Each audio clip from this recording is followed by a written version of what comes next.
Hello, everybody. Let's check that we're live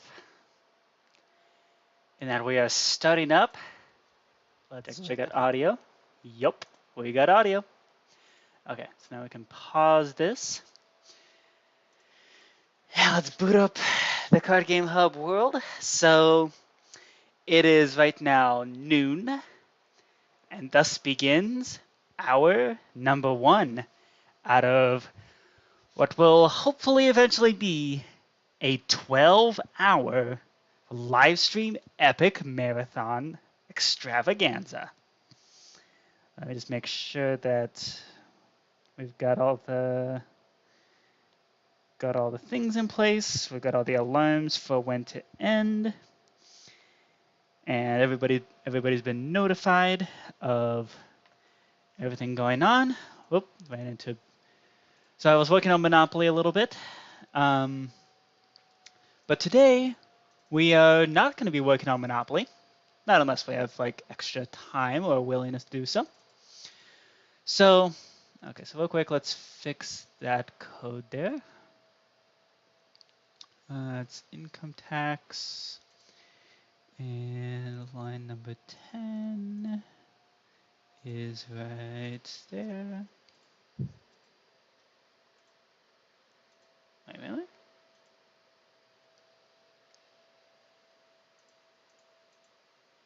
Ah, there we go.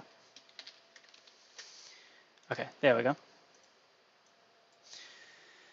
So let's just pop right into the Card Game Hub, the single player version. So I've been working on Monopoly, just a smidge. But today we're not going to be working on Monopoly. I've got a handful of ideas for what to do. We have 12 hours to do whatever we want. So let's turn on some music and let's get to work. So the ideas that I had are we can, so obviously if people come in to play with me, then we can do that. But in between all that, what to turn on? How about, let's save this for when Phantom Toast comes in. Well, we could turn on some Approaching Nirvana. Let's do Block in the Sky. And then add Block in the Sky Redux to the end. There we go. So the plan is we can work on checkers, as in begin building checkers, and also rebuild Sudoku. Basically just rebuild it from the ground up. It'll be basically like a new game, because the original version kind of sucked. Yeah, those are the main ideas. Unfortunately, the testing out the viewer's texture pack, that viewer is not going to be here. So, unfortunately, not going to be able to do much with that. Yeah, and then obviously playing games with viewers as y'all come in. The thing to really remember is that this is a marathon, not a race. We're here for 12 hours. So, we may as well make the most of it.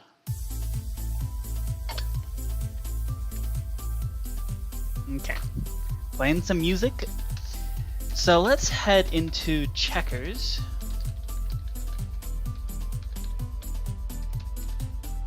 Oh, looks like I have not yet created that dimension. Let's do that then. Okay, let's make sure I'm actually showing the proper screen here. There we go. Let's make myself just a wee bit bigger. Hey, Ducky! That's the person who made the livestream thumbnails. Okay. So we gotta pop into Board Game Hub. We make a new dimension. This dimension is called Checkers. Okay. So we're gonna need to make sure all the notepad files open up here. Checkers. Dimension type. We have checkers type. This is board games checkers. There we go. And I think that's all we need for that. That basically just creates a new dimension for us. We then can go over here and copy in a new dimension. So this blank right here is just a super flat world, the sandstone super flat world. That's all that is. And there we go. That is checkers. Okay. And I believe that should do it. CJ, welcome! Visiting for an hour, then I've got work. Awesome. Good to see ya. You have joined on hour number 1 out of hopefully 12. Would you like to play some games? Like, do you have Minecraft booted up, or do you want to just sit here and watch?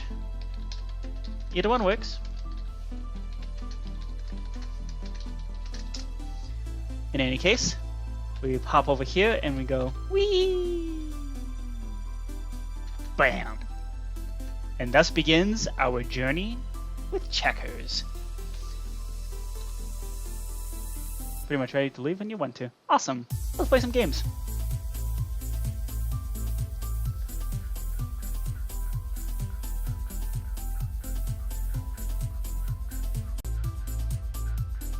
Uh-oh. Oh no. Are we disconnected already? That's not gonna bode well. Oh, so also today I'm wearing blue rubber ducky earrings. I figured they'd be really cute for this. Are you still there? Okay, cool. Yep. So this is the Batman shirt. I'm wearing the Batman because yee. Yeah, this is I very purposefully chose this shirt because it absorbs sweat really well, and I know I'm gonna get really sweaty. Sorry for the really gross detail, but you know, honesty. That's how we are around here, right? Gotta be absolutely brutally honest. So I mean, I already get pretty sweaty even with a 2-hour stream. So I think the longest I've streamed up to this point is 6 hours. I believe that was the quest for motivation. Hey, CJ! Where are you? Oh, there you are. Yay, CJ! Woot woot! CJ! Alright. Horrible heat tolerance. Yeah, that's one thing I'm very concerned about, is that this room already gets pretty hot during, like, even for a 2-hour stream. So this is why at around 6 p.m. I am going to be taking a quick break and cooking up dinner. I'm going to do that on camera. I'm going to be cooking and eating on camera. So y'all get to see me unhinge my jaw like a snake, because that's how I eat. That is like, it actually is legitimately terrifying for a lot of people. But I do, ooh, your record is 8 hours. Well, hopefully we'll last that long. So, what would you like to play? I do believe you have not played Pandemic yet. So we can do that. We can play some Chinese checkers. We can do some Ticket to Ride. What do you want to do? Indeed, you have not. Would you like to play?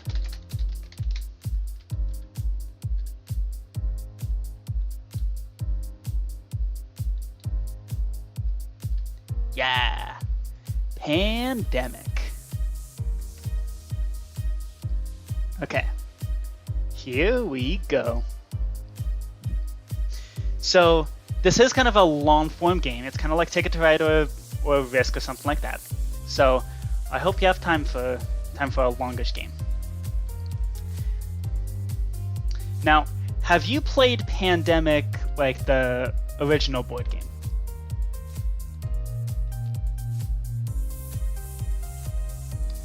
Is there a resource pack? Yes. Yes, there is. It should be loaded in. Okay. Is it not loaded in?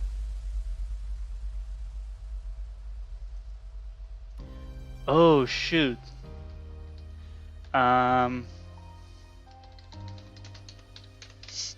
Okay. Well, there's issue number one. Whoopsie. Okay, we need to reload the server. That's a pretty big oversight. I don't know how I managed to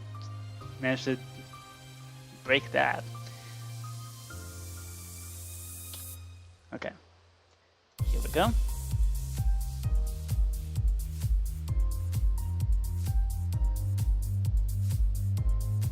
Okay. So we need to zip up the folder, and then yeah.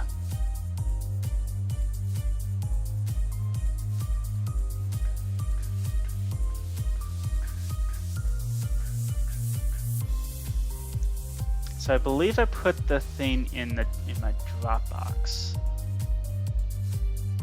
Yep, game textures, right there. Okay. So once this folder zips up, then we can load it into the thing. There we go. Game textures.zip. Place the file that's in there. Okay, and then let's reboot the server.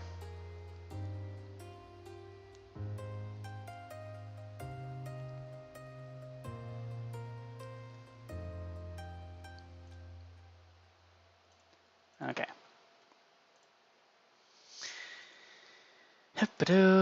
Okay, server has been rebooted. Okay, let's give it a try.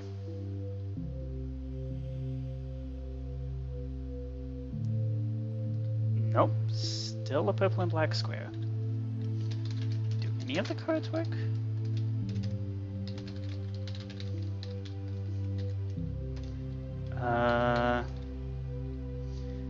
Let's do...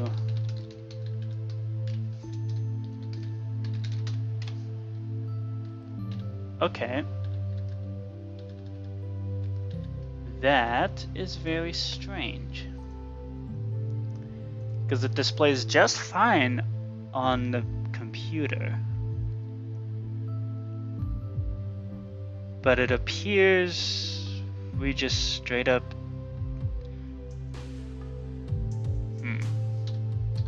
Do I have any of the resources from Pandemic actually loaded?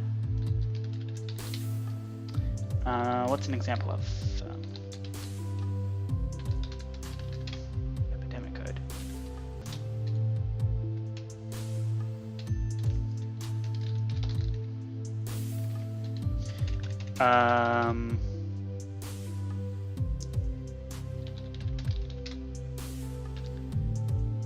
That is very bizarre.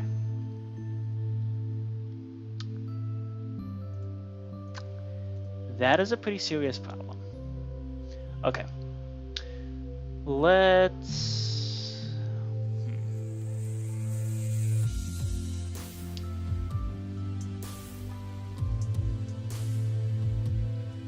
Okay.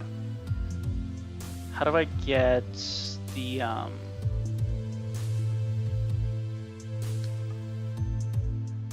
Okay. I want to...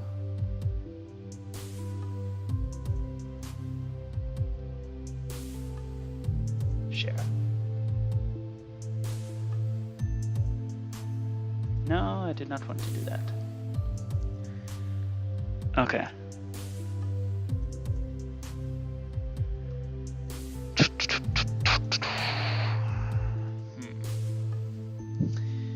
So that means none of the recent games have loaded the textures properly. Let's fix that right down. Excuse me.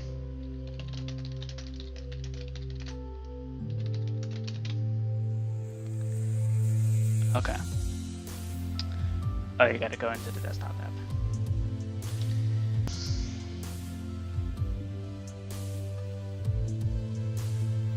Okay. This should be a quick fix.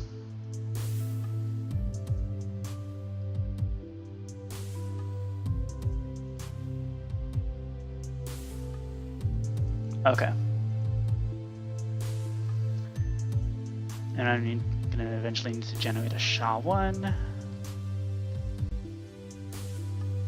Okay. Can we please load the desktop app for Dropbox?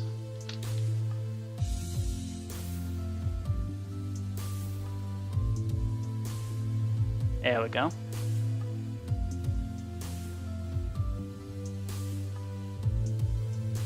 Booting up Dropbox. Good job. Oh, you're good. Are you eating an orange? Okay, good. That is perfect timing. So we still need to figure out. Okay.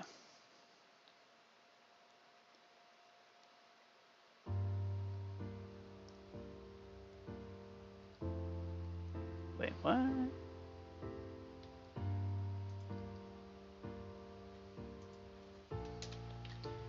Is this actually? Okay, if all I had to do was open the because the desktop app was showing that it needed to like synchronize something. And if that's all that was needed, I'm gonna be mad.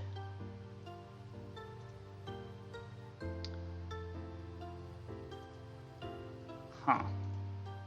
And there's check marks now.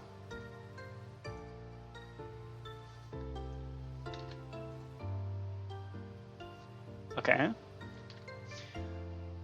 Okay, we're gonna reload the server now.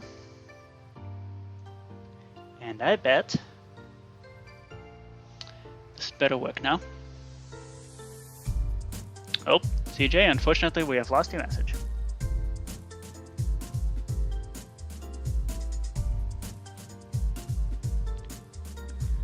Okay, and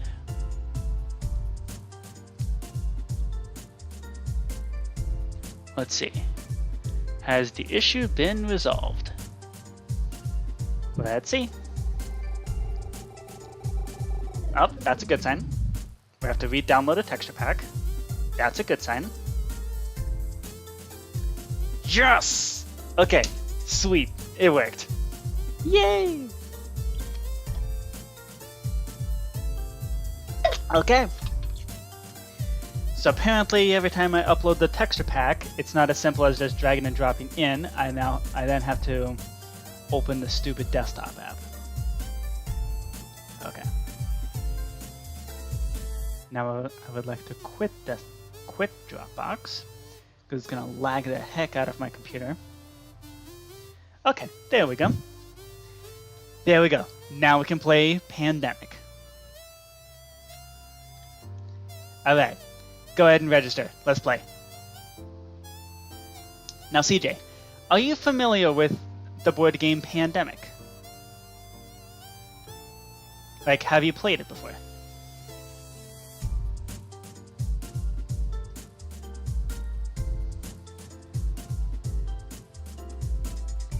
The board game? No. Well, actual Pandemics, yeah, I'm sure you're very familiar with it. Okay. Pandemic 2 Flash game. Ooh. Okay. So, how to play? How to play is over here. These are all the different modifiers that you can apply. A lot of them make the game much harder, including realistic politics. So I think the one thing I do actually like having is win by eradicating. So on your turn, you take 4 actions. The possible actions are on display. Then you draw two cards from the player deck, and you draw infection cards. Your inventory will have a roll card, a medical kit, and city cards for movement and curing, as well as special events, which can be played out of turn and do not take an action. So, and then a city can have a maximum of 3 cubes of a particular color. If more than 3 appear, then that triggers an outbreak. When an outbreak occurs, one disease of that color is placed on all cities connected to the one that has the outbreak. So that's one of the few times that a disease color can leak out to the colors it's not supposed to be. Can be a massive pain.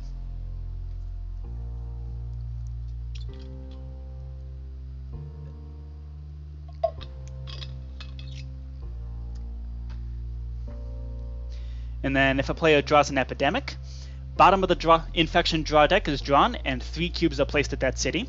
Infection rate increases, and then the infection discard deck is shuffled back on top of the infection draw deck. So epidemics are bad. That's why we're only going to have 4 in this game.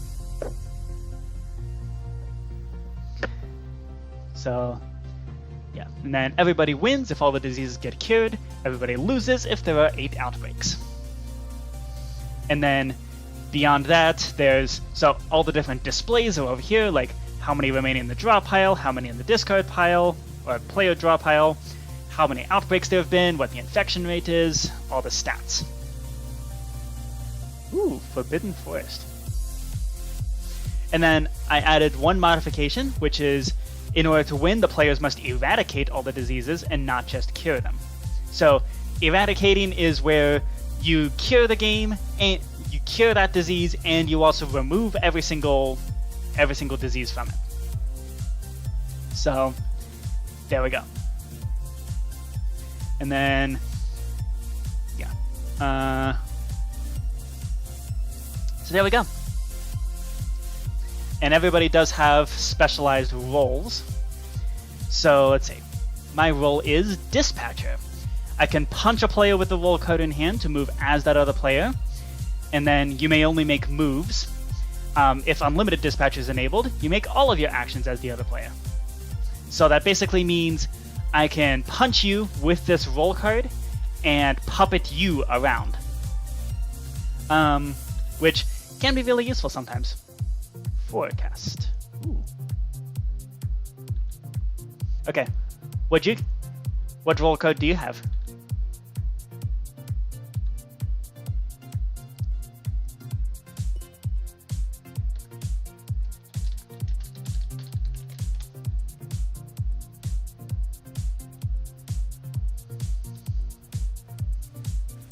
Contingency Planner. Ooh, so that means you have one additional +1 to your hand limit. So you have a limit of 7 cards, and you must discard cards if you have more than 7. But your hand limit is going to be 8. Also, you can rummage through the discard deck for the player cards and extract any card that you want. So yay, you can do that by just right-clicking your roll card to basically move you to the special room to extract a card as you please. Okay, so wait a second. Did we turn on unlimited diseases on accident?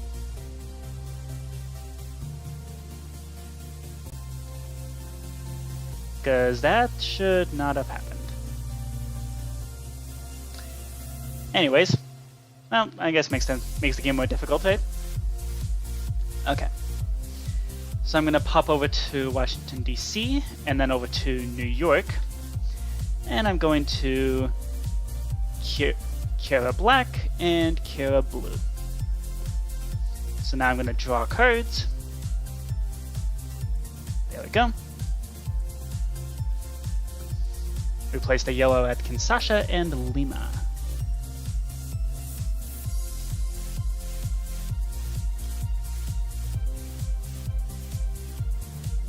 Okay, there we go.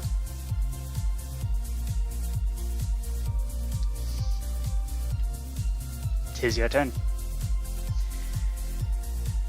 What's ideal in the beginning? So the goal really, what you really want to do is try to cure a disease. So you can only do that if you're at a research station. That's these little white houses here. So best thing to do is just build up a collection of cards, try to isolate, try to shoot for a particular color, because you need, over on the board here you see you need 5 of that color card in order to cure the disease. So pick a color and go for it. And then also these cards in your inventory, honestly the best thing to use them for is you can right click them to teleport to that city, and which is good for reaching hard to reach places. And also you can, if you're at the city that the city card is on, A city code is the color codes, yes. If you are at the city and you discard the card, best thing to do is probably place a research station there. Research stations are nice because you can then do the shuttle flight action, where you can basically teleport from one research station to another. So that would be very helpful. But otherwise, just build up cards and move around, try to cure these little disease cubes here. These diseases are the things that you actually want to be curing over here. So I guess what might be a worthy thing to do is if you can teleport anywhere in this area and start clearing out these diseases, that would be really nice. You draw them after you take your 4 actions. So you gotta, yeah, and you'll draw them automatically.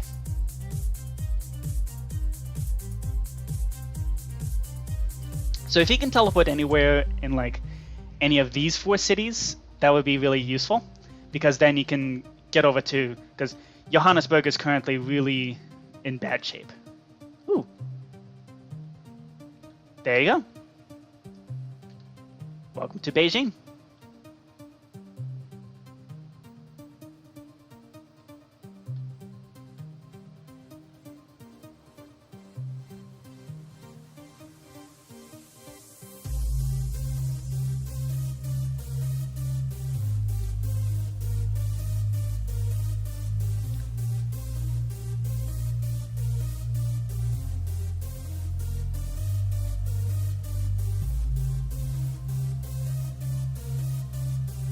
Oh no.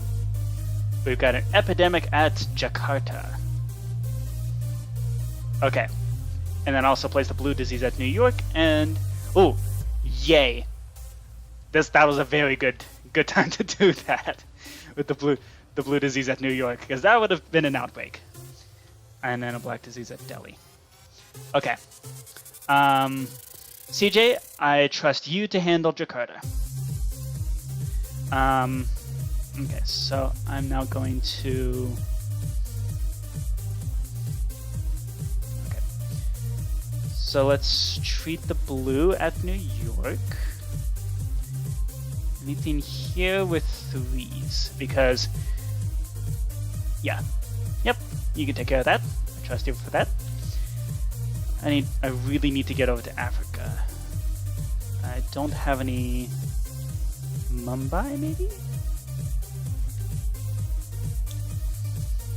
Yeah, Africa is going to be in big trouble now because of the epidemic, all the cards that are the infection cards that had already been played will now be redrawn, which means the next ones could be Johannesburg or Khartoum. Actually, haha, I have a special event card right here. So this allows me to draw the top 6 cards of the infection draw deck. We can then view these cards, rearrange, and put them back into the draw deck. So let's do that. I want to play, so then you play these cards in reverse order that they'll be drawn. First card you play is the last one that gets drawn. Okay, so Ho Chi Minh City, not there yet, so that should be fine. London is fine, okay. Jakarta. Okay, we definitely want to put that at the very end. Okay, Istanbul. It's not Constantinople. Istanbul's fine. Okay. Kinshasa is where?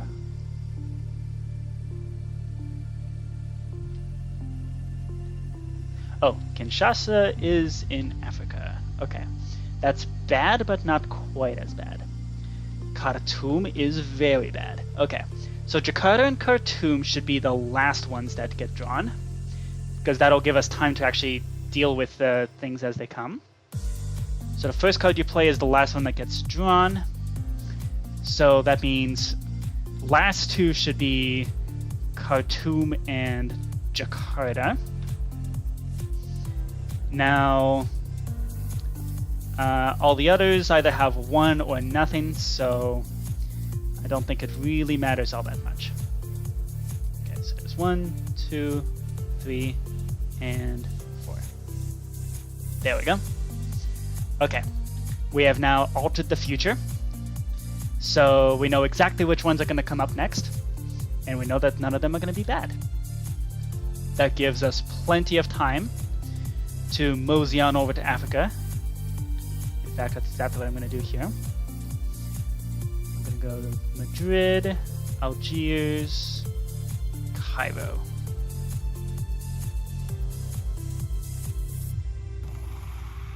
Oh.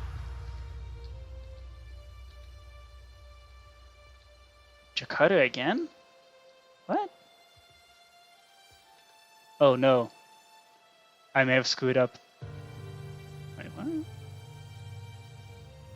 Oh no. Okay. So we do have an outbreak. That's fine. So just get over to Jakarta and cure those diseases. I may have screwed up the forecasting. Oops. That would be bad. Did I? How would that? I don't understand how that would have worked. Okay. So, yeah, right-click the medical kit, and that lets you cure the disease, or cure 1 cube. Mexico City and Osaka.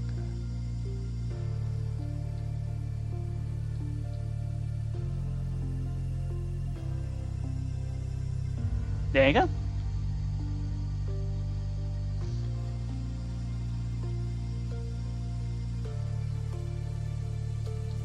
There's about to be an outbreak in Africa, isn't there? Ooh, nice job with Jakarta. Managed to avoid some more nonsense going on in Jakarta. Good job. Okay. Khartoum. Let's hop into here. Here 1, just so we don't cause an outbreak. And then Johannesburg. Let's cure the yellow in here, because yellow is the correct color for this place. There should not be blues there. Okay. Resilient population. Okay, and so now I'm reaching the hand limit.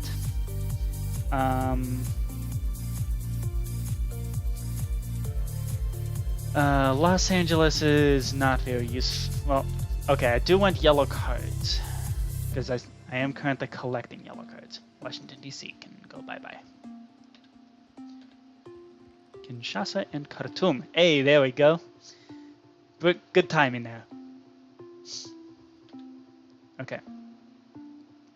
Ooh, and then this resilient population allows us to rummage through the infection discard deck and choose an infection card to permanently remove. And then with your contingency planner ability, you can then, during your turn, the benefit of a research station is it gives you a teleporter, basically a teleporter pad, so you'd be able to quickly go from, you can go in one turn from wherever you place the station over to any other station. And also, you have to be at a research station in order to discover a cure.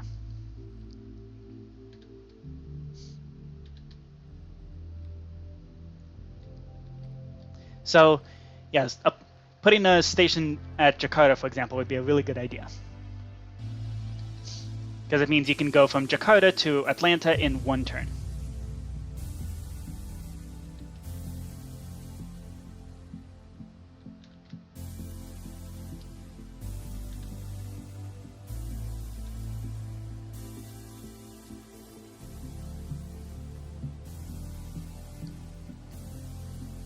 Alright, so what you gonna do?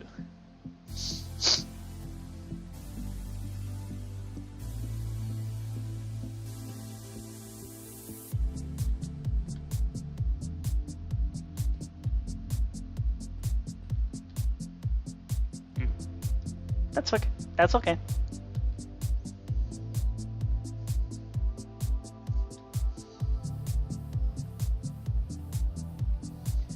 Paris and Lima.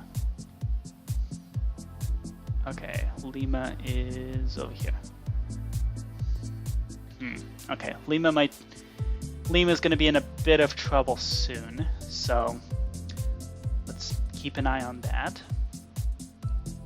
Okay, let's head over to Khartoum and remove 1 just so that it doesn't cause an outbreak on the next turn. And then, ooh, Paris is actually looking really bad. Can I fast travel there? No. Okay, so Mumbai would actually be a good place. Mumbai's over there.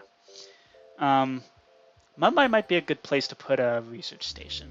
Or maybe Karachi. Do I have enough actions to do it? No. Okay.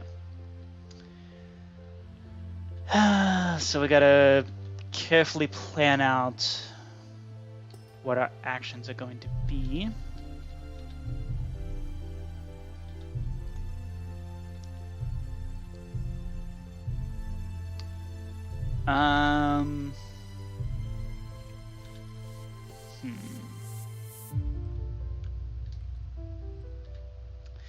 Actually, I can move as you. CJ, where would you like to go? I can take you there. I can punch you right now with my roll card and take you anywhere that I have cards for. So, where would you like to go?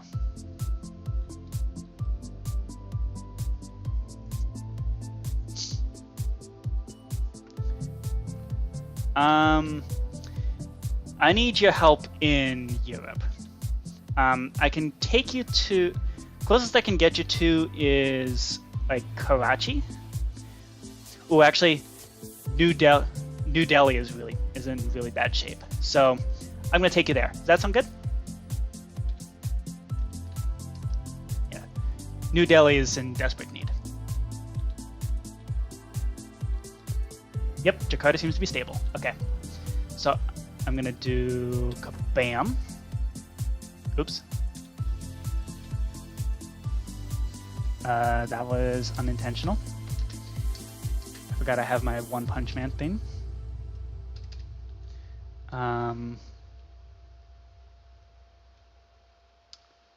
Where is the thing that does that?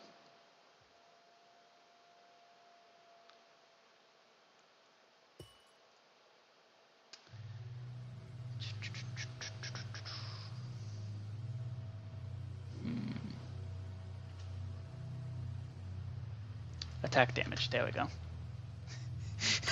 Whoops. Ah. Okay, there we go. I am now puppeting you. I'll take you to Karachi. Yep, that is Karachi. Wait a minute. That's the wrong place. No! It's supposed to move you!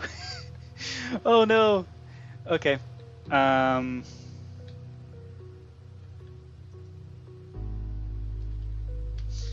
Okay. That's a bug in the system. Oops. Okay. Pandemic. When discarding cards, should be moving the puppeted token, not yours. Oops. Okay. Got an email requesting access to my editing portfolio. Ooh. Oh, that's fun. Okay.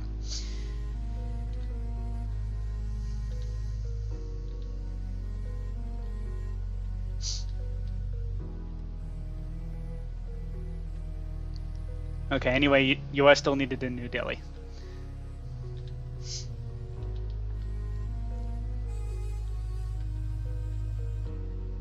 Yeah, you are needed here in Delhi. It's not New Delhi, I think it's just Delhi.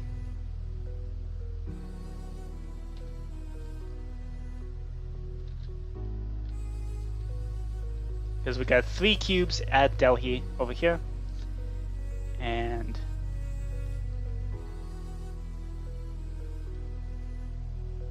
yay!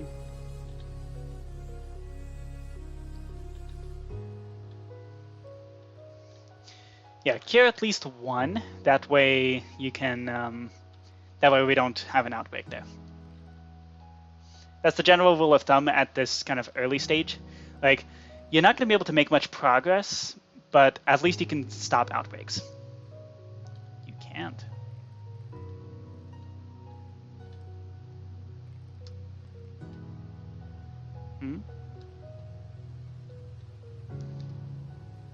Oh no.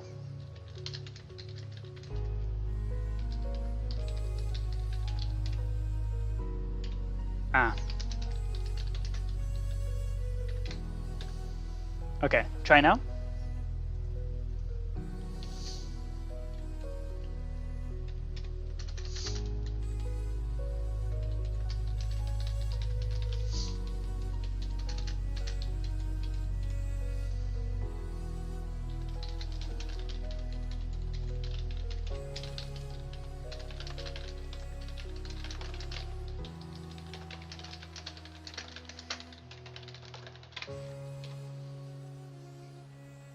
Okay, cool. Let's see. Okay, so it's not Bogota and Mexico City. Oh no. Okay, Mumbai. I'm going to place a research station here. There we go.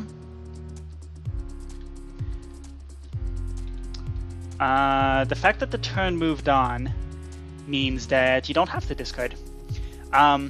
You'll be prompted to discard once, like, after your turn, you draw your cards, and then you'll be prompted to discard. That's how you discard. If you're not prompted to discard, then you don't have to. Okay. Let's see.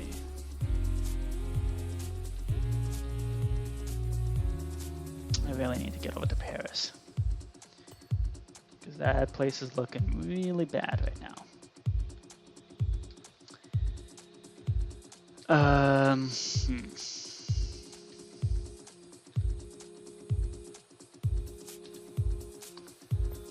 Okay, let's just head over there.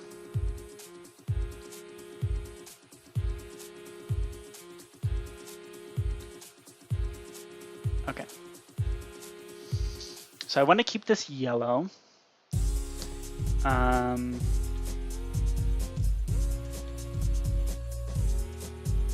Resilient population. Ooh, government grant. Oh, this would actually be really helpful. It'd be really nice to have a research station here in Khartoum. Okay. And then resilient population.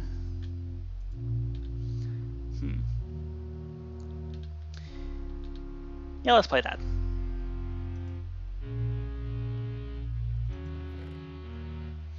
Okay, so now we get to permanently remove a infection card from the discard. How about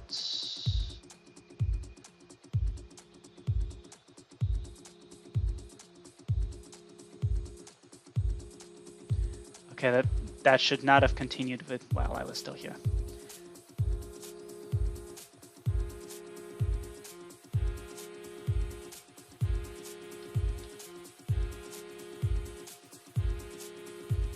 Sydney and Santiago. Okay. So that should not have continued while I was still actively in the rummaging.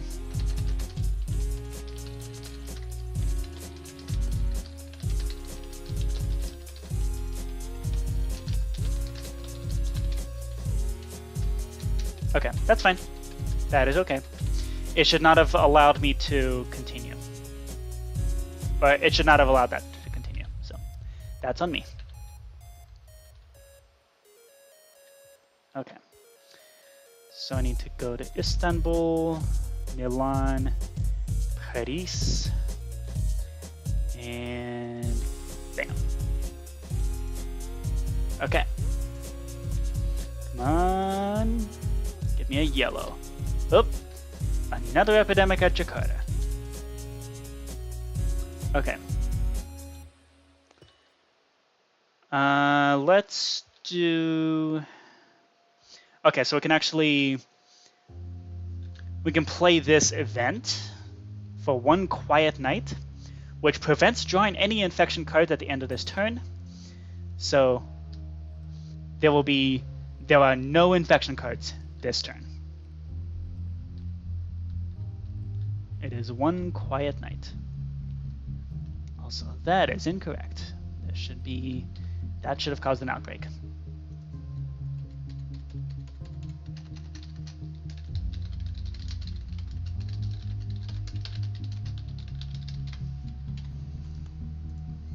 Which is weird because I thought I checked all those different possibilities. In fact, I did test them. Oh, and wait, why is it placed in 3?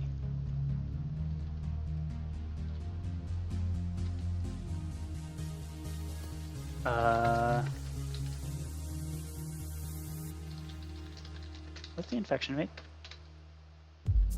It's 3.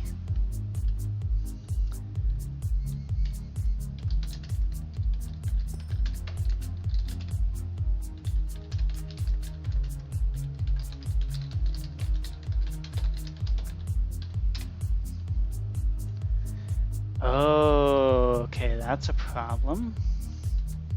Why are there 2 of those?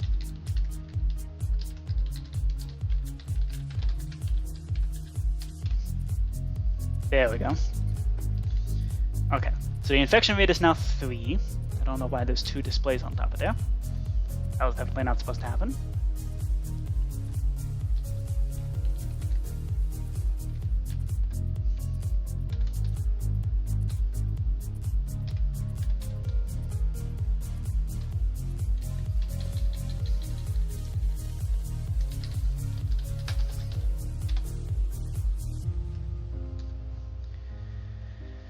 Okay, so it appears all of the displays have doubled up for no good reason.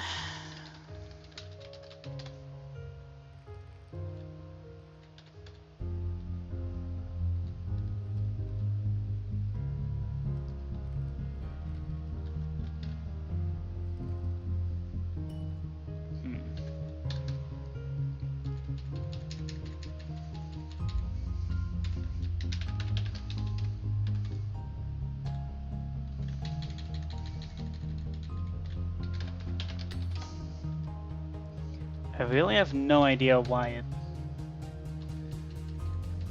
it's doing that.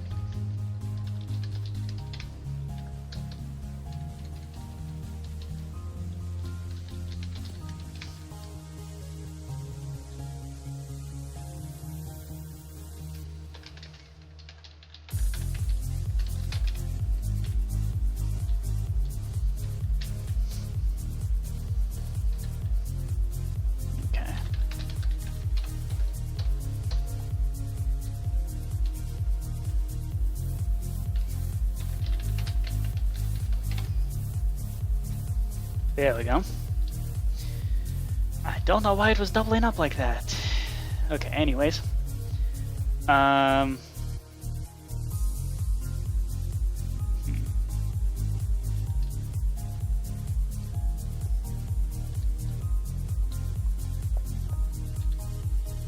see. I really want to get another yellow, so that way we can cure the disease. Ooh, you placed a research station at Sydney. Very nice. Okay. Let's do this.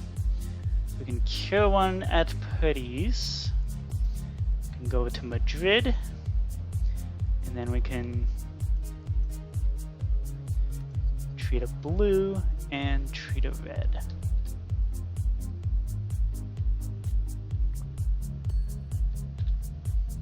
Okay. Ooh, yay! I got the 5th yellow. Okay. And then, oh, you need 3 reds? Well, I do happen to have 3 reds in my inventory right now. Unfortunately, I do have to discard one of them because I'm at the hand limit, so oh well. Okay. Sydney, Santiago, and Baghdad.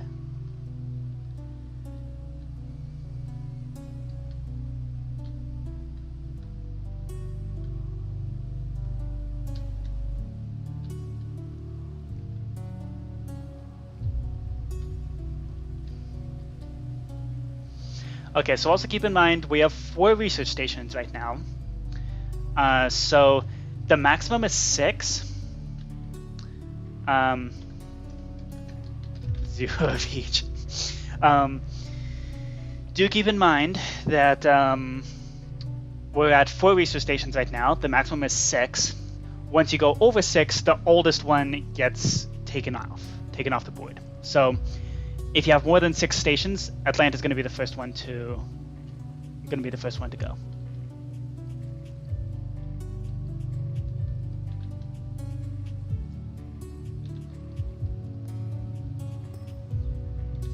Okay. So I have the cards right now to cure yellow. What's the quickest way to a research station? Osaka or Hong Kong? That's too far away. Well, actually, if I go 1, 2, 3 cure, I could do that. I could also go 1, 2, 3 cure. Okay. It'd be nice to get over to Sydney because then I can exchange cards with you. Oh, how many cards do you have? You have 4 blacks, 3 blues. Okay. So I can go to Hong Kong, and that's 1, and then 2, 3, cure for 4. Okay, let's do that. 3, and now we discover a cure. Nice. Okay, so yellows are now cured, which is really nice, because that means anytime we treat yellow, we're going to remove all the yellow diseases from that cube, from that city. Which is going to be really nice.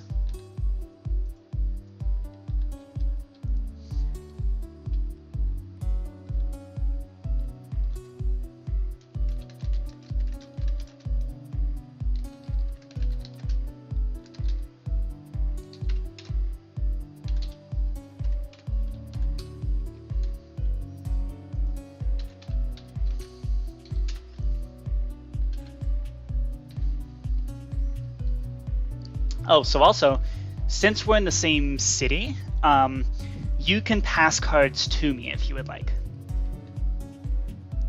You just push Q, give them to me. Every time you push Q, it will consume an action to do so. So, you gotta be clever about that.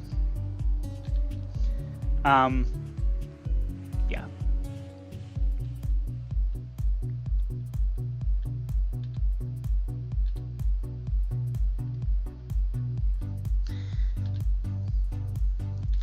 Now also normally, so we're doing the gentleman's agreement here.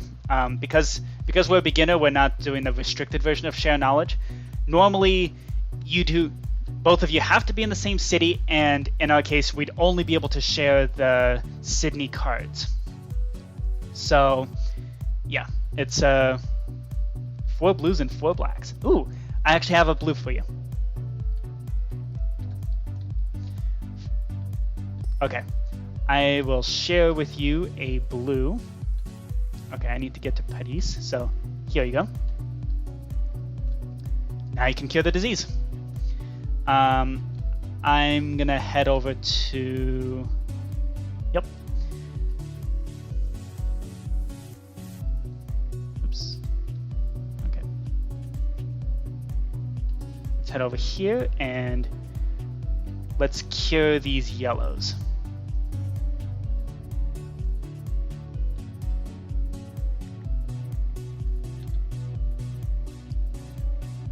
Baghdad, okay. Yay! Blue is cured. Okay. So now, you can head over to here and start curing the blue diseases.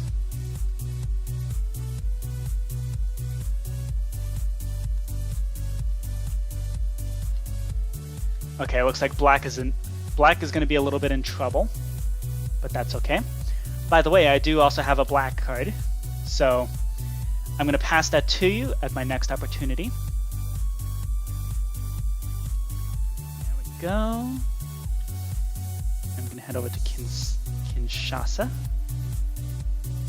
and oops, and cure.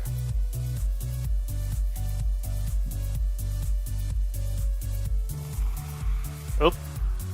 Oh no. Okay. Yeah, just because a disease is cured doesn't mean it stops epidemics. So yeah, keep that in mind. Tehran, Santiago, and Kolkata. Yeah, Santiago's in trouble. We are at 2 outbreaks now. And also, if anything gets placed in San Francisco, it might trigger... No, it's not going to set off a double outbreak. But yeah, that could sometimes happen.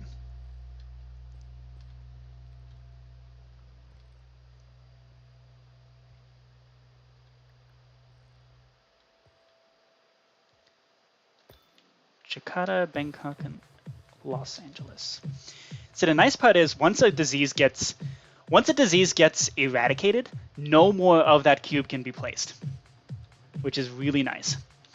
Yeah, well, at least that is the case unless we turn on realistic politics. But let's not do that. Game's hard enough as it is. Let's see, what's the quickest way to LA?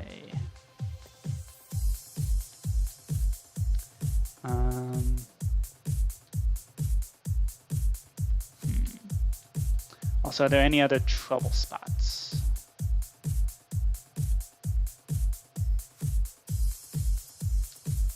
Okay, it doesn't seem to be.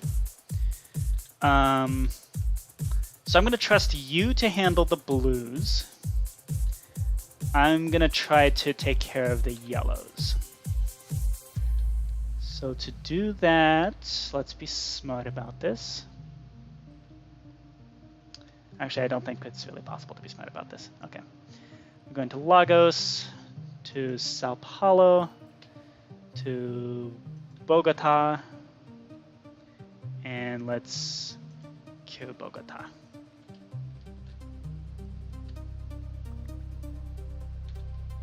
Oh, yay! Buenos Aires. Is that useful? Oh, it is. Okay.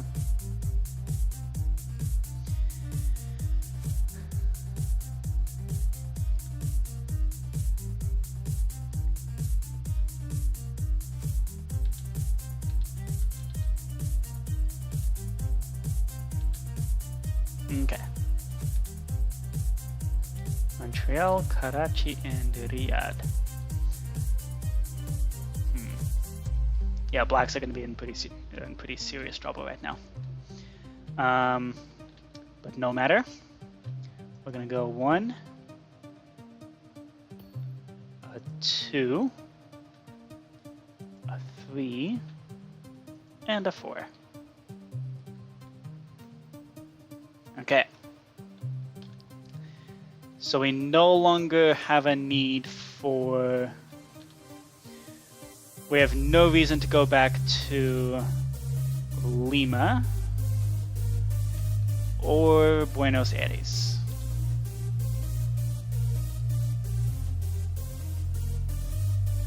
Oh, we're shuffling infection cards.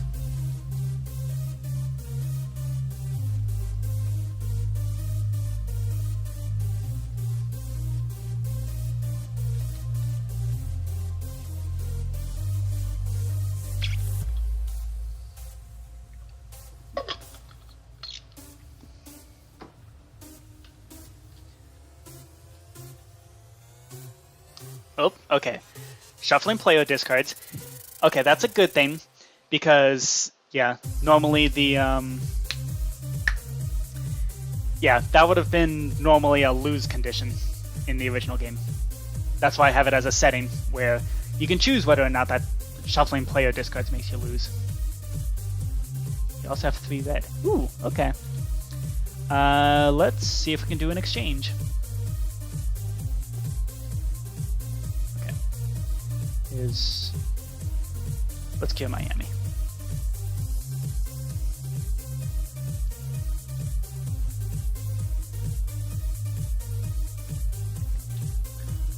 Ooh, I now have 4 red. Okay.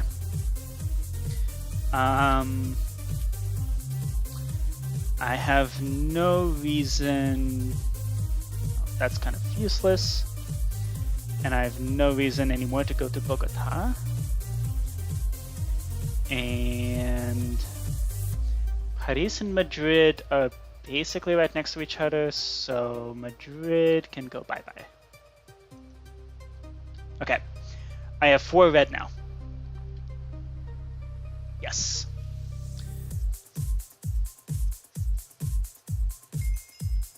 Yay! Black is cured. Awesome. Okay. So can you pass the red to me? Okay, pass the red to me.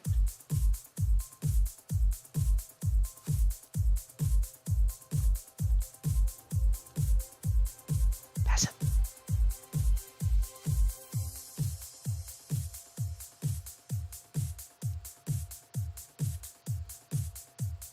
Please. Yay. Okay, cool. So now we head over to Atlanta. Time to cure. Yay! Okay, so all the diseases are cured now, which means the cleanup should be much easier now. We're not out of the woods quite yet, but it's at least less dire now.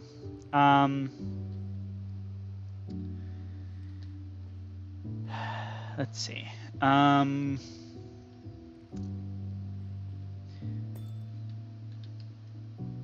that's actually really bad. I'm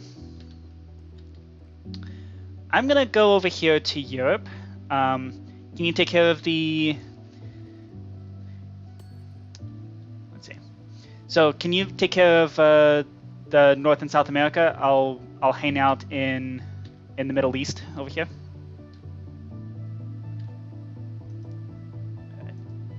Let's head over to Mumbai. Okay, so at this point, player cards, their main use is for teleporting now.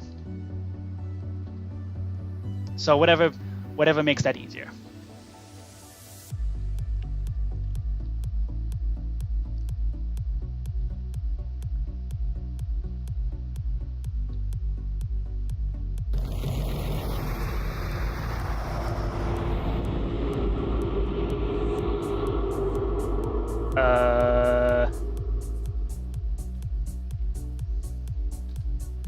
Kolkata, Mumbai, and Tehran.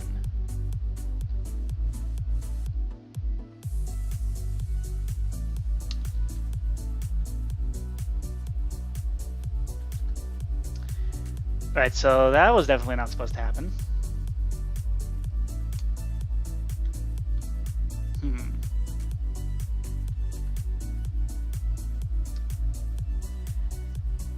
That's weird.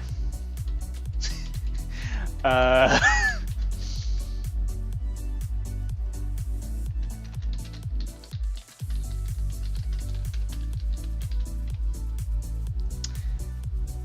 think we might have had an outbreak that split off into more outbreaks.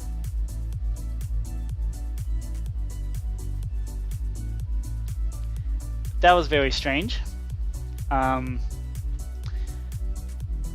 Well, also that that just happens sometimes. So like, yeah, I don't think there's a way to start the game back up without breaking some things. So yeah, but we did good. We did really good. We did cure all the diseases. So had I not put the extra condition on, we would have actually won that game. So yay. Good job.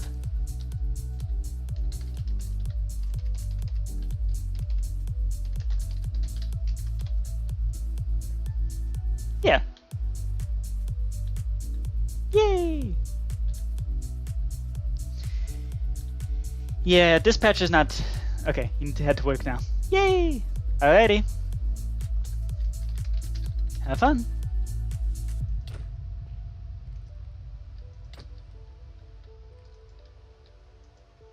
Probably by 7?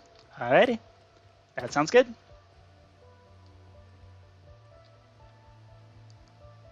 Okay. Cool. Alrighty. That is Pandemic. I am very pleased. What I'm not so pleased about is why these displays were doing their thing.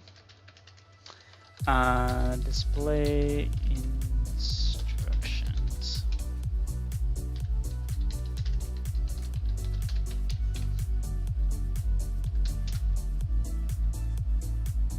So it seems all the text displays somehow got duplicated.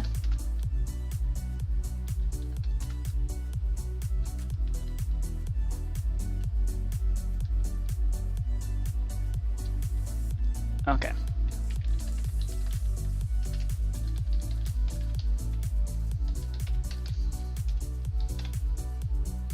Okay, it should be 5. Good.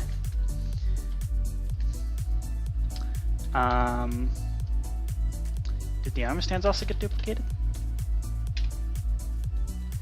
16. Yep.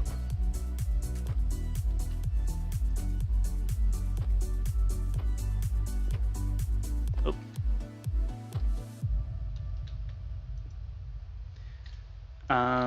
Okay.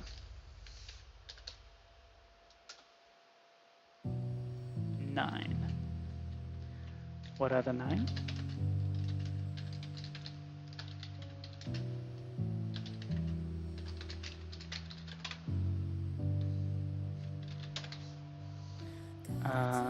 Okay.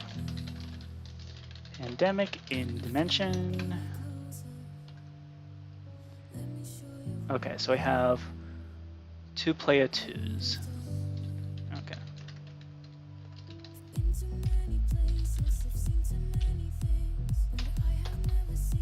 Okay. And we're missing player 7. Okay.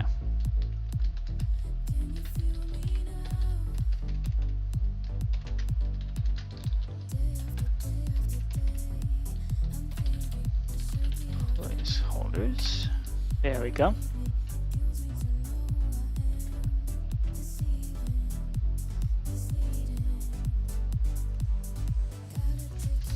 There we go. Okay. Let's try master resetting. Does this duplicate the armor stands now?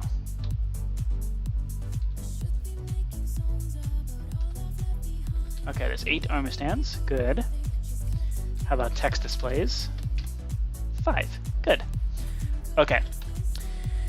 So this is what we're now on hour 1, by the way. So that was really nice. We had 1 hour of playing Pandemic with CJ Purple Princess. And we got some bugs to fix. So yay. First of all, we have some cards, like the dispatcher card, which has lines running off the page. Let's maybe fix that.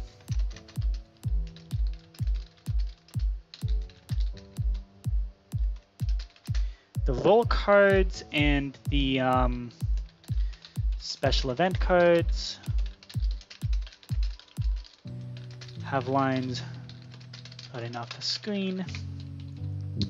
So that's that should be a pretty quick fix. Okay, so let's see. Pandemic.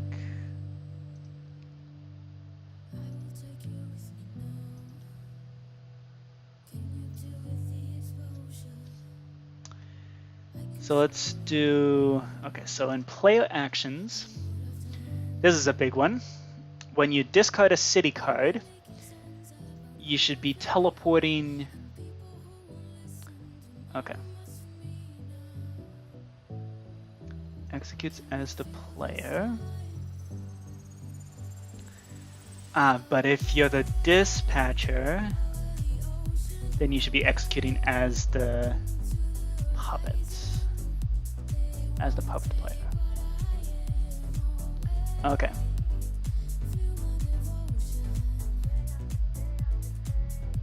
Okay. You can play special events. City hand limits. Okay.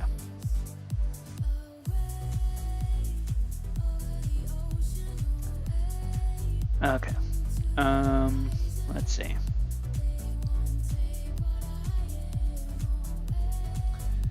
Then we have contingency planner, which we never actually got around to using. And then discard city card. Okay, so maybe we should do unless entity at A, player could equals pandemic in dimension, tag equals puppet. Otherwise,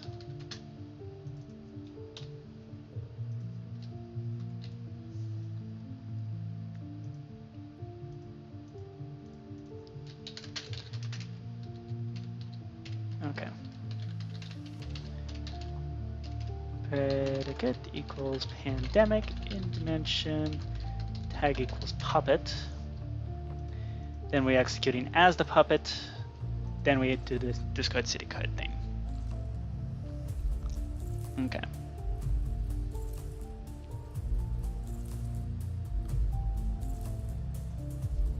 Okay, so then we need to do this. And then, and then update all of these to be specifically showing whoever's turn it is, all those different dialogue options.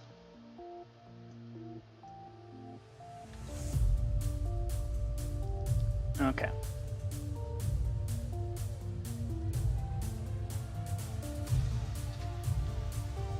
Okay. Cool. So now this operation, or this action, should be done as the puppet, if the puppet's available. Okay. Discard the city card. Okay. And then furthermore, we need to update these cards. So we have teleport connected, that works as intended. But this, probably not. So let's test that.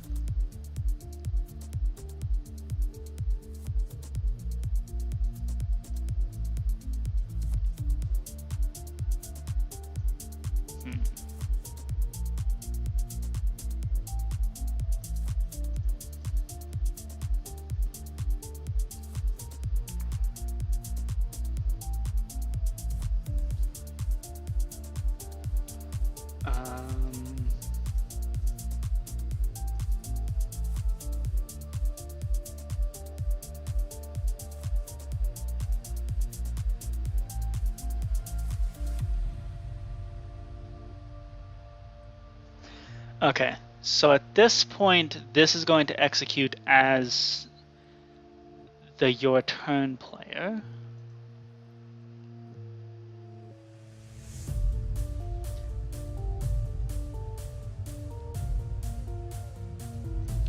Okay, so discard city card.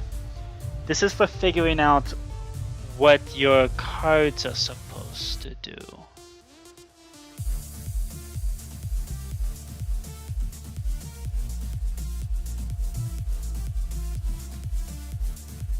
Okay. Let's see.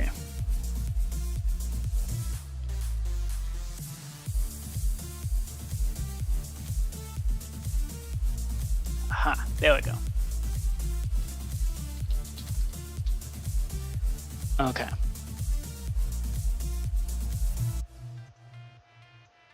So it's specific to the your turn player.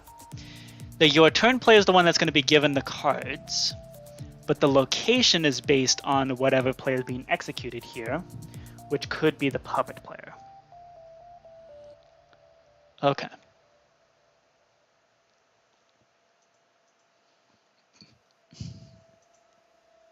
Cool. Okay.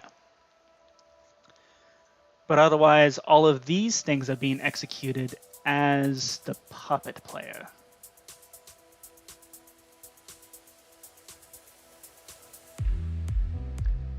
Okay. Which is exactly what's supposed to be the case.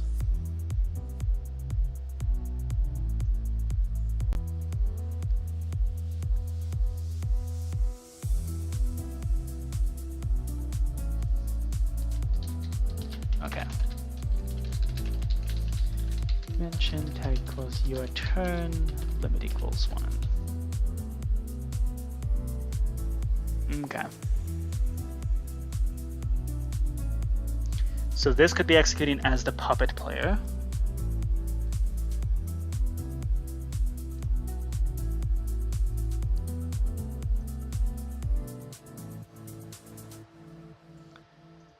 And then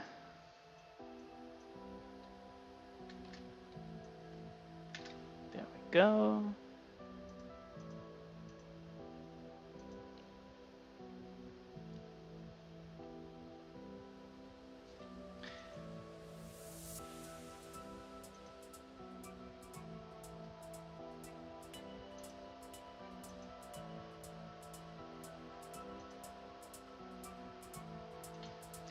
And actually,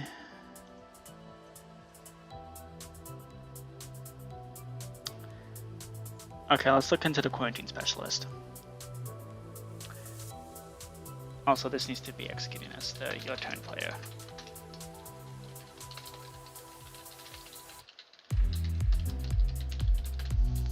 Okay, so this part was definitely not thought through properly. The dispatcher makes things so much more complicated. Okay.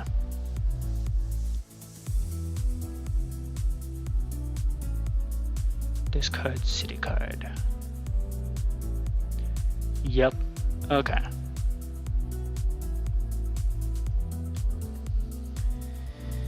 Okay. So that teleports you to the card. Okay. What does the quarantine specialist thing actually do?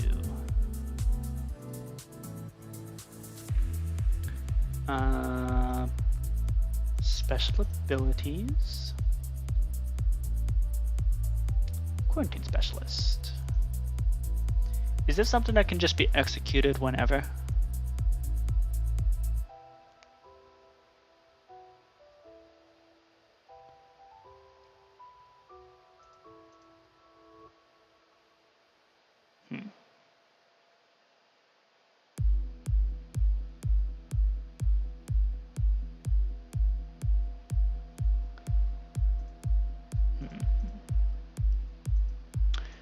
Okay.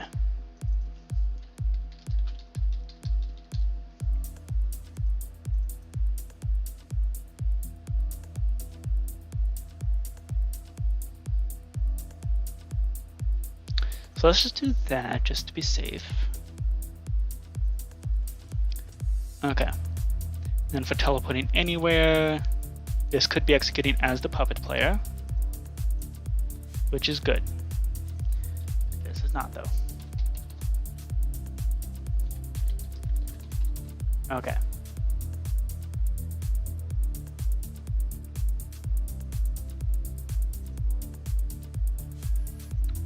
Cool. Okay. So that's that.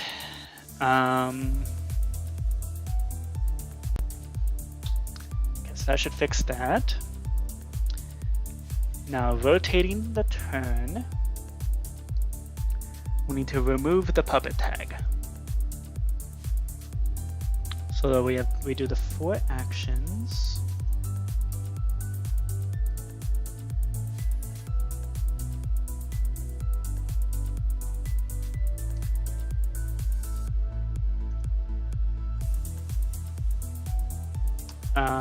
Okay.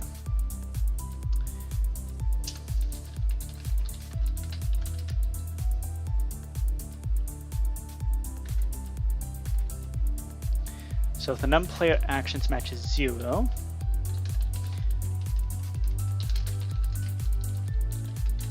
pandemic in dimension tag equals puppet. If anybody is still the puppet, then we need to give back your abilities. So I'm pretty sure we can just run dispatcher give cards back, I think.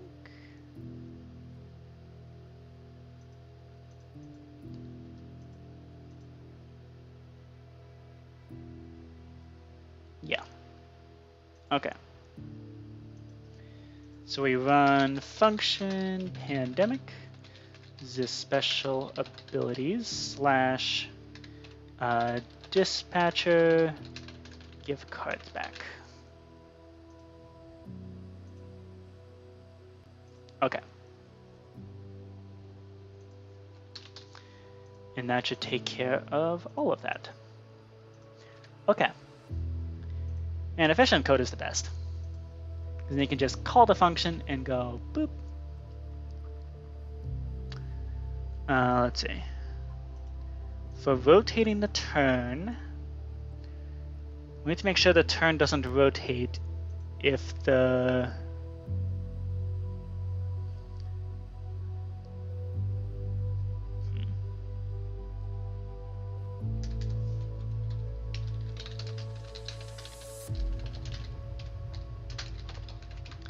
Okay. In board games pandemic, if block is should be this redstone block right here. Okay. So if there's an active rummaging going on for any reason, we shall not continue any further actions until the rummage is complete.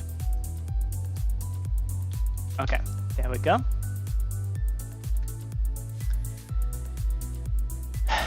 Now, these two, honestly, I have no idea what's even causing them. Like, there is no reason for those to be happening. Because, I mean, when we infect cities, for example, I'm right here with epidemic.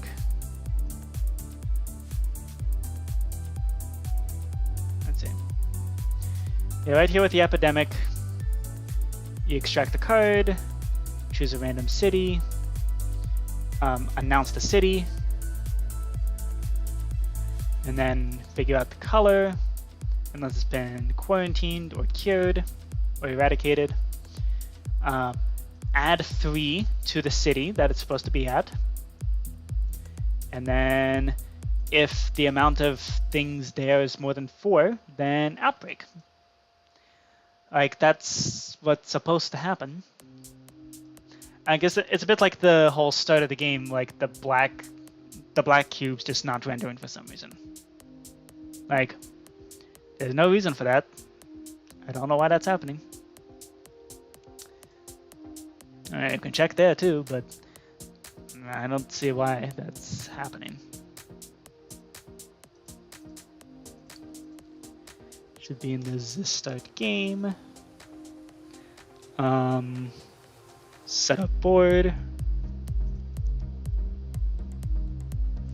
Because this is what initializes all the things. Places the player tokens. Places down the first diseases.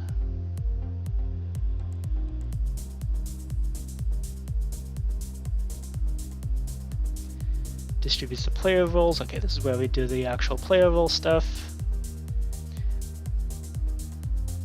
That's where we need to look at the running off the line, running off the screen stuff. Okay, so I guess it's in begin round where that gets initialized.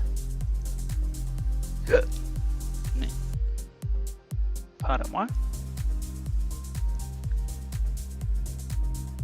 Yeah, right there. Ah,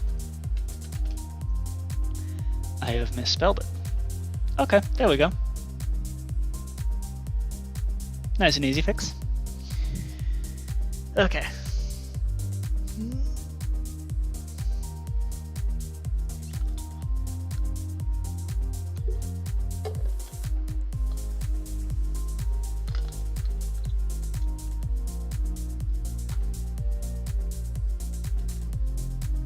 Okay.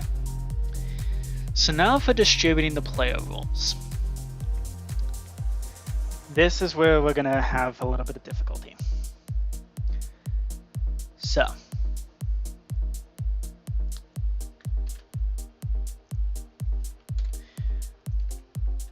let's do the thing.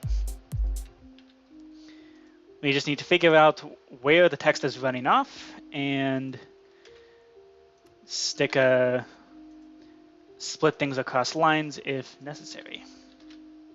I really wish Mojang actually did that themselves. Okay, so then we're gonna do an item replace entity at p weapon.mainHand from entity at n tag equal distribute roles.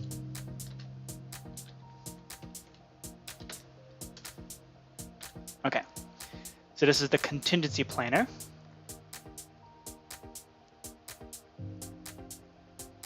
This does not count as an action. You may not do this, and it cuts off there. So we just need to do quote, comma, quote, I believe. Okay. So I believe that's all that actually needs to be done. So we can move this command block up to here, make it a chain command block, and then this guy can just kill at E, tag equals distribute roles. And this can help us figure out if we are successful.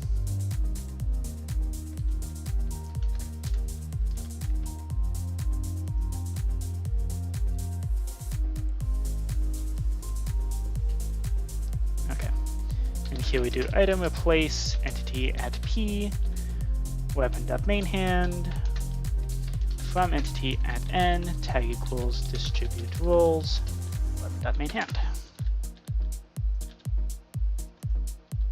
Here we go. Okay, excellent. Okay, so contingency planner works as intended, or looks as intended. Okay, let's now test out dispatcher.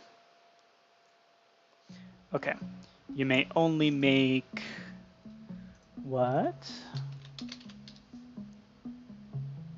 And then also on all of your actions as the other player.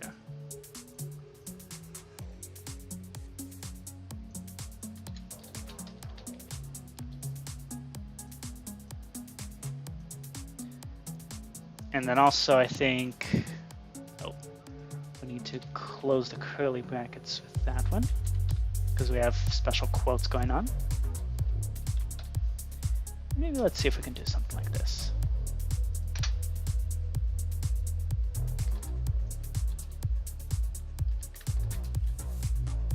Okay.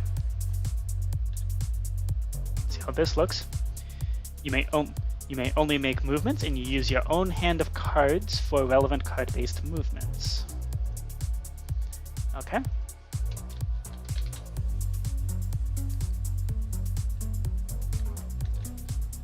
Okay.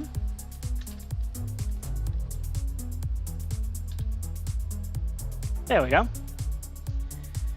Right-click with a roll card to return to moving as your own token. If unlimited dispatcher is enabled, you make all your move actions as the other player. You will receive the other player's hand and roll. Okay, very nice. Dispatcher looks as intended. Okay. Next up, the medic.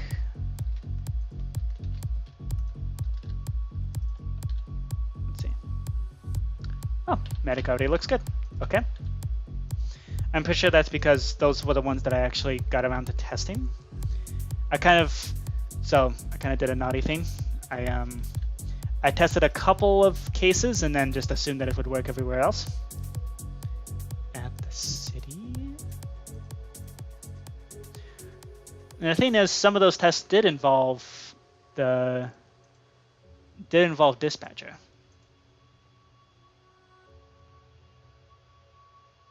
Okay, so this one is operations expert. To place a research station at the city.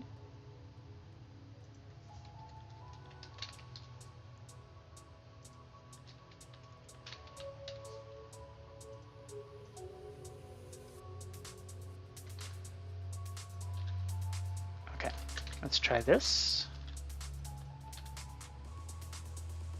At the city you are in without requiring a card. And then in order to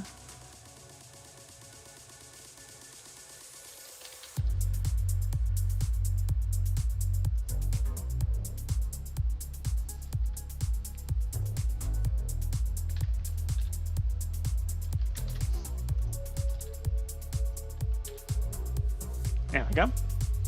You may discard any city card to transfer to a city of your choosing, like the chart of flight action. That needs a period.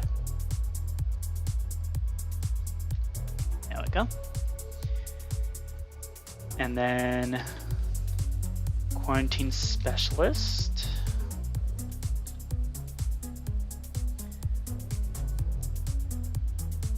You are in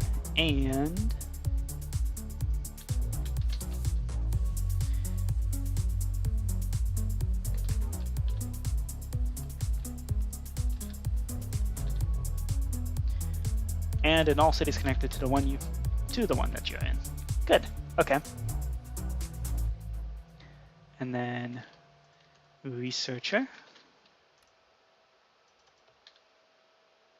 Sharing knowledge, you may give or receive any city card. That one's the simplest to explain. And then this one is when curing a disease, you need one fewer city cards of that color. Also pretty simple to explain. Okay, cool. Yay. Okay, so that's that resolved. And beyond that, it really is just these issues just straight up shouldn't have happened. I don't know why they happened. And I have no explanation. And so, due to lack of explanation, we're going to quietly sweep them under the rug and hope that they don't come up again. That's how we resolve those issues. Okay. So there we go. That is, and we've just fixed a bunch of bugs with Pandemic. So I'm very happy with that. And there we go.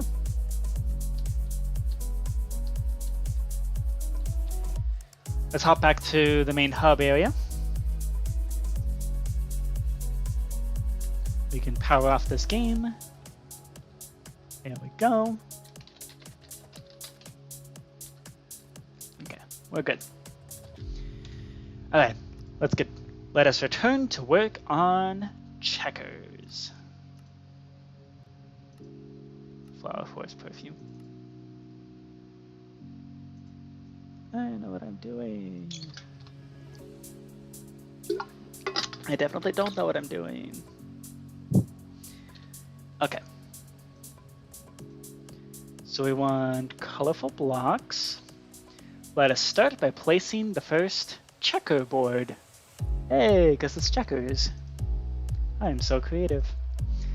Okay, so I'm gonna try to make this so it's like so this is an 8x8 board. 4, 5, 6, 7, 8.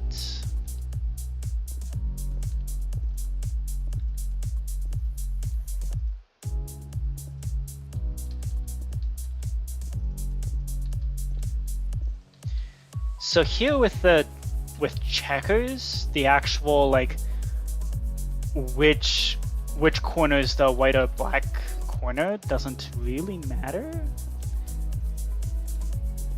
Because as far as I know, you don't have like there's no algebraic notation for checkers. Well, there might be, but it's really not that big of a deal. Okay. 455, 3, 33. Okay. Fill to here with light gray concrete, replace sandstone. Okay. Nice board. And it'll be pretty obvious when there's white or black checkers. So there we go. I'm thinking we can do kind of like a Othello thing where we try not to use any custom textures. I think that'd be kind of cool. Okay, let's do 55 minus 4. Now I do want to do /clone to here. Move it down. And then fill in the top with barriers. Make it kind of like chess. But now the difference is, okay.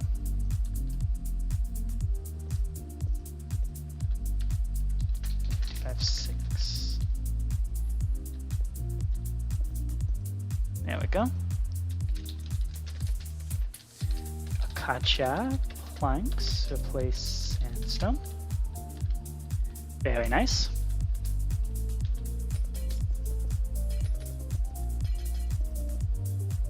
Okay. So there we go. There's our checkerboard. And let's build up an arena real quick. This doesn't have to be anything too fancy. It's checkers. I mean, come on.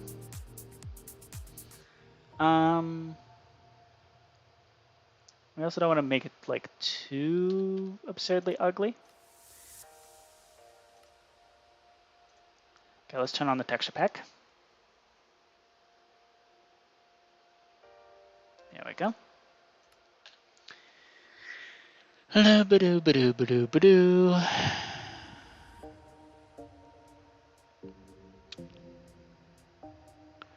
We can maybe do orange and these melons, maybe? The red melons. Yeah, okay, that could work. 856, 7. Okay.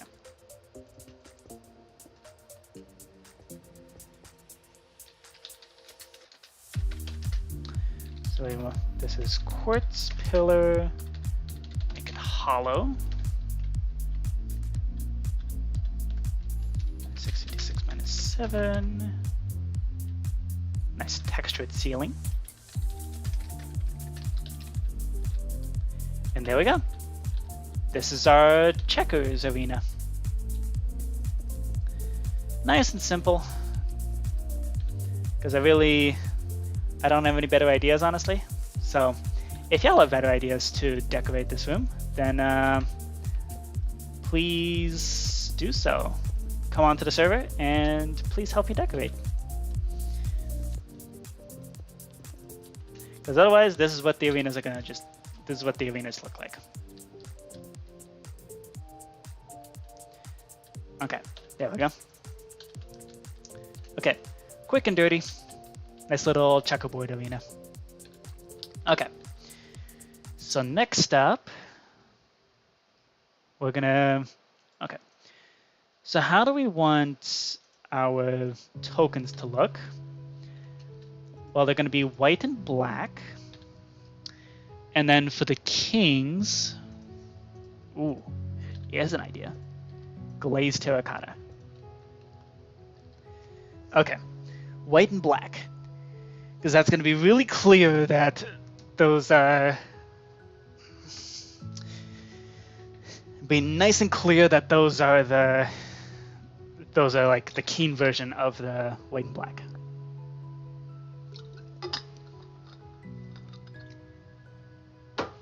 Alternatively, I could use the chess king. Nah, I feel like that'd be too jarring. Okay. So let's, you know what? Let's direct the yoink from Othello. Okay. Data packs. You can just directly yoink this from Othello. Okay, let's also minimize that, just to try to reduce the stress on my PC. Okay, function.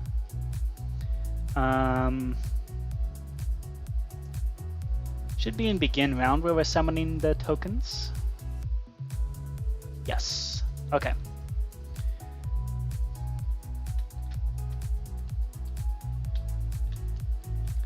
Okay, so here is where we do. Here's where we do the thing. Okay.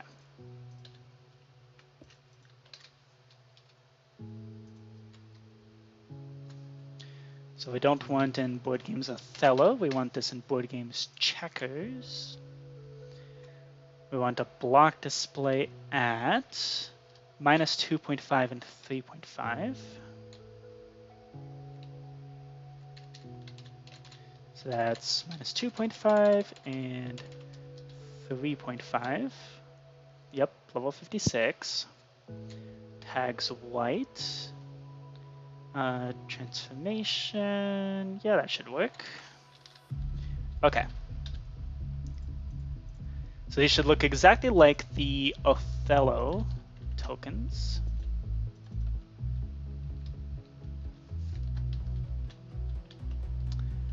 Oh, these are actually really tall. That's not ideal.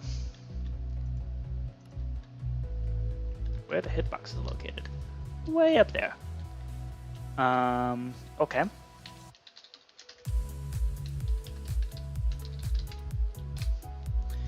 So let's lower these by 1 block.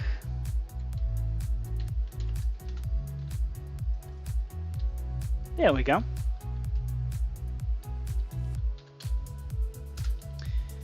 And we really need to have the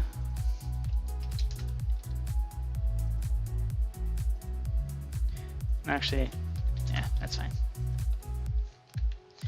Okay. So this is what the checker looks like. Okay, so that seems pretty reasonable. Let's just implement this right on starting board.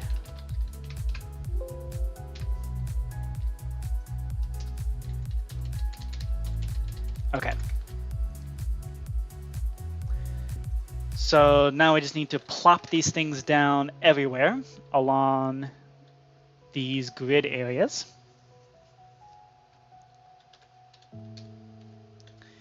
And then also we can data merge entity at n type equals block display.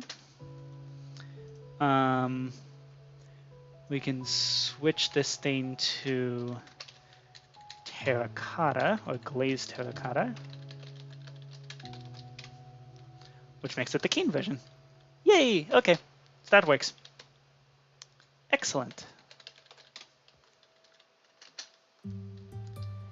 Alrighty. Okay.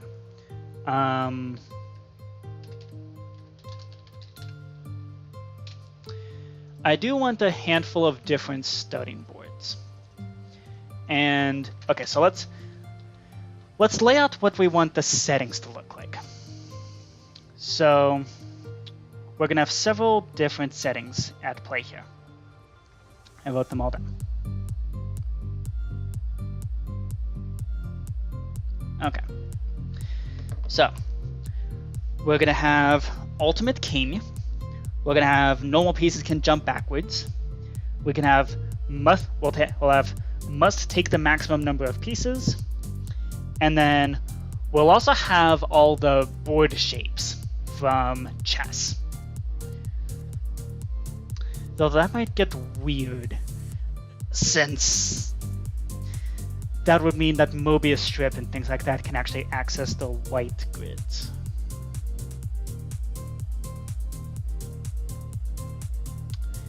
So on second thought, that might actually not be a good idea.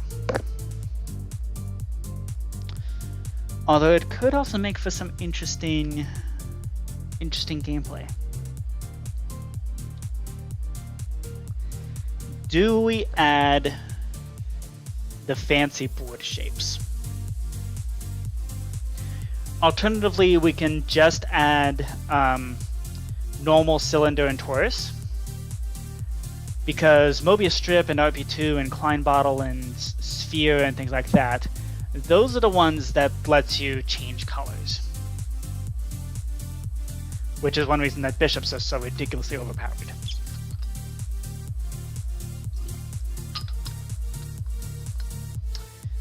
So I guess we can just add normal, cylinder, and torus. Okay. But that does mean we're still going to need separate starting arrangements for those. Okay. Okay. So we have starting... Okay, so there's going to be normal game of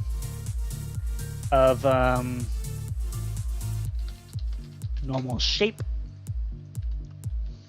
And then also we should have different types of games. Like, for example, we can have... Actually, no. We don't really need different types of games. Are there any variants to checkers? Let's see. Let's see what Wikipedia has to say. Okay. Wikipedia. Let's look at checkers.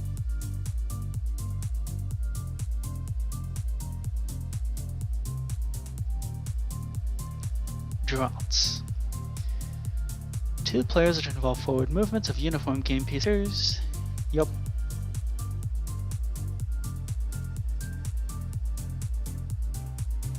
Okay.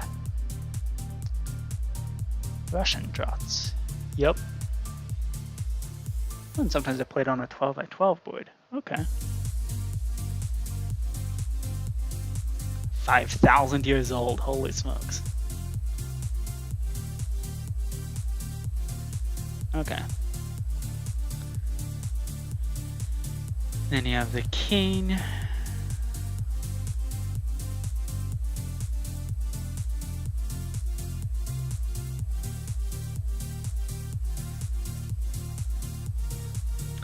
So in international draughts, the king can move any number of squares forward or backward. International checkers. Yep. And can also capture backwards.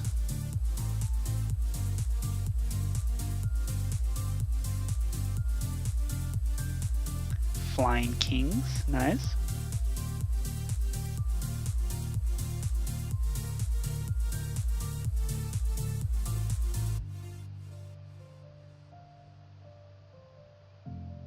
Blocked from capturing further by a piece that was already jumped. Okay. Now we have ancient versions, Arabic version, crowning. Okay. Ooh, and here's variants. Okay. So you have a 9x9 board. Each side has 17 guard pieces to move and jump in any direction. Okay. Bishop and a camel.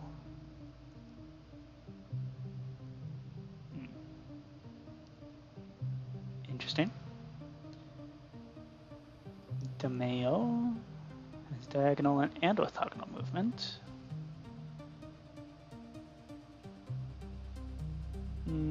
Okay.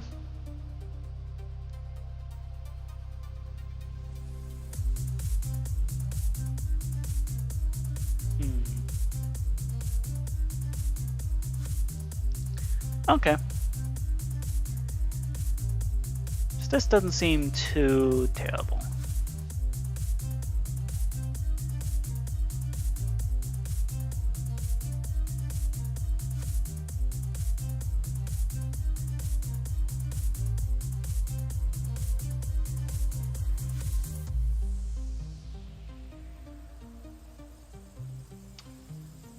Cool.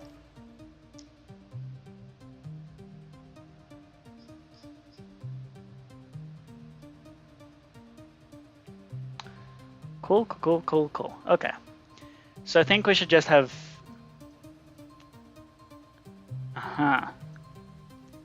Yep. International and Russian draughts. Yep. Can jump forwards and backwards. Cool. Okay, so honestly we could just have one setting that's just international checkers. Okay, so let's just do that. Okay, so settings can go over here. So this setting will be international or American.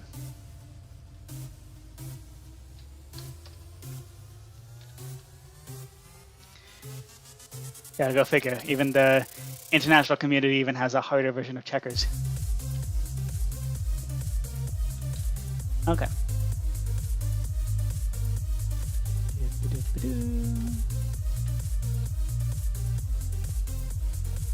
There we go. This is good. Okay. So we have international versus American. We also have must capture the maximum.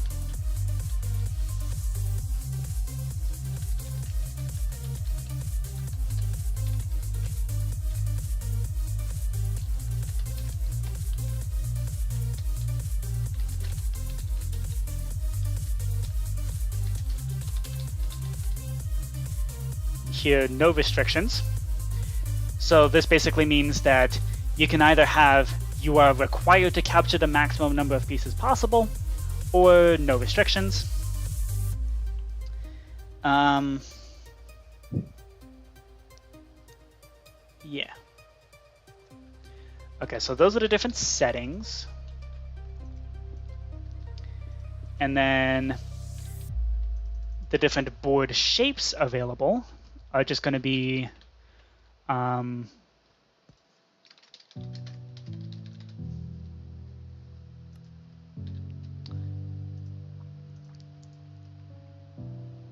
okay. So then the different board shapes available will just be normal, cylinder, and torus.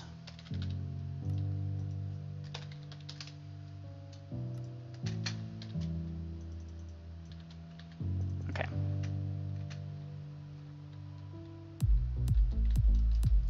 Okay.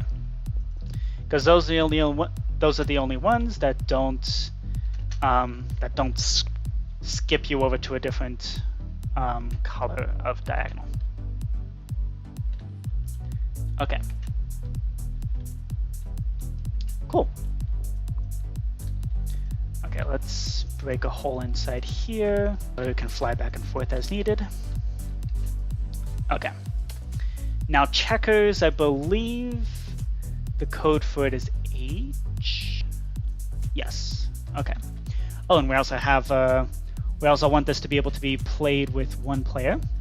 So we're gonna have a block right here for whose turn it is.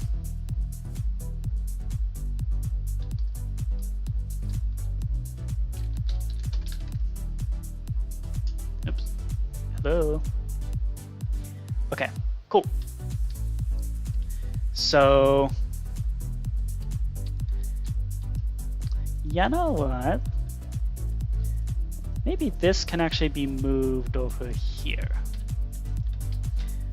Never, we don't have to take up too much space.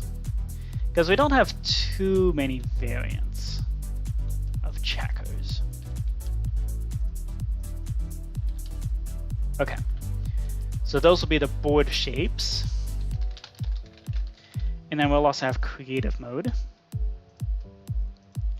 Because all good games have to have a creative mode.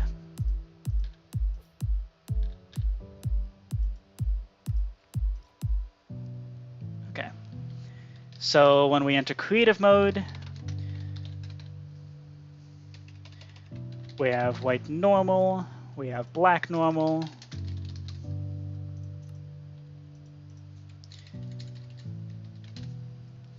We have white king. We have black king. And we have who starts? White versus black. Okay. So this is, of course, all user interface sort of stuff. We will figure this out as we get to it. Okay. So first things first. Oh, and we should also have over here, we'll have the place start and begin game. And then there's no fancy checkmates or anything like that, so we don't need the ability to resign.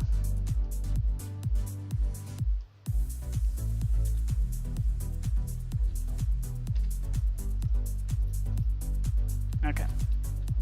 Then these are all settings. So let's get the lime color. So are these. And then we need master reset somewhere. That can go over here. Master reset. Okay. There we go.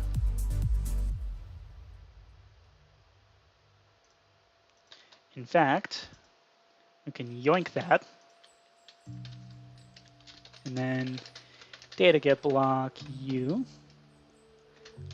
front text dot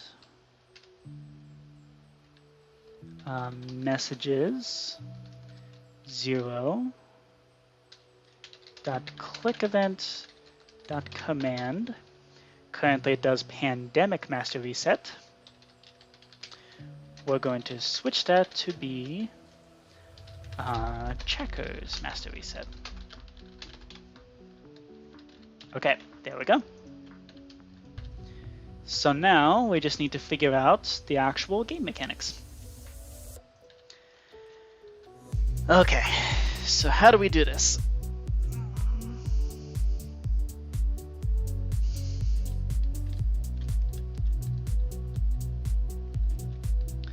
Okay, so the hitbox is way down there, so I think we can do some, kind of like what we did with 5D chess, which was, okay, what is happening?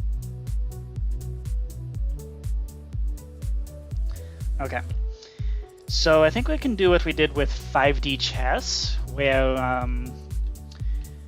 you have interaction entities kind of sticking up out of the ground, which you can right click. That made things much easier for programming purposes. And because all of these areas are covered in barriers anyway, players won't be able to access this part, so it doesn't matter. So I think that will be the key thing here. So type block display, run summon interaction, located there. Let's make the width 0.8 and the height 1.0f.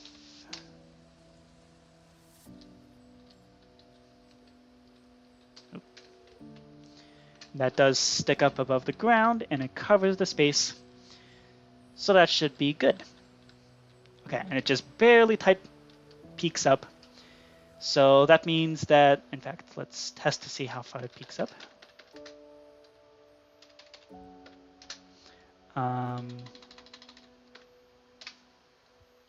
Ooh, just enough.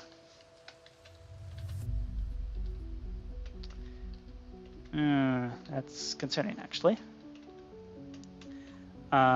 Maybe we want a slightly taller than that.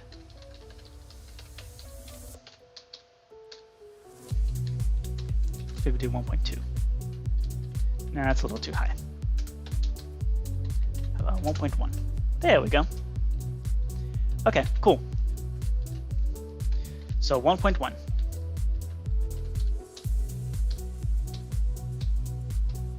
Okay. Let's place a barrier back in there. Okay, so we want height 1.1. let's note this down somewhere. I usually note this sort of stuff down in how to play. So at the block display,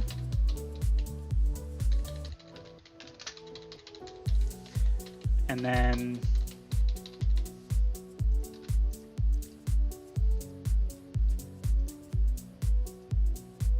okay, so white and token. Actually, let's label this as player token. There we go. Now, furthermore, we also need movement tokens.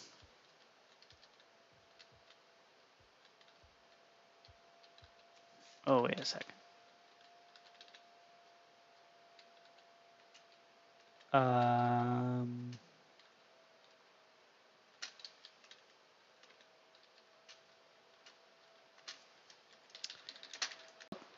Hello? Hello? We back? Let's make sure that we're back. Hello? Okay. Looks like we're good. Okay. In perfect timing because our album just ended. We are now on hour number 2. Let's put on notes. Why not? Also, what item displays? Doesn't matter. Okay.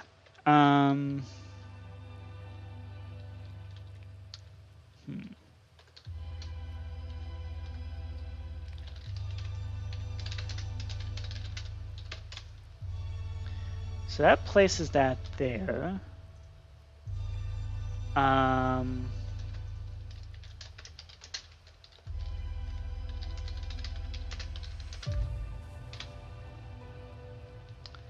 But that places the hitbox there.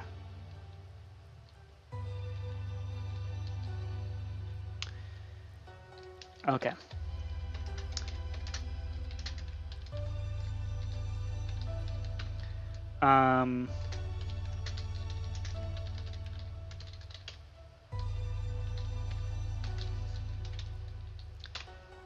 Okay, so that's not going to be a problem. Okay, that's fine. Okay, so let's see what else.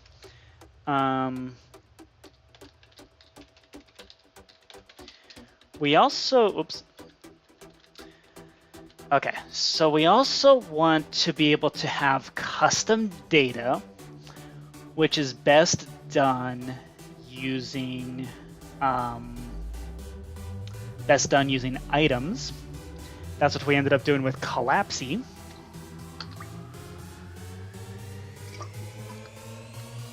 And in fact, I think we're going to be doing a lot of work.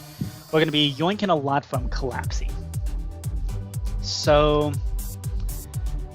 so first of all, can I summon an item display where the item display has the display of a block? That's what I want to figure out. So let's open up MC Stacker and see if we can figure this out. So I figured out a really cool cheat with MC Stacker. If you make the window too small, it doesn't display ads, which is really cool. Okay. Blue concrete.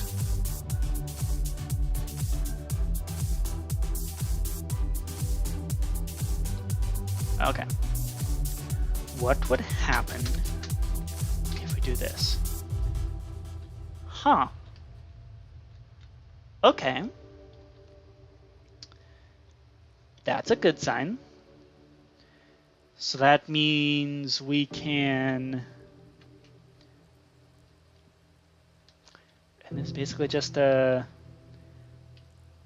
It's an item display, which means we have the same control as we do with items.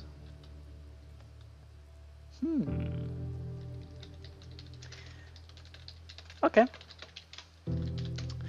Well, that is really convenient. because that means that we can actually basically yoink the same system as we use for chess, but we just swap the role of the item display and the block display.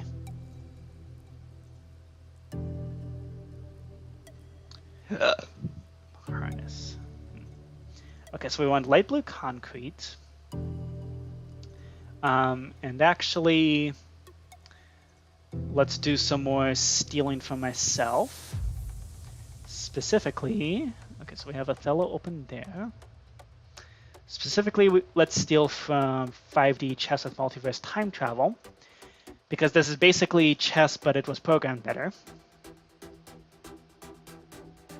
Which I sure hope is the case, because otherwise it'd be an absolute nightmare to try to deal with. We want the possible moves. Let's look at, for example, Bishop Black King. So here we summon a block display.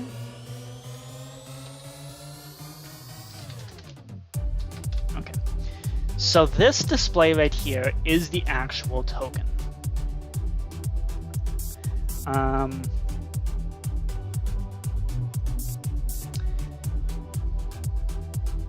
never mind, that's not useful. Okay.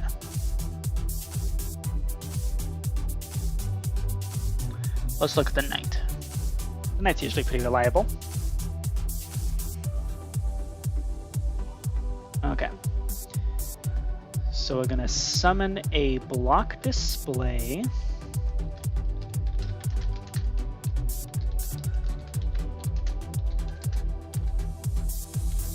Oh, okay.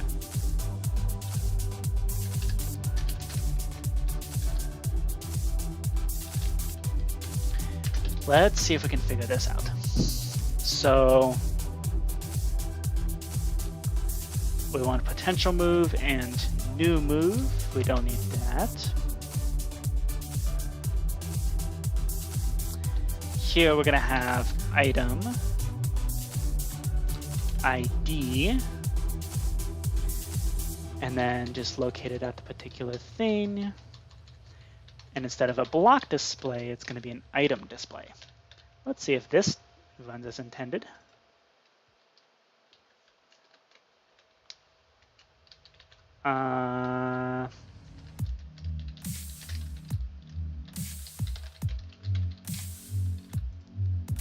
Okay.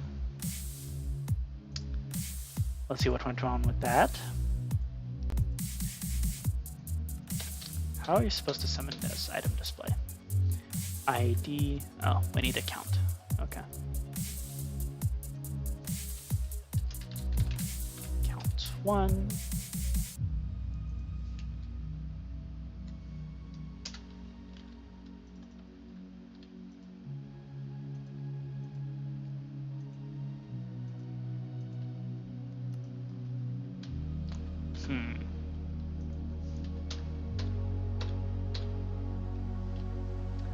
Minecraft light blue concrete.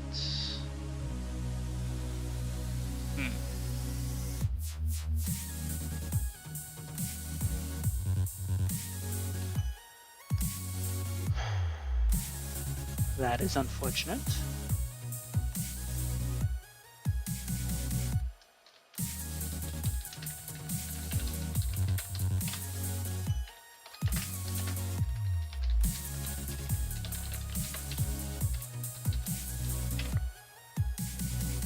Oh.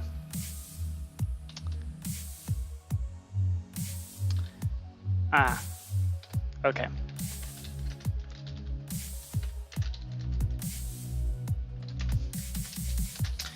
Okay, so that was clearly not supposed to happen. Force load remove everything.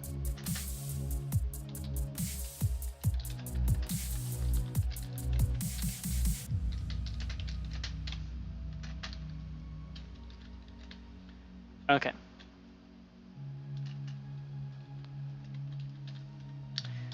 Right. Let's try that again. So we're going to run function checkers.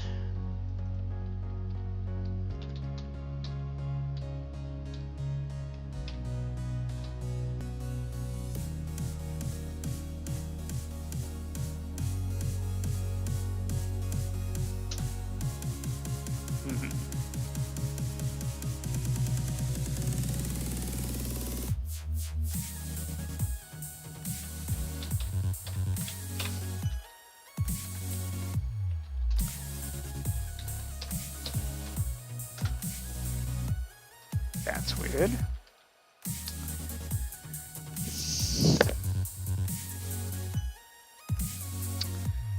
So what's the problem here? And it can't be all the transformation stuff. Indeed, it's not. So what's the problem? Why can't it do that?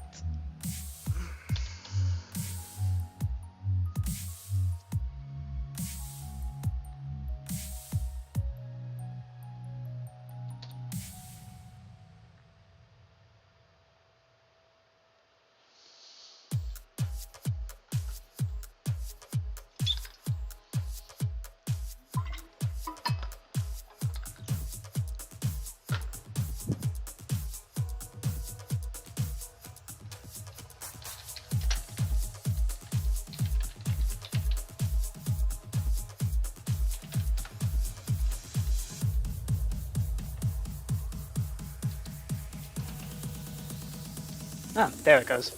Okay.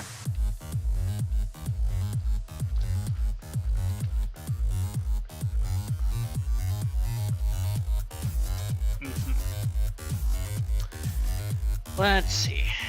So we need to adjust this. Let's see. So we need to. Oops.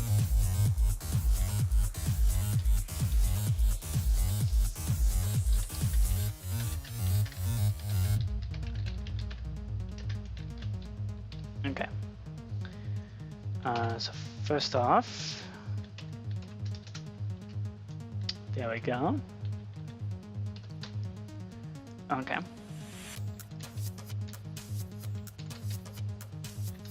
Wait, is it really just? Oh. Well, that makes things much more convenient. Because now the center of the item is the middle of the actual item itself, so we don't have to do any weird offset stuff. Okay, that's convenient. Okay.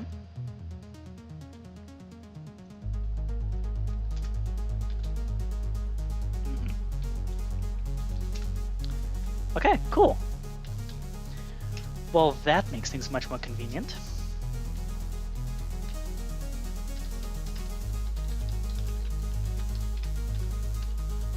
Okay.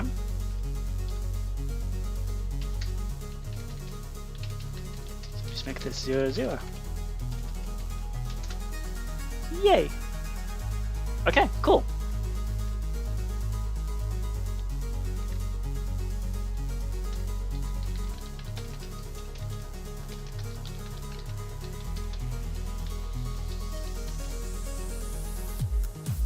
Okay. Relative to token.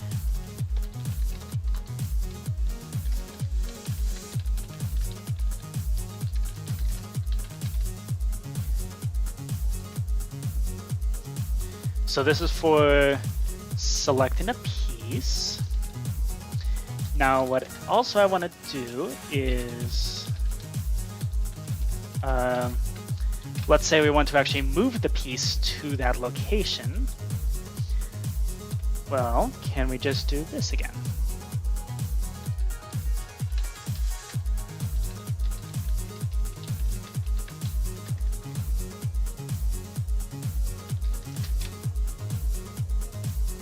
Let's see, does this hook up as it's supposed to? Yes, it does. Okay.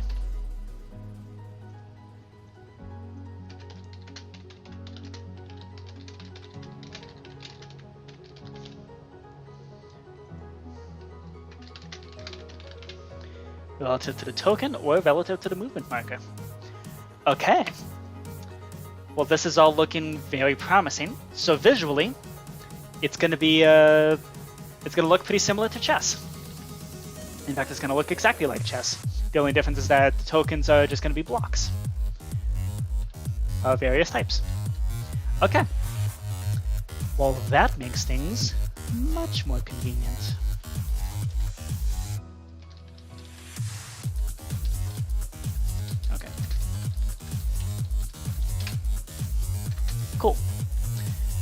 Okay, real quick, let's make sure. Okay, it might actually be worth actually like describing the like positions in terms of the A through H, 1 through 8, yada yada.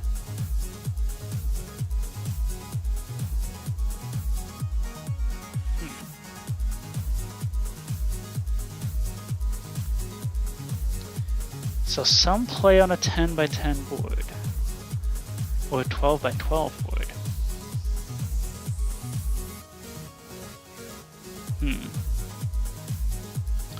Okay. So I think we should leave room for that.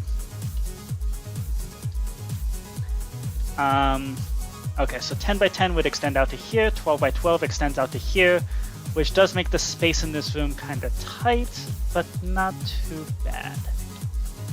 Okay.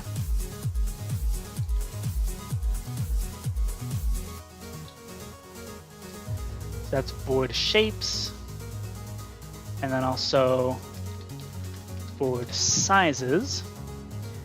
We'll have 8 by 8, 10 by 10, and 12 by 12. Okay. Always good to have customization features. Okay. So now what do we need? Now we need to figure out a coordinate system.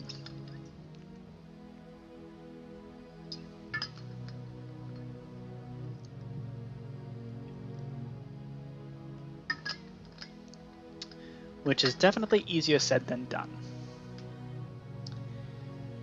Let's see. I mean, the easiest way to make a coordinate system is to just make the entire board out of block displays, or item displays. But that's a lot of entities, and that can get kind of laggy. We do have to keep in mind that Minecraft can only really handle a couple hundred entities here and there. That's one reason why like something like Ticket to Ride is really pushing it with having 300 something entities. So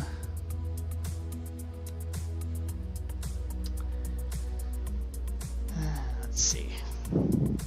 Actually, Minecraft can comfortably handle a couple thousand, which I guess isn't too much of a problem. I mean, it can handle Chinese checkers just fine. And that whole board is made entirely out of not just item displays, but hexagons even. So I think it should be okay.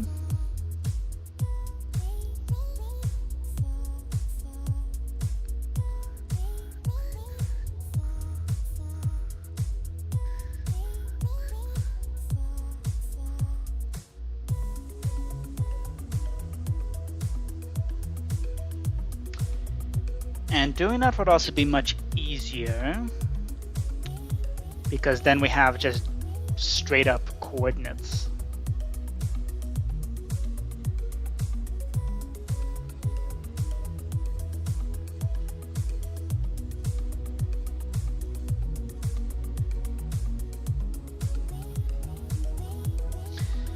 Maybe we shouldn't have different board sizes. I feel like that's going to get really complicated to try to program.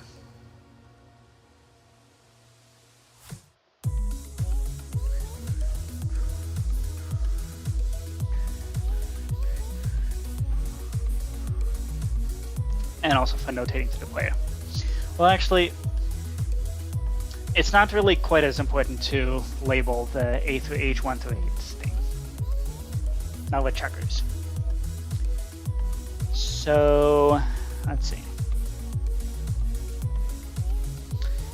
Do we make different sizes of boards? I'm thinking no. But at the same time, we do need a coordinate system. Because otherwise, it's just not going to work.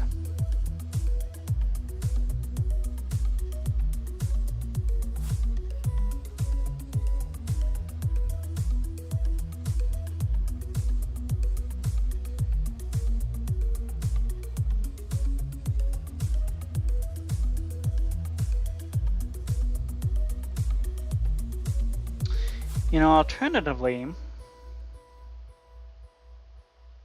that's a dumb idea. Okay.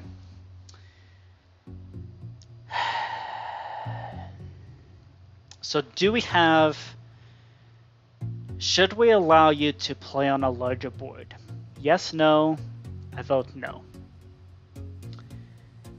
That's a separate question from asking, how do we make a coherent coordinate system? That's not going to make me want to vomit.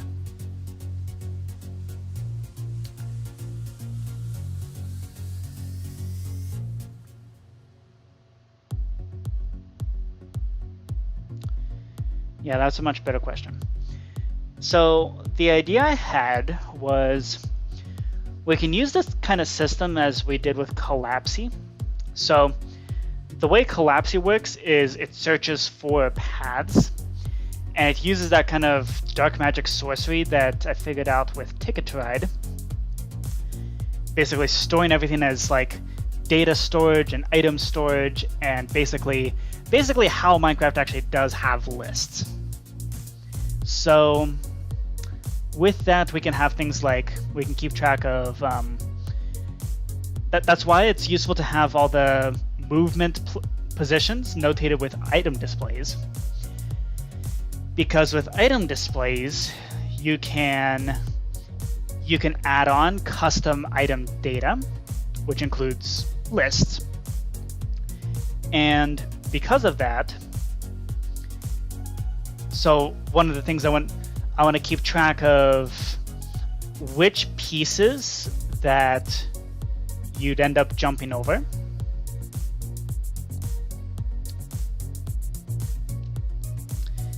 Like if you take this particular path, which pieces are you jumping over?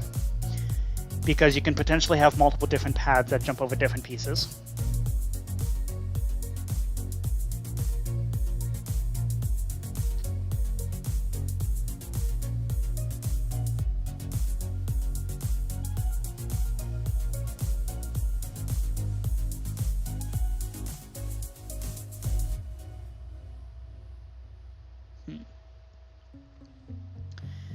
And of course, we do have to have the possibility of jumping backwards as a setting. Okay. So what we can do is, as far as coordinate system goes, we could simply use the kind of native system that Minecraft has, the native coordinate system that's like the stuff that pops up on the XY coordinates.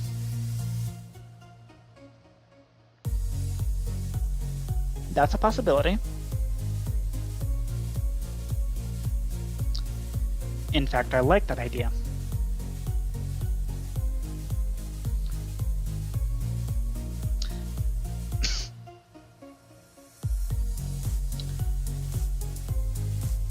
Although, well, we can still do ranges and stuff because we do have the ability to say like if entity at n, like x equals 2, y equals 3, z equals 4, dx equals 2, dy equals 1, dz equals 1. Like this, this is what lets you figure out like location-based things, and also these dx's give you a range of possibilities. Now that range is always going to start from the southeast corner. Wait, southeast or northwest? Always starts at the northwest corner and then goes in the positive directions. So as long as we keep that part consistent, it should be okay. I mean, that is the system I use for chess.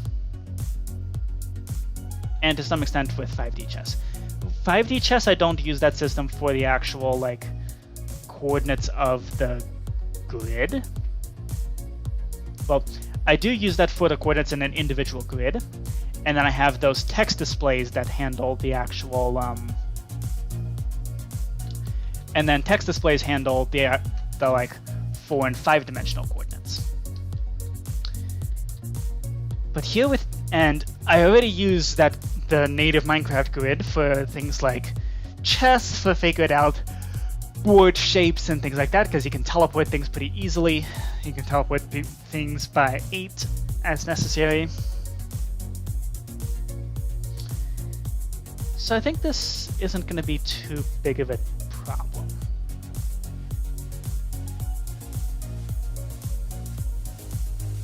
And because we have that ability, we can also make it so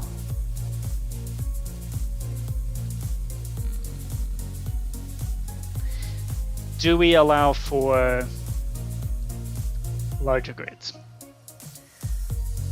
If we're released from the necessity to,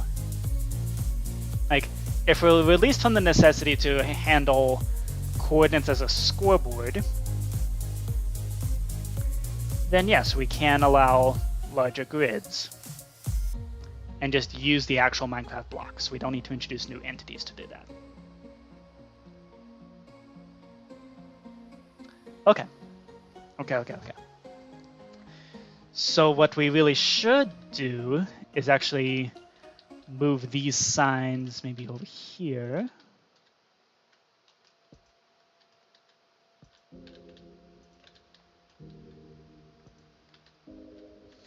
And put the master reset like over here maybe. Right, not there. Over here. Because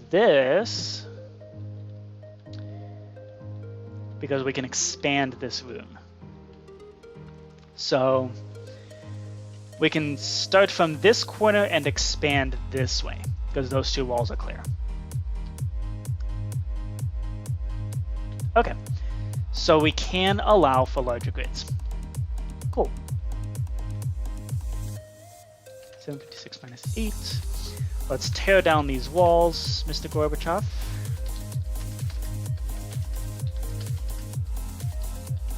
Let's tailor. There we go. Okay.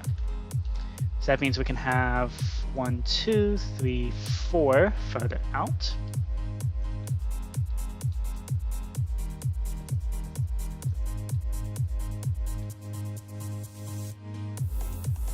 Okay. We go minus 10, 55, minus 11.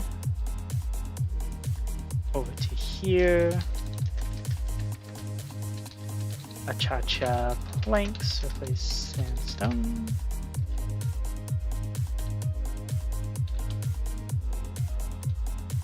Okay. Which means now we need to expand these walls over to here. Unfortunately, there's really no easy way to do that with the clone command or the fill command or anything like that. So we just gotta do this.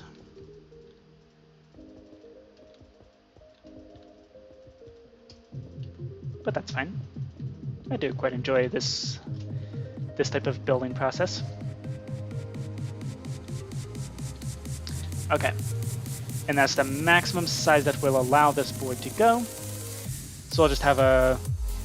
So if you choose not to use the larger grid, then that's fine.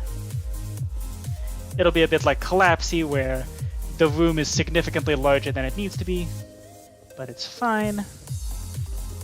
Because if you choose not to use it, that's up to you.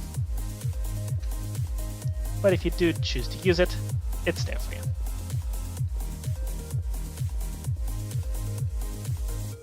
Okay.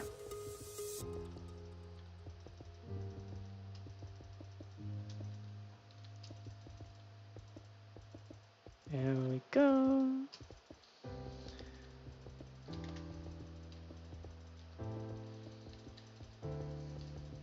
Okay. There we go. And here we go. Okay. And then we just gotta fill this in, which this can be done with /fill.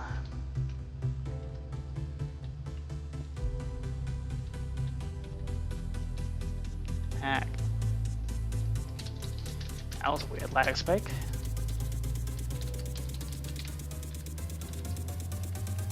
Okay. Cool. So that's that. We can move master reset maybe over here. Okay, there we go. So now we can have larger grid as needed. Let's see.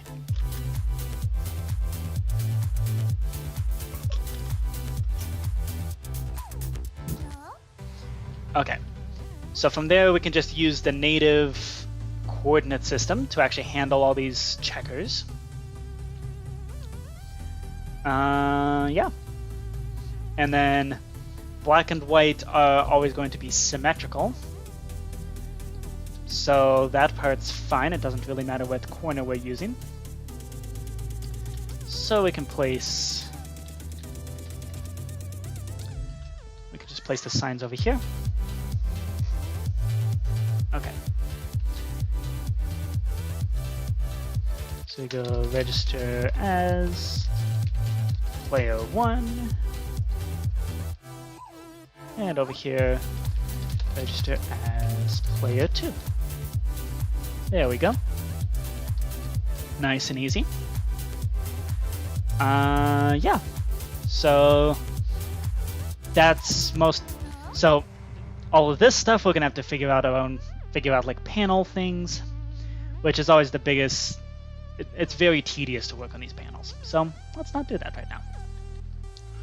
Let's figure out some movement things. So first of all, everything's going to be done with interactions. So we're going to need some command blocks involved. So we're going to do, let's do tag at E, predicate equals checkers in dimension, type equals interaction, NDT equals interact. Everything's going to be done with right clicks. Add to this. And then we're going to do execute as at E, predicate equals checkers in dimension, tag equals add to this, run function, type equals interaction, checkers, right click on target because we want to execute as the player. Actually, we don't want to execute as the player. Okay. So then we do data remove entity at E, predicate equals checkers in dimension, tag equals add to this, limit equals 1, there should only be one of them, interact, and then tag at E, checkers in dimension, tag equals add to this, remove, add to this. Okay, nice and simple. So we just have this active for an active game. In fact, this should always be on because creative mode demands it.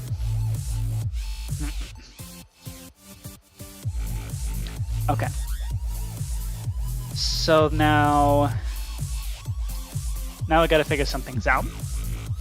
So let's see. So let's figure out our right-click function.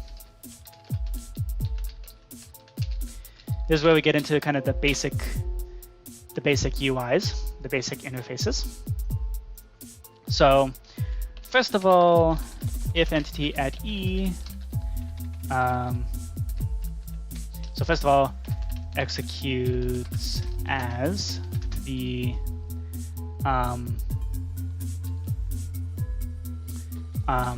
interaction. Okay. So execute if entity at S tag equals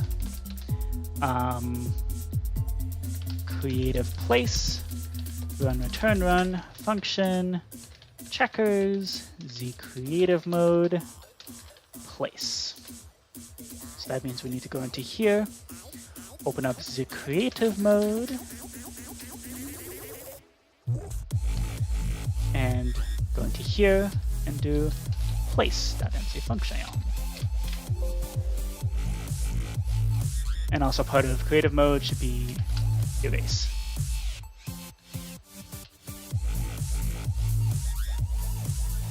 And leave creative mode. There we go.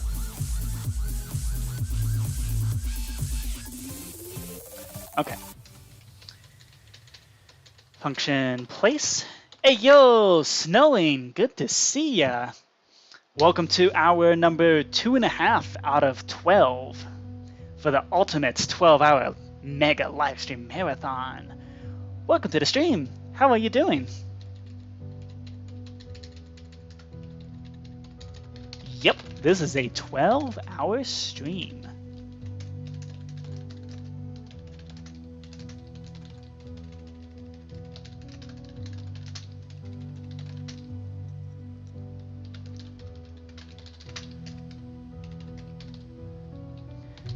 Tag equals player, then run tell raw at s.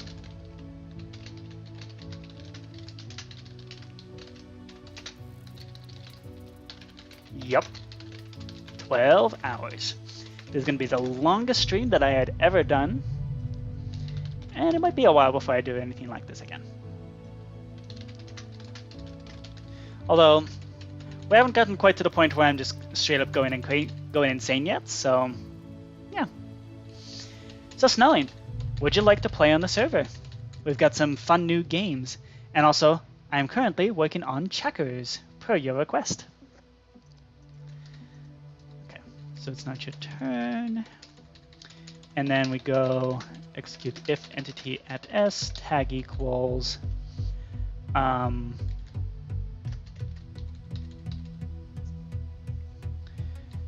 so then we do, so if what you're moving is select piece, then run return run function checkers select piece.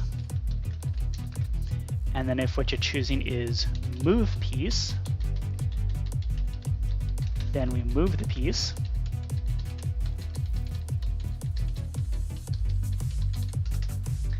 And then if on target, if items entity at s, warped fungus on a stick. Well, it doesn't really matter what the warped fungus on a stick is, because like promotion is always going to happen, and the only other warped fungus on a stick we're even going to have is the cancel button, which is always important to have. So this will just be run return run function checkers cancel selection. So those are going to be our different buttons. So we have move piece, that MC function. We have select piece.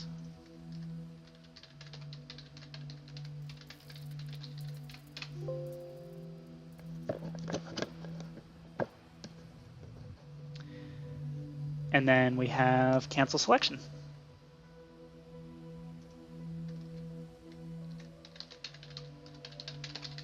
Yeah, Snow, it has been a while.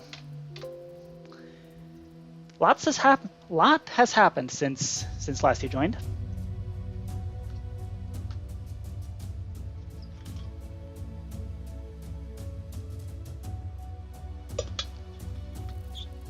Okay. So we have cancel selection there. And then let's do scoreboard players, set s, use token 0. We're going to introduce a new scoreboard now. We don't need money. We need scoreboard objectives add age use token, which is going to be Minecraft.used, Minecraft.warped fungus on a stick.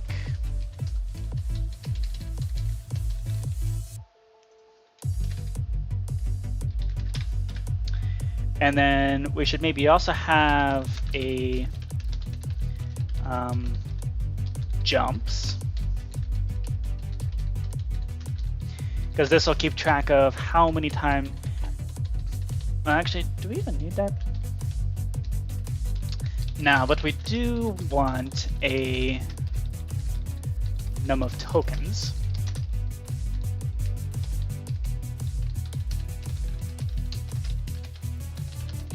There we go. So we want to track how many pieces we have left. That's important. And that'll also be a useful scoreboard, because that'll also be our win condition. Okay. So we're going to do function, checkers, calculate number of pieces. Okay.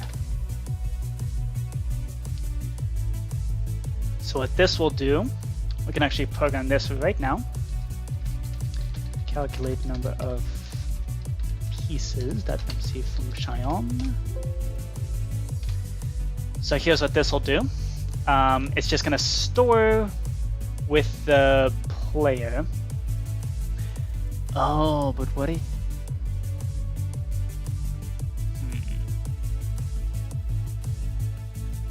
Okay, so we shouldn't store with the player then. Let's do scoreboard. Execute store result score. We're gonna call the new player white and black. Num of tokens. If entity at E. Checkers in dimension. Tag equals player tokens. Tag equals white. Okay. And that is... Okay, I should also write this down.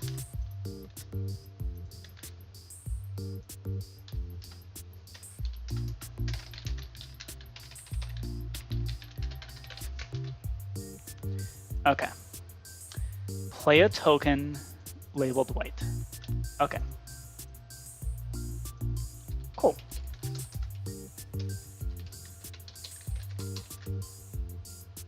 And then we do black.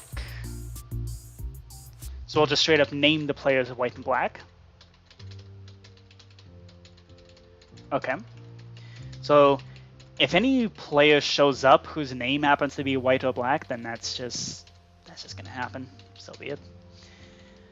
Other than that, we then need to do if score white age num of tokens matches 0. Then we run in board games checkers.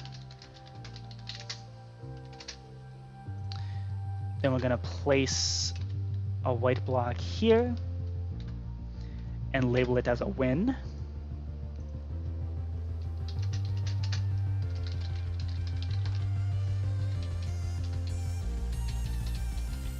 Okay, and then we're gonna do run function, checkers, and round. And then we do the same thing for black.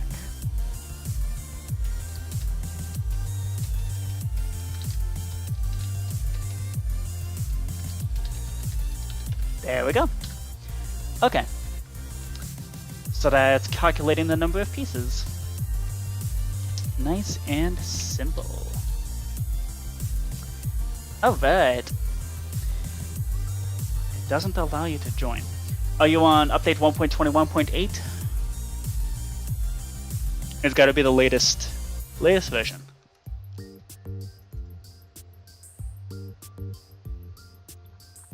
And then also the server IP is Have you been here since we moved to Scalacube instead of Aternos? I don't think you have.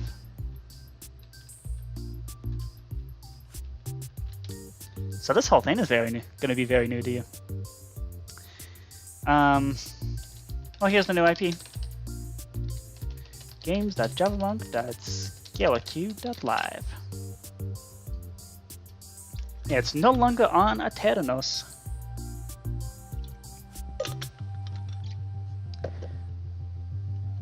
In fact, the Aternos server actually got deleted because I didn't bother restarting it. So, and good riddance. I hated Aternos. All the stupid ads, all those stupid things you had to do, and now they have to shove IP down your face, but they have to shove AI down your face in order to even start the servers.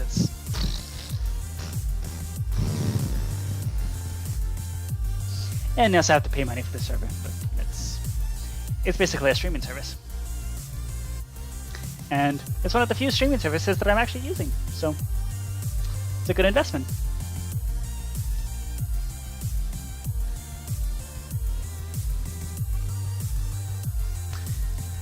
Yes, so snowing, since you have not been here since the switch to Scalacube, that potentially means you've never played Chinese checkers. You definitely have not played Pandemic because that's a brand new game. You might not have played Battleship, potentially. You've definitely not played Othello. Might not have played Connect 4. Oh, you have played Chinese checkers. Okay.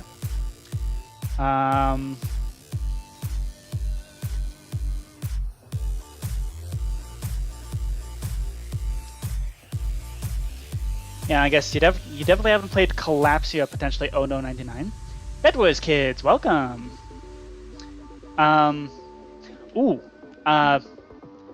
kid. Let's see. Yeah, come on and join. Let's real quick.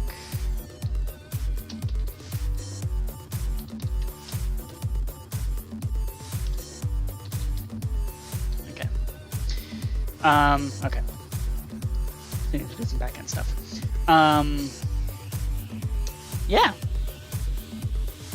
Yeah, that's gonna be fun. Okay.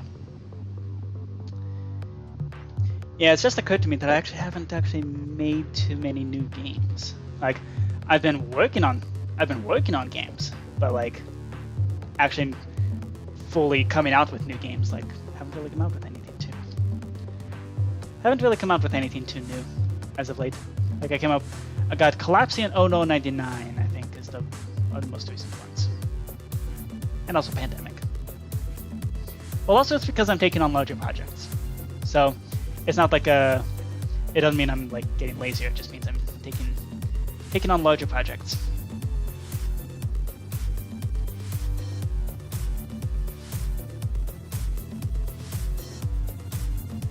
Okay.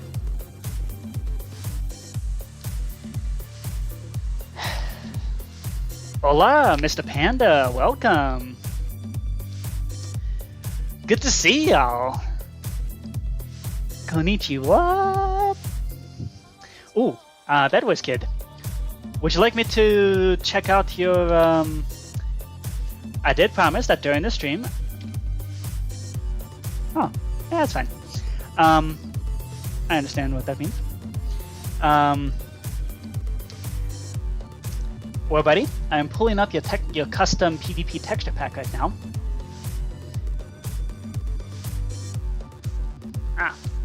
Fixizzle, formerly known as War Buddy.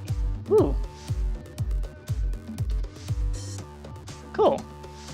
What up? What up, Fixizzle? At PvP Zone. No. Yep, I know. I saw you. I saw the message. PvP Zone? No. I explained in the chat why I am very purposefully not going to do so. Oh, the texture pack is for 1.8 PvP. Okay. In that case, we will check that out later. Oh, and Snowing has left. Uh-oh. You okay there, Snowing? Sizzle left. Oh no. Is server crashing? Oh no.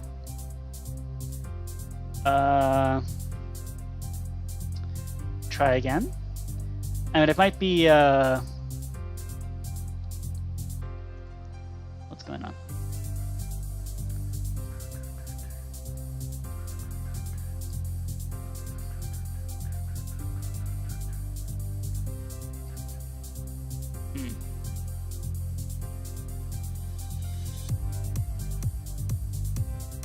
That's weird.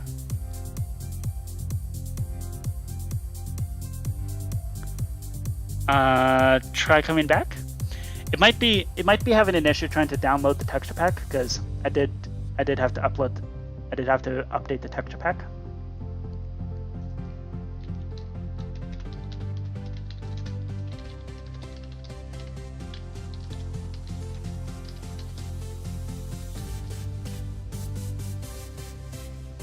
Okay. For some reason the server banned you. I don't know why. Okay.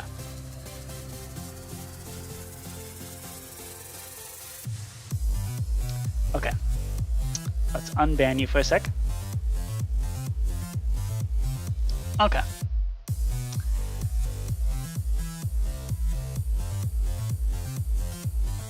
Oh, looks like Snowing is trying to join. Alright, you just gotta load in the texture pack. Snowing! It's been a while, Snowing. Okay, real quick. I'm gonna take a quick bathroom break. Yeah, the lag has gotten bad. I don't know why. I wish I knew why. Fixizzle! Welcome! Shall we begin with a game of Uno, perhaps? Our traditional game of Uno to introduce players back to the server. Yeah, I'm having to do 2 render distance as well. You know, if it says transparent textures don't work on player skins. Fun fact.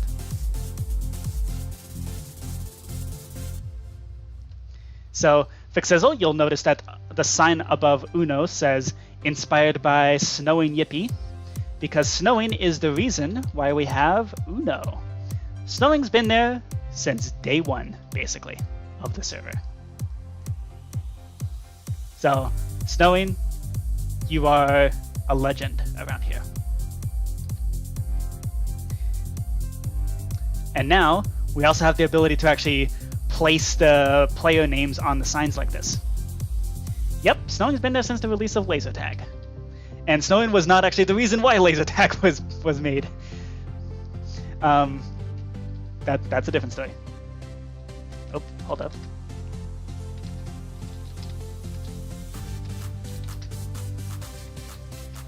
Cheers.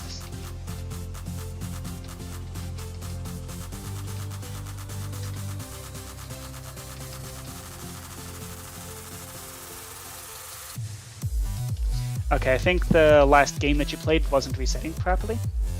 So, you gotta do this.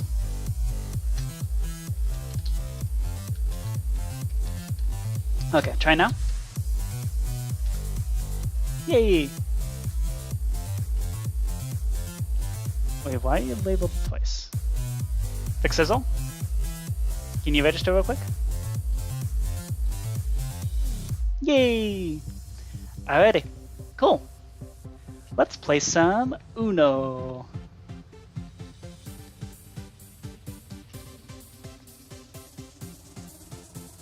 Oh, and also, we should add on stacking and chaining.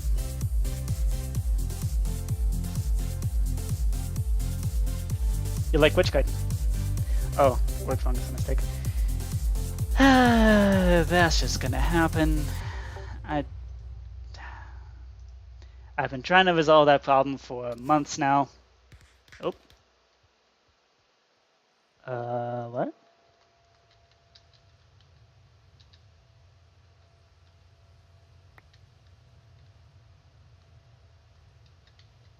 Okay.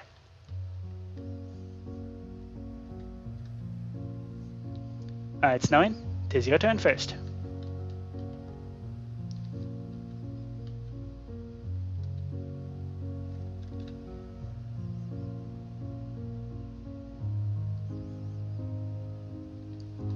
Alright.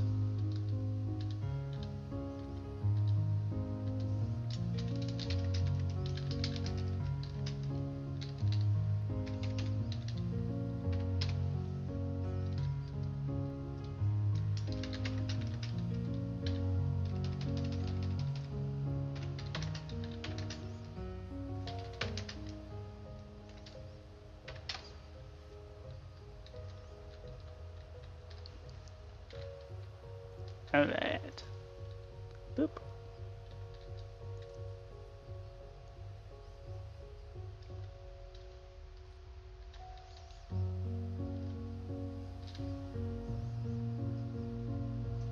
+4. I choose blue.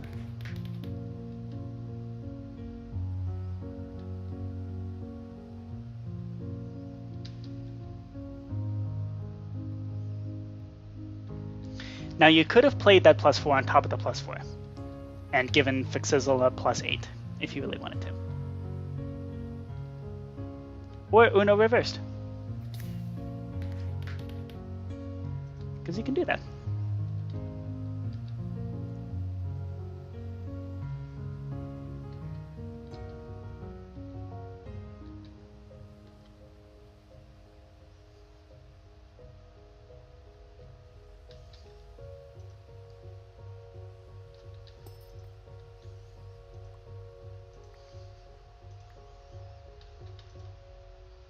There we go.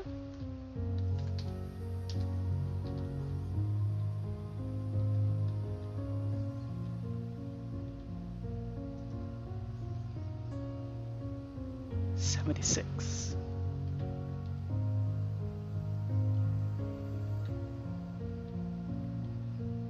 I don't know what 76 means.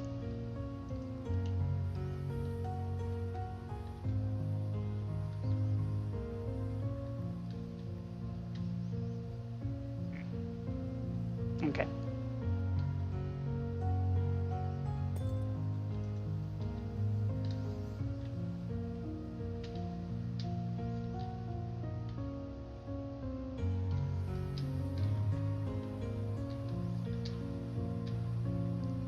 You know what, let's also do +4s allowed whenever.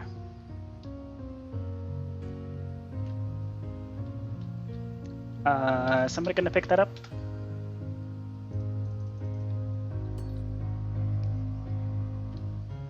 Who dropped that?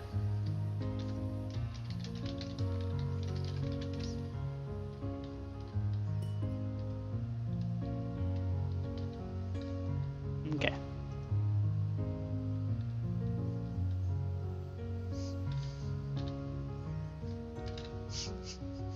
Well, I didn't. I don't drop cards. Oh. Uno.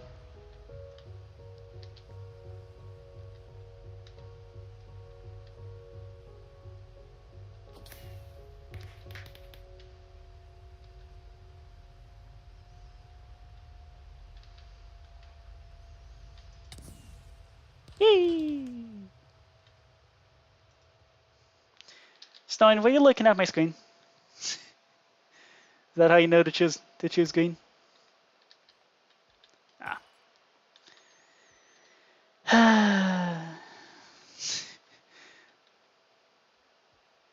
That is very annoying.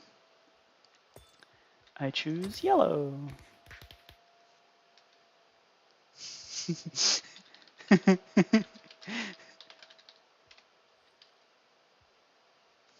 Ooh. Oh, that's gonna be fun, Fixizzle. +12, holy smokes. Nice one.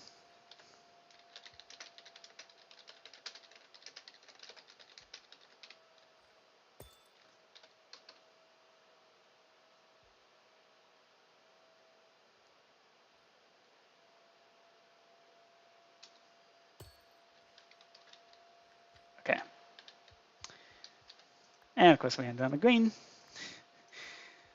Oh, and a wild. Let's make it red.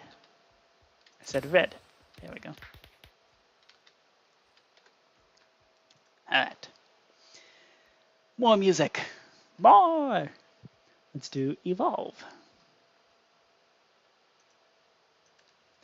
+2. +8! Ah! Okay, fine. I accept my fate. +8.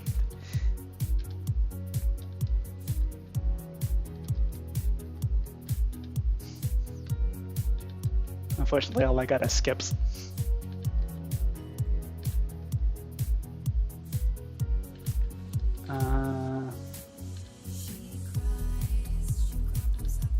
Yep, it was a +2 at least. Yeah, it wasn't like 5 +4s.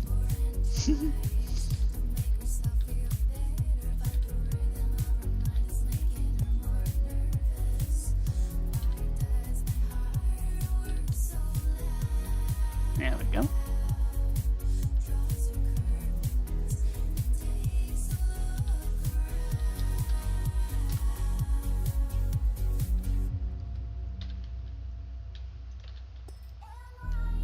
Ultimate skip.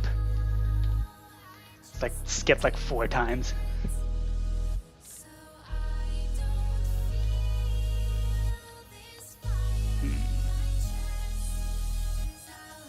How do we stop snowing? Let's switch to red. See how you feel about that. Ah, yes. Oh, never mind.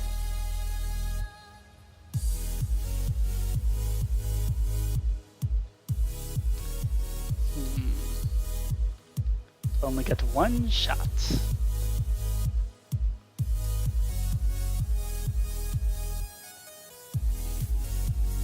Do you have a red? Oh, got him.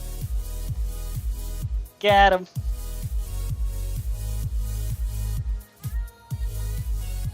All right.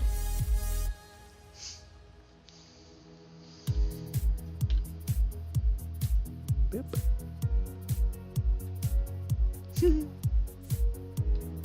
You love your luck. Yep, we all do.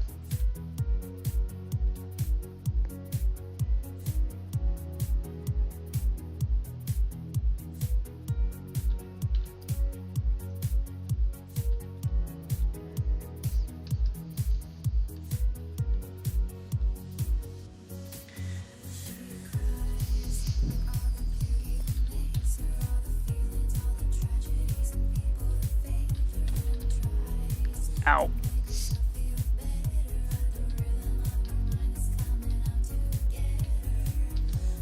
Nope, shuffling discards.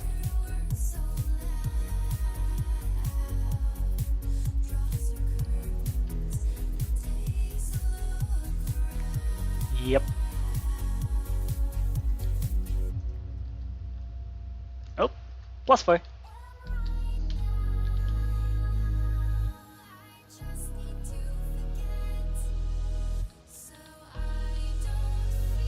And of course I got all different colors. Yep. That is not helpful.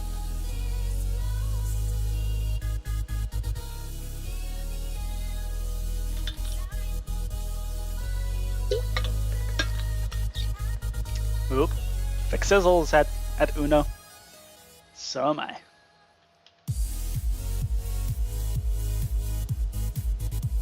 Everyone has Uno except snowing, which means snowing has the potential to really mess us all up. And there we go, messed me up. And now for the ultimate. What do you have?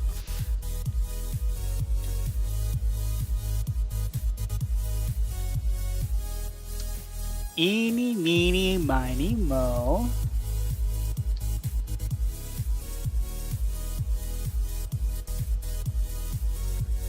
Snowing's had that for a long time. Ah, dang it.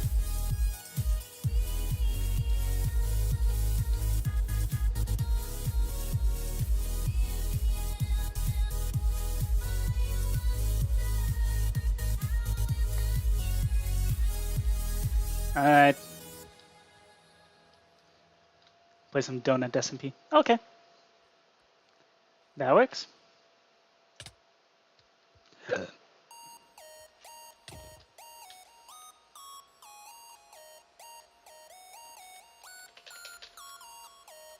Alright.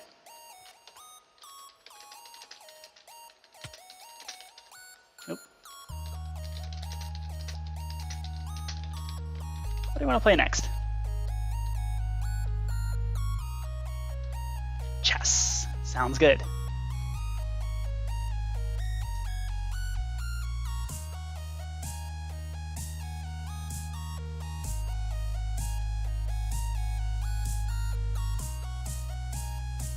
Alright, over to the board game hub.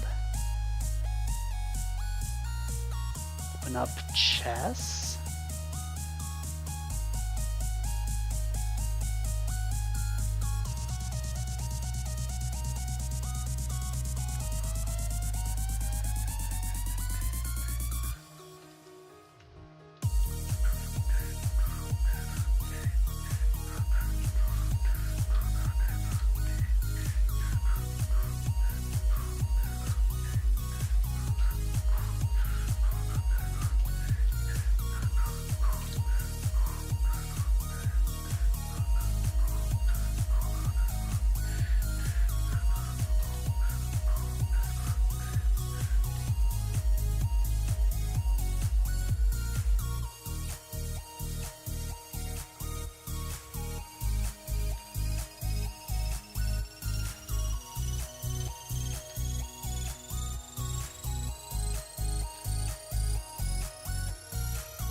The knight looks like it's doing on face.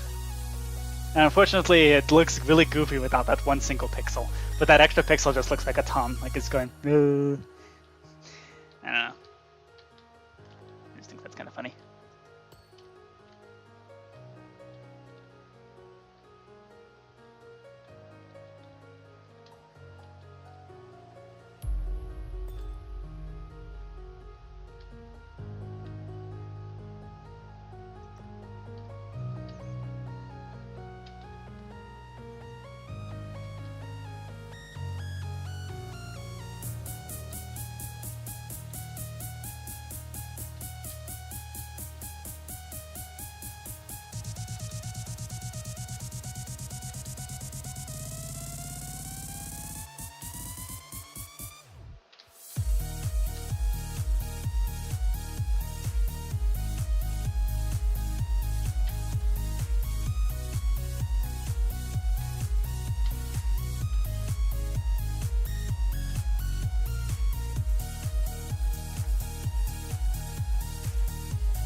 Yeah, I think we're good. That queen can stay right where it is.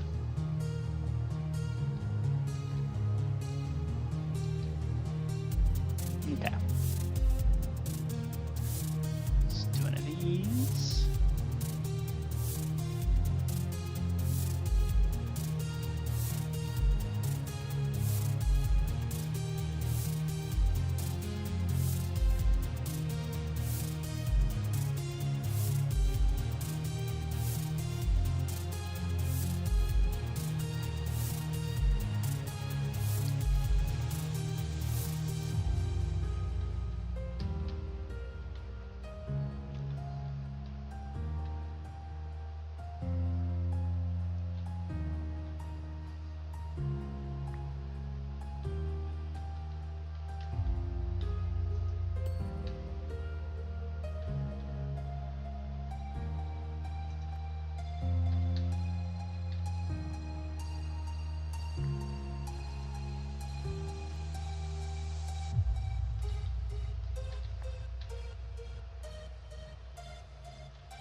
Hmm.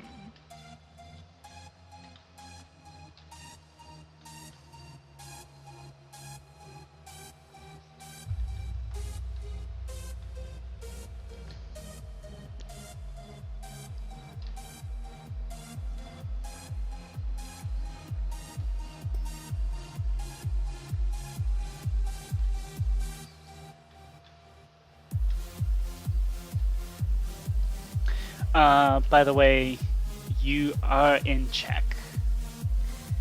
That should not have allowed you to do that move. But just FYI, you are in check right now.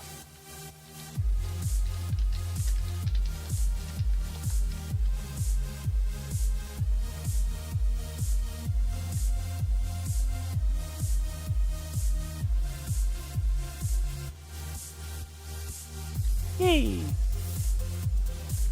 Okay.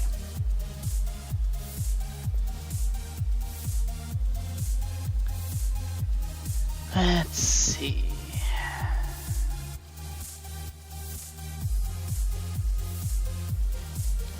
How do I wreck you? Wreck house here.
Yeah, I would recommend standing over the square that you're going to move to, just so that things are precise.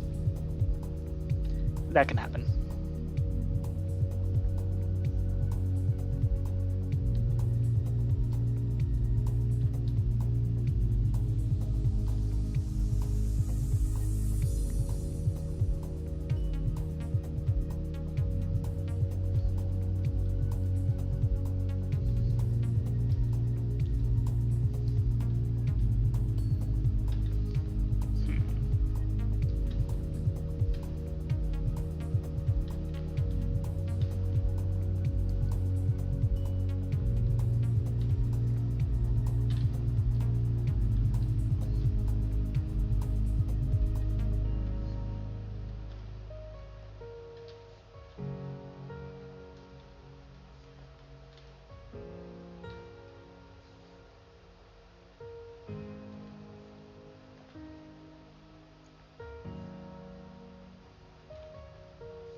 Oh, snap.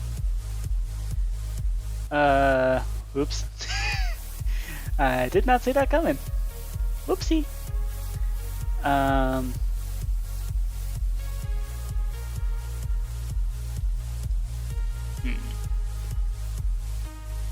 Good move. Well played.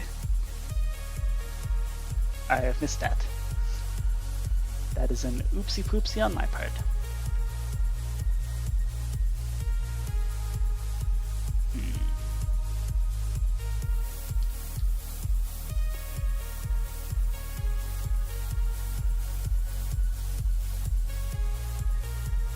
Okay.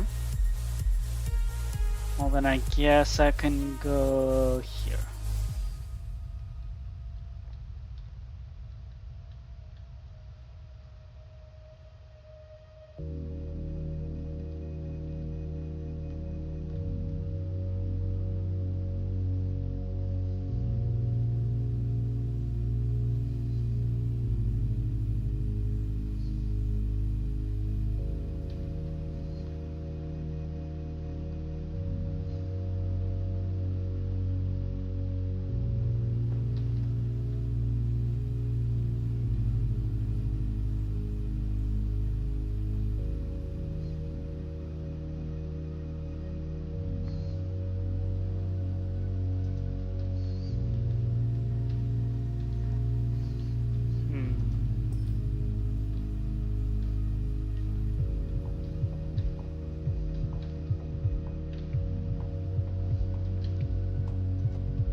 This black queen is in a terrible position for you. Great for me, because I can just wedge, you can just wedge the queen in there and then you can't do anything about it. It's very annoying.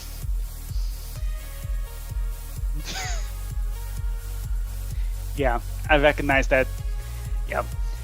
I recognize in terms of ability, I'm unlikely to win any game ever, but I can at least be annoying as I'm losing. Like, I'm very likely to lose. But at least while I lose, I can be the most annoying person possible.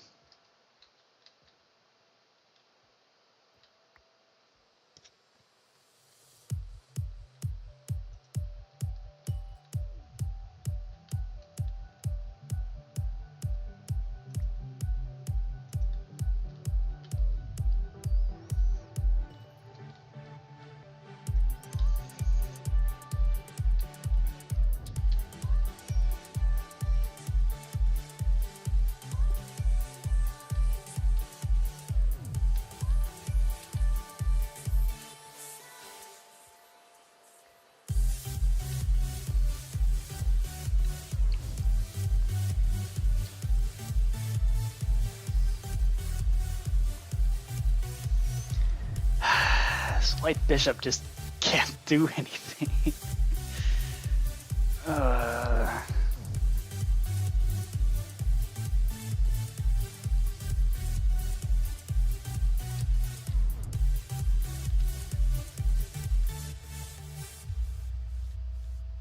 Guess I can do this, maybe?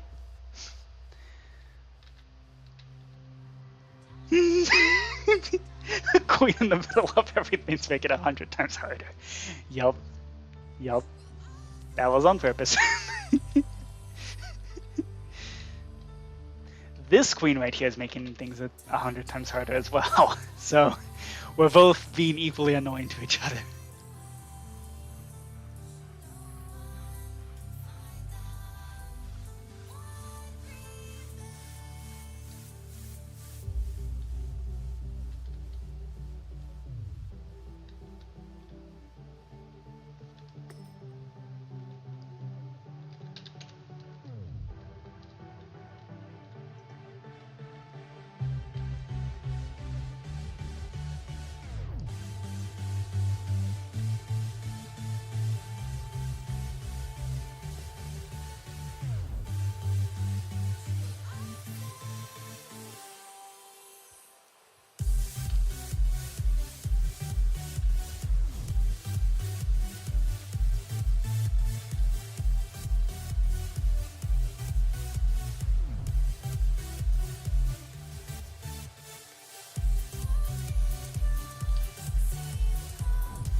I guess bye-bye bishop, but also bye-bye knight.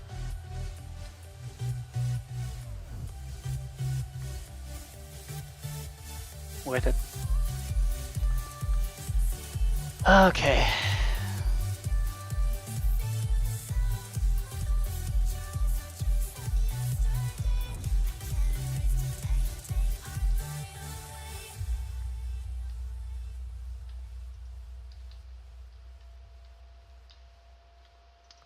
Yoink.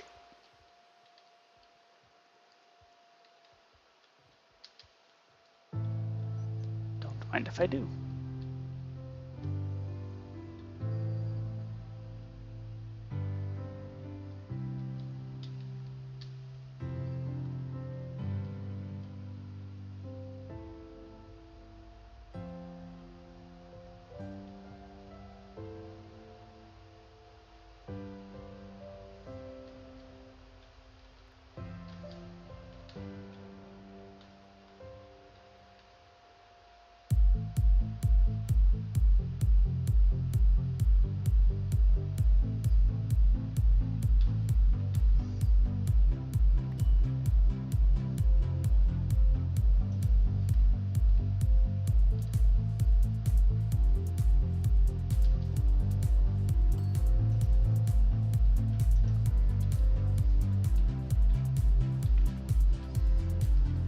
Your queen's going bye-bye.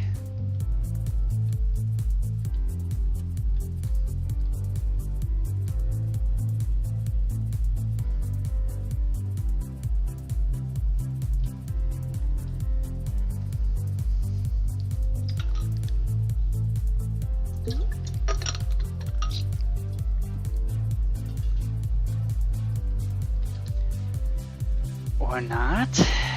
Actually.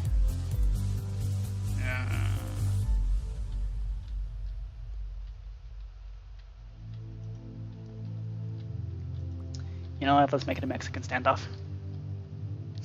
1000% brain power. Fine. Let's make it a Mexican standoff.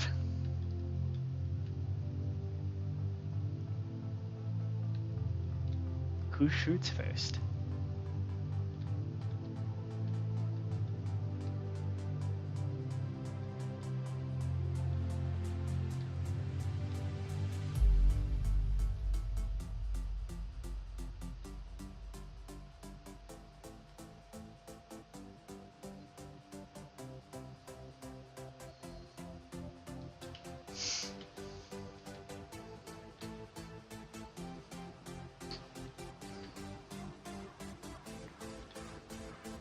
Ah, coming to break up the fight, I see.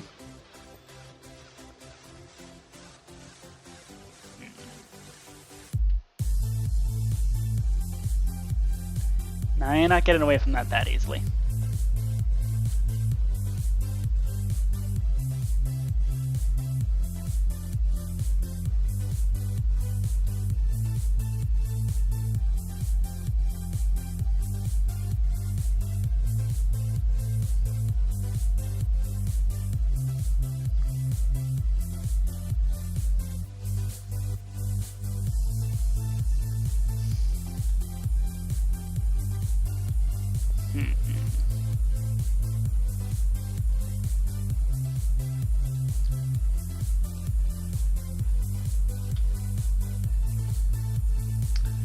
I'm gonna do this. And anybody who comes in to try to stop me is gonna regret it. Anybody who comes in to try to take down my defense is gonna regret it.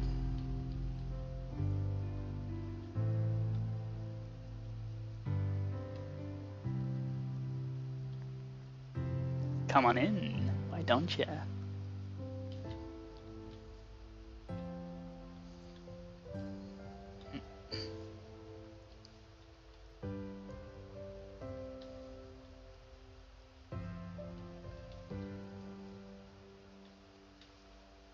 Nice juicy king for you, right over here. Come and get it.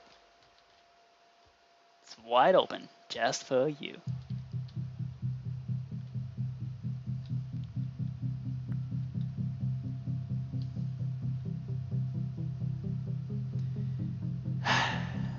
That's annoying. Of course you have to go the annoying route.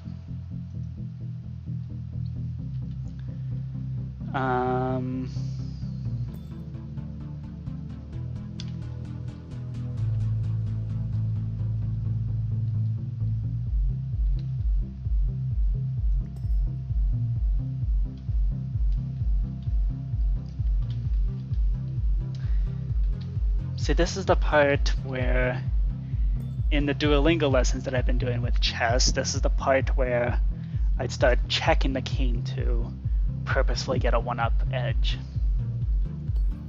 And I think that's what I'm just gonna have to do here.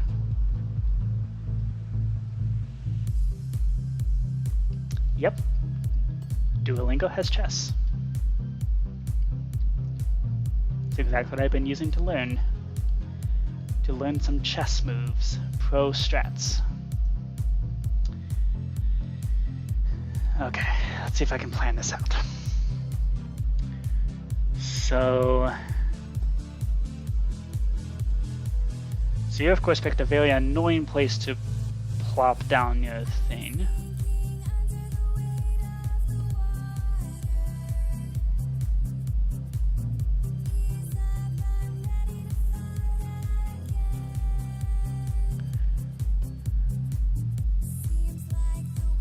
Ooh.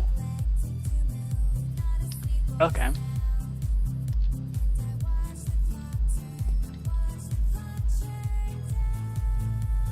I think I see a way out. Oh, but you can do that instead. Is there a way to still make that worth it?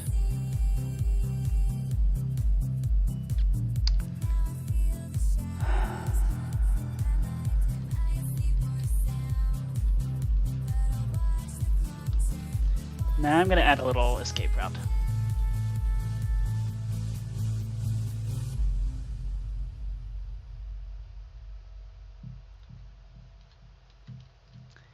Okay.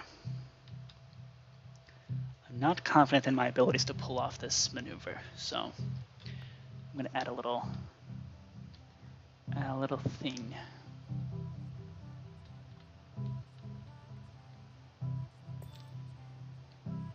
Okay. We're escaping.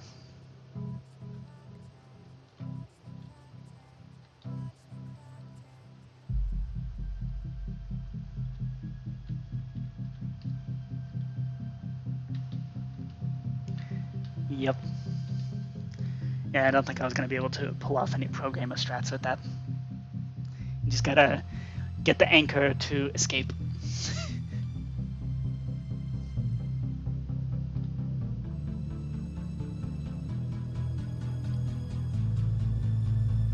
This has gone horribly.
Finally.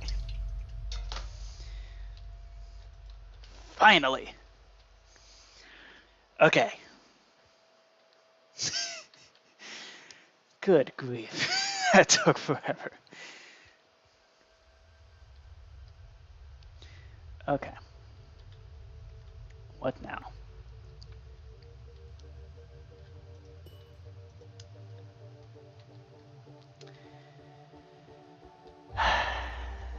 Now we can pull out this maneuver.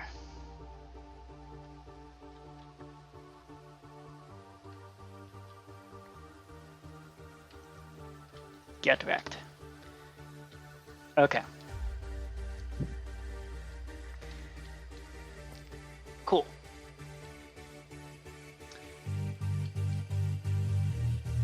Okay. Let's see what we can do with these pawns.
Ah, shit. Oh, nope. You did not catch my mistake. Good.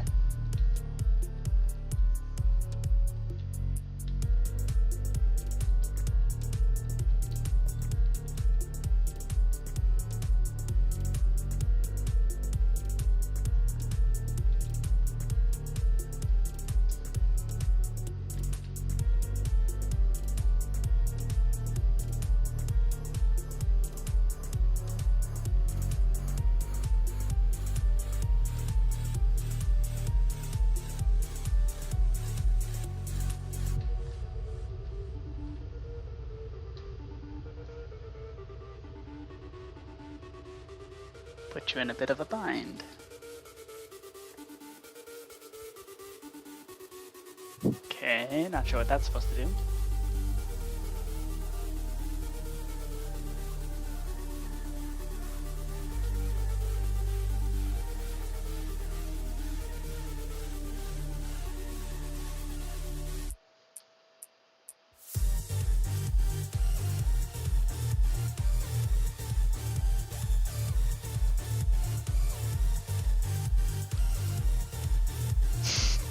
That king is in a really good position.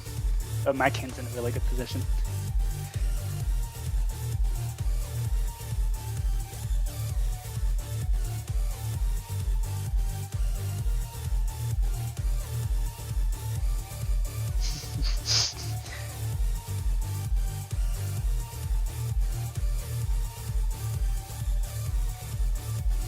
A 100,000% brain overload. We're both using some pretty big game, big brain strats here.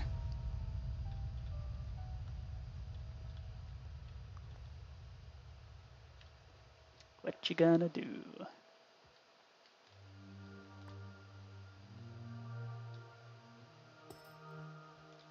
Okay. I guess that works. Doesn't protect your pawn, though.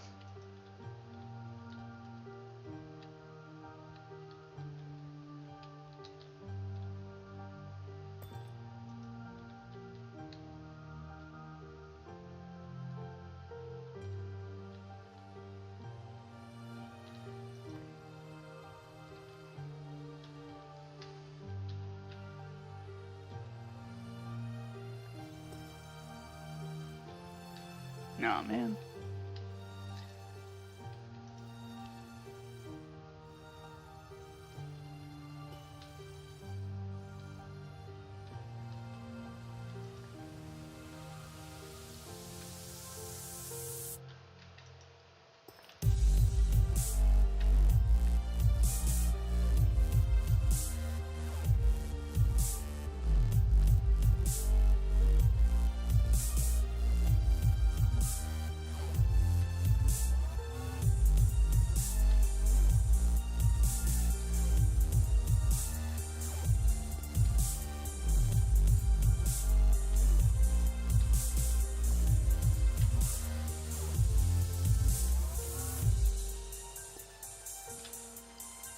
Still move the bishop.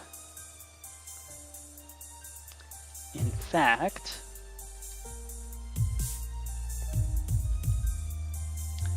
can I do a pro gamer move here?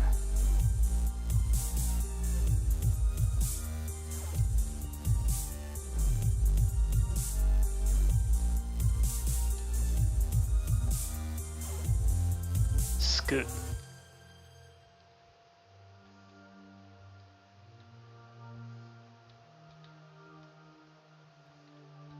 Move, Kane.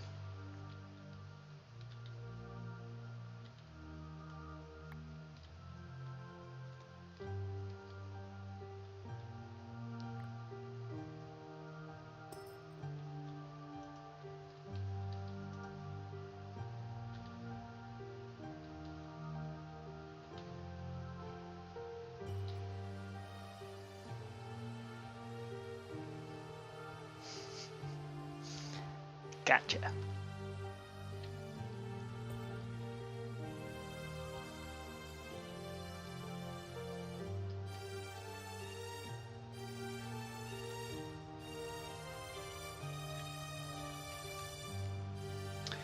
That's weird that the...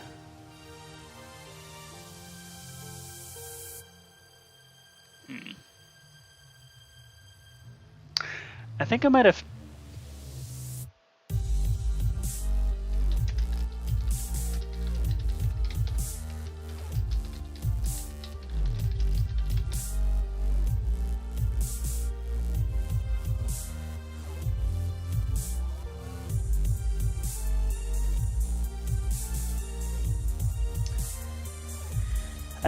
accidentally turned off the detection for check.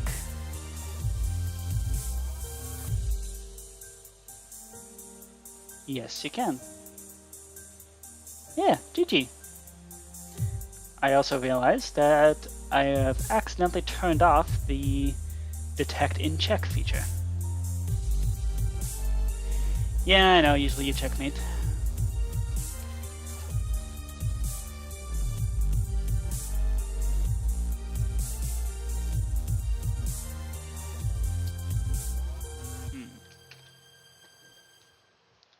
That is very strange.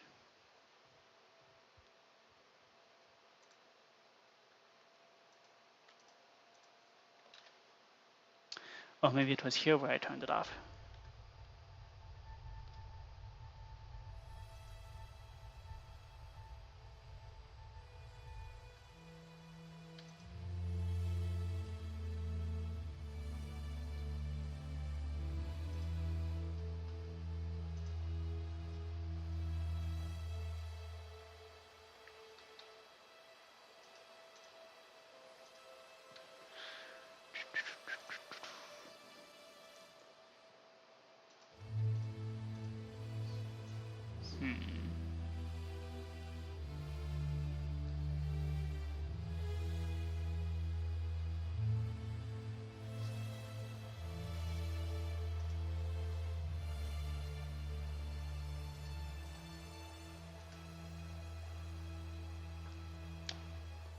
Yeah, that's weird.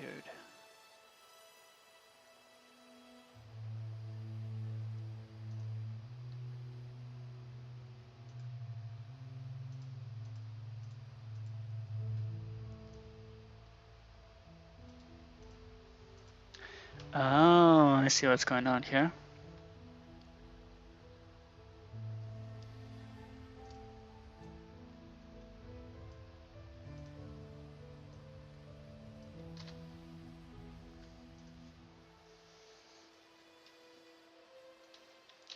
Uh-huh, okay.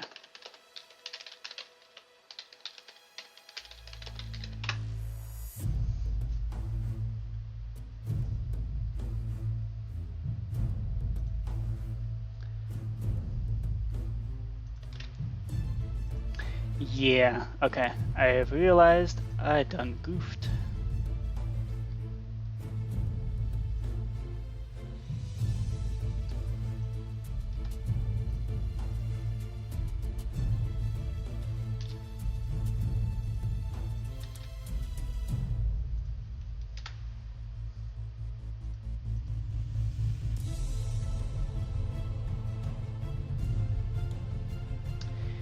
Yeah.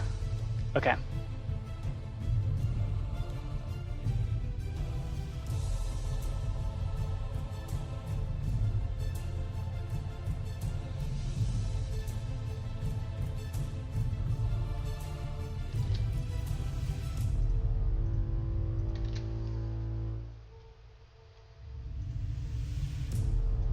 Okay. And then when we announce check, we would need to detect that we're in check and then announce it.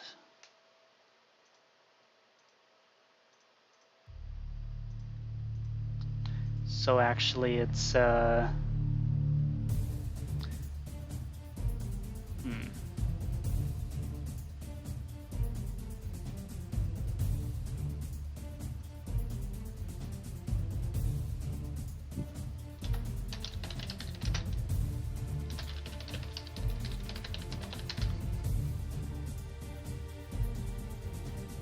okay. Real quick, I'm going to take a bathroom break and then try to figure this out.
Okay, so I need to figure something out because,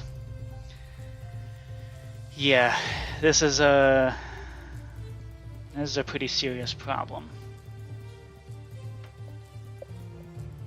Like, you're not supposed to be able to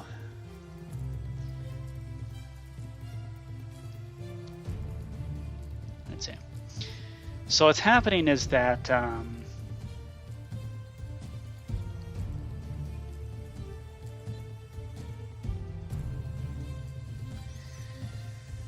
I need to figure out how to detect check in a way that doesn't lag and or crash the server, because that's been a real problem lately, is that detecting whether or not you're in check crashes the server. This is why I added the setting of verify moves, because sometimes it crashes. So I'm trying to figure out how to actually make that happen.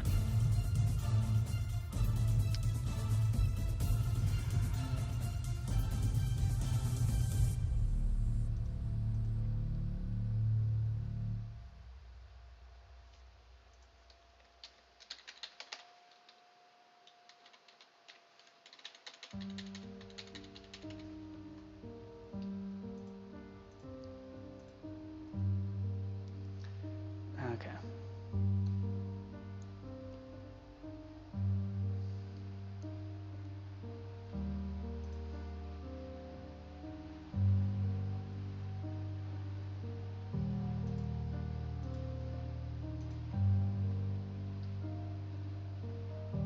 Okay.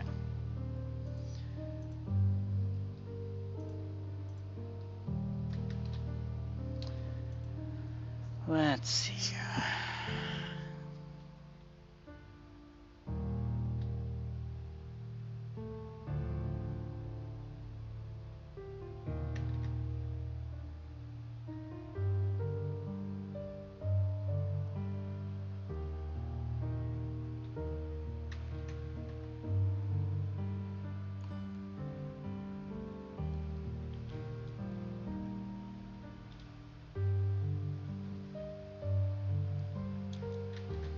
Okay, I need to reprogram some of this stuff, because it's gotten really out of hand. I need to figure out how to split up the actual detection of check, and once you complete it, what to do from there. Because lots of different things depend on, like, including castling, which is a serious problem because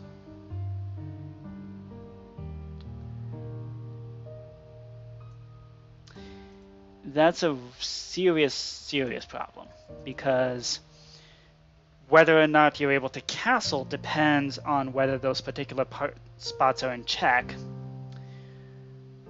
but you can't test whether those spots are in check without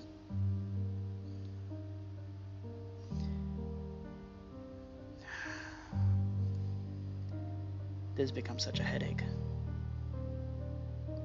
Because in terms of processes, oops, no one left.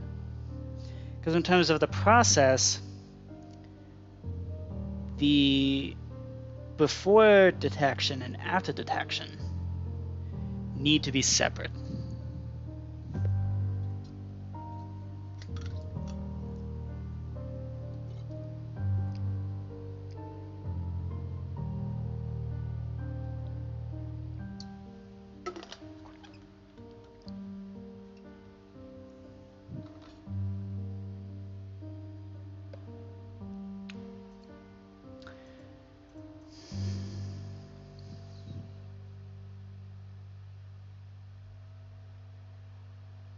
This is such a problem.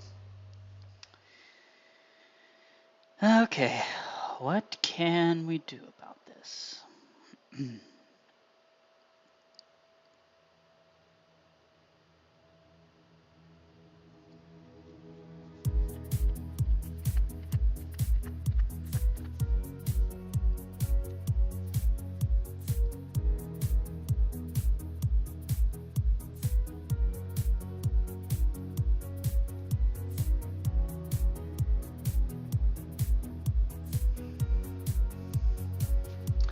See, this is the big problem.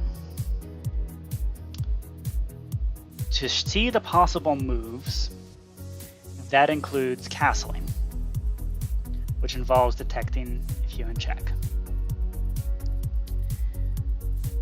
But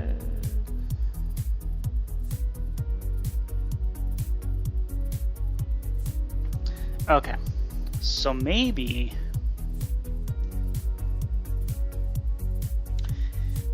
until the king moves, we can just keep a ghost king around and detect if they're in check.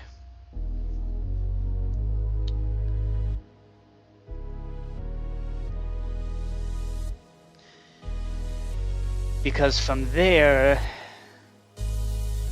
that'll let us figure out if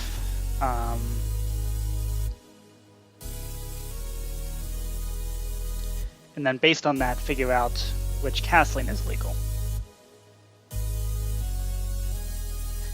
Which would then mean the only time you have to detect and check is either verifying your move is legal or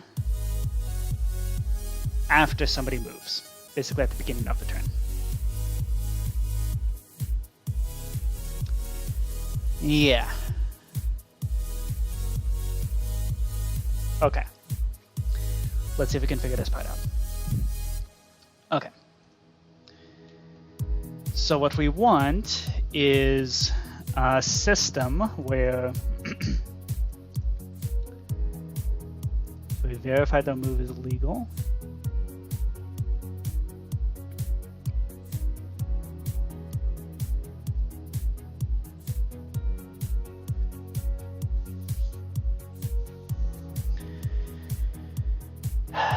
Okay.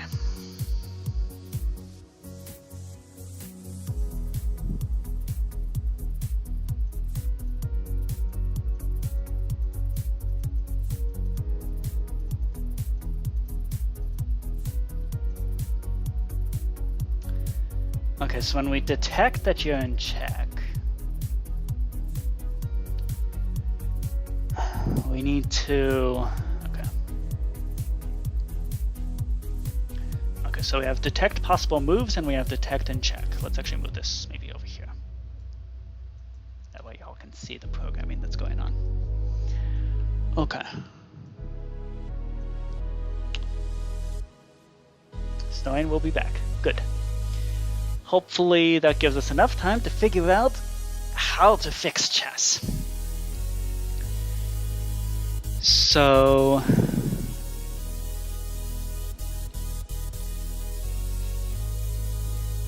obviously we need to have a move piece finish, RMC function. We need show possible moves finish. We need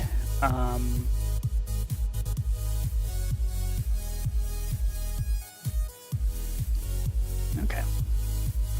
And then we need announce check finish.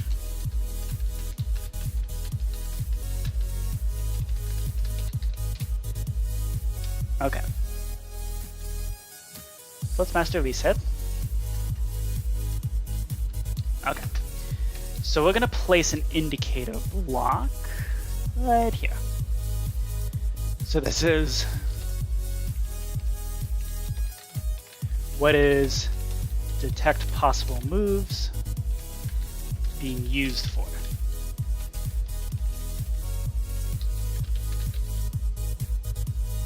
Okay, so sandstone means not used, not being used at the moment. Okay, let's close that. Okay. So what do we want this to do? Let's think this through. So if it's sandstone, do nothing. So now, okay. So when we announce check, we're going to place an amethyst there. We should also fill out announce check finish. That means this.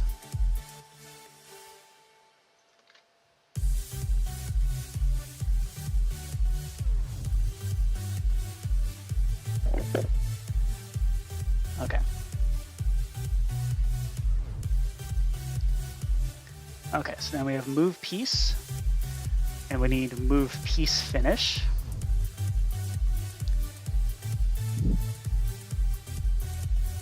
So all this happens once you verify the move, or say it's an illegal move.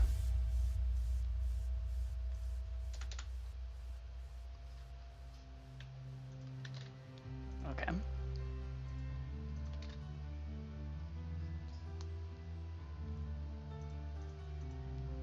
Then we run illegal move. Good. Okay. And then once we rotate to turn, that's where we might do another detect and check thing.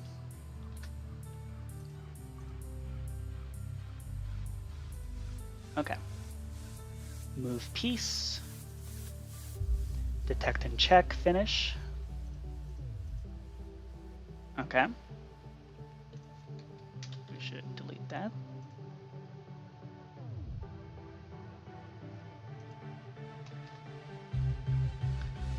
Detect possible moves. We should not be doing this. Okay.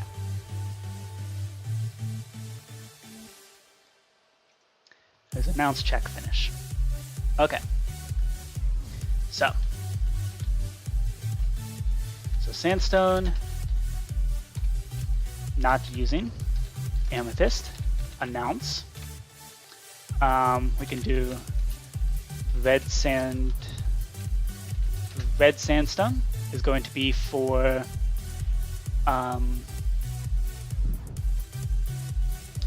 this will be show moves. Mud can be castling. Actually, this can be the detect moves.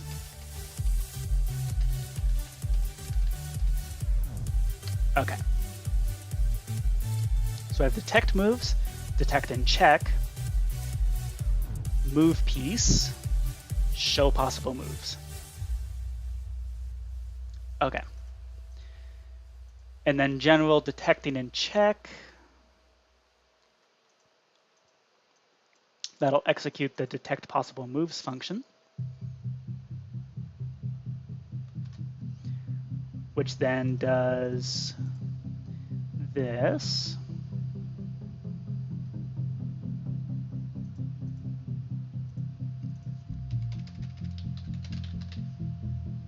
Okay, so that should be in detect and check. And then we place the redstone block there. So we need to communicate what exactly we're using this semi-recursive thing for. So we have announce check, we have detect in check, we have, let's just delete this. It's become completely unnecessary.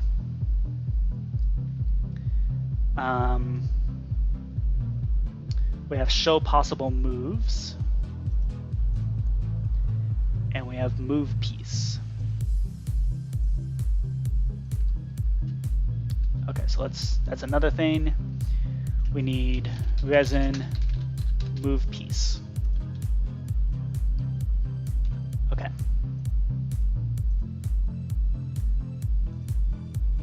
Let's delete this. Okay. And then at the very end, we need to do all that based on our finishing touch. Okay.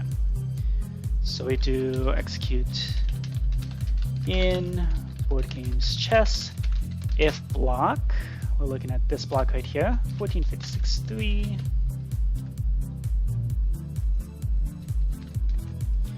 Is an amethyst block. Then we announce check finish.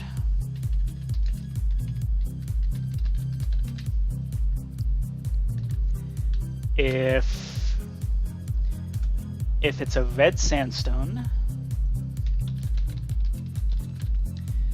then we show possible moves.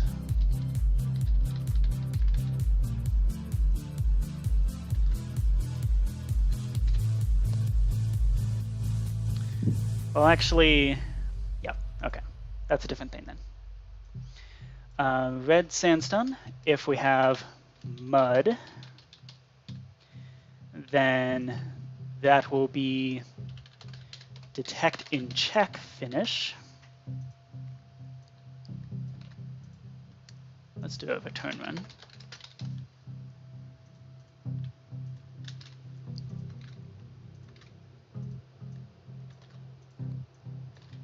Let's detect it in check. And then if this is resin bricks, I believe that's what those are called.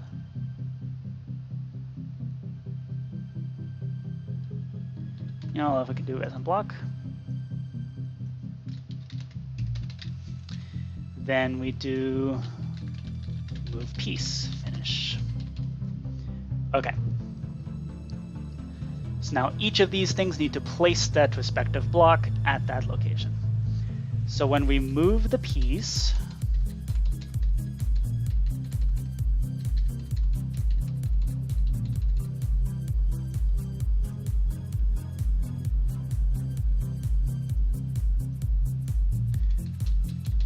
okay, so this should be run, return, run. This should be return, run. And then monster chess lets this through. At which point we just execute the thing. Chess, move piece, finish. Okay.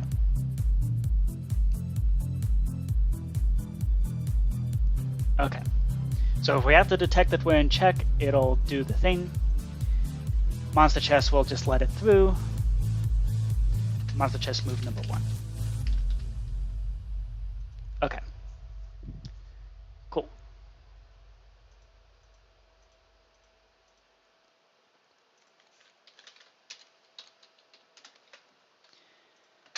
Run set block. So that's move piece. We're placing a block here. Resin block. Yes, resin block. Okay. Meanwhile, if we're just having the amethyst there, 1456.3 resin block. Okay. So that's move piece. Okay. Now, show possible moves.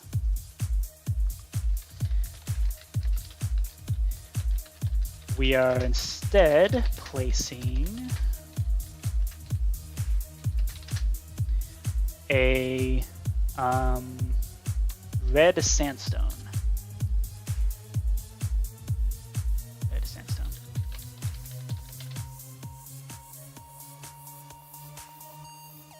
Okay.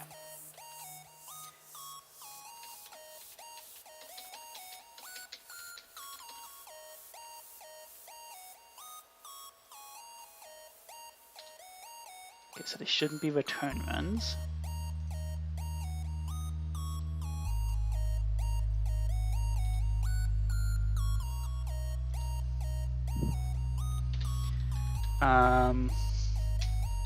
This should be a separate thing. Let's do tough.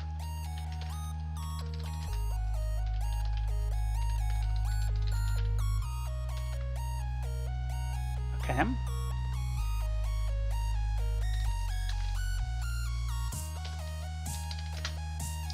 Detect possible moves, finish.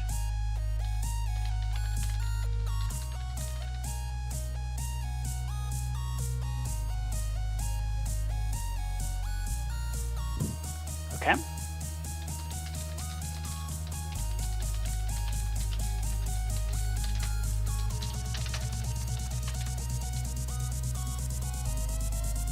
Okay. So let's see.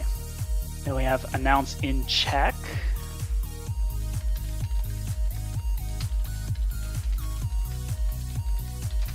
14.56.3 amethyst block. Okay.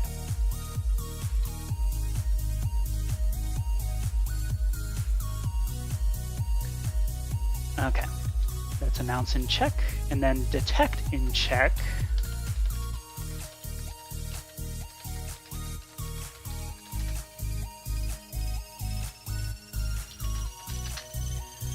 Detect in check is going to be mud.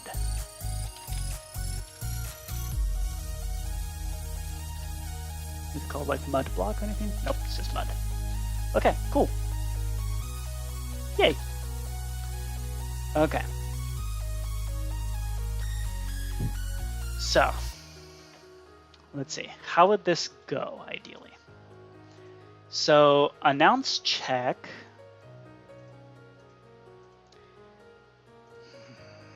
Okay. So this is the really difficult part.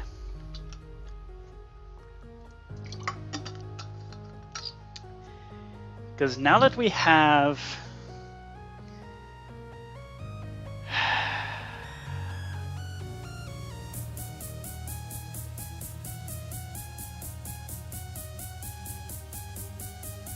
okay, I'm getting confused here.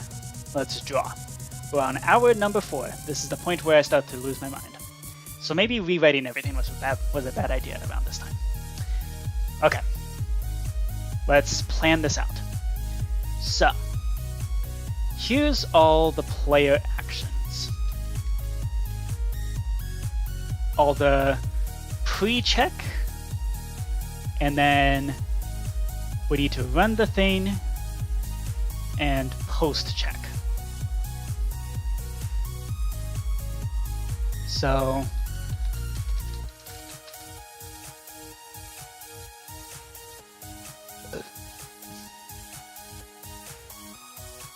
okay, so actually all of these use detect possible moves. It's a really cool font. Okay, so all of these use detect possible moves, and then detect possible moves finish brings you to here. Okay, so a thing that we need to do is, let's drop the size. A thing we need to do is announce. Another thing we need to do is show possible moves. Okay, show possible moves is going to be a different system entirely.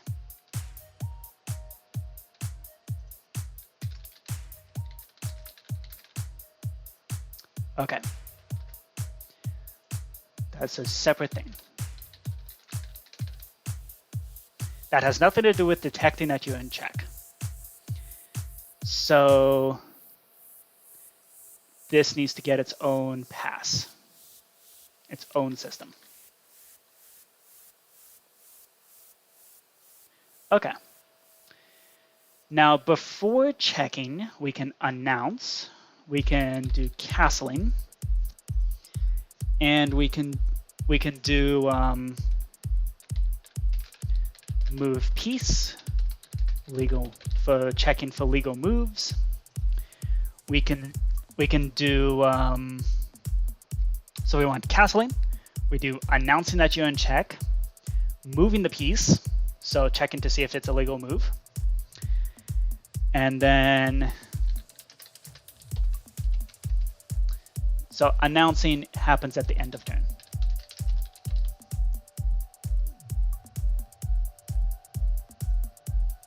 Okay, so these are 3 main purposes for checks. So then after we detect possible moves, we need to have the same thing, but for the completion part. Okay.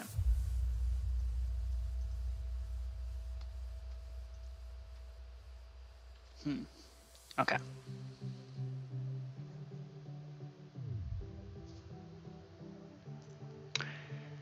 So detect possible moves and the completion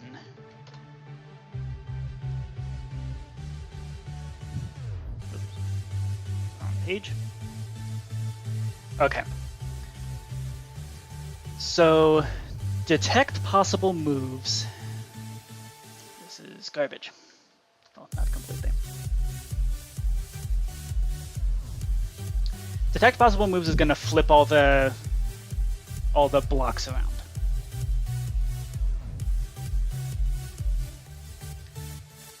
So that removes check moves.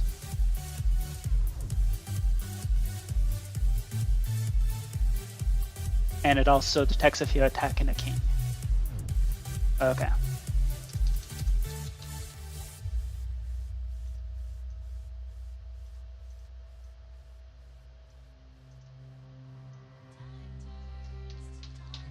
Okay. So this is what it looks like for detect possible moves finish. Okay. So that means in this original finish, it is actually correct to do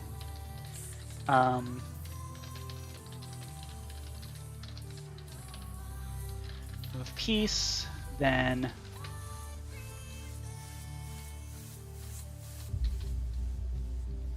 we run function chess. Okay, this needs to go over here.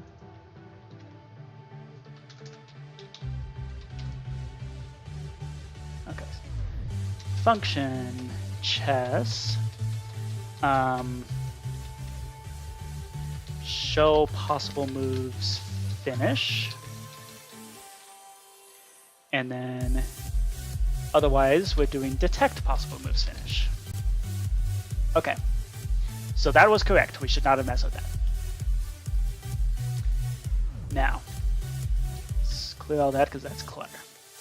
So, over here, once we finish detecting the possible moves, yep, we switch off that system, switch to the reds and greens for the attacks and defenses, or specifically we're looking at the reds, and then remove the tags there, fine, whatever. And then place the concrete here at a king. And we should also... Uh-oh. Are we back? Hello? Hello? Hello? Oh no. Are we back? Okay, I think we're back. Sorry about that. Okay. So we do... Okay. So this just needs to happen regardless. Actually, if it needs to happen regardless, it should go over here.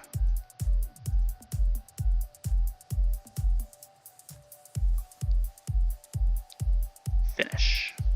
Okay.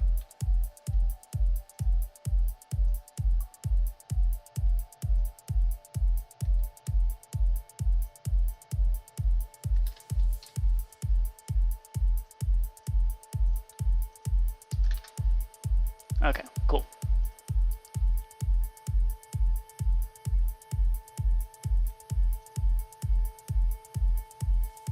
Check moves.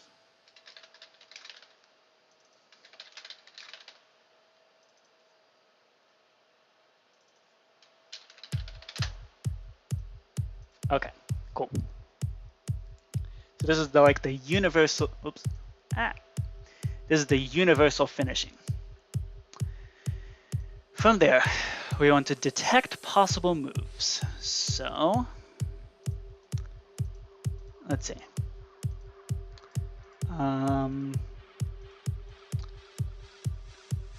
If there's that,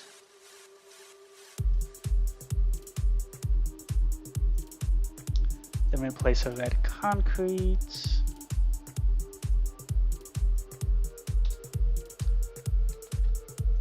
Okay, that's actually correct. Then remove check moves. Okay. And if it's a white king, place the concrete. Okay, so this is where we do the do the thing.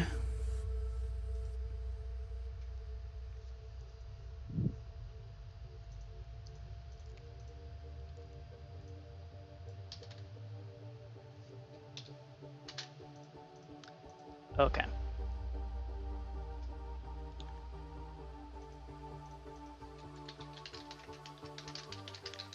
In check.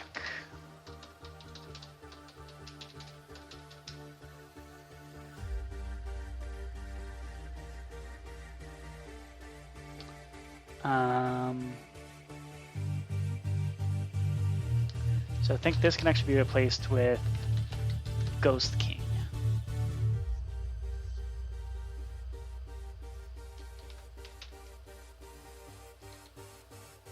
Okay.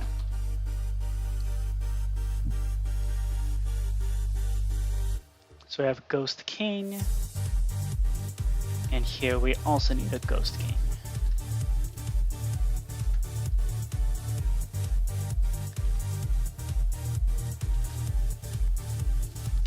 Okay. So that's the only time that we ever use in check the tag. Because this is directly talking about this king or the Ghost King is in check. So based on that,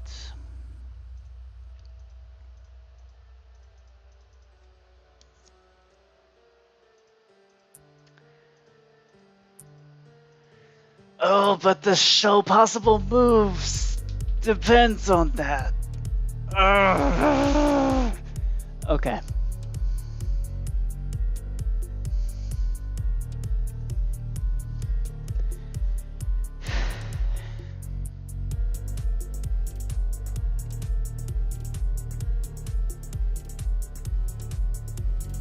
Okay, so we should place those Ghost Kings at the start.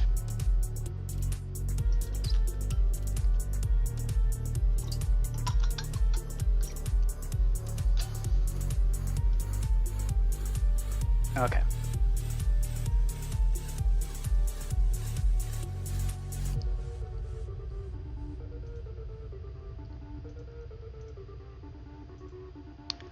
Okay, so we just need to rewrite the whole castling system.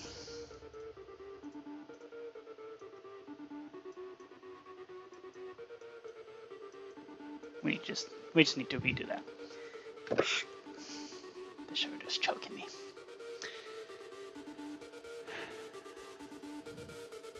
Like, seriously choking me.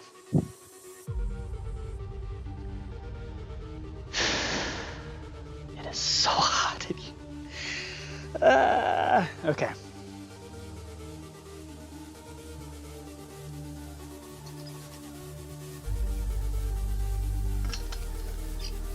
You know what?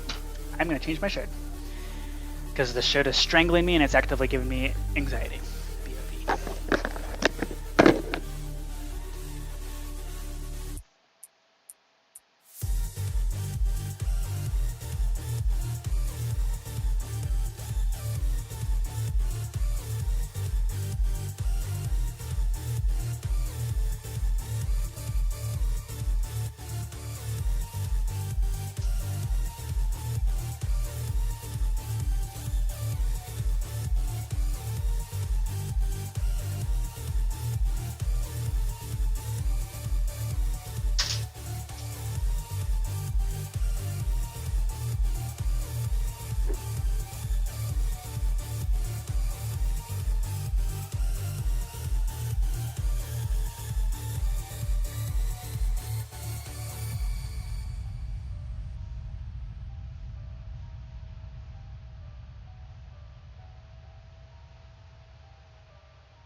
Alright, new shirt just dropped. This one, hopefully, is not going to attempt to strangle me. Wait, did the glasses turn off? Huh. It appears they did. Okay. Okay. We're good. So we need to redo the castling system. Fine. Okay. So then moving the piece.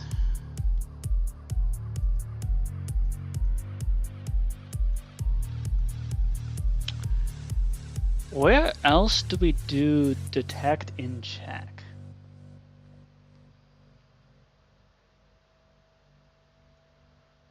And we kind of do it when we are announcing, but like, when else would detect and check ever be used?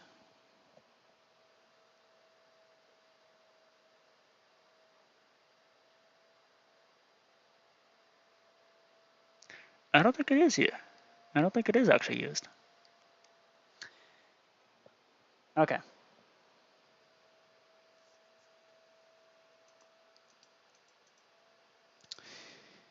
Yeah. Okay, so we should rewrite that whole system. Okay. Okay, cool. Let's turn on some different music. Maybe something a little chiller. Let's do the view from here. There we go. Nice and short. Short and chill. I like how approaching Nirvana's been doing more kind of chill out albums.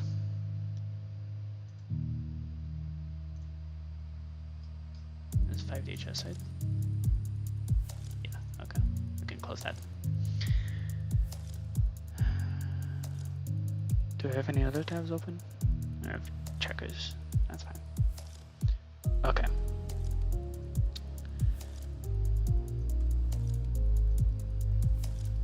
So,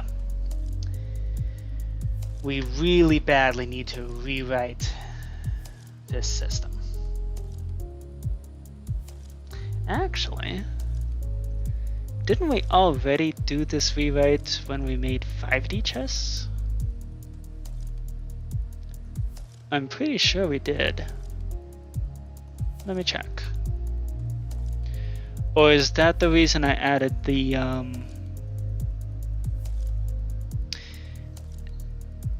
No, I didn't.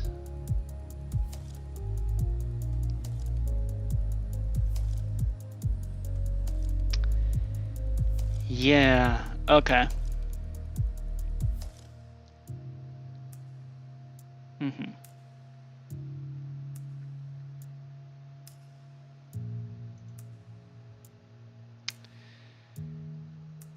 Yep, okay.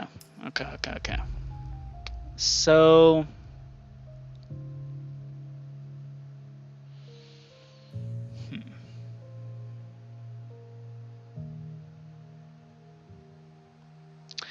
yeah, I didn't actually bother implementing that with 5D chess.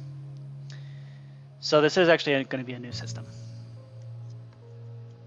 Okay, and then but once we figure this out, we can implement it into 5D chess. Okay.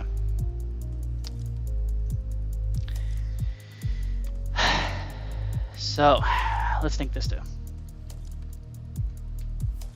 Think this through nice and carefully.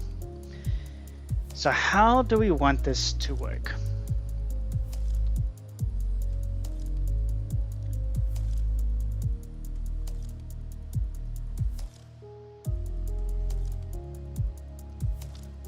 This is way too many files. At least for chess. Okay.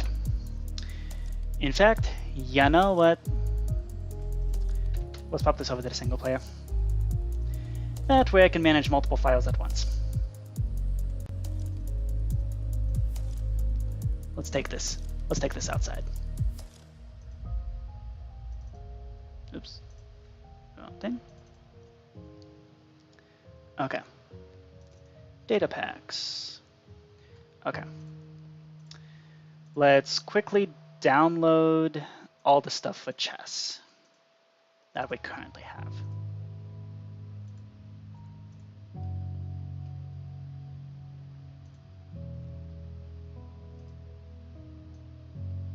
Okay. We're gonna yoink that. We're also gonna yoink all the stuff for that's in the actual world for chess.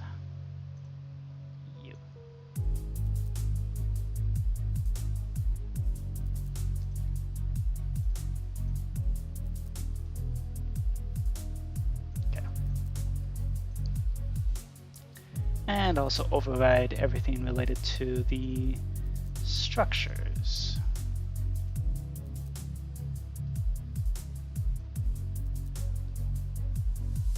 Okay. So now with this, we can actually do some proper programming.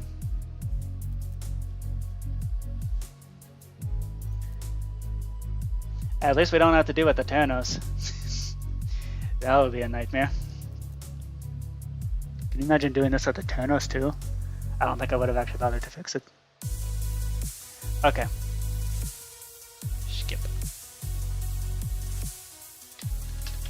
Okay. We're gonna pop into chess.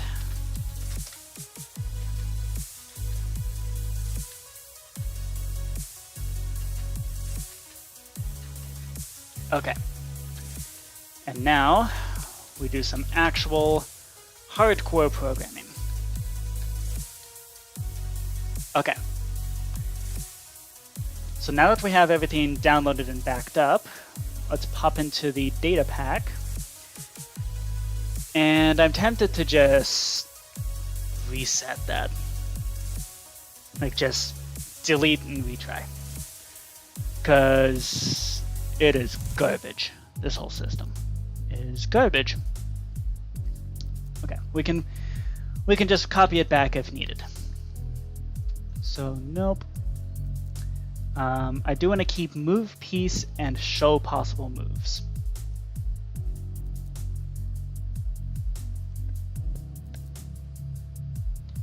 Okay. Bye-bye. Okay. So move piece does its thing. Move piece works well, because from there it can detect which ones to look into the illegal moves, yada yada yada. Okay. Which things are being suppressed here? The piece itself is being suppressed. Or the location of that piece is being suppressed. So it doesn't, that way it doesn't like block paths or anything like that. Okay.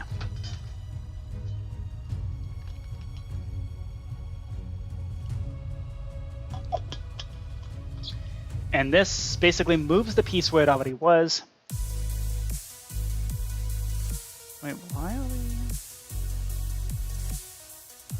Oh, it's suppressing everything except for that one piece.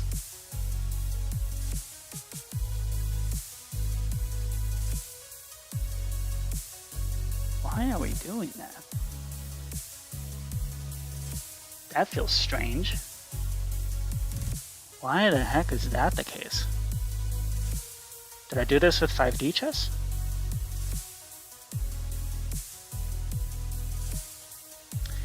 I know I did some pretty major rewrites for 5D chess. And that's simply because I knew that chess itself was an absolute disaster. So I rewrote it because 5D chess was already going to introduce so many extra elements that it was going to be difficult to figure out what to do. Okay. So that verifies the move is legal.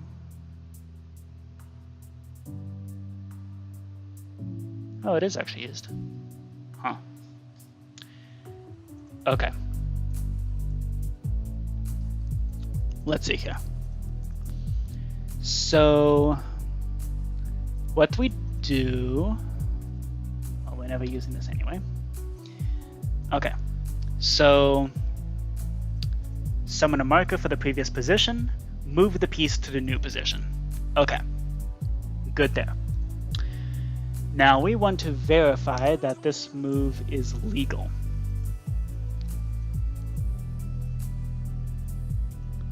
So kill all the block displays, fine.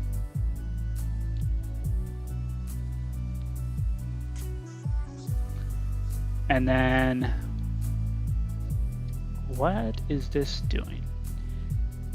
Oh, it's, okay. It's, if the piece is capturing something, it suppresses that piece. I should comment that.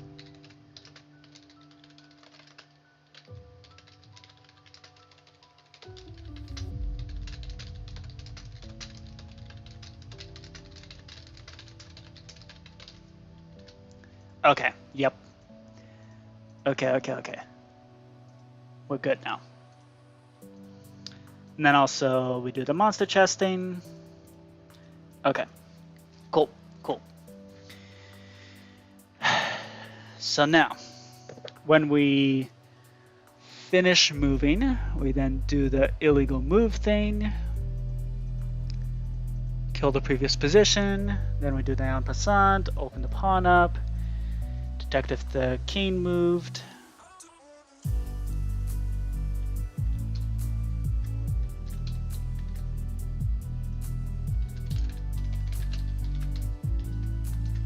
Okay.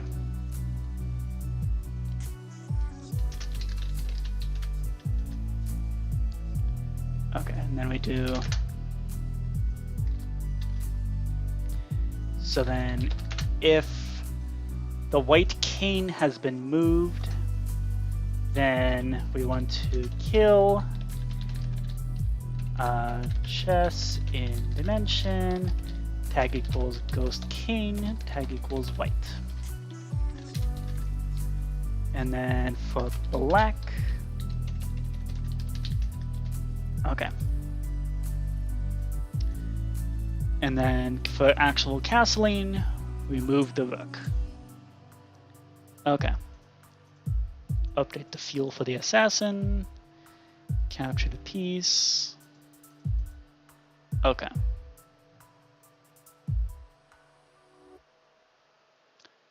Algebraic notation. We might be able to even figure that out, actually. So this captures the piece. Move piece. Enter this, clear selection, apply coordinates, do the promotion. Yep. Okay.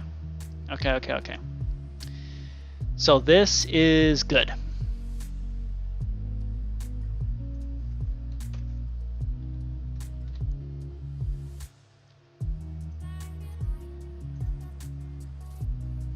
Nah, algebraic notation is going to be hard to figure out. Okay, we're not going to do that.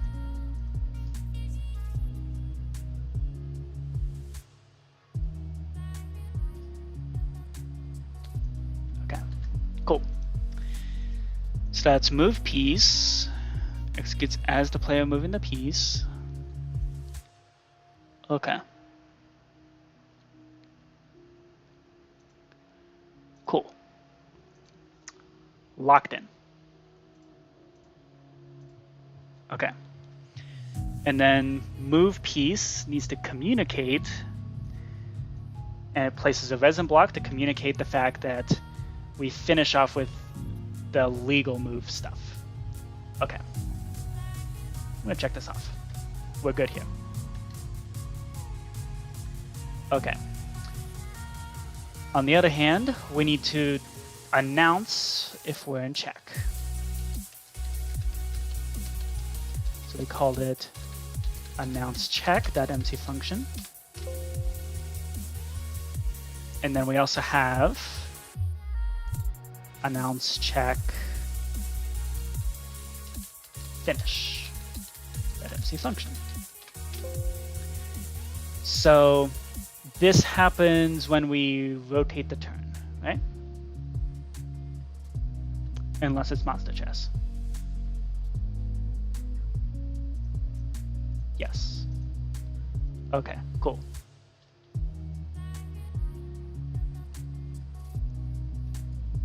Yep, okay. And that's where we do announcing the check. Okay. So, when we announce check, what we want to do is go over here, place a sandstone block there.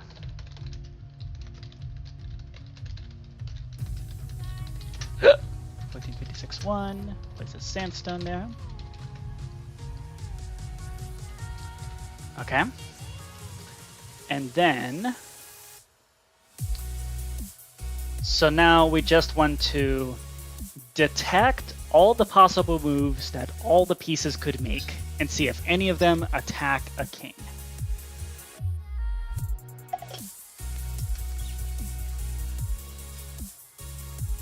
Okay. Right, so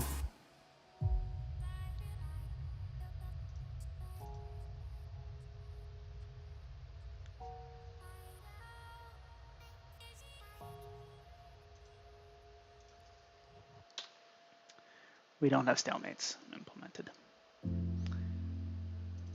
Okay.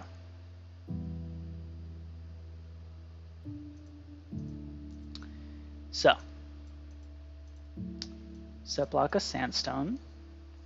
Now, we want to detect all the possible moves. Okay, so real quick, let's look at show possible moves.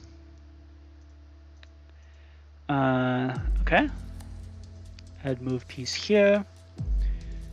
It does all the things and communicates the fact that, well, we don't actually need to communicate that. Red sandstone is entirely unnecessary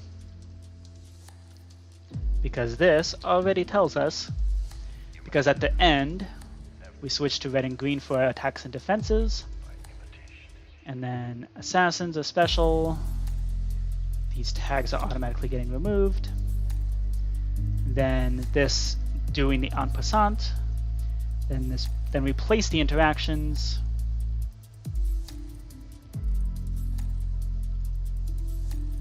Yeah. And then add the slurks, assassin fuel, yada yada yada. Okay.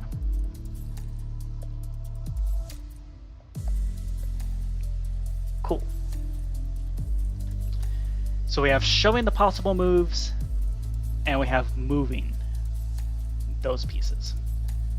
Okay. So now what we need to do is, so we need to announce at the end of the turn when you're in check. So this is where we could do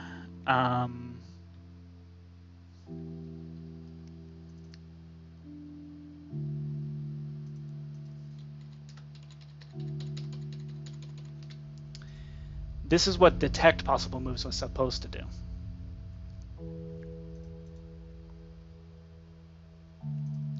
Okay, so we should do detect possible moves.mc function.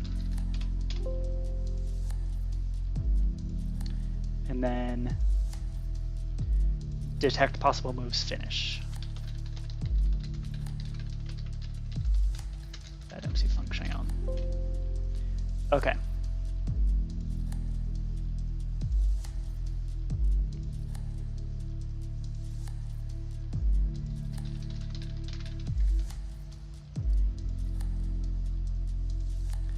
So we're gonna execute as at E, predicate equals chess in dimension. Oh shit. We need to figure out which pieces are actually supposed to be detected.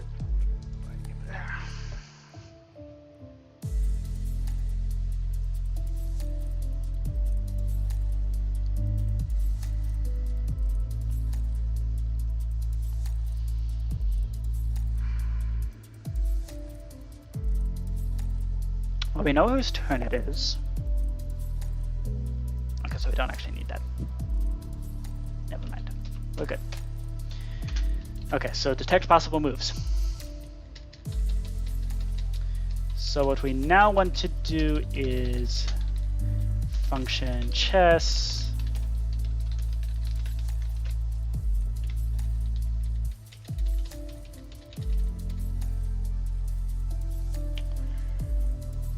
Oh, shoot.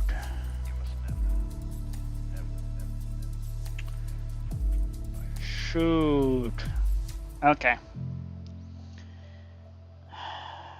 So detecting that you're in check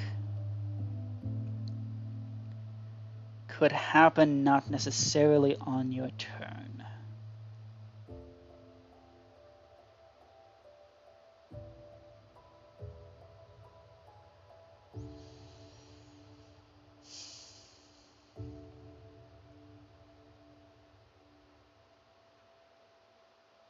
Okay.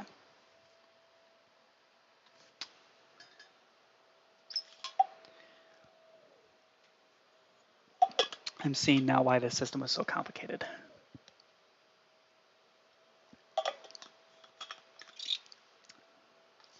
But it really could have been done better though. Okay.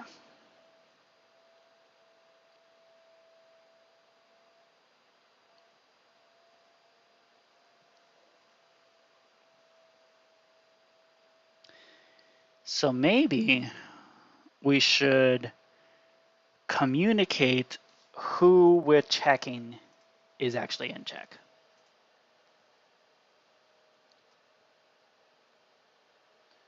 Let's turn on a new album. Resurgence.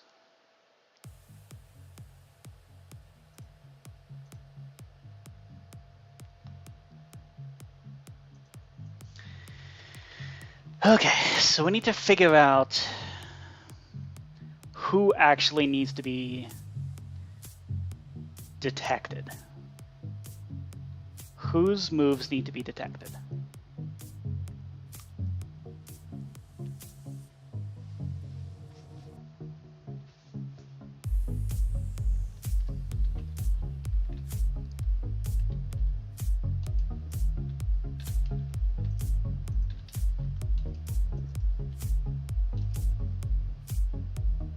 Okay, so let's move that over here actually. Oops. Whose moves to detect?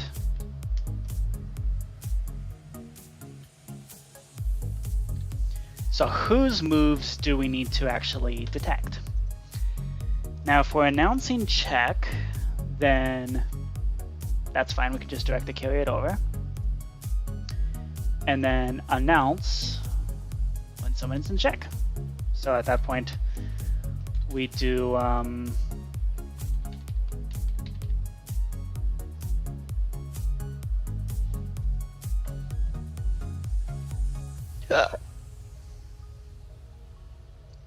so we do in board games chess, if block 1456-1 is a white concrete, then title, chess in dimension, title, text, white is in check.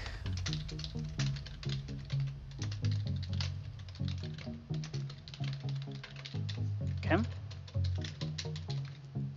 Otherwise, it's if it's a black concrete, then say black is in check.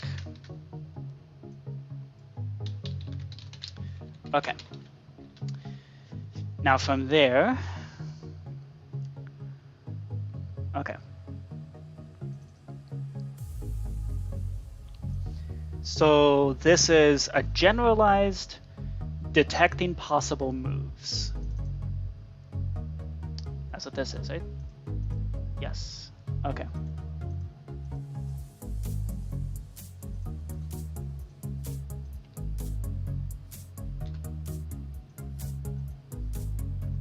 Okay.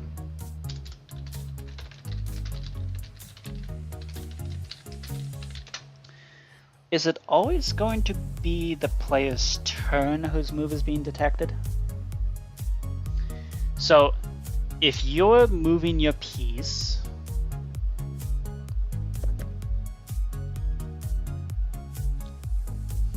yeah, because if you're detecting if you are in check, you're searching the other player's pieces. Okay, so never mind, it is backwards. Okay.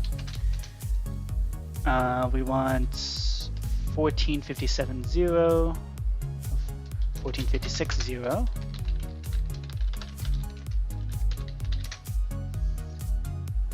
Replacing at 1556.1.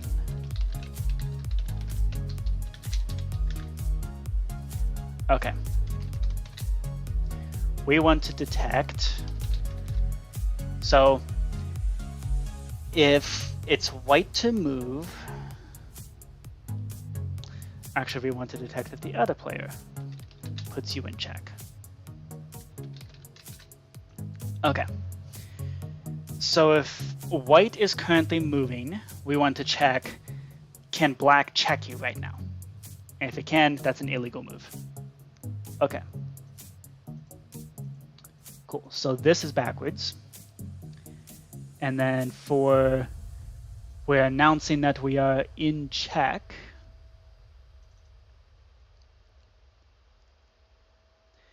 Then we do, well, actually, this is going to be done externally. It's going to be done in the rotate turn. So announcing that you're in check happens after the turn gets rotated. So we do in board games chess if block. So that means if the turn is currently,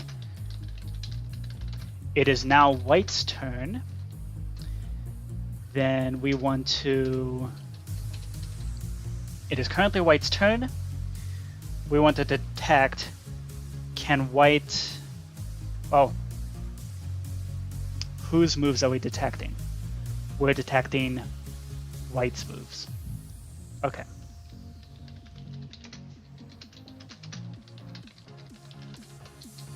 Okay. And then for black, okay. And announce check. Okay. So now based on this, okay. So that means when we announce check, yeah, okay. So if it's currently white's turn, we detect can white move, at which point, so detect possible moves is going to output the concrete blocks in terms of who is in check. Okay. I'm satisfied with that. Okay. So that means all that's left is, so here 1556.1 tells what color pieces to determine their moves. And then if attacks the opposite color, that means check.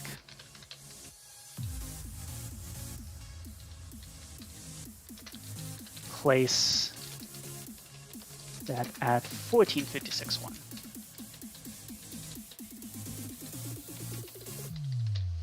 Okay. So now, the reason why we have these even as separate functions in the first place is specifically because we can do this.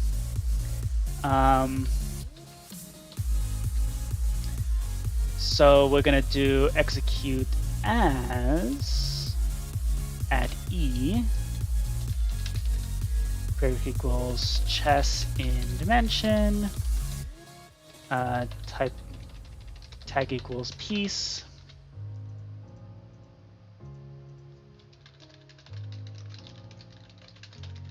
if block 1556.1 is a white concrete.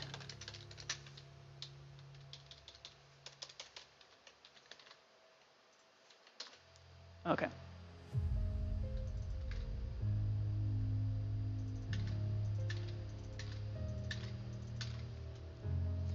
And then we do as, actually we want this.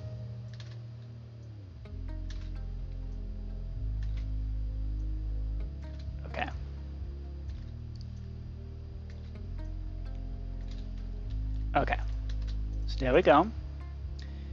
And then we do the same kind of thing here, but with the black concrete.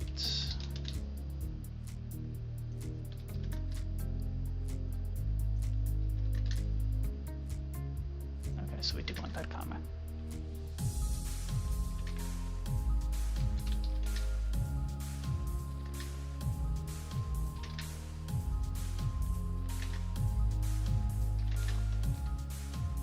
Okay.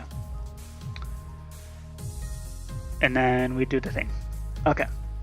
So this detects. So depending on who needs to be detected, it does the thing. Okay.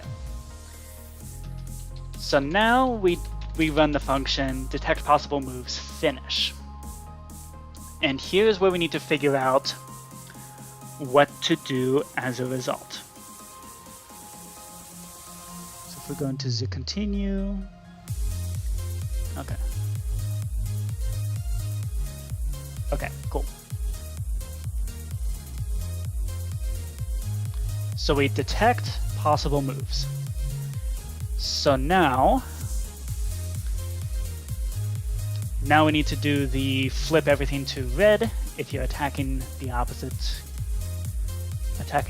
thing.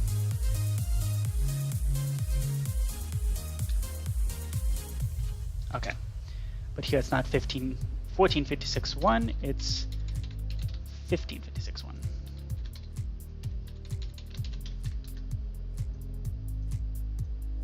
Okay.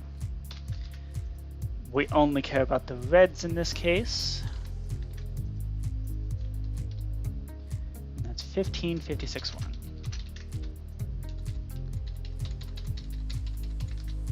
So let's see. So does this logic work out? For each potential move, if you have a black piece near you, place a red concrete. Although honestly, that part doesn't really necessarily matter. All that really matters is that there's a king. And in fact, okay, so you're detecting white's moves, and white's moves put the black king in check. Okay. Let me set block 1556.1 as a black concrete. Okay. And then we place a white concrete if white ends up in check as a result of all those different moves. Okay.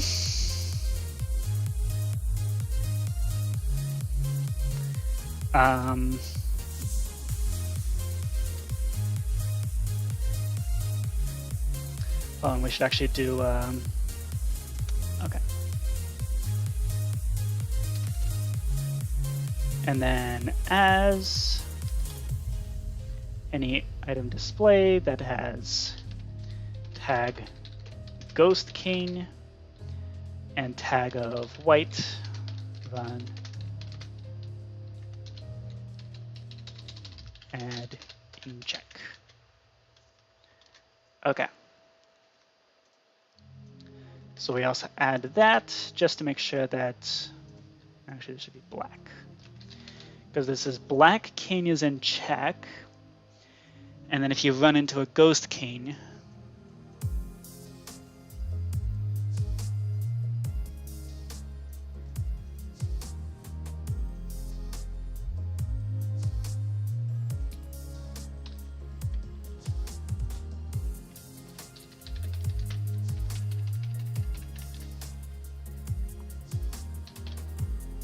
we should just execute as.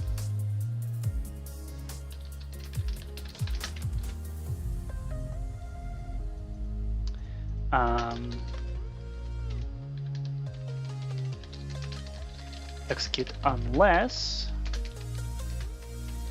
you are a ghost king, in which case do that.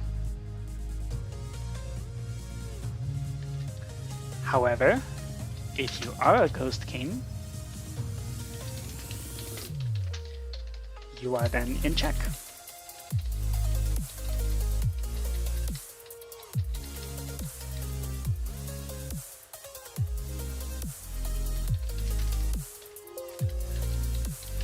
Okay.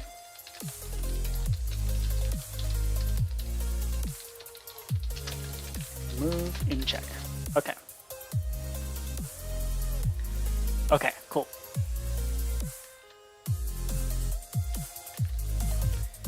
Then this puts the white king in check, unless it's a ghost king, in which case we simply tag you as being in check. Okay, cool. And ghost kings only ever show up with castling. Okay, there we go. So now, and we are now at our number 5. Okay, it is 5 p.m. I'm thinking at 6 p.m. I'm gonna make some dinner. Okay. So if you're in check, then from there, that's where we... Actually, we don't need this anymore.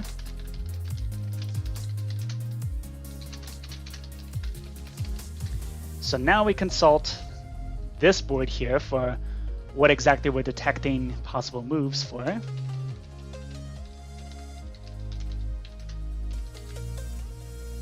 Okay. So if it's amethyst, we're announcing. If it's resin, we are... what else could we be using that for? I guess resin is castling. Actually, castling's already being done here. Hold up, bathroom break.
Okay. So come to think of it, castling is really just like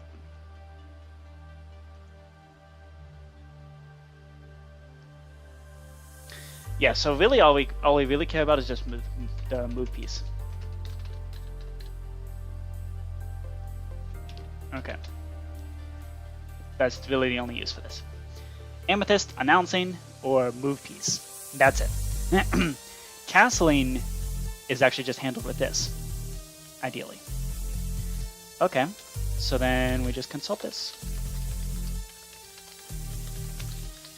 So then we do if block this guy. 3 is a amethyst block. Run function, chess announce, check, finish. And then if it's a resin block, then we do move piece, finish. Okay, there we go. So we do resin block, and move piece. Okay. And then we remove that.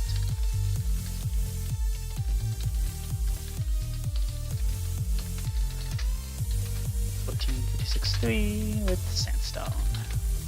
Okay.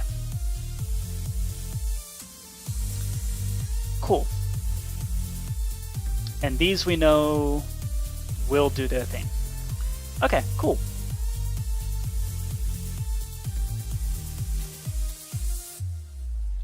Okay. Cool.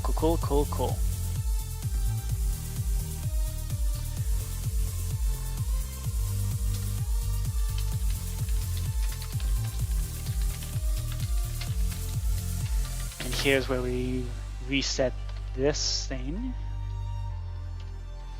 14.56.1 with sandstone. Okay. So there we go. We have simplified this drastically.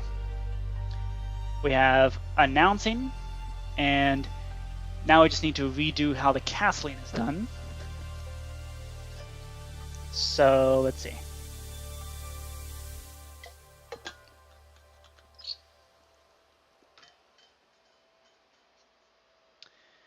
Let's see. So this is Z possible moves. We just need to introduce Ghost Kings. So we do White Castle.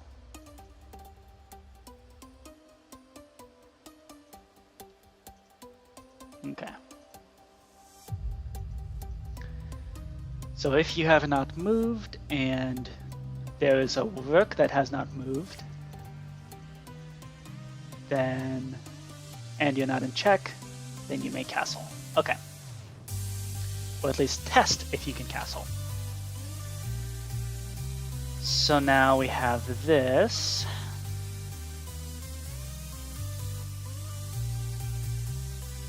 Right, so now we need to figure out what to do with this.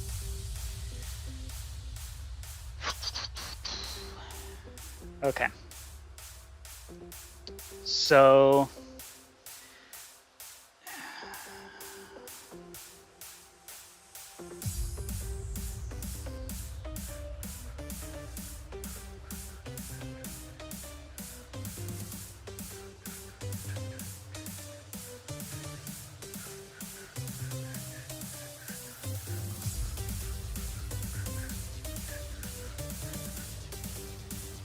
okay. So these are here for testing obstructions, and these are here for testing if you're in check. Okay. So that means what? I mean, castling, you can't castle out of check anyway. So this is actually fine? Question mark?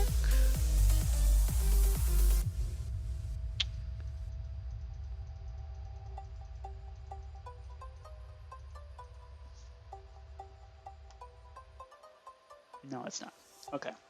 When we place the king for the first time, we need to also place in the Ghost Kings.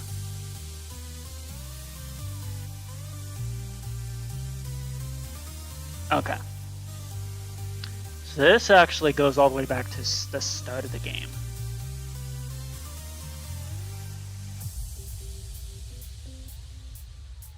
Which also means we can control whether or not we're allowed to castle. Like independently based on the board arrangement. Okay.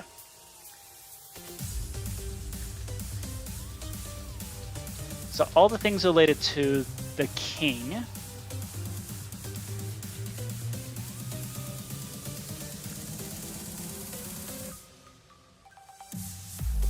So this needs item model.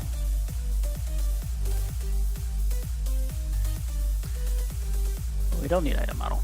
We just need the custom data. There we go. So there's going to be a gray stained glass pane.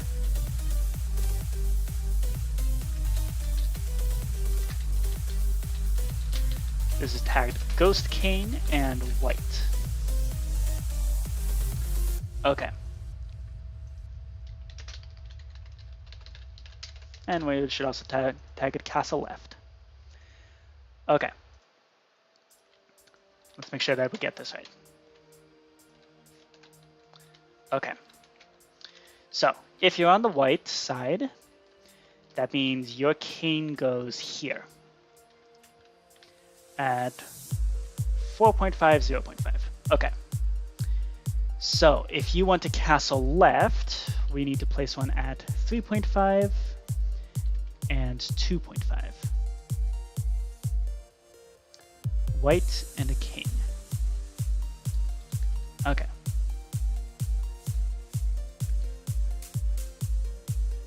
And 2.5. So that's for castling left. And then we do the same kind of thing for castling right.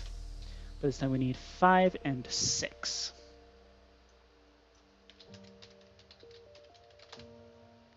Castle right. Okay. That is 5 and 6. Okay, cool. Meanwhile, black king goes here. So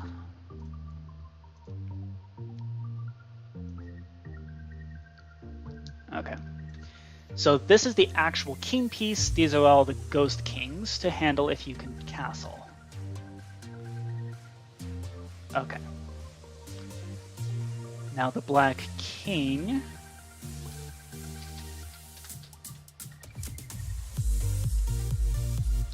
So this replaces white with black.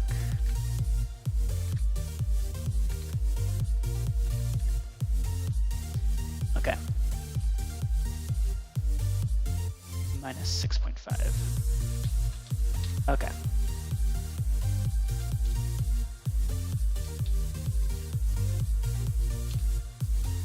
This is 4.5. If we're castling left, we're looking at 5.5 and 6.5. And if we're castling right, we're looking at 3 and 2. 3.5 and 2.5. 3.5, 2.5. Cool. Okay. Cool. So now we have castle left and castle right. Okay. So this goes straight up from the beginning. This determines whether or not you can whether it's even relevant to detect if you can castle. Oh, these all need to be black kings.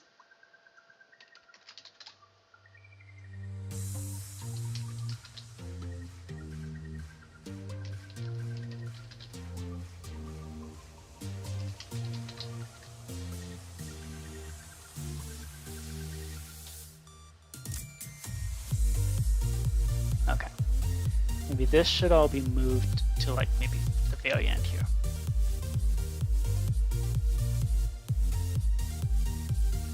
There we go.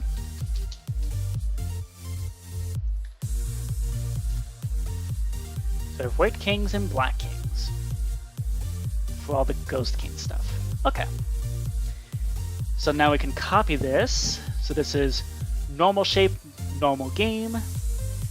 If it's a horde game, then black can castle, but white cannot. If it's an atomic game, both can castle.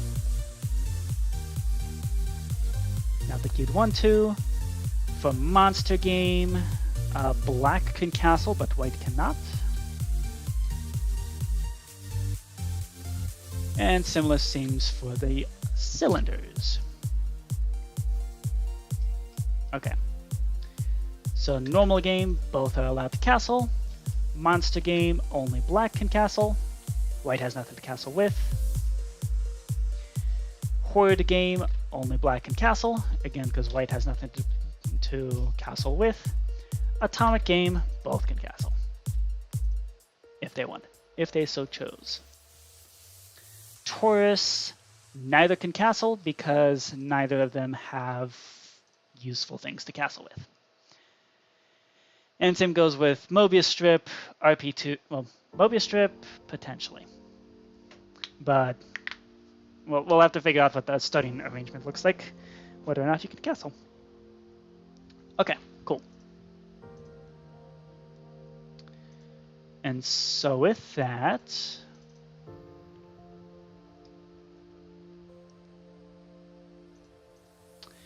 and actually, here's an idea. The endpoints should mark off where you can actually move when you do castle.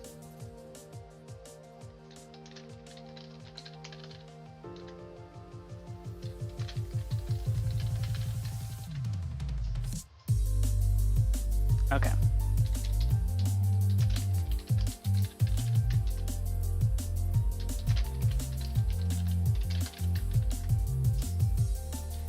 Yeah, okay.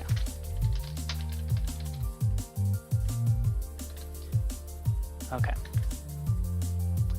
So every other one here is basically at the very end point, and that's where we mark where you can actually castle to, which is going to be very helpful. It's the sort of thing that I wish that I had done earlier.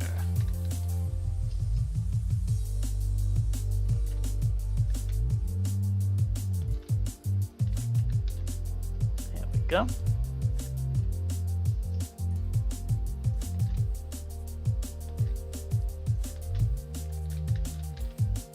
Okay, and now with that, now we can really actually get into some funky business, because now when we castle, we don't need to summon, well, we do need to summon ghosts, but we don't need to deal with the ghost kings.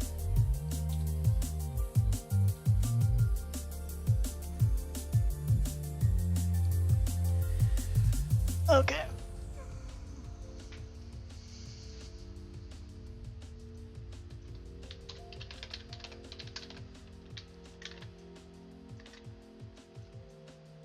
So we can actually just replace all of these with detect left and detect right. Okay. That's fine.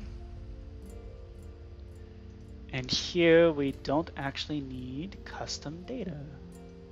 We can get rid of all these components.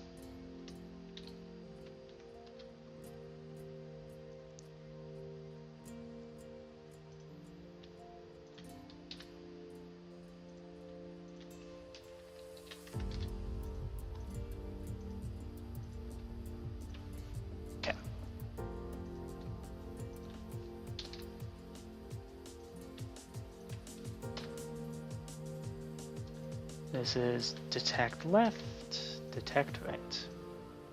Okay. So now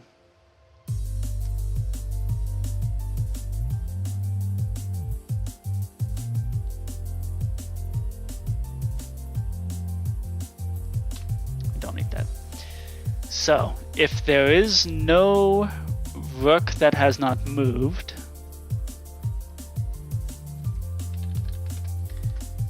then kill it off.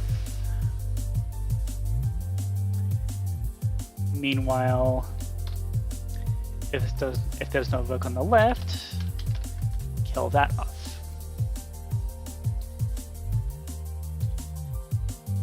Okay.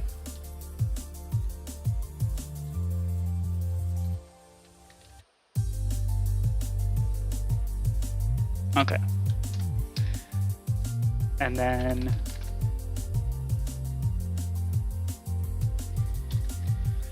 we also need to do detect right, detect left. And if the rook moves, we should kill off that ghost king as well. Okay, let's actually see if we can implement that. So over here, when we, nope, not there, move piece finish. So this immediately says that if the white king moves, kill off the white ghost kings. If the black king moves, kill off the black ghost kings. But otherwise, when we define what these are,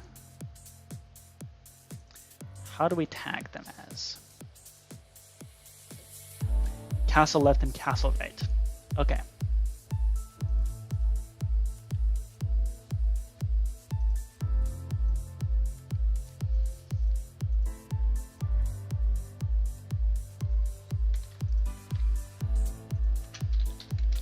So in fact, we kill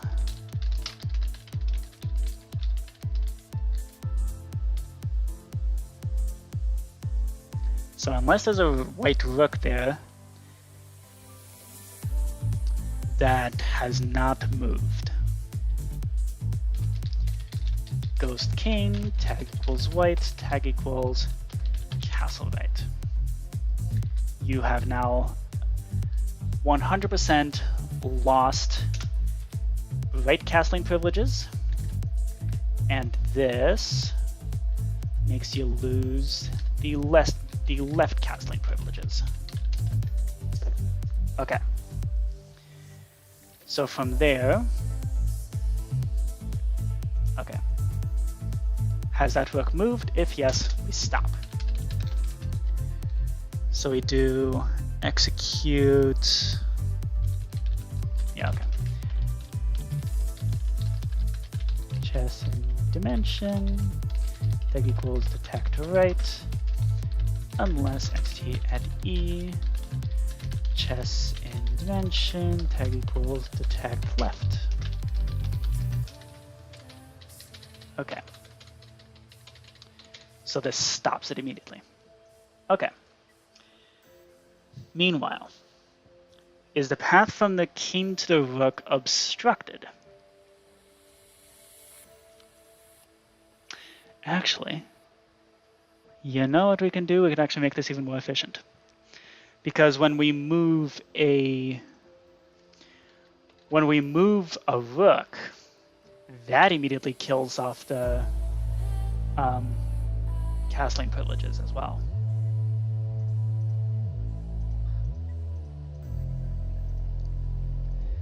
So if it's a king or a rook, we tag it as moved. And then, well, actually it's hard to tell which rook was moved. Never mind. This is fine. Okay. So this immediately kills off the ghost king for that relevant thing. Okay. Now we test. Is the path from the king to the rook obstructed or unobstructed? So we look at each of the detect rights.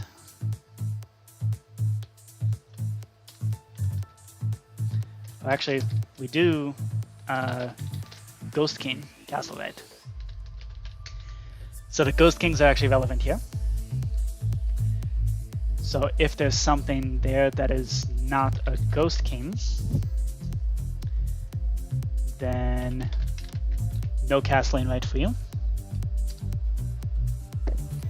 And then for each castle left, if there's an, okay, specifically we want the white ghost kings. If there's something there that's not a ghost king, kill off the detect left. Okay.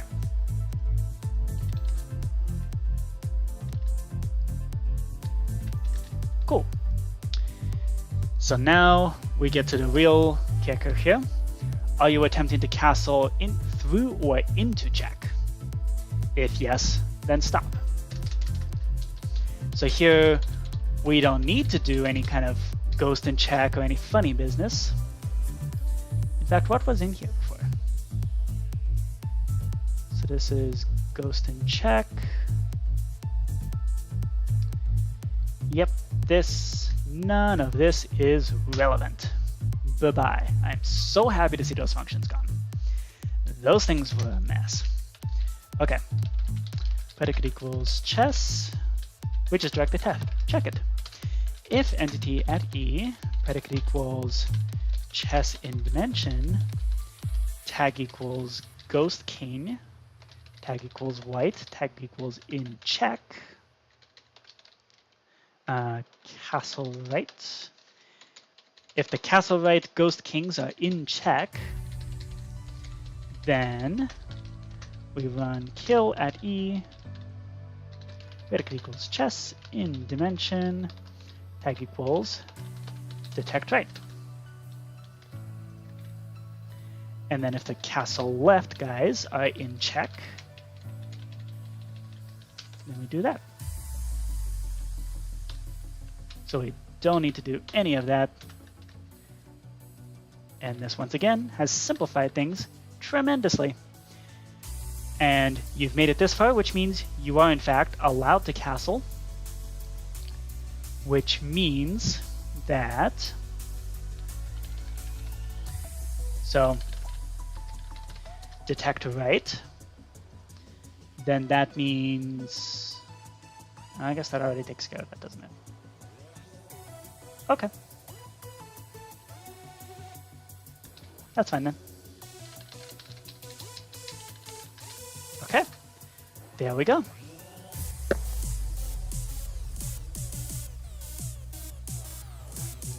Cool, cool, cool. Okie dokie.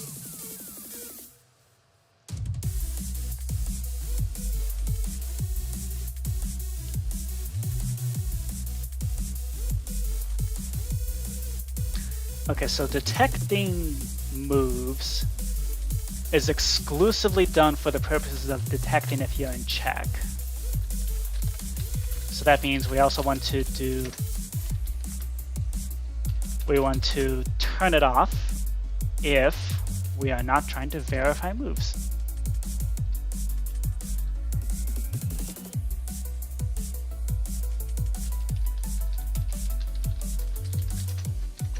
Six is a redstone block.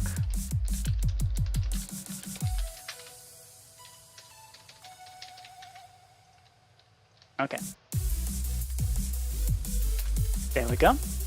That immediately comes in and switches all of this off if we're not trying to detect if somebody's in check. Okay. So that is the white castling. Now we just gotta do all this for the left castling.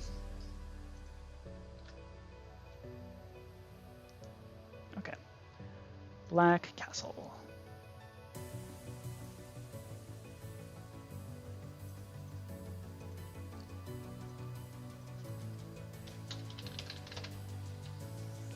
So all we care about is detect left.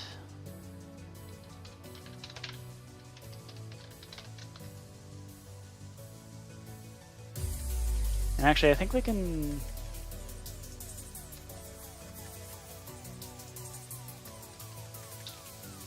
Okay, I think we can actually just straight up copy paste this and replace all the whites with blacks.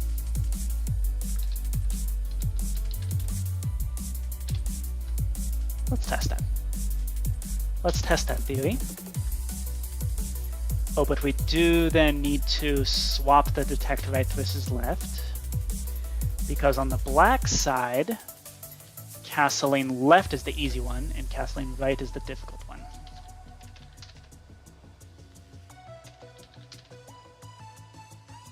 Okay, so that's not a problem. Let me just swap the tags around.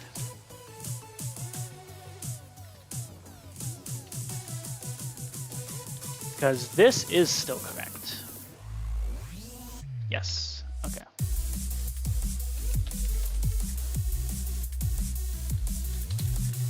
Okay. From there, replace every white with a black.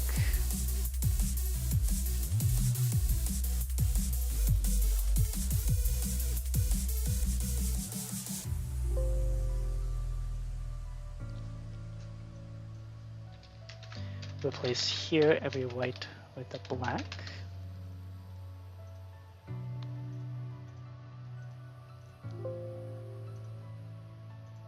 Okay, cool. 1, 2, 3. Right, so if you are actually doing the castling, 1, 2, 3. Yep, okay, we're good. Okie doke. I'm very happy. I am very satisfied with this now. Okay, castling. Done. Made much easier with this new system. But now, of course, we need to test this new system and see if it actually does what it's advertised to do. Let's make sure we didn't make any silly mistakes. Okay, so we did in checkers, but whatever. We're not worried about checkers right now. We're worried about chess. So let's go on the white side. Place the start, normal board, begin game.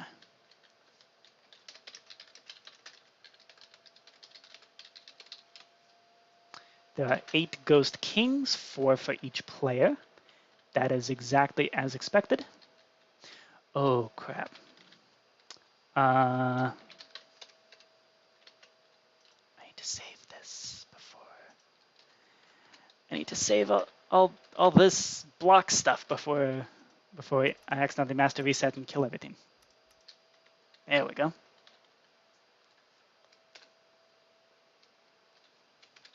Okay, there we go. Oh, and we need to... Yeah, there we go. Okay, cool.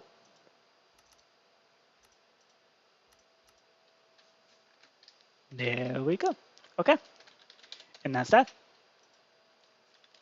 Okay, so let's master reset. Make sure nothing broke here. That is correct. Okay, cool. Place to start. Let's play.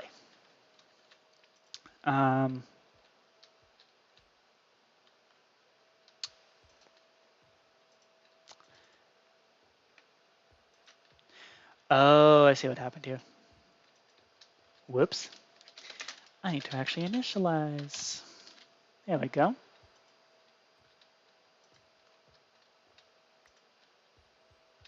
Okay. There we go. That's more like it. We have failed to summon the en passant thing. And also it's not moving the turn. Why is that?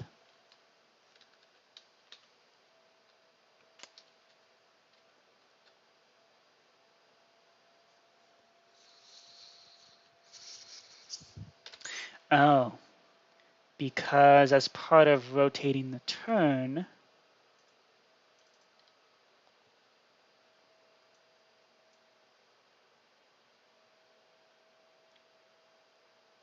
yeah, okay. Should have seen that coming. Okay, so on horizons. So actually we need a rotate turn finish.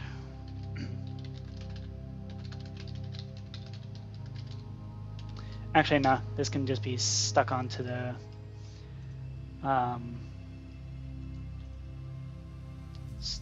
thing here.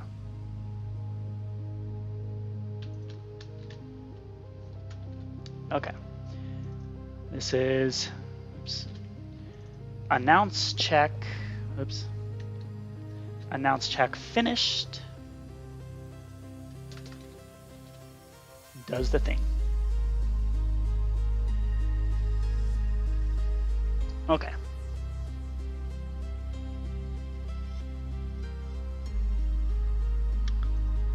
Cool. Oops.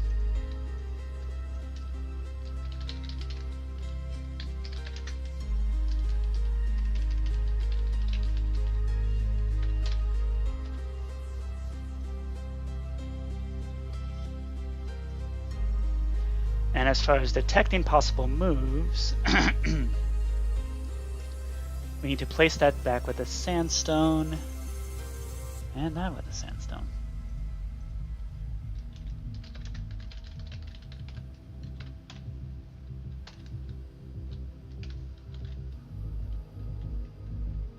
Okay. There we go.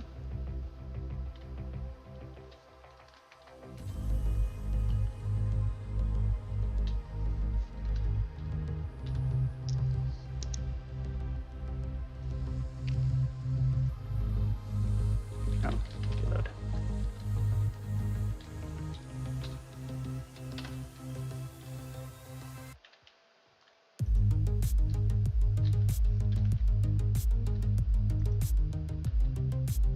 Okay.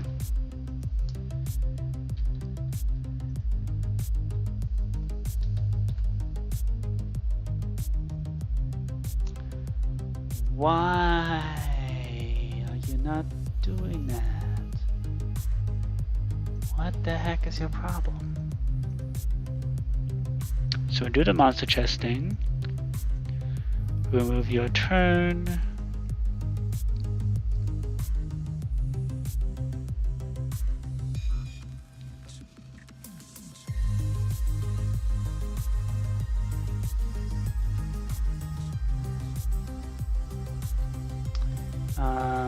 Okay. This should go in announce check finish.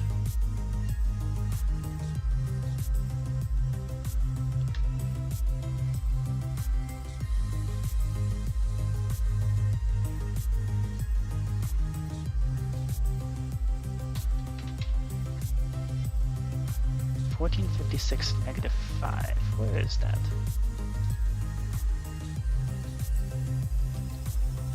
What does this do? Clear selection. Okay.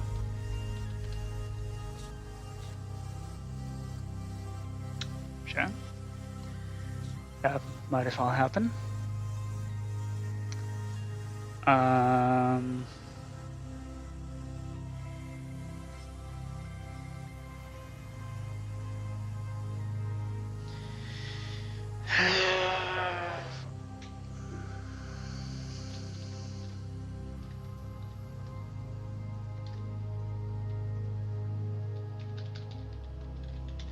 Maybe we don't actually need to do that anymore.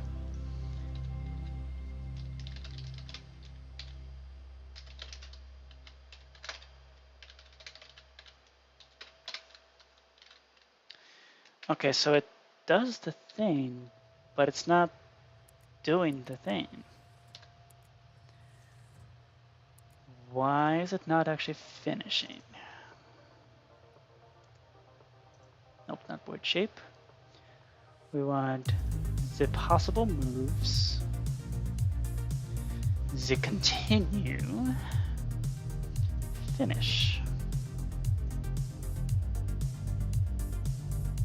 Okay.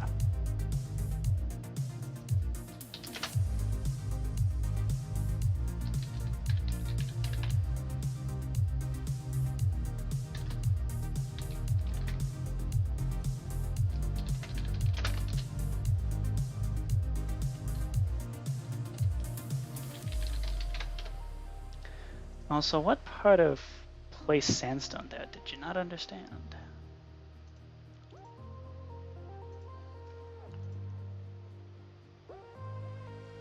Because we no longer need to be detecting that player's moves.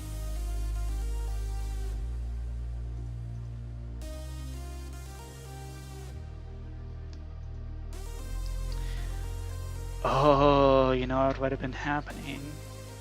It's a redstone thing. Okay. Nope, not assassin. I'm gonna go into the continue. And if it's already finished, do nothing.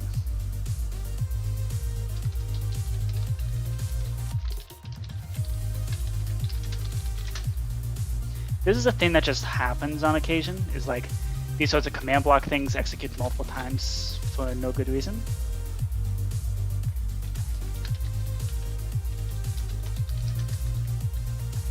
Okay.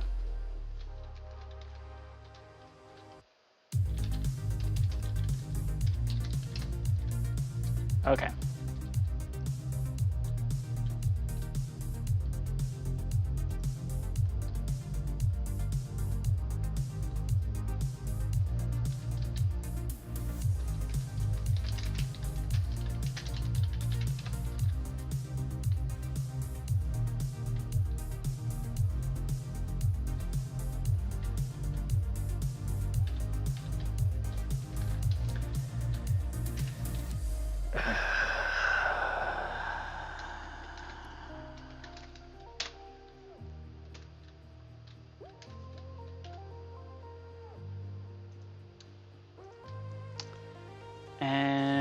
what appears to be the problem.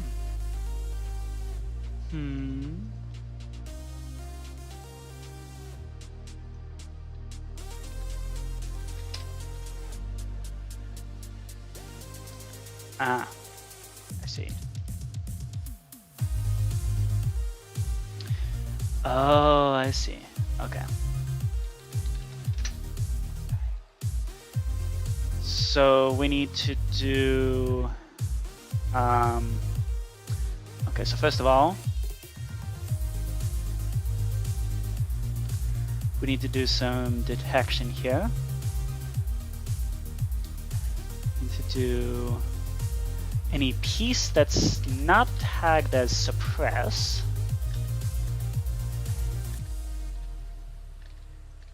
So that's an obvious oversight. And then the other thing is we need to actually tell the difference between whether or not we're showing the moves or detecting them.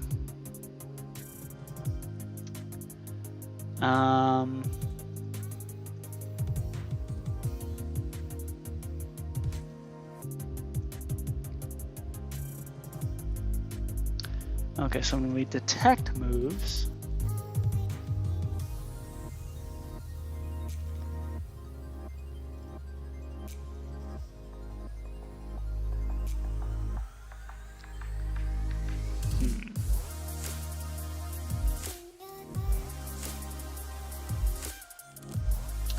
I think we need a separate block for that. We need an indicator block. So let's master reset. And let's add an indicator block right here. So resin is going to be move piece. Oops. Actually, we can detect that over here. Okay. Aha, found it. Okay.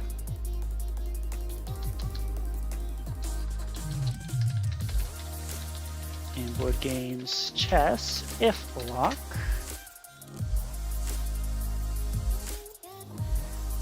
That's 1556-1 is a sandstone. Then show the moves. Otherwise, detect the moves. There we go. Turns out we already had an indicator block. And it's the thing of whose moves do we detect? Well, you're not going to need to detect any moves if you're just showing them. Okay. Let's see if that was actually any clever at any level. Let's see. Boop. Hey, there we go. Would you look at that? Amazing what happens. Okay. Okay, so first of all, we need to do...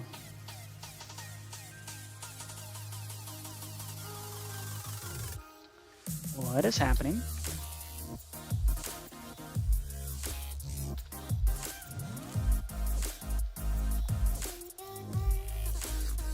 $14.56.0.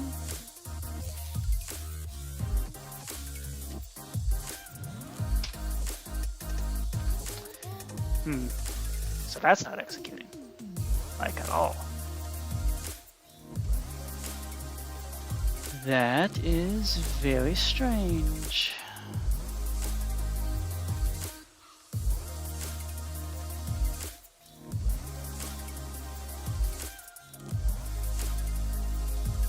Because that's basically the only reason to ever... oh, okay. So we announce check. When we announce the check, we place a... right. 1456-1. We need to actually place the thing here. That's 1456-3. We place an amethyst block.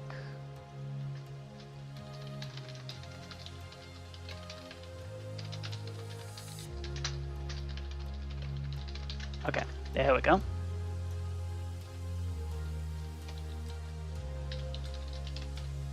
Let's try that.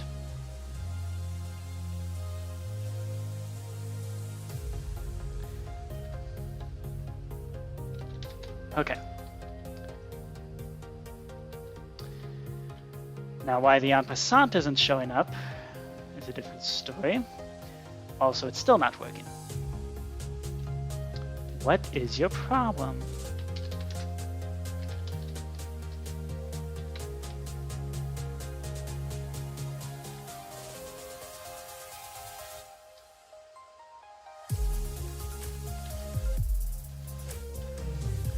Okay. I'm actually going to tick freeze.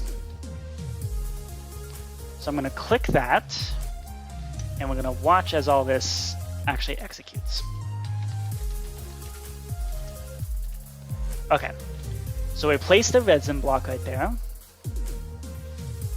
Okay, we want to detect black's moves to see if you open yourself up to check. Okay. And it quickly figures out that nothing to be worried about.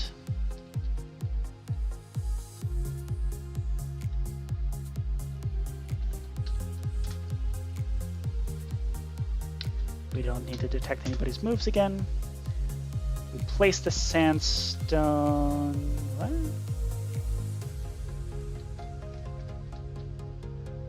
Okay. At which point it flips over, but it doesn't actually get around to executing the finish. It never actually executes this? Is that what's going on?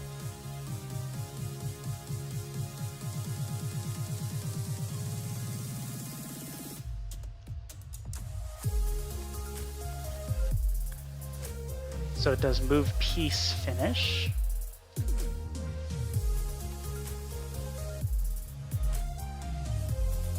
Which does the thing. Oh, but then it tries to rotate the turn. And in the process of rotating the turn,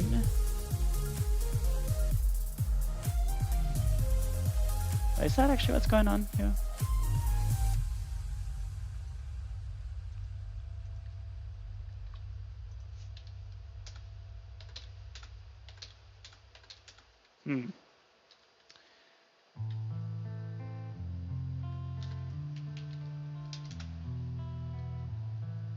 So it never actually gets around to rotating the turn.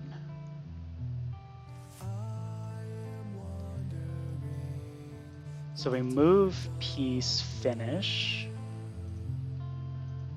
Wait, but it does. Okay.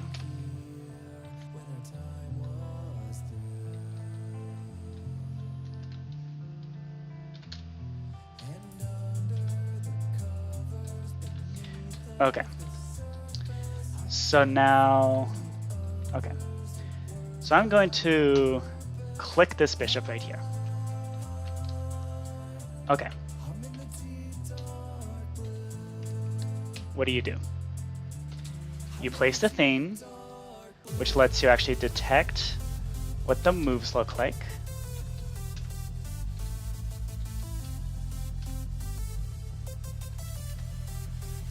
Okay.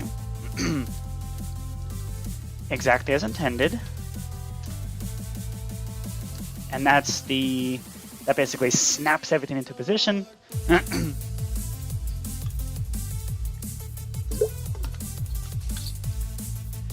So that snaps everything into position. And yeah, okay. And that's because that is a sandstone block. Okay. So that's why this part works. Okay. Now, I want to move this bishop over here. So now what we're doing is executing move piece.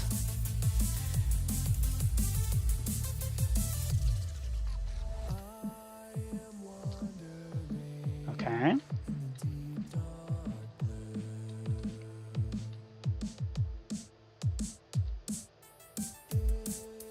We place a resin because we're moving the piece.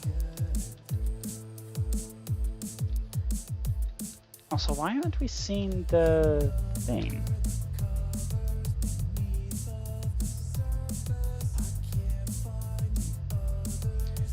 Shouldn't we be finding a thing? Because it's executing as all the possible moves.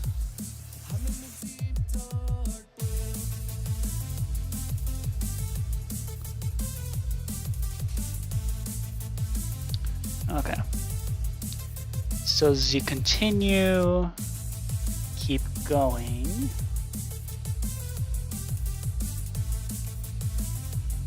Okay. I mean, it can handle queens just fine, so this shouldn't be a problem.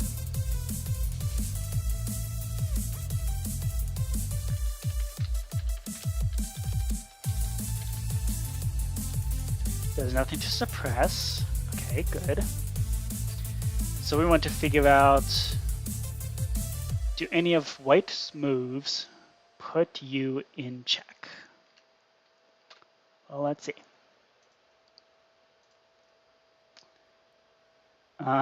So this should have done the thing.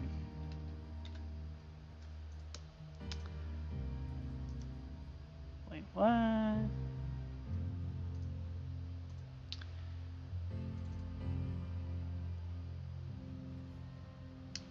I mean, these don't kill the block displays, though.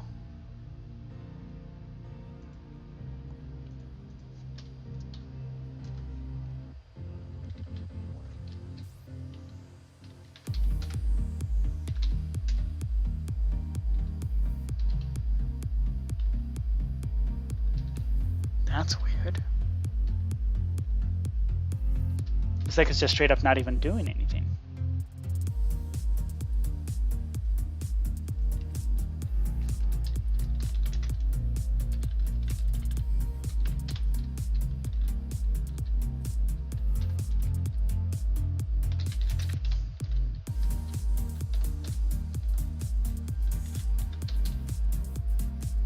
Okay.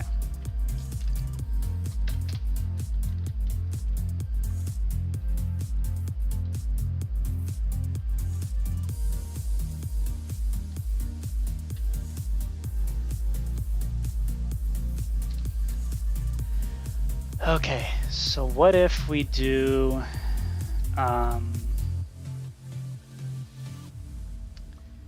here's a question.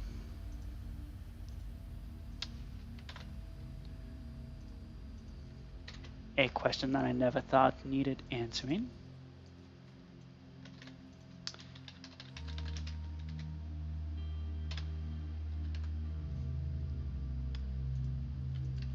Tag equals piece.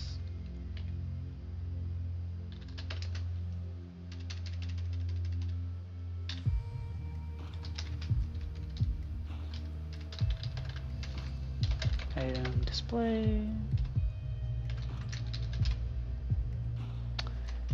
Oh. I see.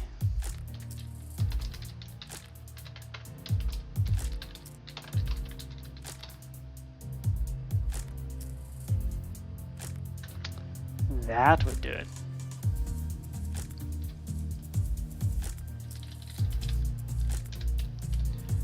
Okay. Now we should really be seeing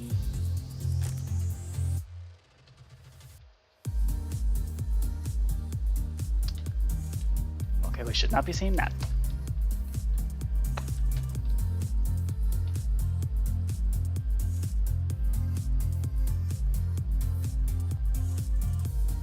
We definitely should not be seeing that. Can we cancel selection?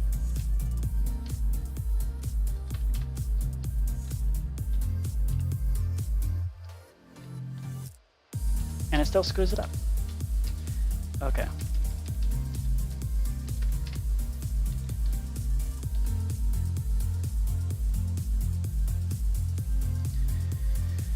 Okay.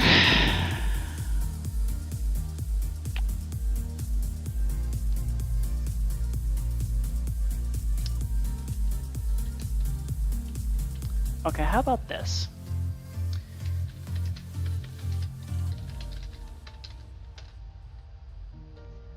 Just on its own, detect the moves.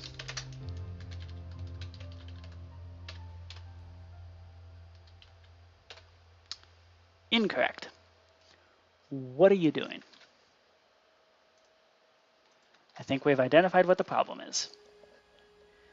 What are you doing? What is wrong with you?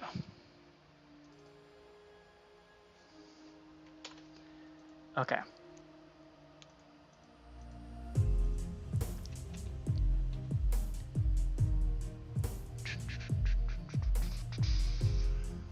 Okay. So it does the thing.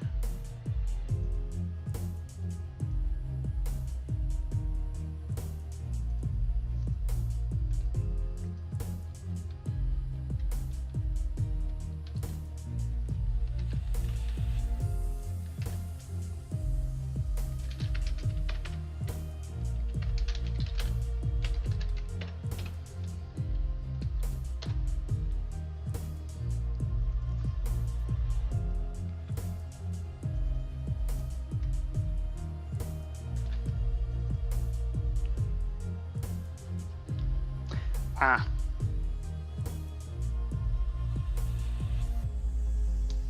That might be why. Possible moves. Finish.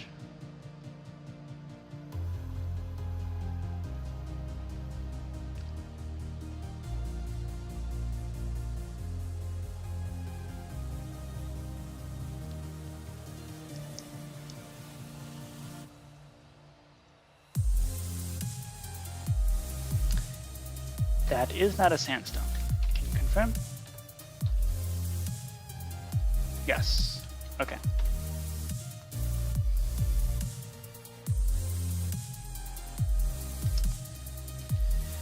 Now, why in the heck are you doing this? Shouldn't you be doing this?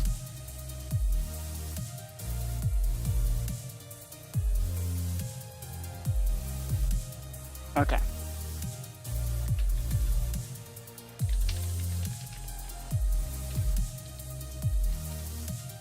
Okay.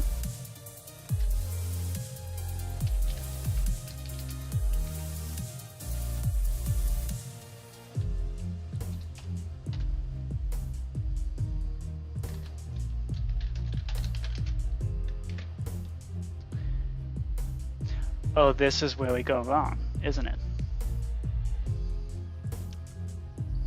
Oh, maybe? No, it can't be. Okay. Because we're not actually continuing anything yet. Okay.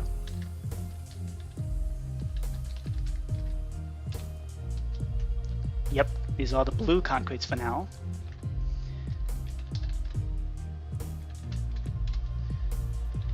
Because there's nothing special, nothing else going on. And then we're not detecting that. Okay. Now with the finish,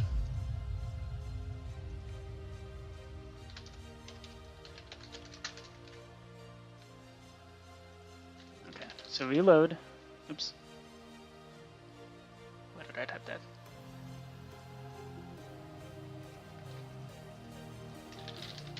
Okay.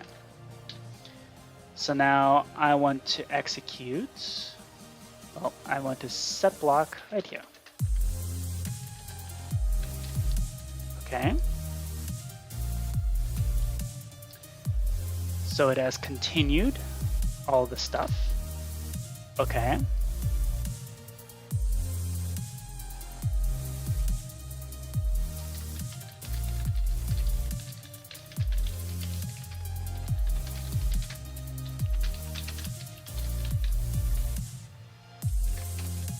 Okay, so it very much has finished at this point.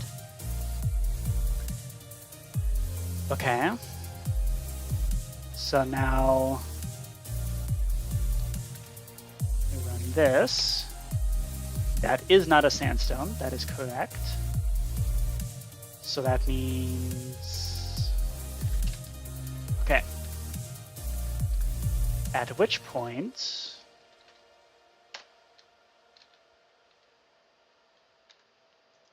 it should run detect possible moves finish,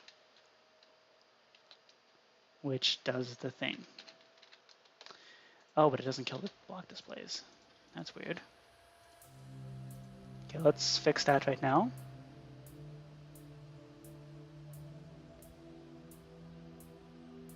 Okay. Because when we finish this up, we should be doing a kill at E, predicate equals chess, in dimension, type equals block display.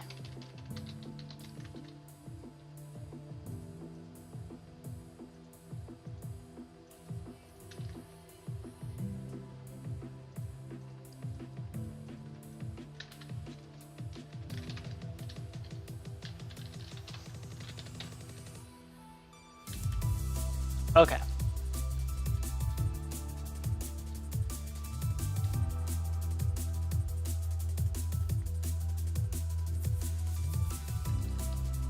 Huh?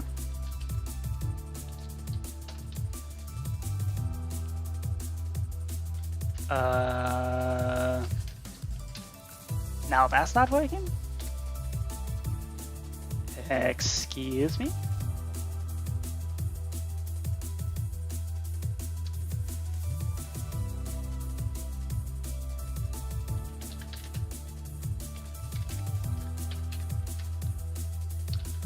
Why is that not working now?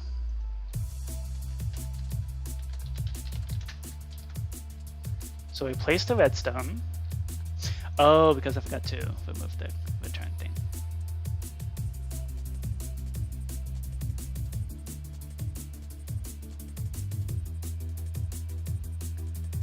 The continue.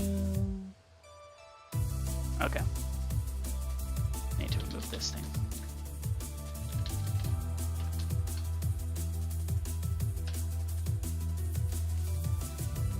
There we go.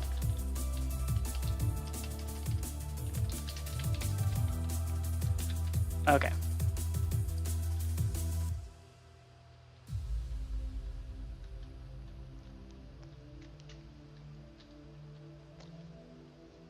Sorry, what?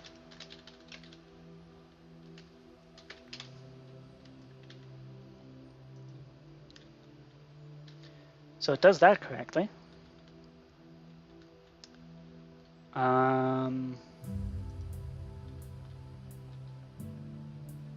And now it doesn't do that at all.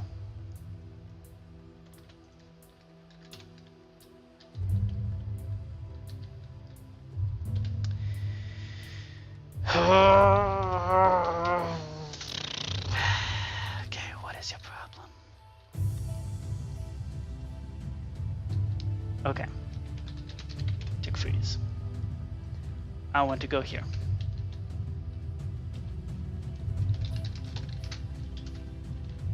Okay. So we're placing a resin block right there, which does the moving correctly. Okay. Movement is good. We stop that.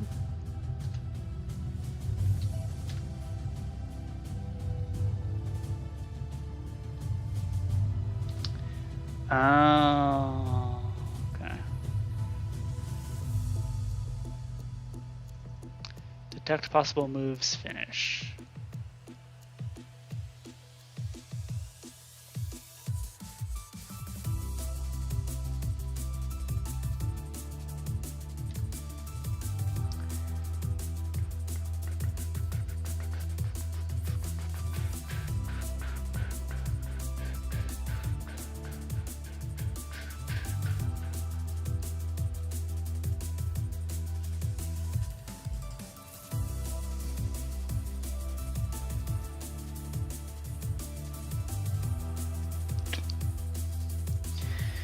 I do not understand what is happening. This makes no sense. I am confused.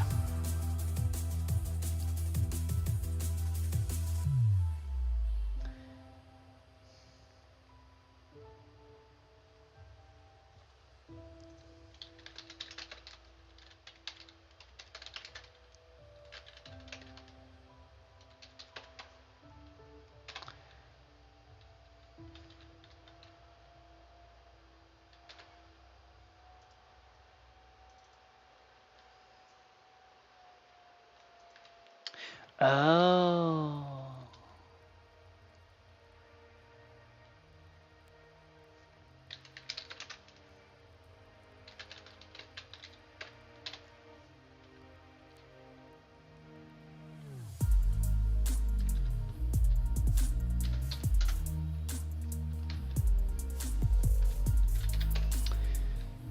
So is it just not executing rotate turn or something?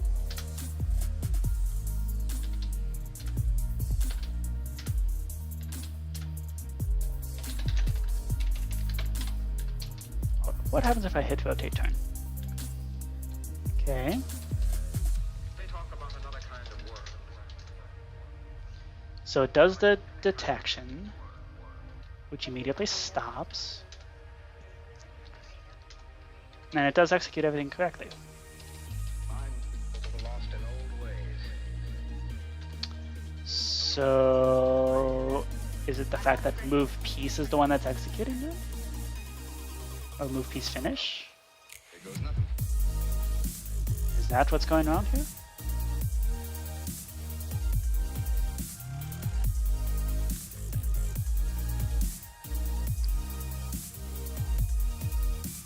Because that would be weird.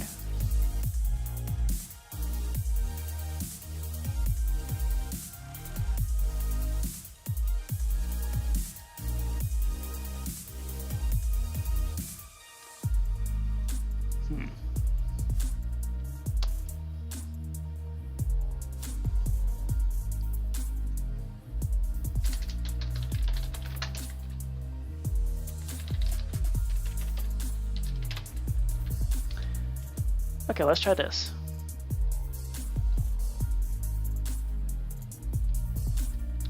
Okay. So this is where we have incomplete movement. Fine. Okay. So this is where okay. And then run function chess move piece finish. And that executes fine.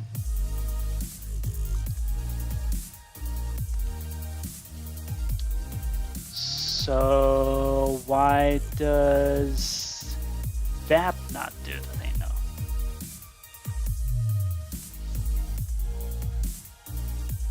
Because this is executing correctly.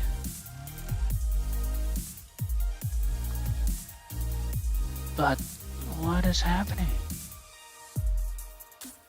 I am so confused.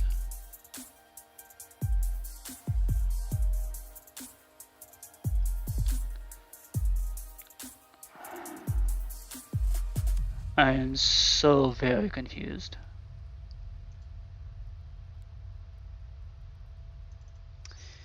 I have a hunch as to what's going on. So it is one of those weird cases where, like, apparently, like, there's one of those cases where it's like each piece works individually, but for whatever reason, combining it together doesn't.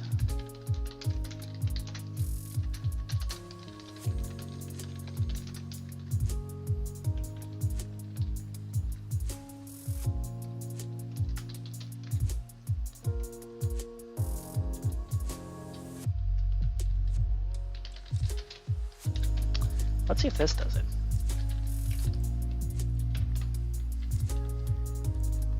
Okay. Ooh, this one has the potential for an illegal move. Okay. No! Why you gotta be so stupid? Is it at least detect if you're on check? No.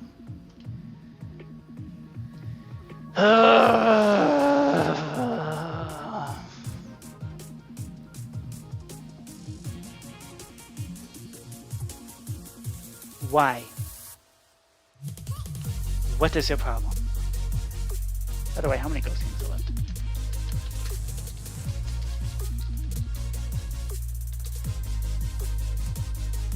What? What happened to all the Ghost Kings? I should at least be allowed to check Castle Red and Castle Left.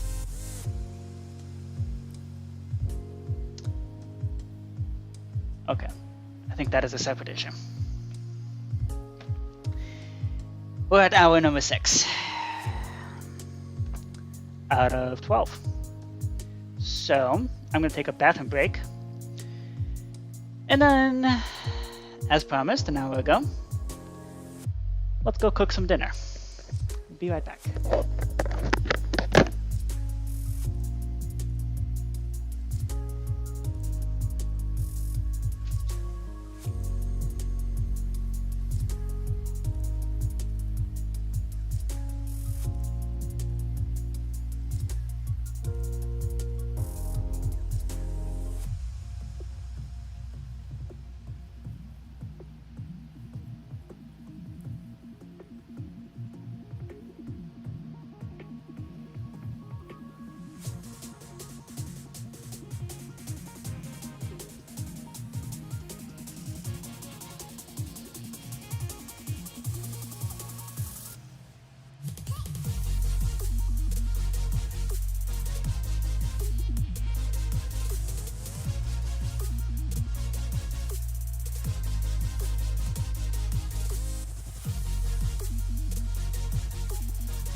I hate chess.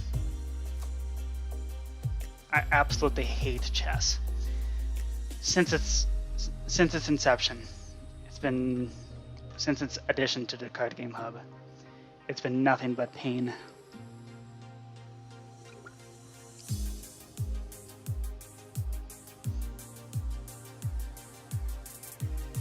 Okay.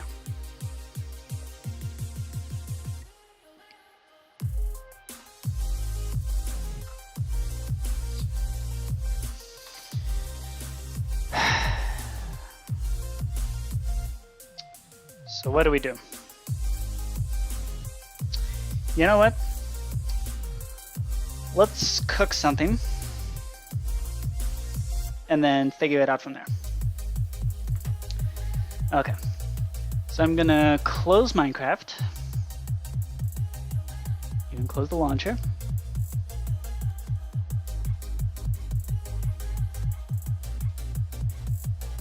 You can close this as well.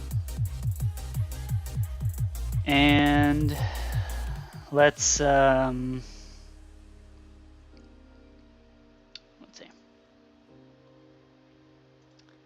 going to deactivate the video cam for now. Let's see if we can switch over the microphones real quick. And switch that over. There we go. Okay.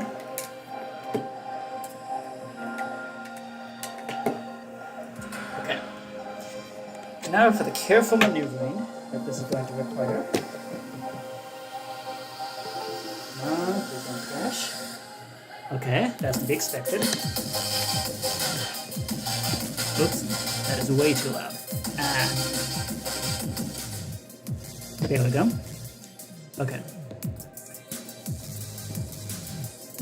Here we go.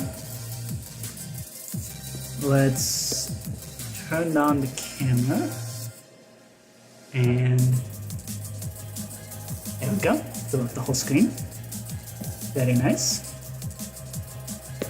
Okay. Now,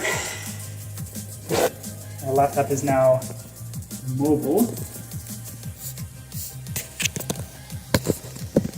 So now what I'm going to do is, okay, so I need properties.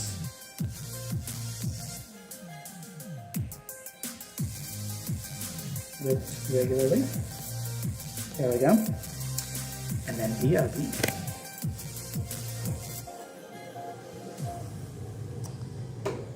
You're about to step into the wonderful world that is my kitchen. I'm going to remove all these things from the background just so that I don't dox myself.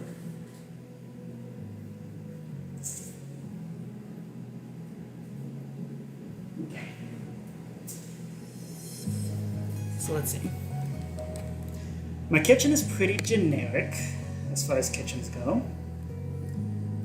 So there's nothing really doxable here. Like, you can't tell my location necessarily.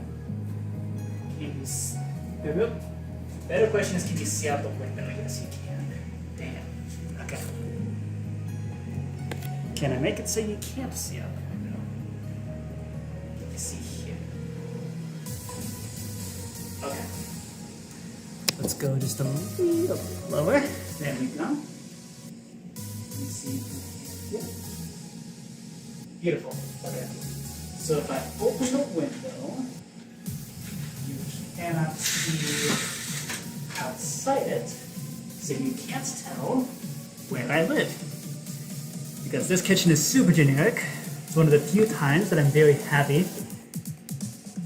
Hey, what's up, CJ? We're at hour number 6 and I'm hungry, so we're doing some cooking. What happened with the Batman shirt is I felt like I was getting strangled, and it was actually giving me anxiety. So, yeah, I swapped out the shirt. Okay, so now we're gonna do some cooking. So, I think what I'm gonna make is some girl dinner. That's the technical term. I'm gonna cook up a little girl dinner, and then I'm gonna eat it right on camera for all of y'all to enjoy. Double confirm that you can't see out my window. Yes. Okay, good. Okay. So today, what we're gonna be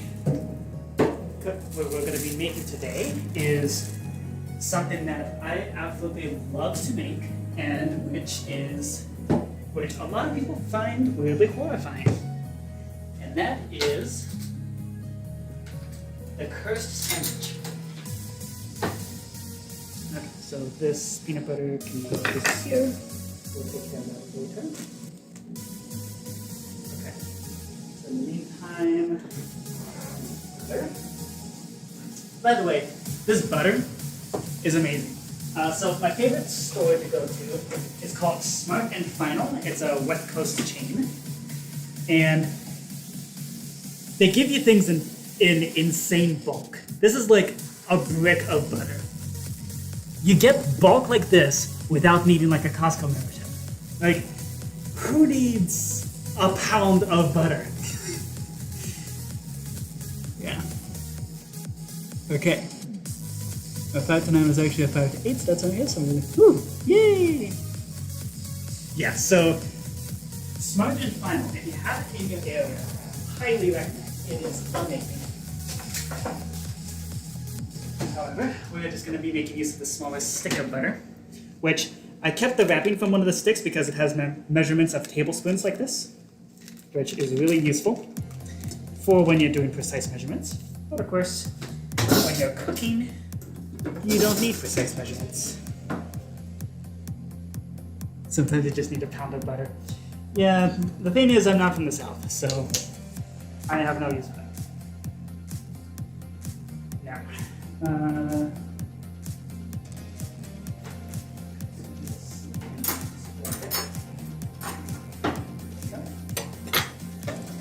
and I'm going to use one of these spatulas. Okay, here we go. So, what we're going to be making today is one of my specialty cursed sandwiches.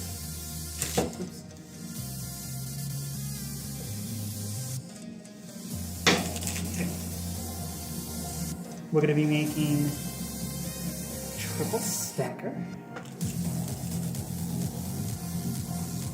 Or if I was some kind of expensive coffee shop, I'd call it a triple snacker. It's almost Thanksgiving, someone's gotta make the baked mac and cheese. Ooh, that sounds fun. I'm usually the one who makes the baked mac and cheese, because that's like everything to make. Okay. So the other thing I have, since this is a gas stove, I got something called a heat diffuser. This is really helpful, especially for when you're melting butter.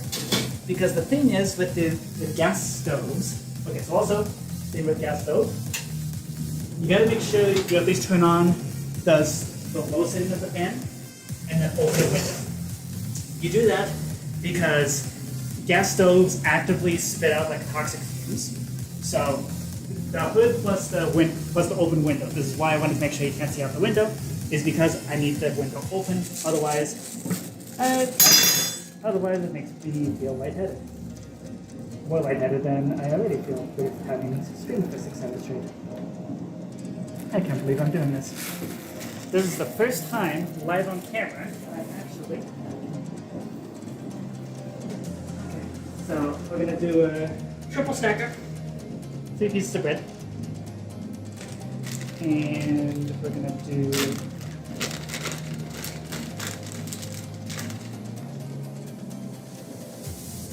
so I don't have like sliced cheese, so I'm going to make this grilled cheese with shredded cheese, just like this.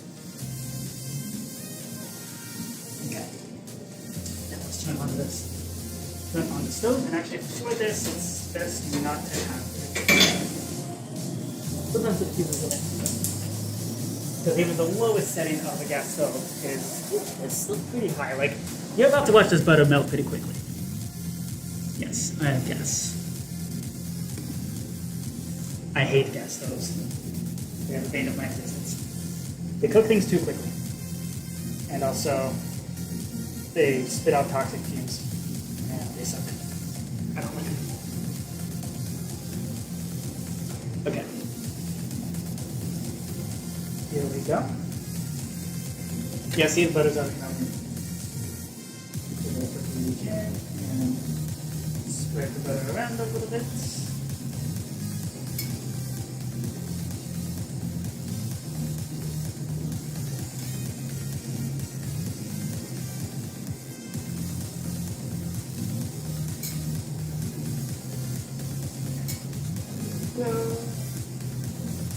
The butter is melting.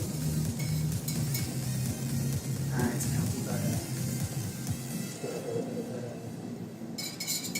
Can you tell I'm losing it? Like, actively losing it? Here we go.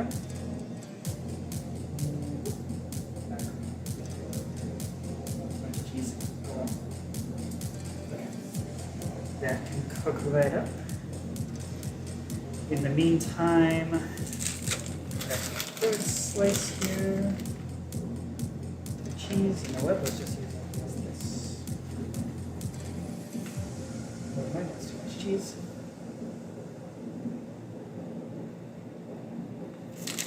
Put on some. Yeah. Okay. There we go.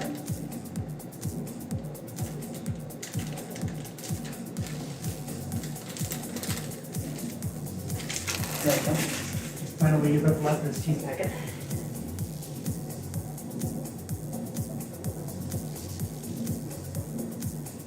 There we go. We have our third slice right here. And slice number 2 can go around top. Put this around a little bit.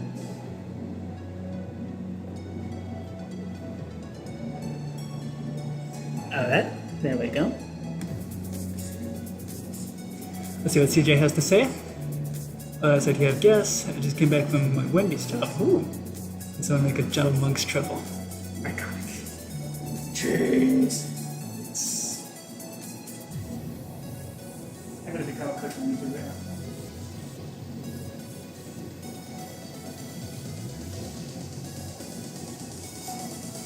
I'm gonna show you all how to make a goat in it. The Java Monk style.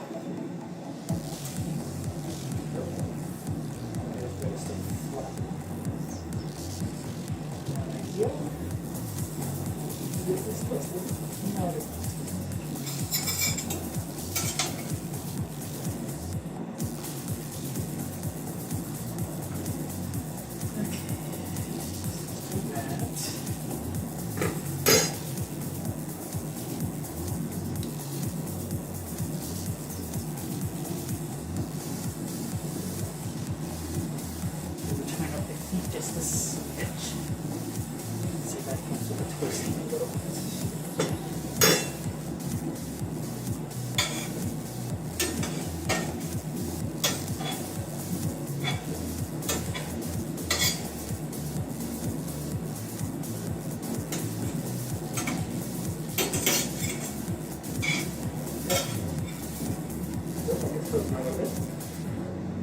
Let's look at the floppy down. Not ideal. I think that's toasted.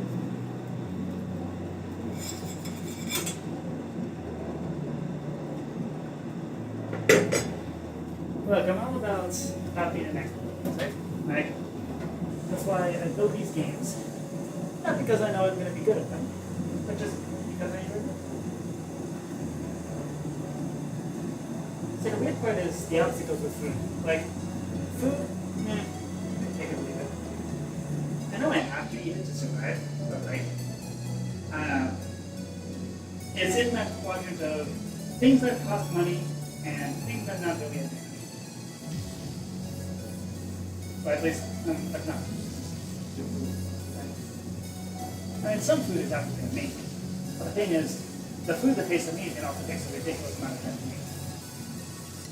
Or, the food that tastes really good is a dessert. And so, and I do enjoy making desserts. In fact, if you want to, after I make this sandwich for myself, I can cook up a little dessert for you. What do you say?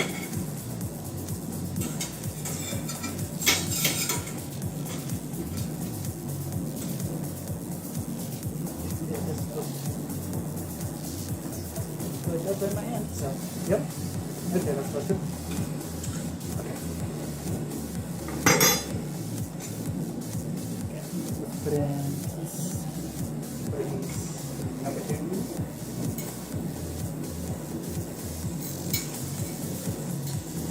Okay.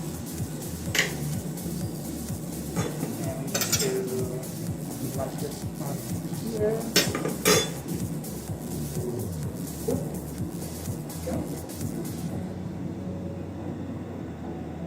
There we go. Yay! Okay. This is looking out so far. We've got slice number 2. Given what you're committing a fourth of your weekend for us, eat a 3-tiered cake just for yourself with dessert. Okay, well, I don't quite have the skills to make like a 3-tiered cake, but I can make Rice Krispie treats or something. I recently got a whole pack of food snacks. So, snack on these.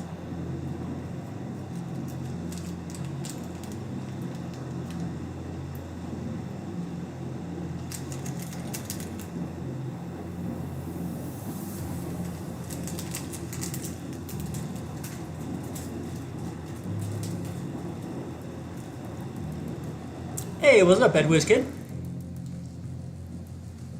1v1 on PvP Legacy. Yeah, not right now. Thank you, Sudia.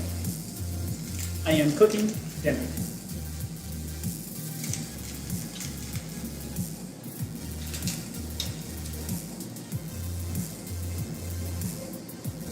Now I am going to, so, that was good? Yeah, sure. After I make dinner. And eat dinner. Probably a good idea anyway. Chess has been proven to be frustrating. So,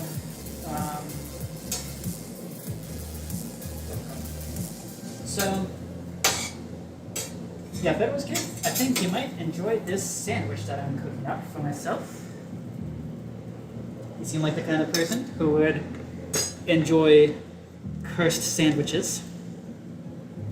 That's exactly what I'm making right now. Because here's the third piece of butter. And here's the third piece of butter.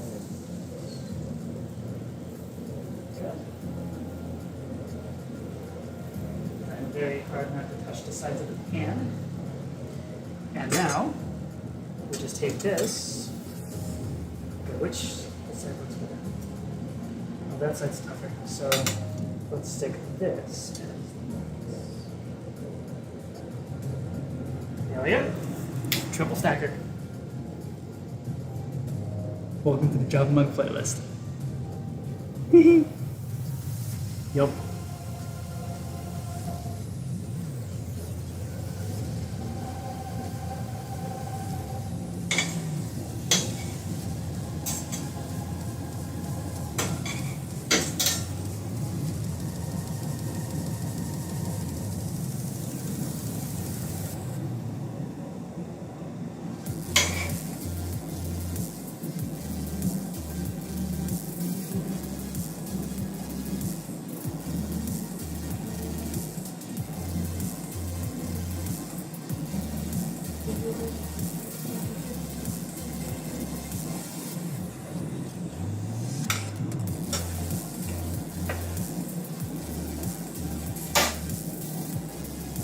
Good.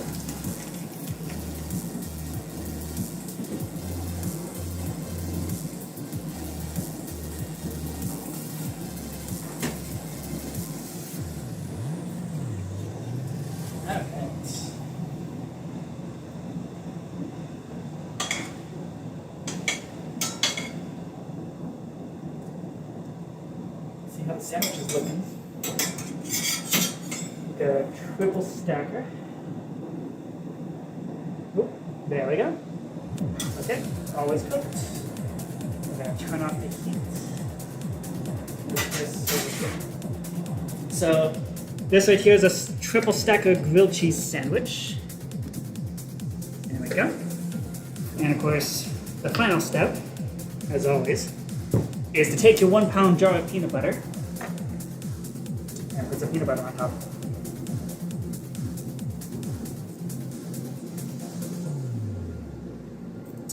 Yes, I have a 1 pound jar of peanut butter. Why? Because Spartan Final sells them. Like, they sell things in bulk, the kinds of bulk that you would see in Costco, but just without the Costco membership. It's amazing. And then, yeah, sometimes when I'm feeling down, I just eat my feelings straight into the jar of peanut butter. Because why the heck not? It's the little things, you know? That's what life's all about. Having gigantic jars of peanut butter that you can eat straight out of. That's what being an adult is. It's about eating ice cream without a bowl. It's about eating an entire barrel full of peanut butter. Brick of butter, a pound of peanut butter, from the south. Okay, well, the brick of butter was gotten on accident. I thought okay. The box looks like this. Wait. The box looked like this. I thought, oh, this just has like 30 something sticks of butter because I was thinking, oh, this will last me forever. Like with as much baking as I do. I don't use like pounds of butter at a time, but I do occasionally. I think the maximum is maybe 2 sticks of butter for a recipe.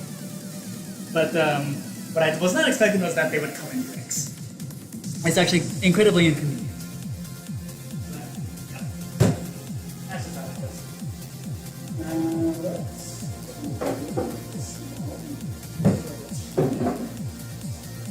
It is around time. Oh my, thank you. It is almost 7 o'clock, which would normally be the time when the stream would start. Oh, you're involuntarily practicing Southern. Yep. I've even ever since I took a gender studies class in 2020. Yep. During the pandemic, I took a gender studies class, and we had an extensive discussion about how saying "you guys" was like offensive or uninclusive or something like that. So I went like, well, y'all still works. Like, y'all is inclusive. So I just started switching every instance of you guys into y'all, and now it's just natural. So yeah, I guess I am an involuntary practicing Southern. That's a very funny way to put it, but yes. Okay. I'm gonna turn off the camera real quick, and that way I can move back to the desk. So, almost back. And let's plug this back in. Plug the power back in. Plug the U back in. Okay, and now we'll show that. Show that. Let's turn my headphones back on. There we go. And then activates. Hello. I'm upside down. There we go. Okay. We back? Yes. Alright, Well, plug back in.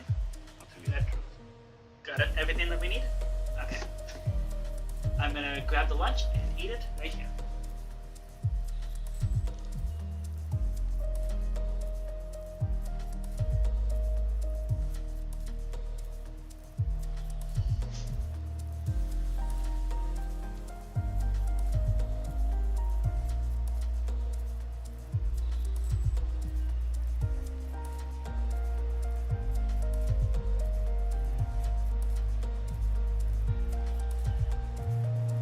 Remember all the happy times we had? Alright, here's my dinner. And, most important part,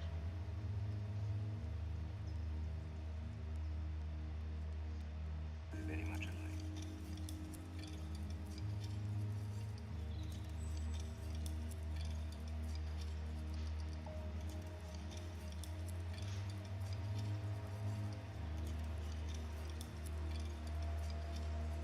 Remember all the happy times we had?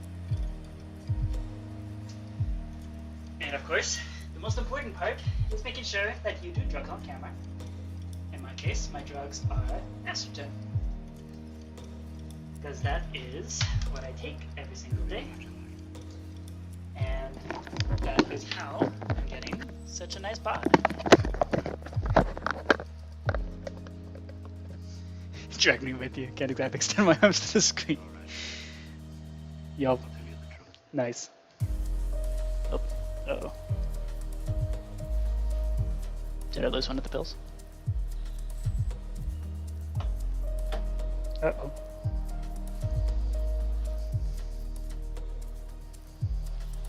Oh no. Did I lose an estrogen pill? Didn't fall into the sandwich as far as I can tell. Oh no!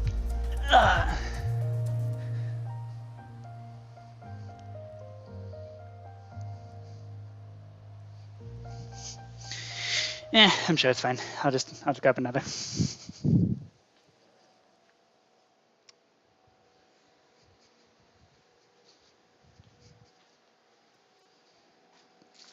I'll find it as a. I'll probably step on it later tonight. On accident. Here we go. Doing drugs on camera.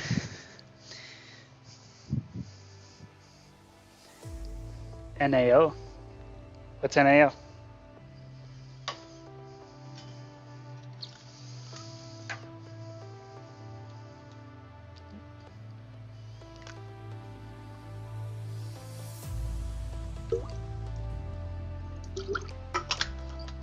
Tee colon 3. Tee. Alright. Eating time. Red was good. Please just let me eat. That's how I say no to the next game.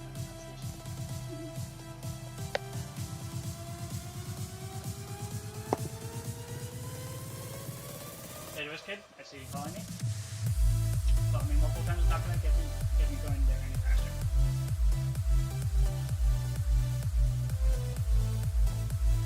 I guess you're excited. It's not getting me there any faster.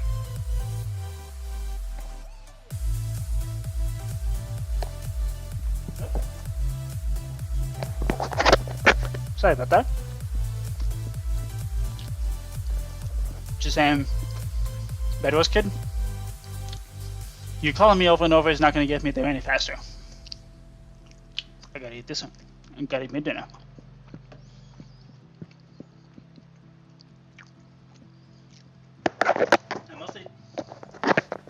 I'm mostly doing this so that you don't have to hear my mouth noises.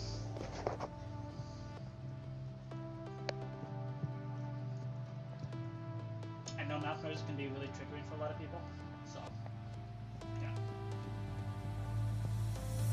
Oh no, bed was good. You sick? That sucks.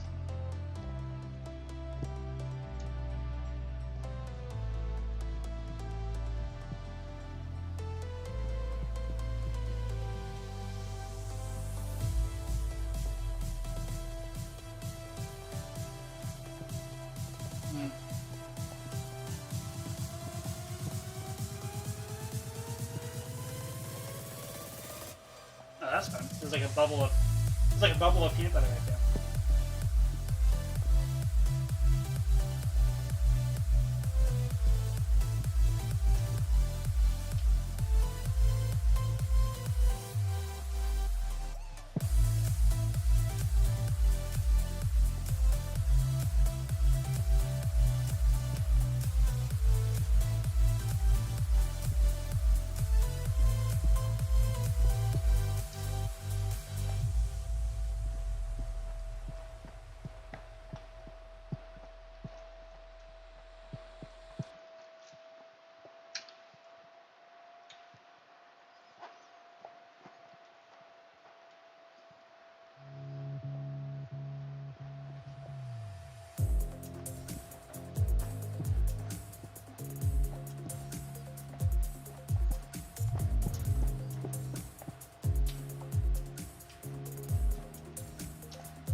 Almost done.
Bedwars Kid.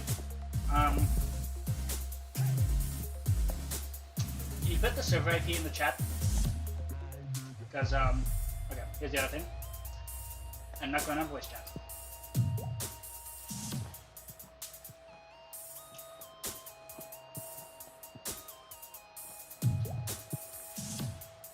I will gladly join your server, but I will not go in voice chat.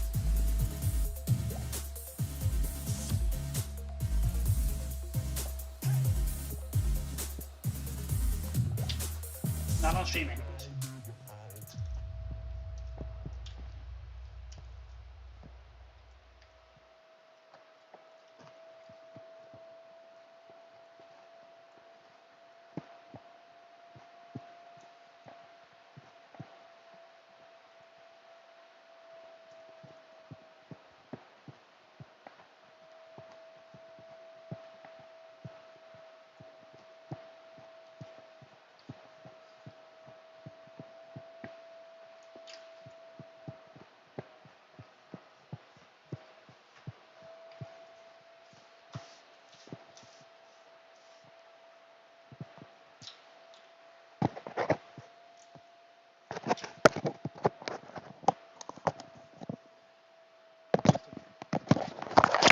There we go. Alright, I'm back. Push out for battle? Nope. That is a absolute rule. I've only ever gone voice chat for a handful of times in various live streams. Today I'm not going to do that.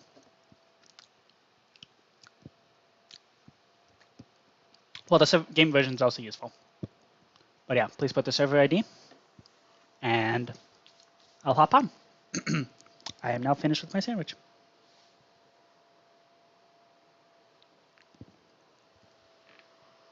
Where the heck did that pill go? I am very disturbed.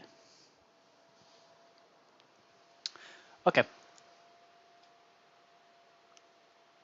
Excuse me. Here's another thing to keep in mind. I am not good at PvP. Like, really not good at PvP. So, might be boring. Just saying. Okay. Let's put this plate away. Wash my hands.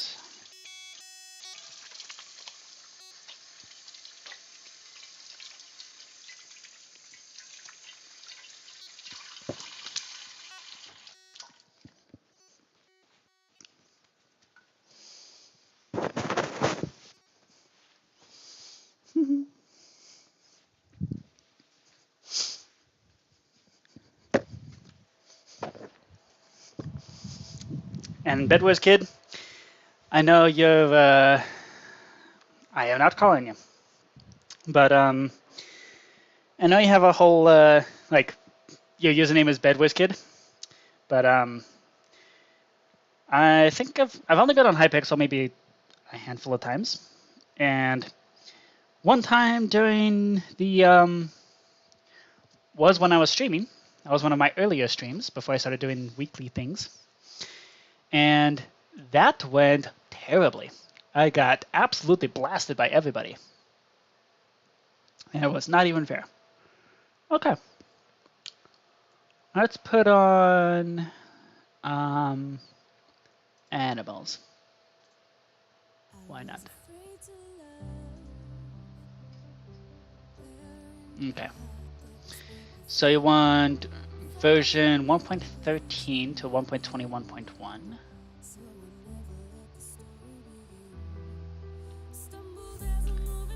Yeah, what's the IP? You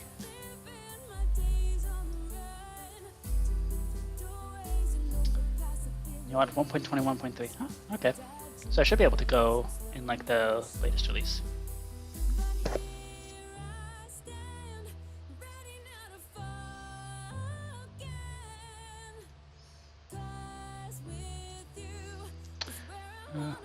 Okay, data packs, checkers. Now we're skipping this one. Voice is whiny. Okay.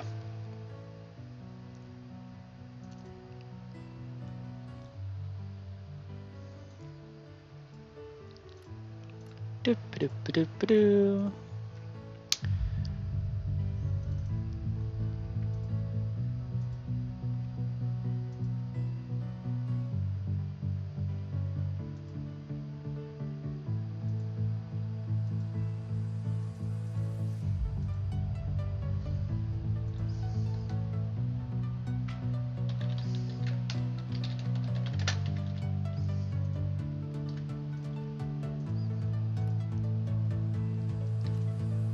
Alright, what's the IP?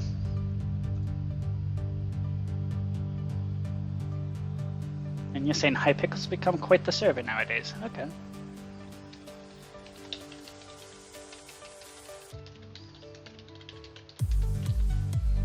Alright, War Buddy PvP. What's the address? You can send it to me in DMs. I will not join Nirvana. I will not join voice call though. So to make that absolutely clear.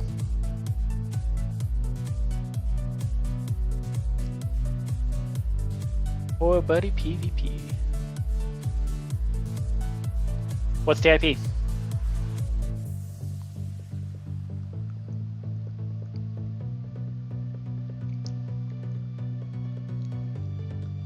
Wait, what? Yeah, let's talk about Hypixel? Oh, I've been on Hypixel.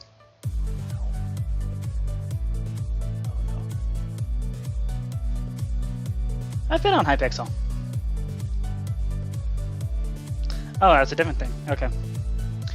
So it's play.pvplegacy.net. Okay. Let's see what this is about. Oh, jeez. Oh, it's one of these kind of servers. Okay. Be sure to read the rules/rules. Right-click the compass to play a game. Use the never start to switch lobbies. Okay. Welcome to PvP Legacy. Use the compass. Okay. Hey, Fixilis. Hello. Ah, I have speed too. That's fun. What's over here? Can I break blocks? Nope. Okay. Cool. You know what? Let's turn on my render distance. I want to see what the terrain looks like.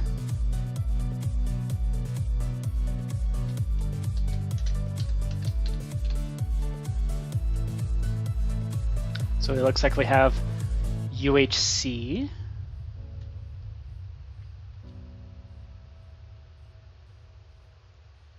What are you? Are you a player? Okay. Oh, this is cool. I just want to take a look at what's actually here. I know what story you're talking about. I just want to look at the landscape first.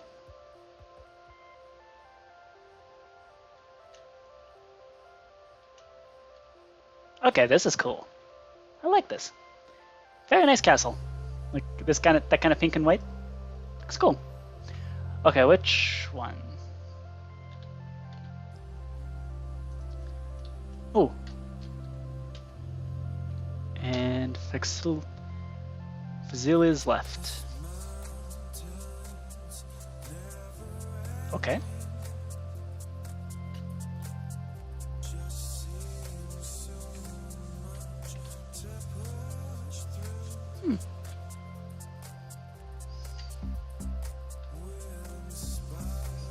I always like on these sorts of servers, I really enjoy the building.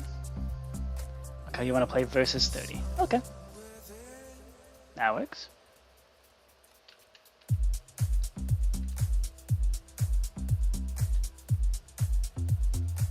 Why is it always raining? Can I tell...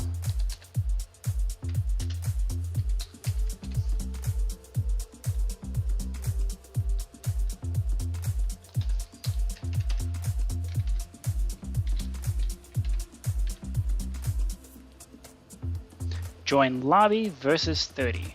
Okay. That's this guy. Okay.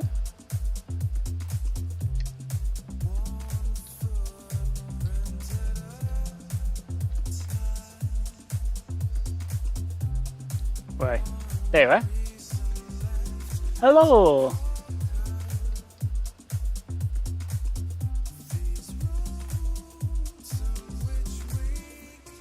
Alright.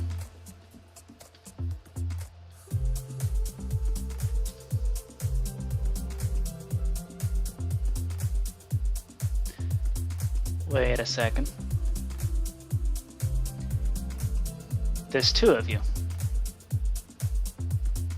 There's two FXY.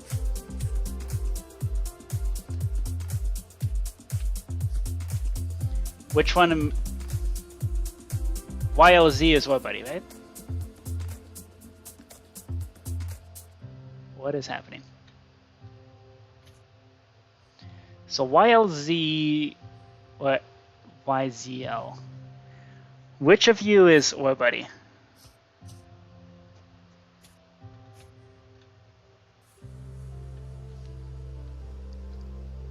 Does it actually give you damage? Oh, yes, it does.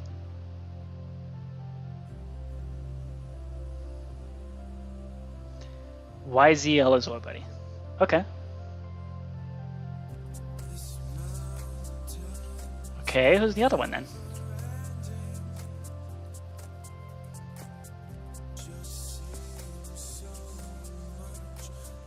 Ah. So much on screen. Create a custom kit. Okay.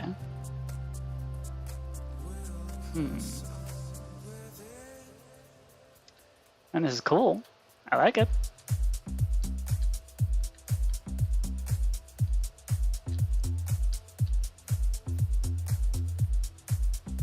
Okay. My FPS is 7 or 8. So I should probably turn down my resistance. There we go. Accept duel.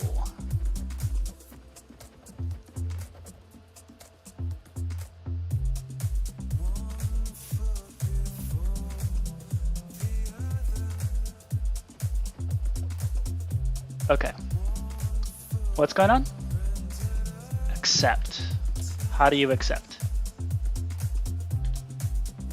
What's the accept button?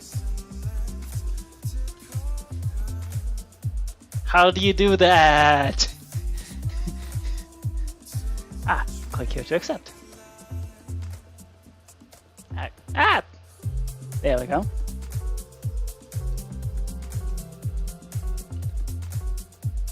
Organize your inventory. Okay, that seems reasonable.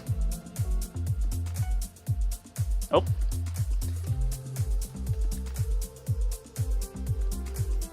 I don't want to fight you. I do not want to fight you. Can I get up onto these walls? Oh, oh, hi. Ah, nope, nope. I'm not cut out for this. Ah! I hate PvP. I hate PvP. I hate this so much. Ah. Haha. Regen. Booyah. Food regen is ridiculous. Super overpowered. Okay. Oh, dude. Get away from me. I just want to explore this arena, will you?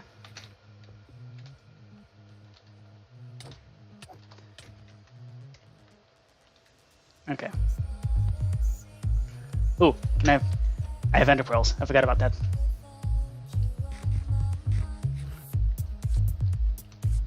Can I escape?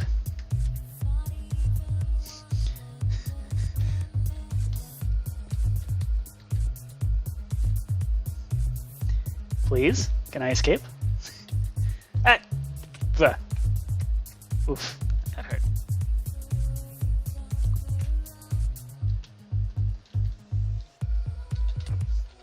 Ow.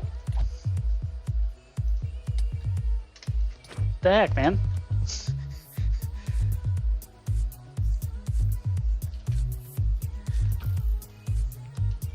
Get out. Get back. Go. Ow. Ow.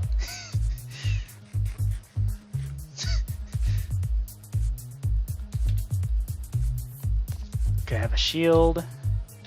Okay.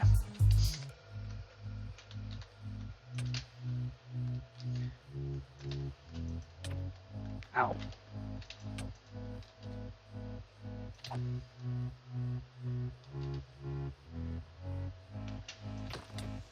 I know how to do that. I fought enough creepers.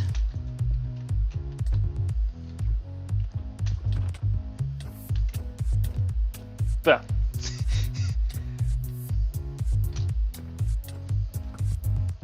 I always put food in my offhand.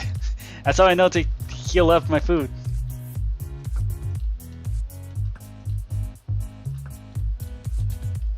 Okay, fine.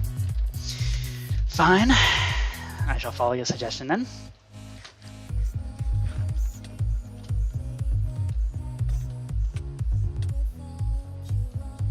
Okay, I'm escaping. Bye!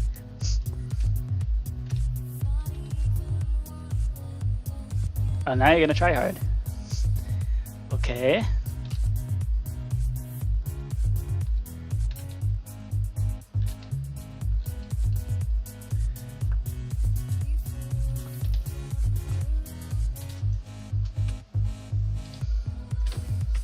Ah, bruh.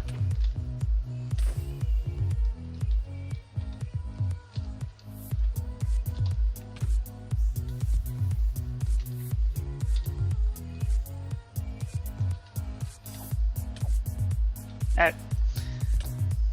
Strafe. Ah. Nope. Okay. What happened to golden apple? Ah, dude. Dude, get off. And bye!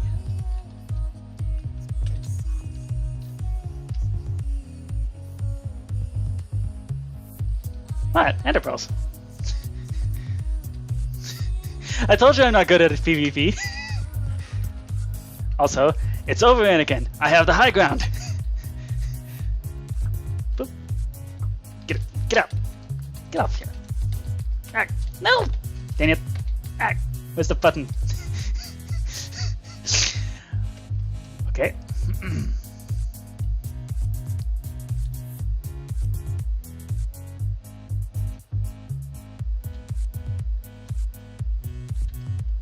Oh, I have lost my bow.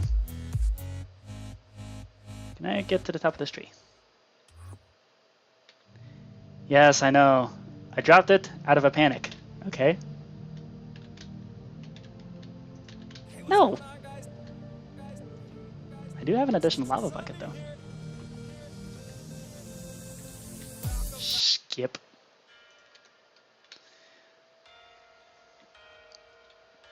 Uh-huh. Oldest trick in the book. I'm not going down there. I'm not going down there. I just got up to this tree. Get it. And also, you get off this tree. You are not welcome. This is my tree. It's my tree. Ha. Get wrecked. Okay. I need to eat.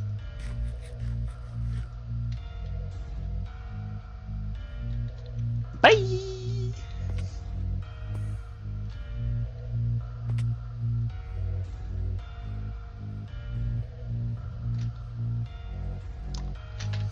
Can I build a trap with this?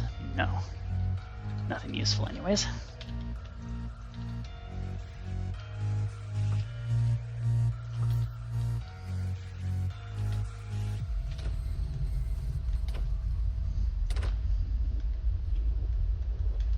Nope. Get. Bro, how are you hitting that quickly? My dude. My guy, that's... Yeah, no kidding. How are you hitting that quickly? What? Is that just how fast swords swing?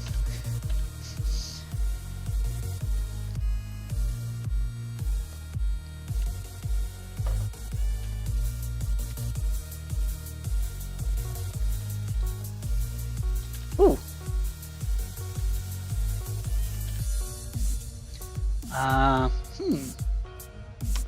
Okay, I like the look of this. Not sure how respawning because it's supposed to help, but okay.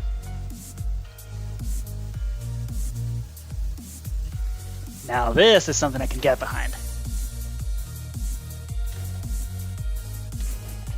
Get wrecked. Bye!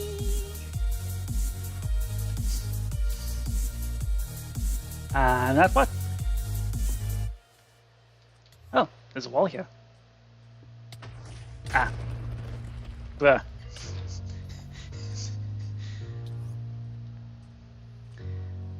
I'm not listening. La la la.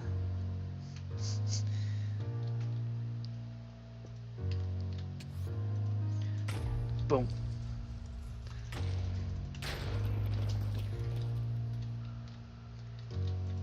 Here's a problem though. Ow. Okay.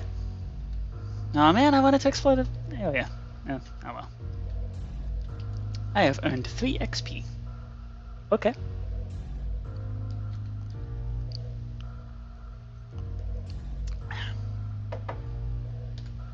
Alright.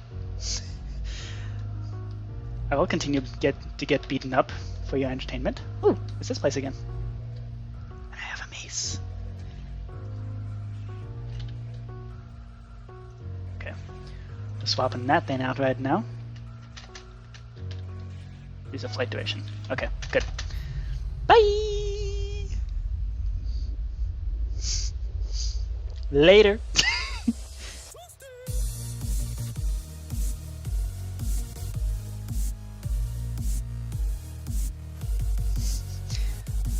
Oh, I can avoid you all day with this.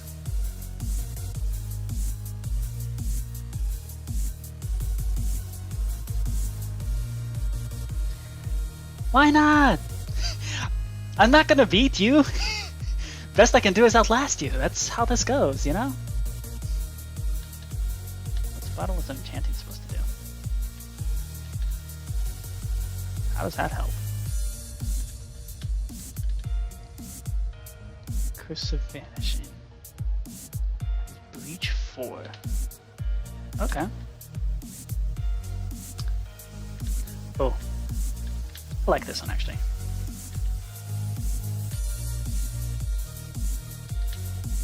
Wembu kit.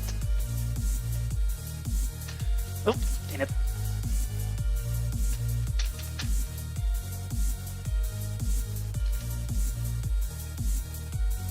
Where are ya? There you are. Hey-ya! Dang it. Dang it. That did not pay off. Oh.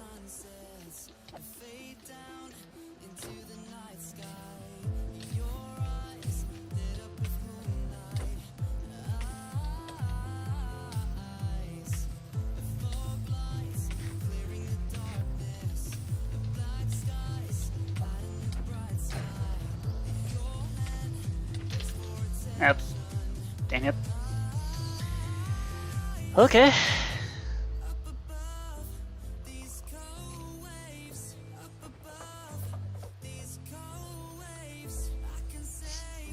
Sure.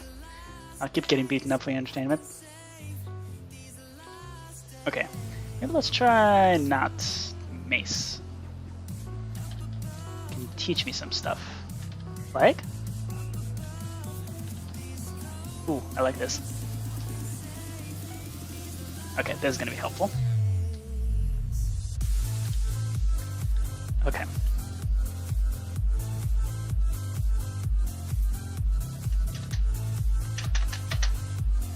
There we go. Oops. Okay. Ow. Bruh. Ow. Ugh. I didn't have a chance to breathe with that one.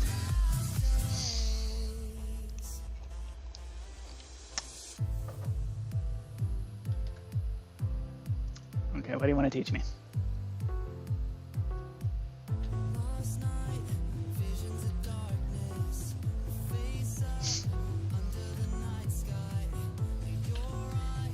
I'm not going on voice chat. How many times do I have to remind you that? I am not going on voice chat. I'm sure it's easier for you. I'm not doing that.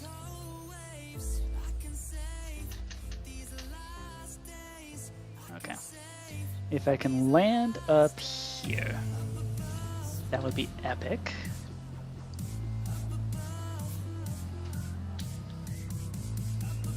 Turn back to the arena. Oh! Oh! Oh, I'm actually getting damage for that. Oh, that sucks. Okay.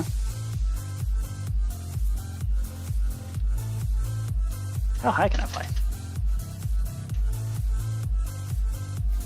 Bye! Nope.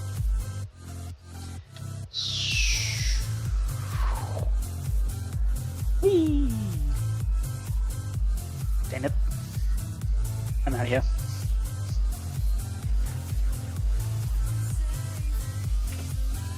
Oh. Bah. Okay, I don't think that fast, okay? By the time I think about what you're doing, by the time I can think of what you're doing, you already hit me 3 times.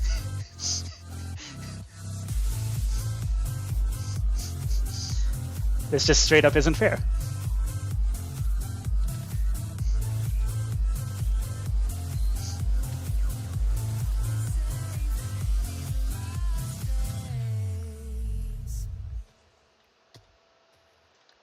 This. Nope. Get out of here. What are you doing? Aha, now you can't amaze me. Gotcha now. Aha! I gotcha now.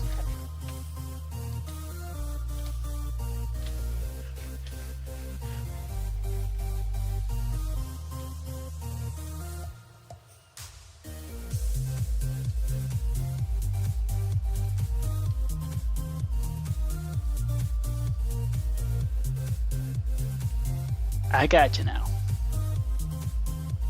Oh. Hello.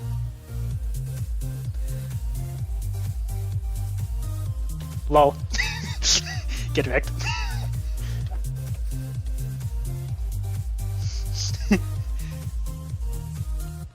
Lol, get wrecked.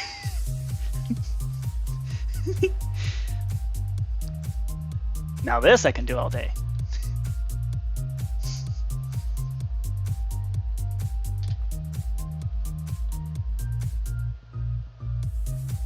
Oh.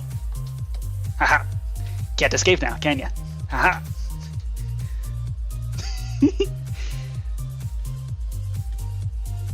Now this is something I can do.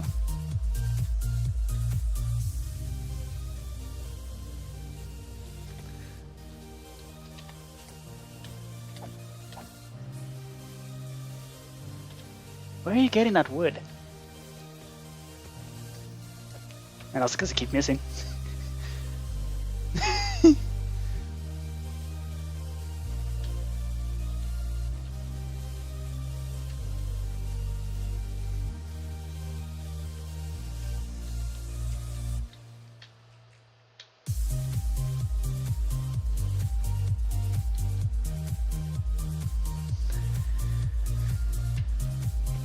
Oh, hello. Two can play at this game.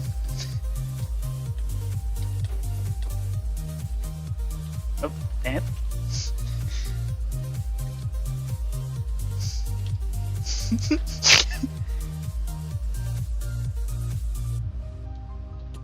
Hello. Oh.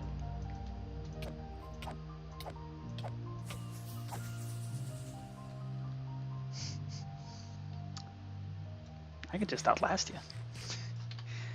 Now this is PvP. Hop onto my defense. Do you wanna punch in for me? I'm getting kind of bored. Yo, CJ, you wanna punch in for me? I'm getting kind of bored here.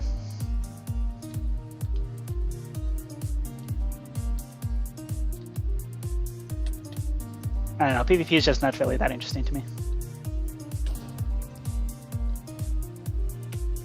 Yeah, that was effective.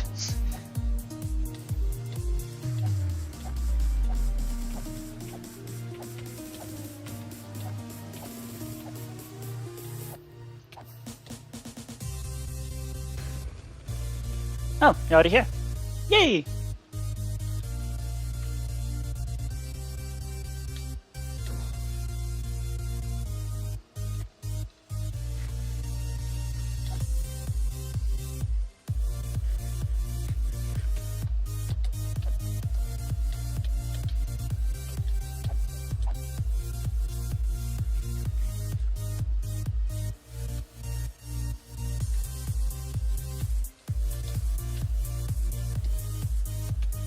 Haha.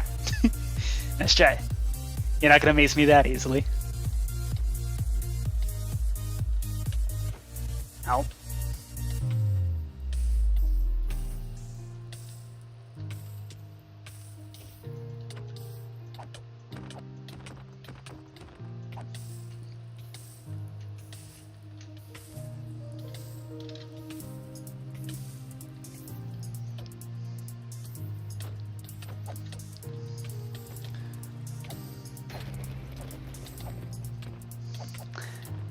Might I remind you, I have yet to actually use a totem.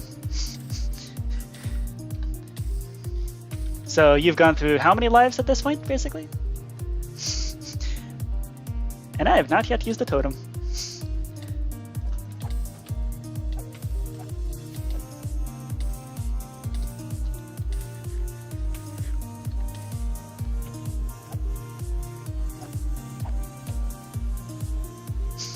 At some point, you're gonna run out of totems. At some point, you're gonna run out of totems. I can just keep doing this. I think I found how to defeat you at PvP.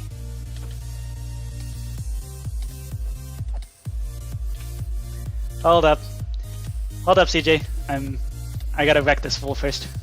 Gotta wreck this noob.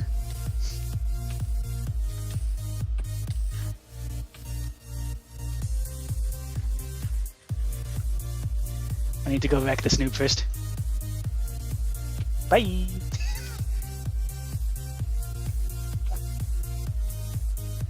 Get a couple hits in.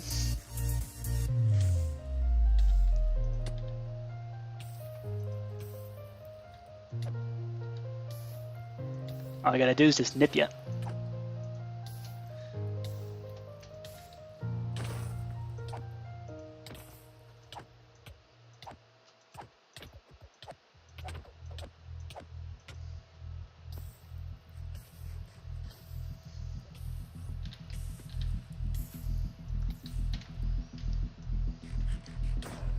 Ow.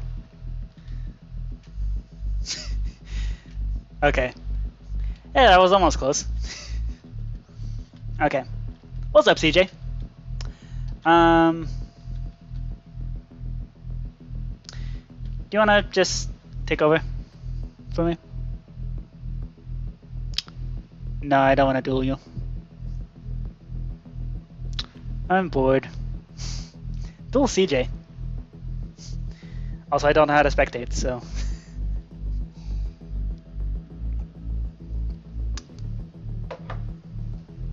I don't like PvP. You already know what's gonna happen. Duel CJ. Duel CJ. Over there. Over there. See? All for you. Someone who has not been streaming for the last 7 hours.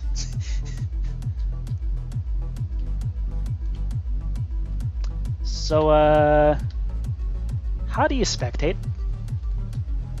Like, how do you spectate a game?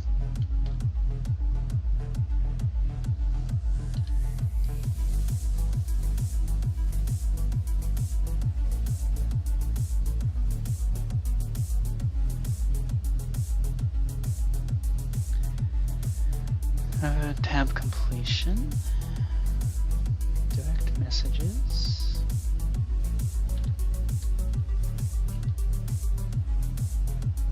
So, how do you spectate? Is it something on this board here? Yeah, I know how to create a party. How do you spectate?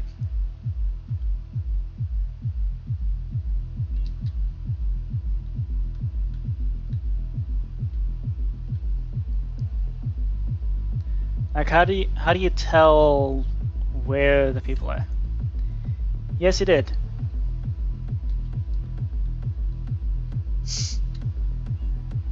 Yeah. Now can we watch? Please? / find fire. Okay. Oh, okay. Gotcha. Okay. Do you want to do another duel? There we go. Okay. Find players, CJ.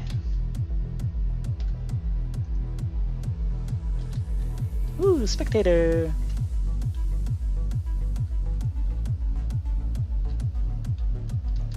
Here we go. There we go. Oh my gosh, I'm so good at PvP. Look at all these pro strats.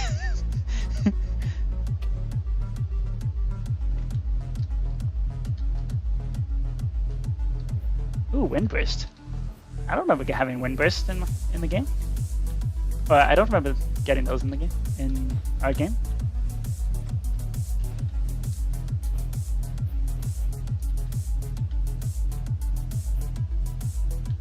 Yeah, mazes are very easily dodgeable. Good job, CJ.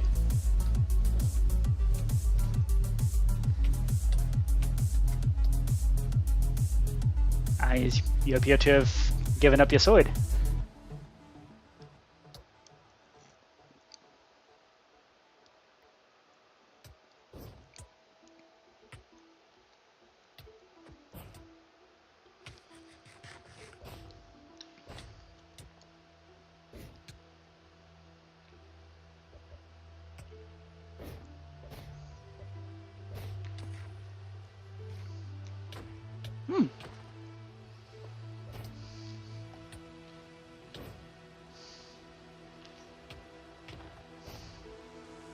It's a shame I can't see, like... It's a shame I can't see, like, health of it.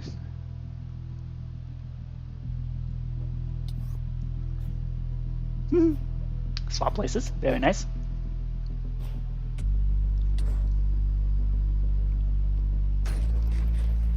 Oof.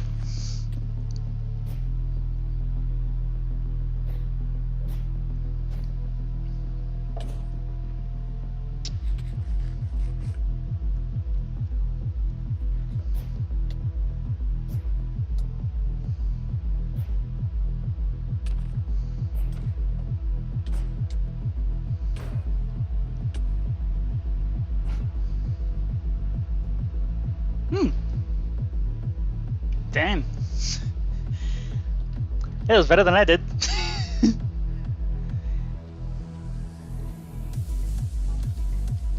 Okay.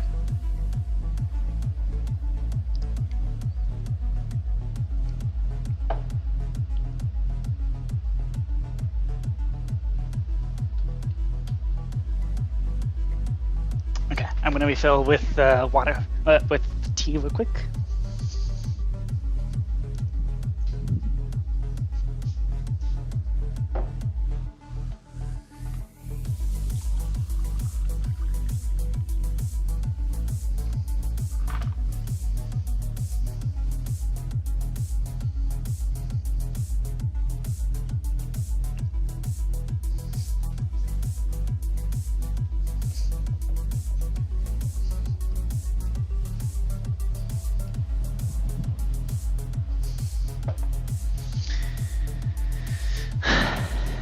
Okay.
Skip.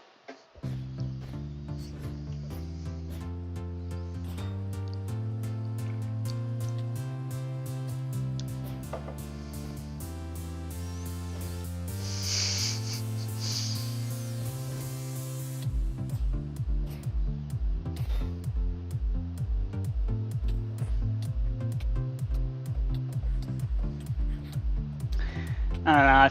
I feel like I'm watching a Marvel movie. Like, you're both evenly matched and you're both just kicking and punching each other. Like, I don't know.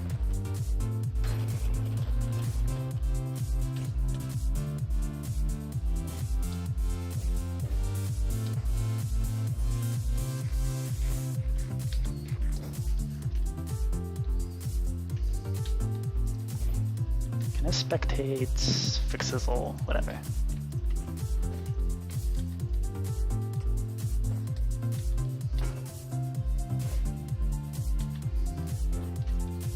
Okay, where's fixsizzle? I wanna spectate. I wanna spectate fixsizzle. Yep, dang it. Bruh. There we go. Oh, you. How are you launching things that quickly? Like throwing an ender pearl and a wind charge at the same time? Also, what's that supposed to do? Oh. Oh, that's kind of clever, actually. Okay.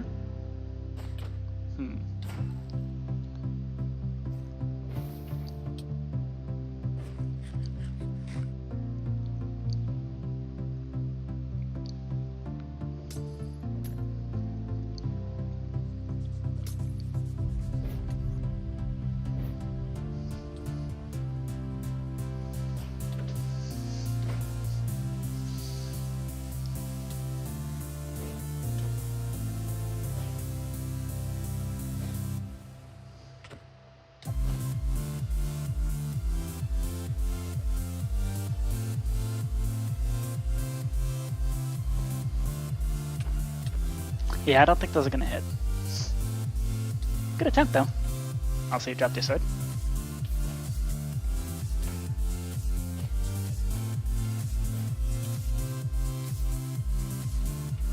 Oh, clever. Oof. Well, okay.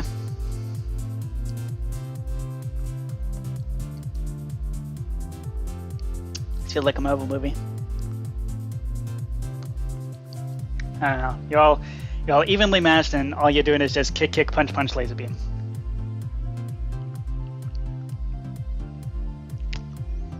Yeah, that's fine. Yeah, at least doing better than I am, anyways.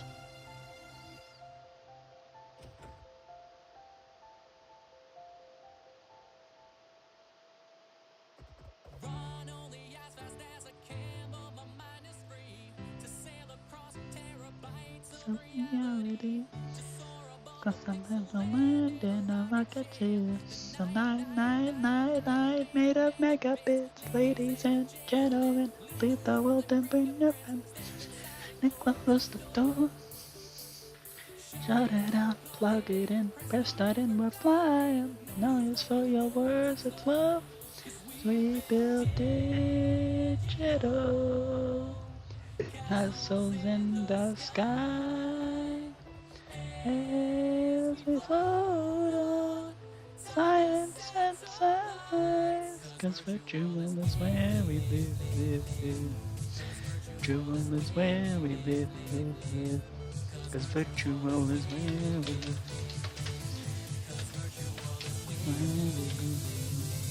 Alright.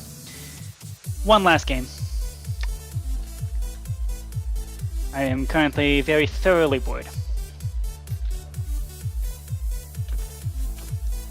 I do not understand the appeal of this.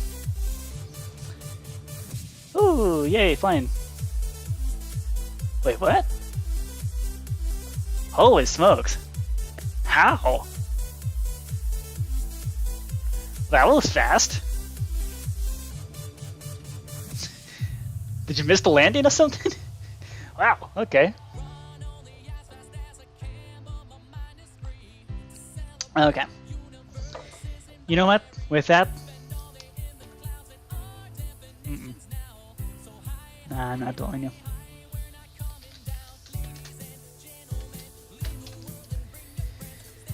I actively dislike PvP. Okay. Last one. And then I'm leaving.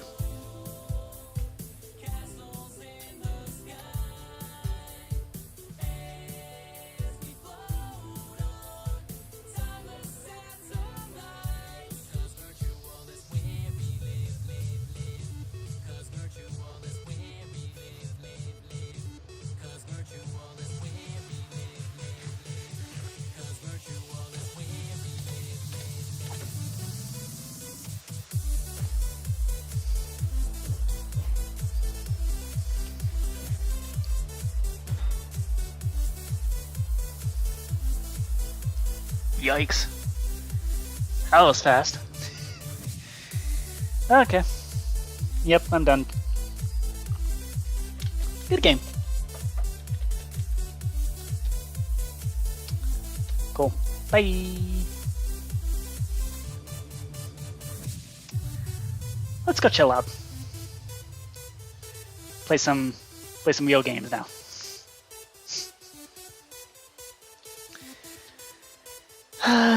Okay, I'm not in the mood to program chess.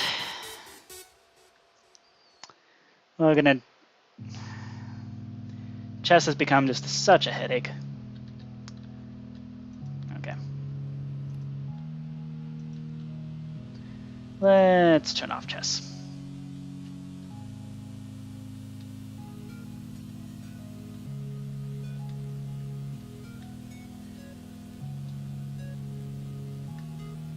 Okay.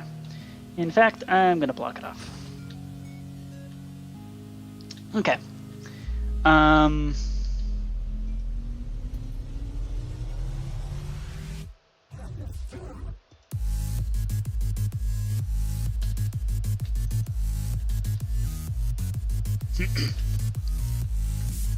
Alright.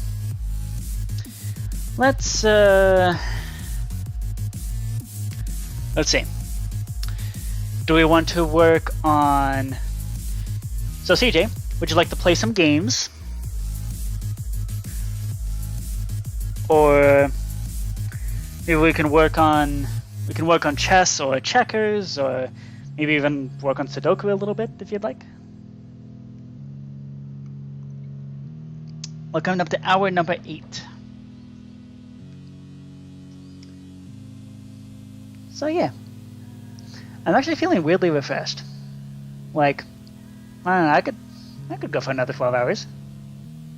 I don't know. That might be just be loopiness talking. Are you gonna finish your schoolwork? Okay. That works. Should be done by the end of the stream. Good. Well, is it like due at the Is it due at 11:59? Okay.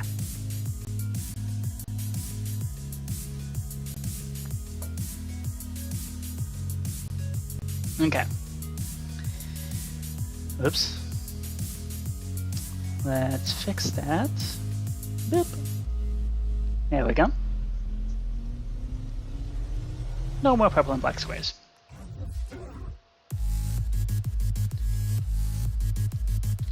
Alrighty. So let's see what we can do here.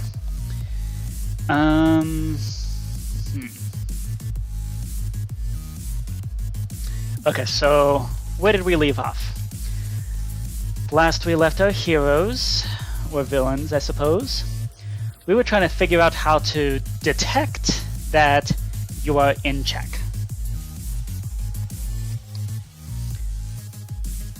So,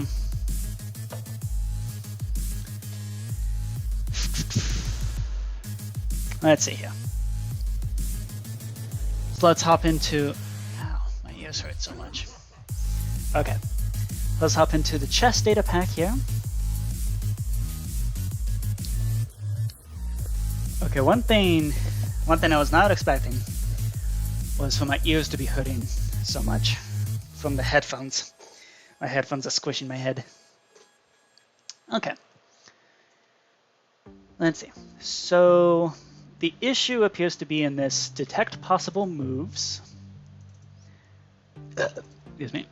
And also, so we have the master file here that is run whenever we finish, like, because rooks, bishops, and queens and things like that have their movements continue on as far as they possibly can, which leads to problems like the server crashing if it goes too far.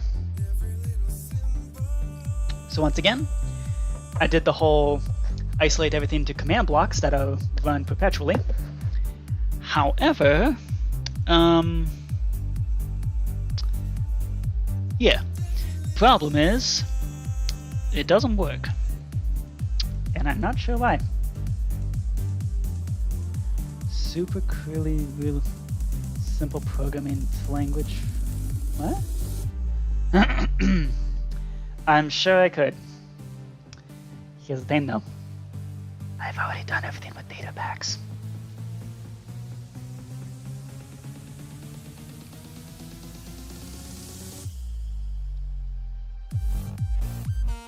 I've never heard a script. Also, half the fun is doing your own programming. And script, I'm sure, lets you do that, but like, I don't know. This is something I've learned how to do over the course of like 3 or 4 years. Actually, no, 5 years. The fun fact, today is actually the 5-year anniversary of the very first edition of Egyptian Rat Slap.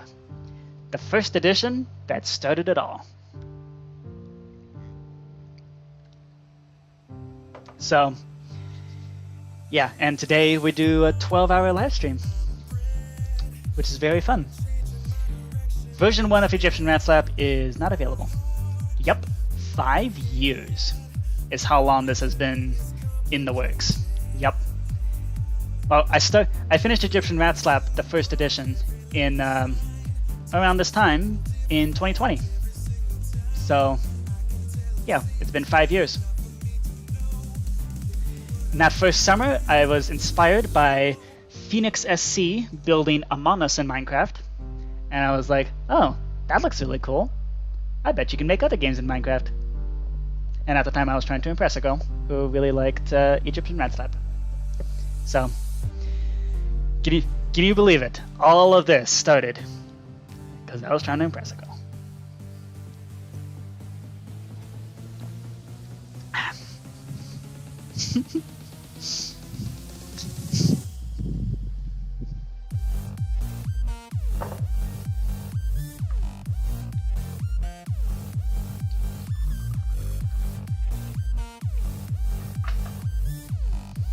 Just to fill in my tea.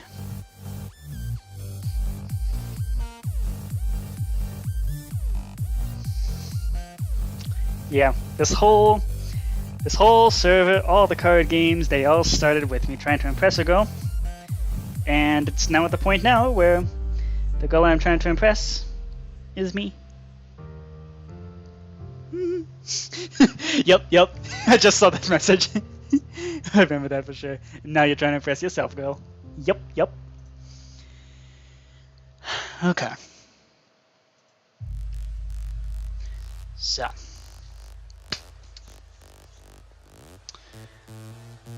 Yes. Yep. I just saw that message. Yep. We were thinking the same thing at the same time.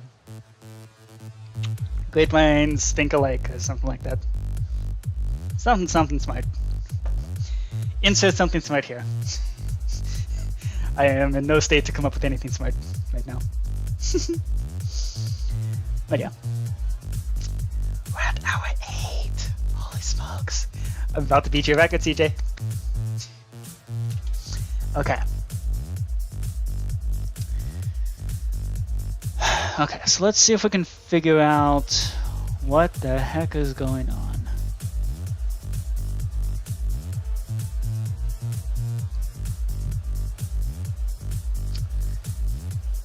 You know what would be really stupid, potentially? I have a very bad idea. At the very end of this, we do execute in board games chess, run set block, 1456.3 amethyst block.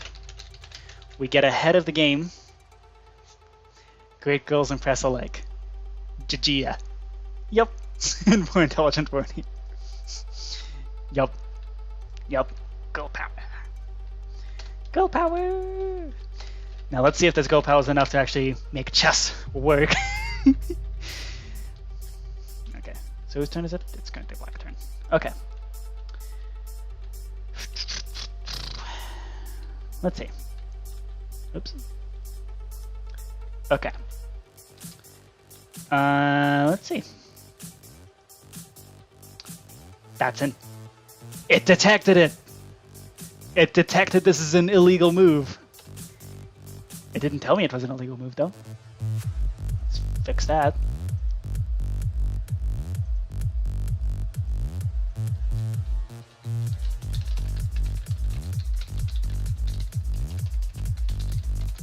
Close your turn. There we go. I don't know what that's supposed to be.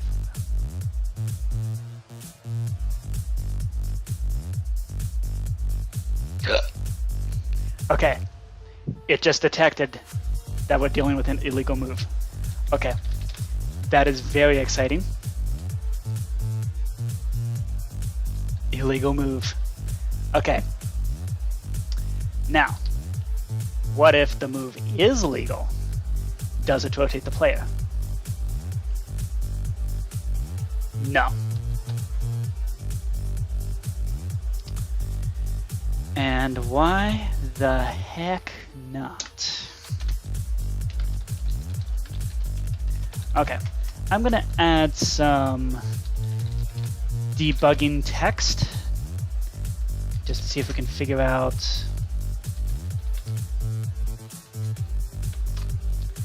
because this is the thing that basically does all the turn rotations and whatever else.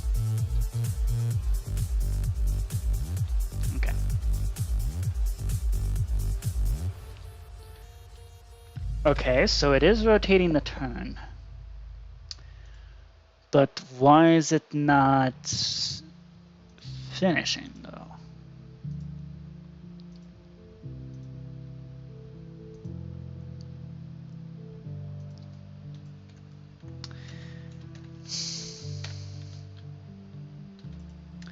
You know what might be a good idea? Maybe we do have a use for this command block after all.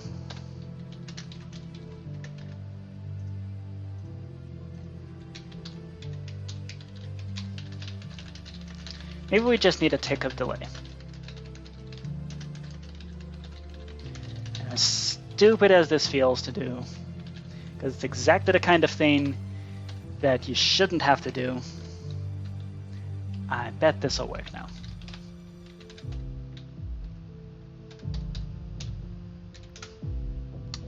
It is my turn now.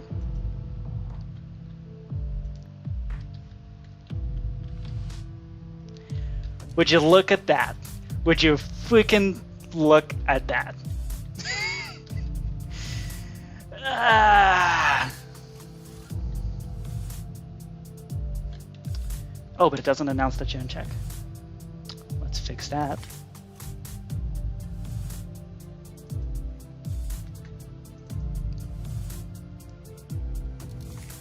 Announce check. Does it even realize I'm in check? No. Okay. Cool. So we're rotating the turn correctly. Go frickin' figure. Duh, of course when you actually... Wow, who would guess that? Okay.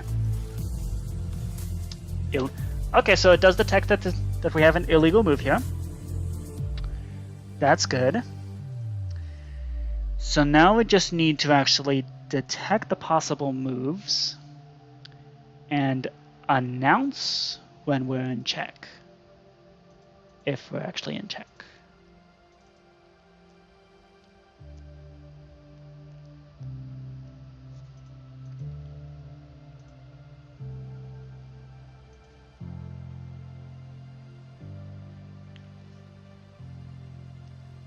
Okay. So where does that happen?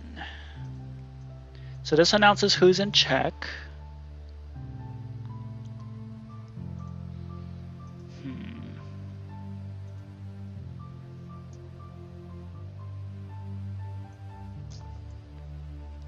I mean, presumably this should be the one to do it, right?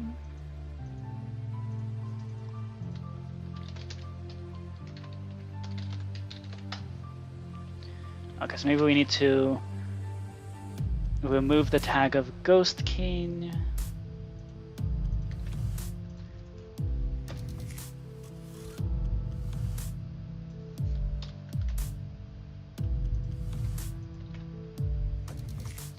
Okay.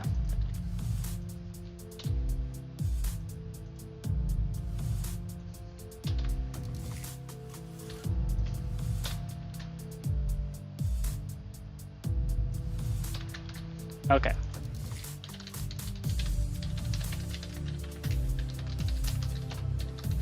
Do we have any Ghost Kings around? No. Okay. So...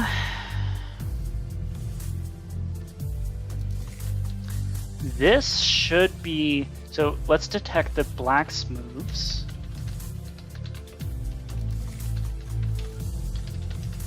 Function, chess, detect possible moves.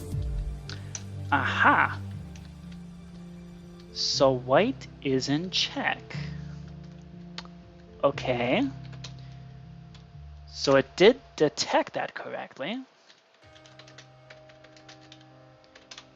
Amethyst block.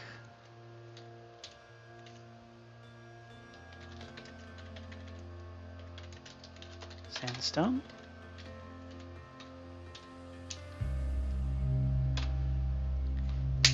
Okay. Okay. Sure. Okay. Can we do it again though? Does it work if I do it a second time?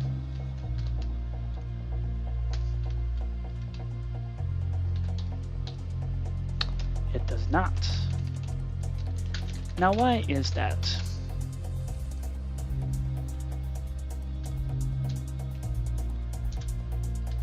Okay.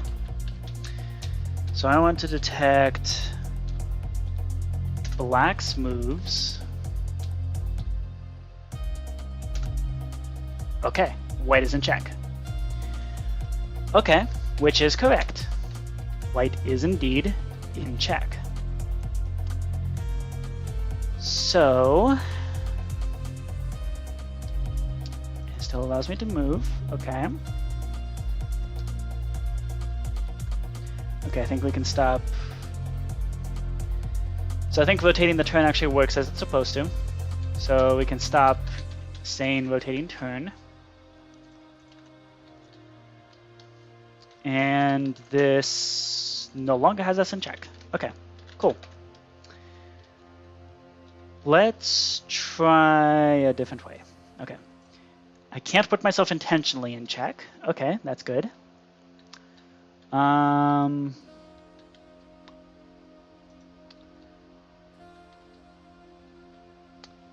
Okay.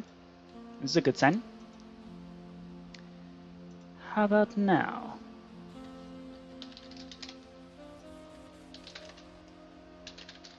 Okay, if we rotate the turn, announces white is in check.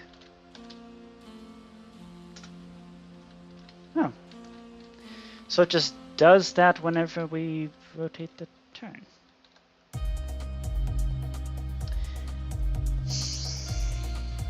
But why isn't it...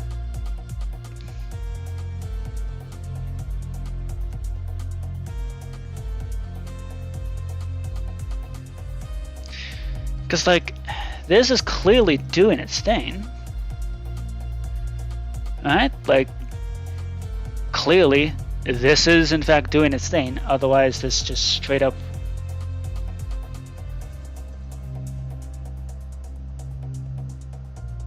Yeah, because otherwise we wouldn't be tagged as your turn.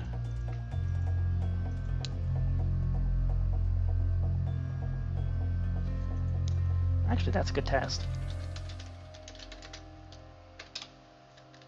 If I remove your turn from myself, then rotate the turn. Okay, it comes back.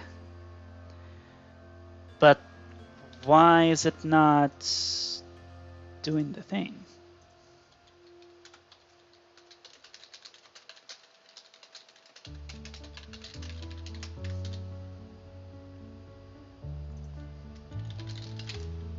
Okay.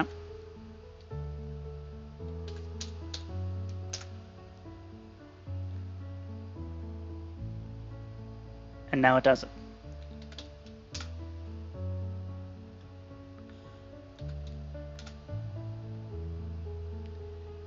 It does it every other time? Oh, because it's supposed to. Okay.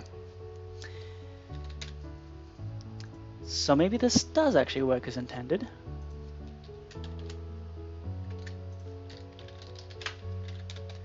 Let's check by rotating the turn.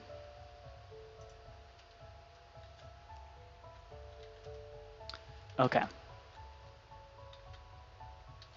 I'm going to put myself in a bad spot on purpose. That way we can do that.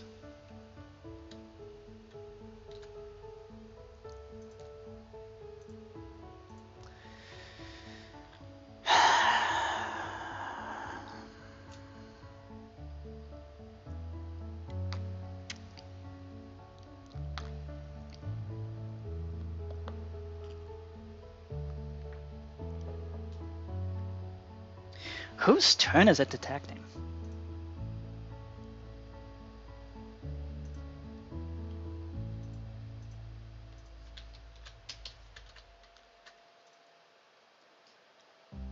Like, seriously, whose turn is it actually checking?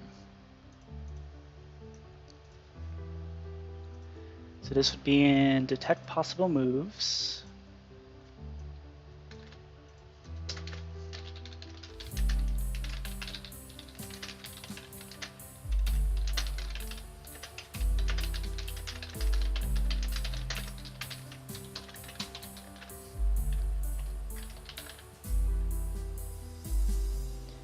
And then here we're checking black's moves. Could be check for white. Alright. So if we're checking all of black's moves, then if there's something that's not a ghost king with the white that is a white king, place a white concrete there. Okay.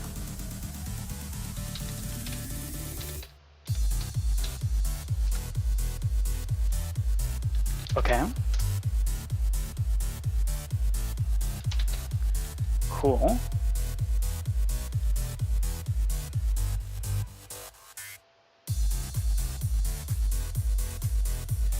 Checking. Why is it running twice?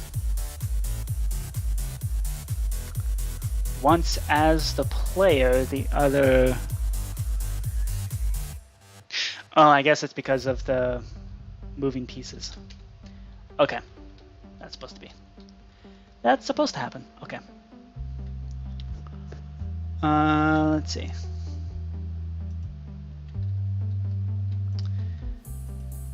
Is en passant working again? No. Okay, so we need to also fix en passant, because for some reason that's broken. Illegal moves. Good. Okay. Good job.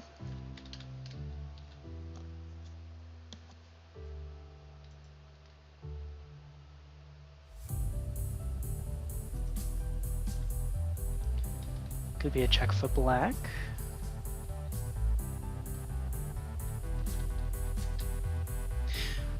Oh, I think I see what's going on here. Because first it's checking black's moves could be a check for white's. That's when you move the piece. But then at the end of the turn, it should be checking white's moves for black's checkmate. Or check. We got it backwards. Okay. Okay. Okay. So we have got it backwards. That's why. Okay.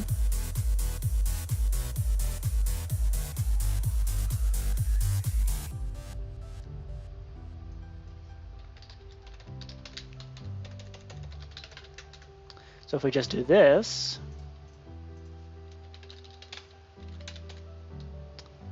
okay. So now if black moves up here, yes!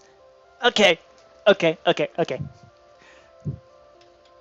And now that's an illegal move. Very good. Could be a check for black. Okay. All right.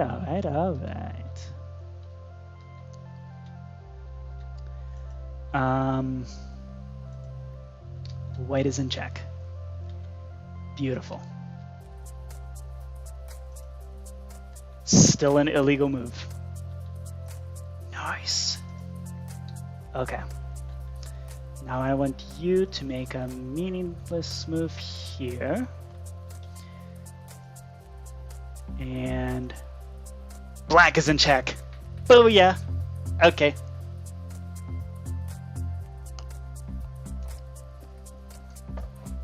Okay, we're good.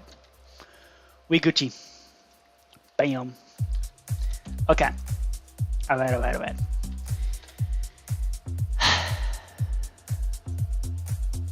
Cool. Now, can anybody explain to me why en passant is broken?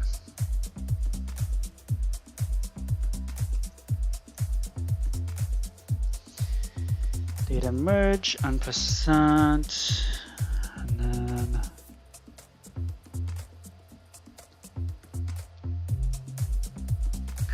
and then if it's player one's turn, we create a new en passant thing behind it. Oh, this is because we're supposed to kill all the ghosts. I bet that's it.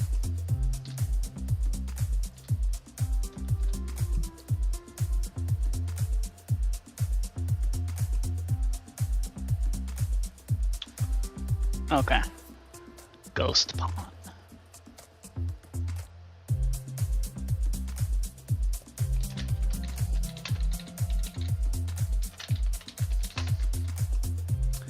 And actually, when it comes to the possible moves,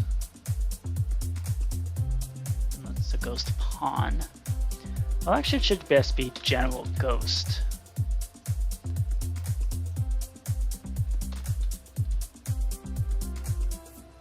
because that does make a difference.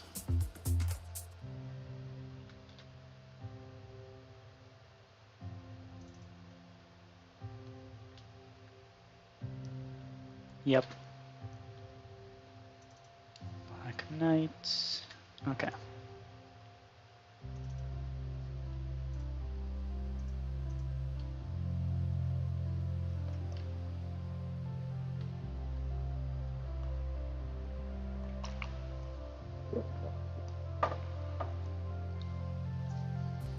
So that opens you up to en passant. And then, okay, whose turn is it? It's White's turn. Okay. Let's check this.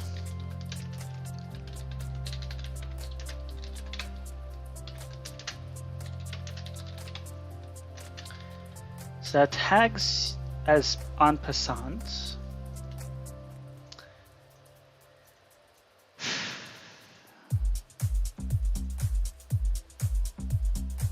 Okay. So that should add on. Oh. Oh, I see what's going on here.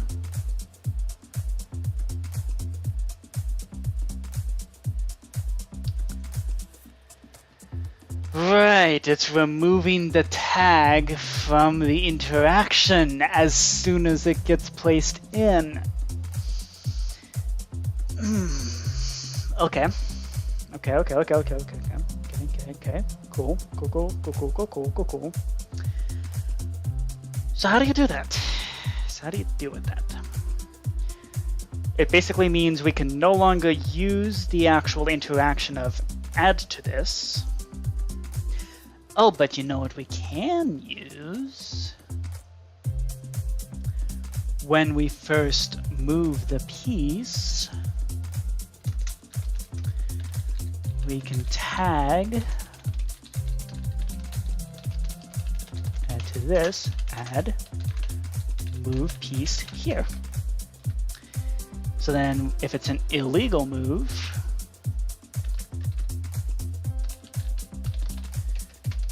then we do this.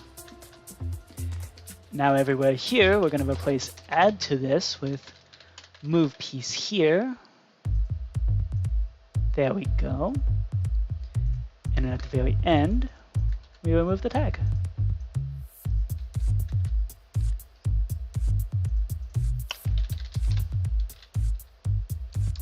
Okay. En passant. Booyah. Okay. Sweet. So we can, well, let's check and make sure that we can actually en passant. Bye-bye, knight. Okay. Oh shoot, I screwed it up. Oops.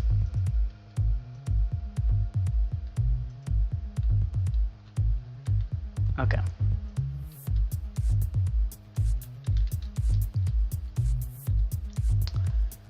Okay.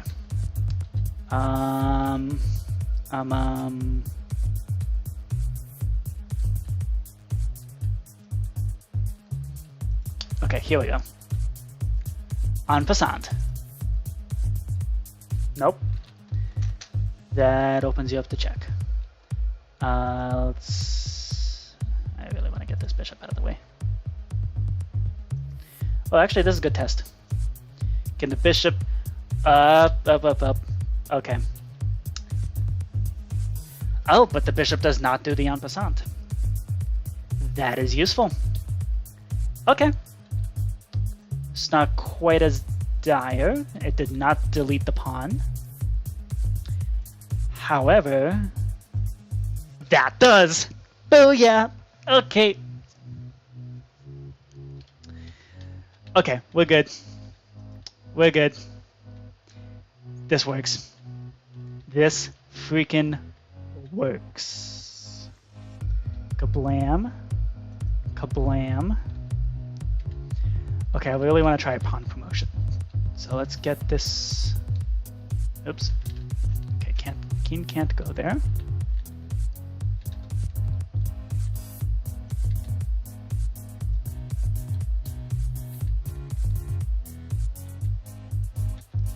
scooch up. Get this cane out of the way. We're going to purposefully try to promote this black pawn here, even though that's obviously a bad thing. Whoop. And kablam. Okay. That worked. Okay, so you can even do a promotion checkmate.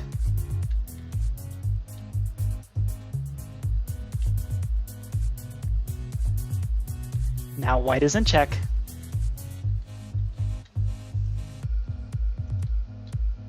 Okay.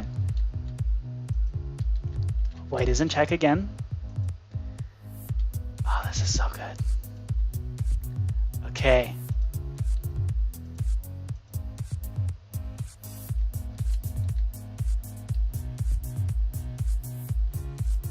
Resign. Black wins. Okay. This freaking works. Yes. Okay.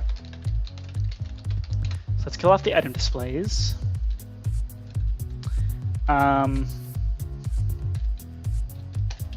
Okay. I am satisfied. Okay. Cool. Cool. Done. Saved. We're uploading it back to the server. We're done with this. Because it freaking works. Yabba dabba doo.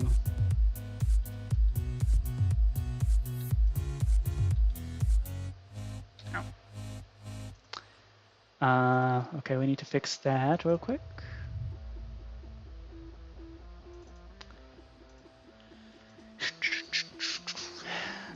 Back text.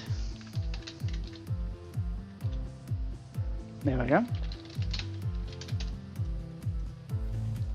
There we go. Okay.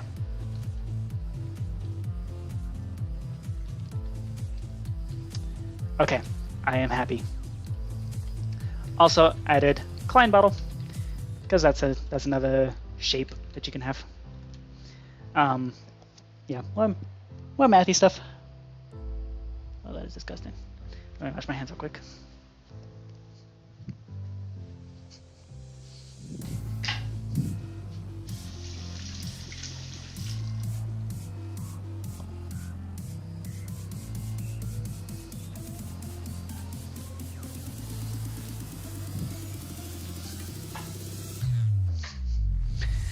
Okay, so I'm happy to report Chess is back in business. We're re-uploading this now. Opening up FileZilla so that we can upload to the server.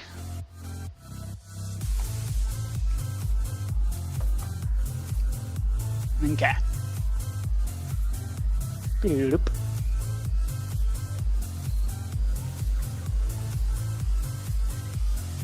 So we're going to open up data packs and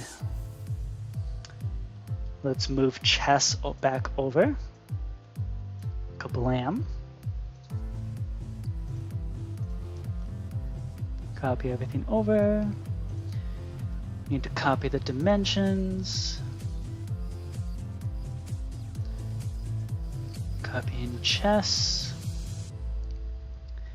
And the structure block.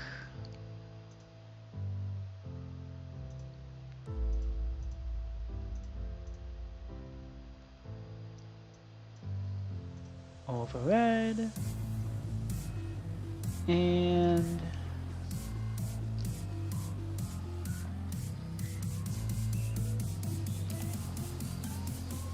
okay. We're at hour number 8 and chess is now working again. Also, I fixed pandemic, so should have no more of those kind of weird issues.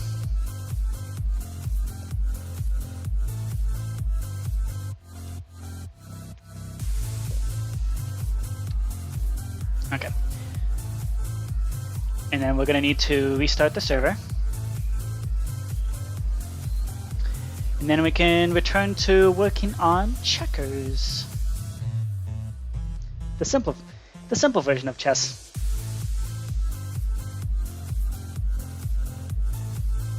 Okay, there we go.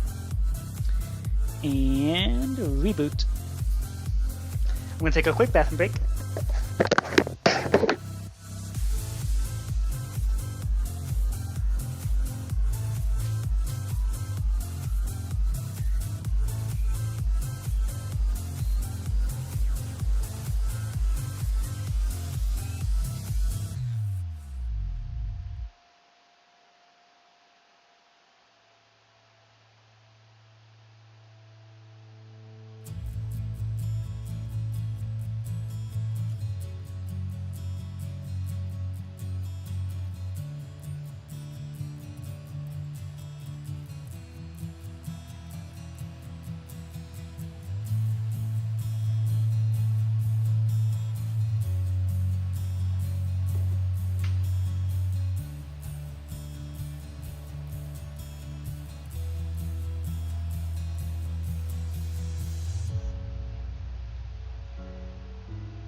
The server has been rebooted. We're on hour number 8.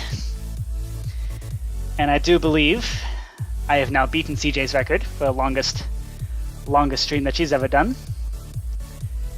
And it certainly beats this absolutely trashes the previous record of longest stream I've ever done. And for sure it's the longest intentional stream I've ever done. I think when I went streaming for 5 or 6 hours, that was either the quest for motivation or it was one of the thing or bust. Okay, let's head over to chess, make sure everything's working as it's supposed to.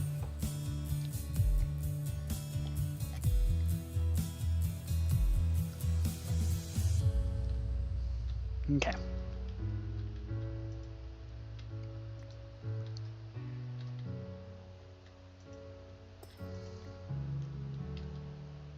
Oh, forgot to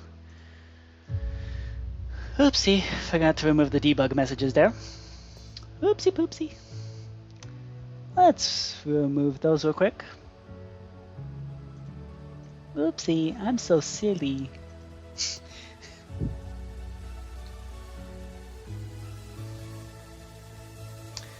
Okay, let's detect possible moves, I believe.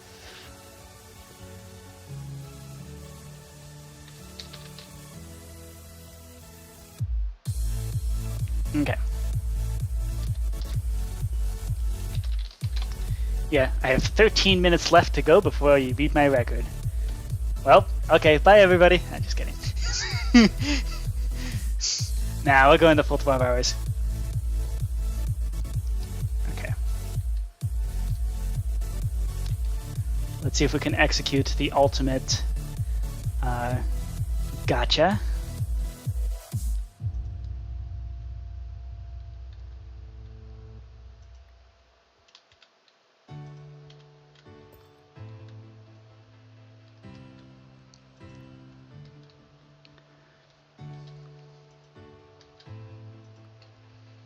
Okay. And then a couple lamb. Black is in check. But if the other player refuses to accept that, we can switch into Taurus mode. And that allows for... Now let's do RP2 just for the fun of it.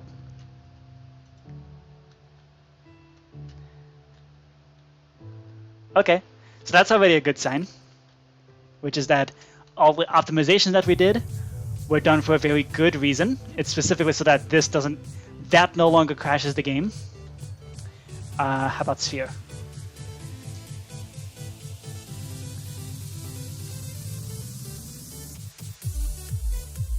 Okay, so on sphere, the king can run off over here. But also the queen can more or less cover the whole board. Like, it's really not fair.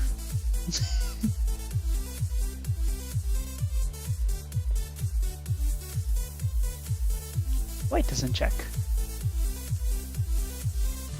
Oh, hold up.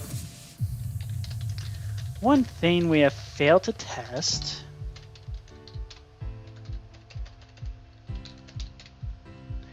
Oh.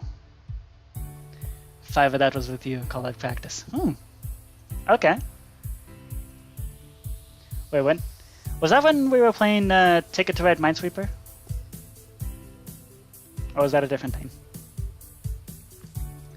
Also, I have just discovered an oopsie, which is that castling does not work.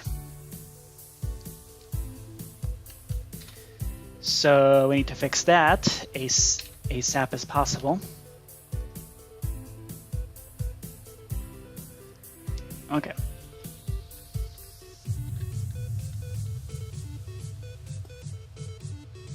Illegal move. Very nice.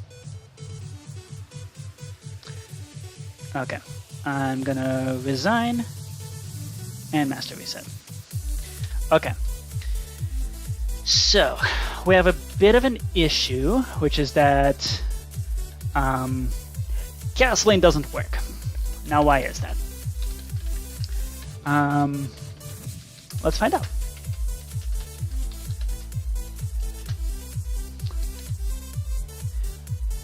Oh, really? Okay. Well, that's cool.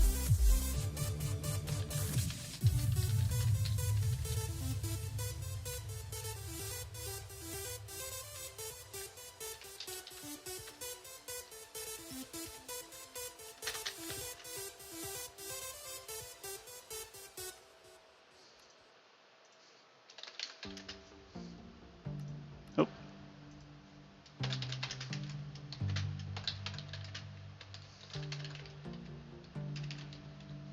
Yep.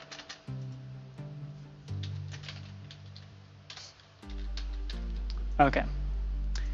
So I'm going to run this debug thing to figure out at what point does the ghost king for castling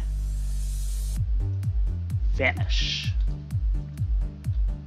So right now there is in fact a ghost king.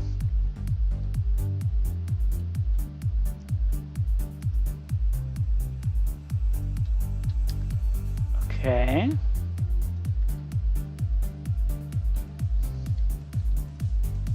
Still a ghost king. Okay.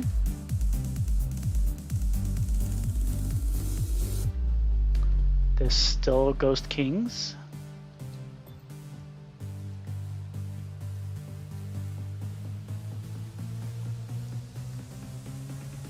And now black is in check.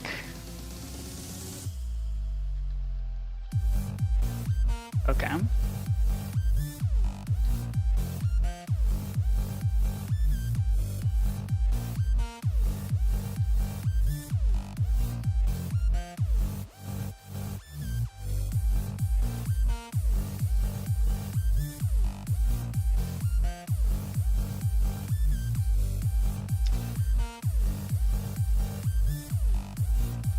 So white should be able to castle. Where's the ghost king?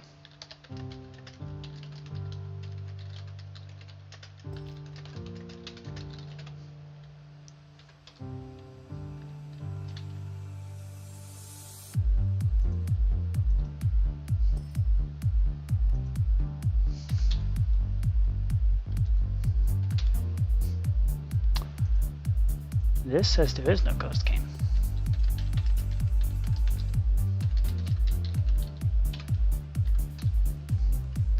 Test failed.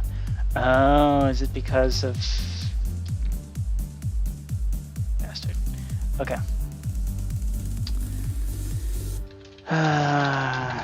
Okay. Fine. Only do this if there's a ghost cane, okay? Be nice now. I'm trying to debug here.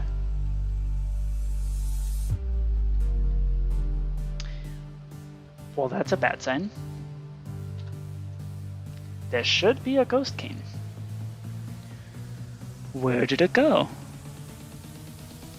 Oh. Okay, there's a ghost cane. Okay, we're good. Let us begin. And they're all gone. Okay. So they just straight up vanish as soon as somebody moves. That is wonderful. That's exactly what's supposed to happen. Good job, game. Okay.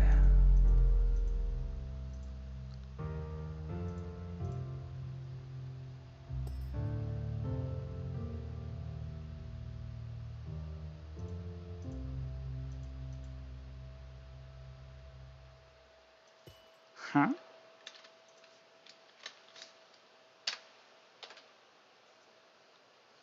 Wait, what?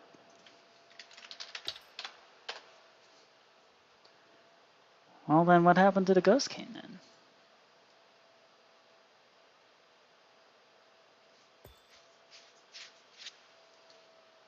Is there a rook that moved?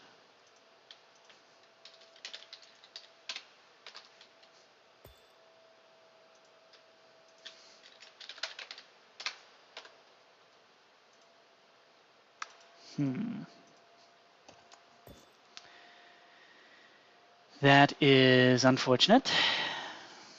Okay, so I got about 3.5 hours left. Let's put on... my neck hurts. Let's put on some big giant circles. Do some imposter nostalgia.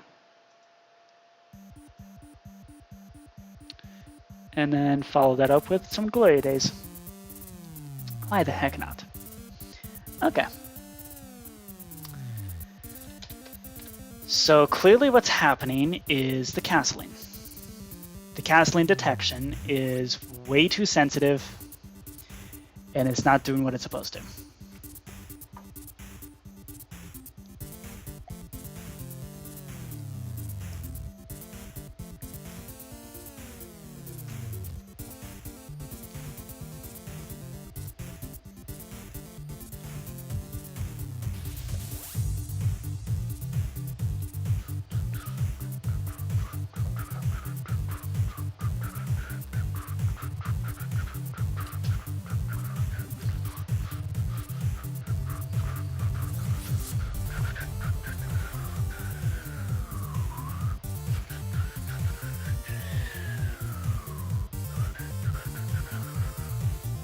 Okay, so one thing is, when we're detecting if you're in check, castling is not an option.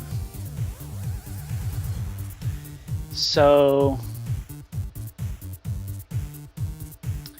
yeah, detect possible moves should not even test to see if you can castle. So really should be doing the white king no castle, but this is useful anyways. So, check and see if the rook has moved. So, at each detect right, unless... Oh, I see what's going on there.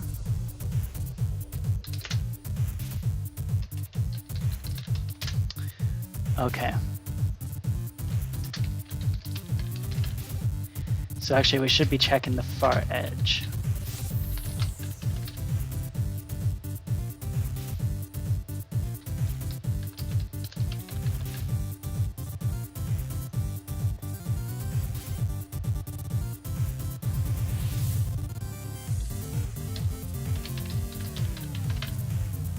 Okay.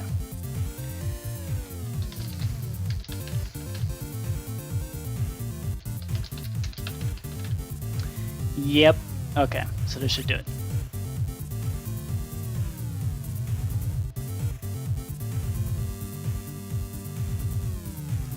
Okay. This should fix it. Just adding on an extra condition for we specifically are looking for the far edge. Pardon more. Far edge. Oops. Boop. Boop and boop.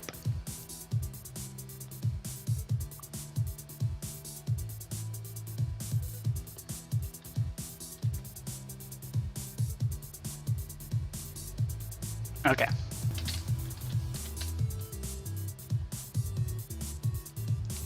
Cool. So that's where the Ghost Kings have gone. I'm gonna resign. I said I would like to resign now. Uh-oh. Hello? Oh no. I think we're about to crash. Any moment now. Yup. Timed out. Yep. As expected. Okay.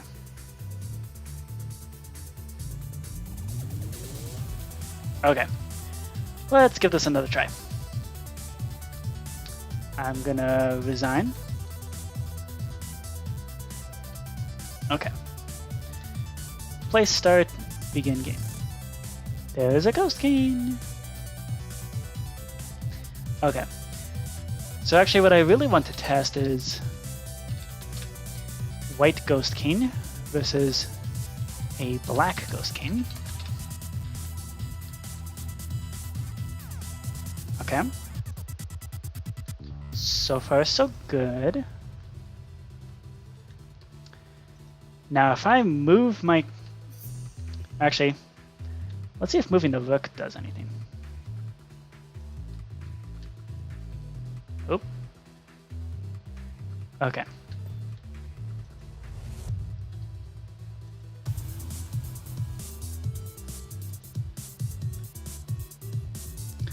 Okay, so we've just moved that rook.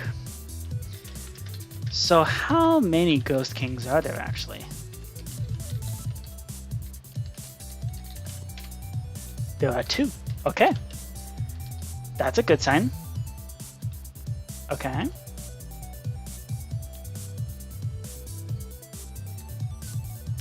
Now if I move there, there's no longer any Ghost Kings there. Okay.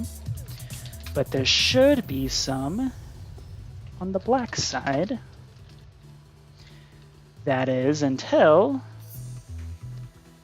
And yet we're not able to castle. Why can we not castle? Okay. So at least the Ghost Kings are sticking around. That's a good sign. But where the heck did the... Why can't I castle?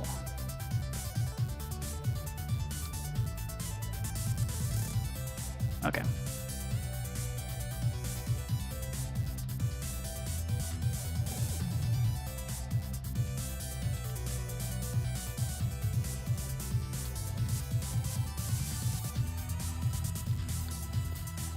Castle? No. Why not?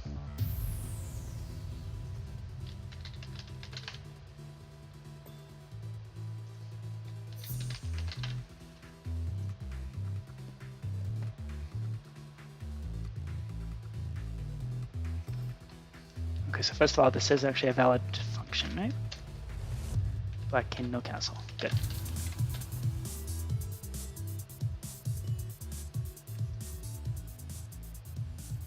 Okay.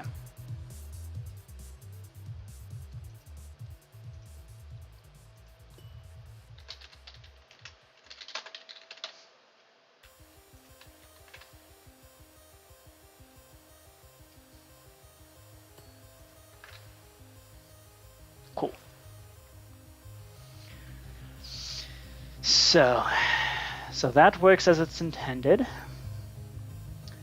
But why are we still not able to castle? Okay, so let's look at White Castle first.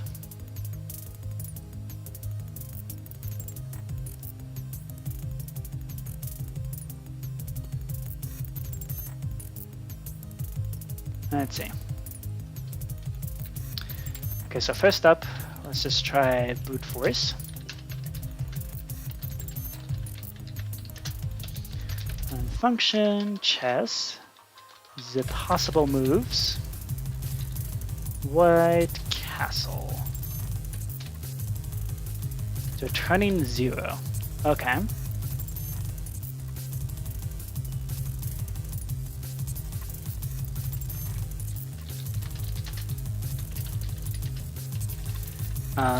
Rook moved.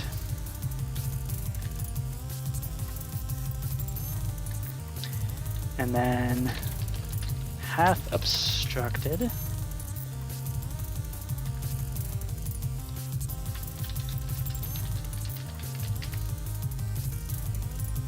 Okay.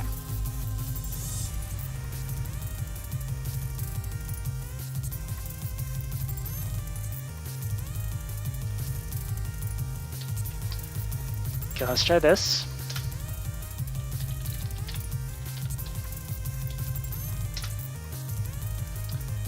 It thinks the path is obstructed. Oh, is it because both sides aren't working?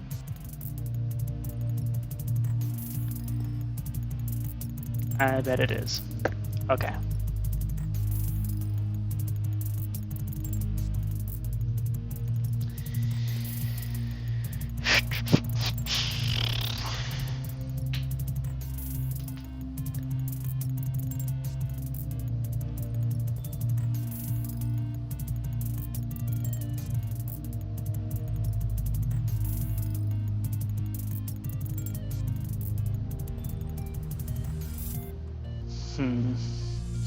Okay, looks like we're running into a negation problem.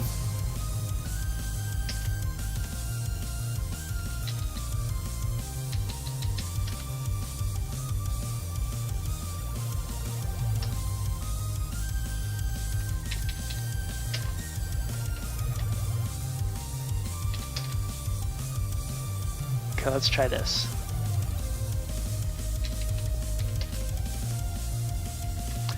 Because even if one side is obstructed, you should still be able to use the other side.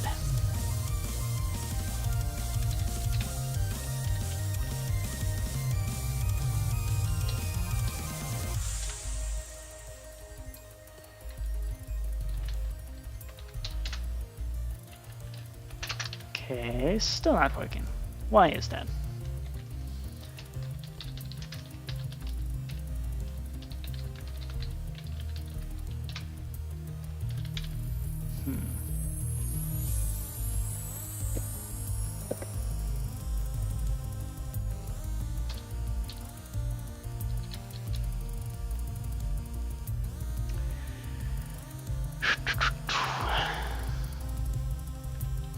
Really gonna make me do this. Fine, so be it.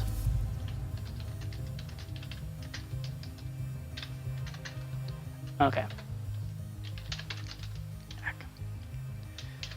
Execute as at E, tag equals Okay. Fine, we're gonna do it the slow and painful way. So I want to castle to the right.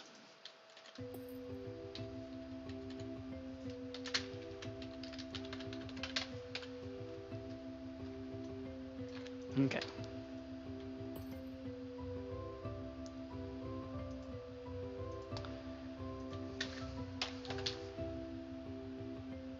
Okay. -2. I'm gonna do -3 and -4. Actually, that one needs to be a far edge thing. Ag equals detect left.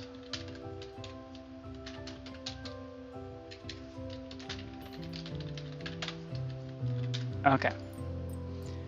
So based on this, first we check, has the rook moved? Okay. Detect right, detect left. Okay, so we're good. Now, let's see. Oh. So apparently,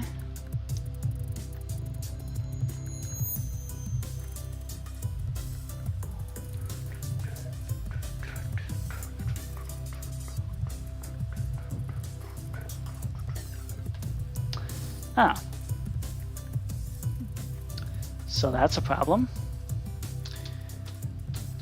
Let's see. So we have detect right.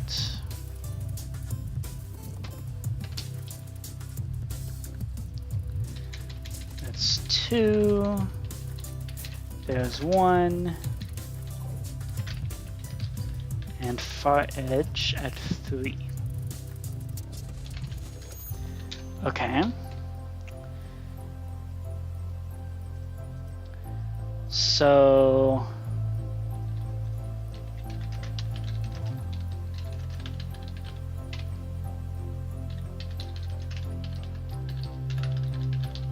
okay. So that those two positions are the ones that have the ghost kings, as intended. Hey, what about castling left? Yep, okay. Good there. Okay. Okay.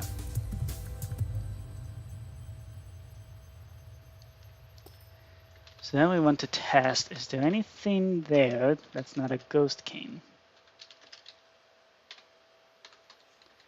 There's 2 things. What are those 2 things?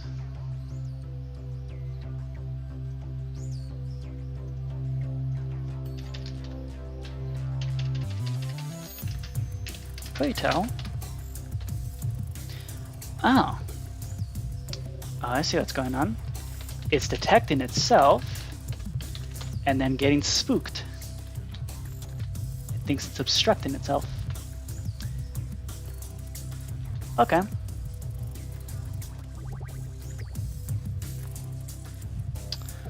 That makes sense.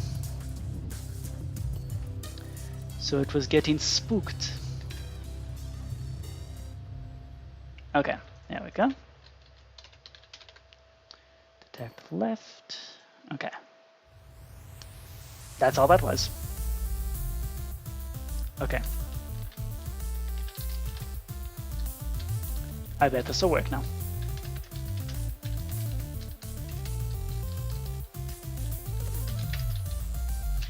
Chess, the possible moves. White castle.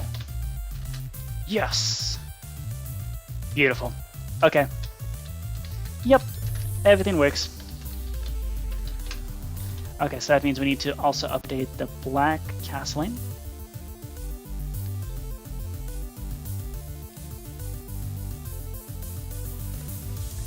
Okay, so the updates that we made were that we added far edge detectors for when we're looking at the rook. Oh.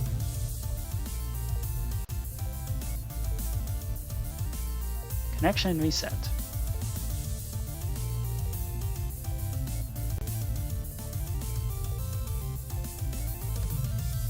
Okay. And I need to also update Black Castle.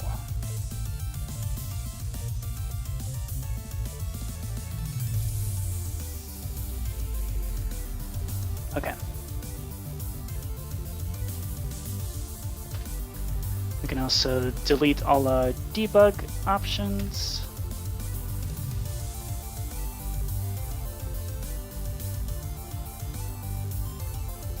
There we go. Okay. Oh, these already have fire edge detectors. Okay. Yep, okay, we're good there. And now this needs to also go anything except for detect left and tag equals detect right. Because then it's obstructed. Okay, cool.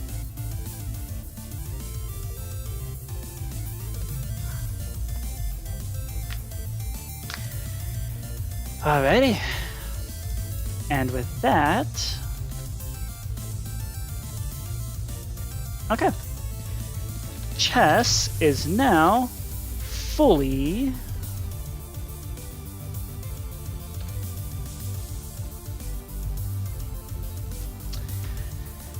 okay. I was about to say it's operational, but clearly not. Ghost King should not be counting towards the greens.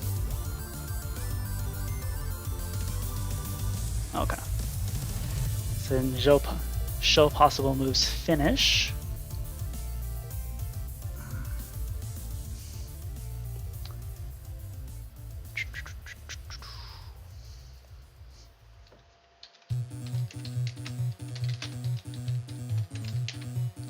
Ghost King.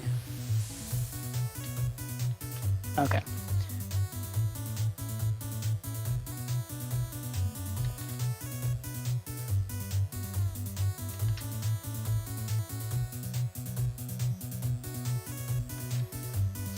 I think Ghost Pawns are fine, but Ghost Kings definitely are not.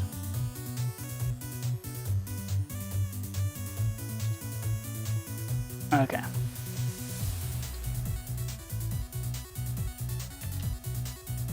Okay, so that's Ghost King, Ghost King, Ghost King.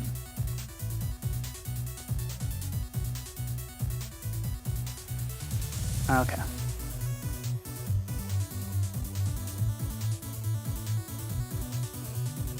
And then we have the assassins, because those are always fun.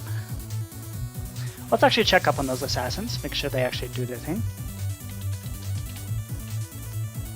Okay. And castle. And okay. Well, that is just straight up incorrect.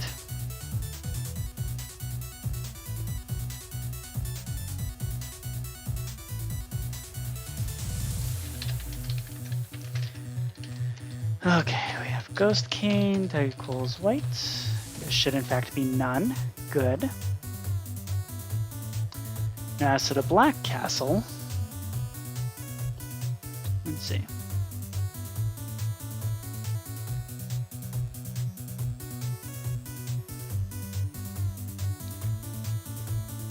Okay.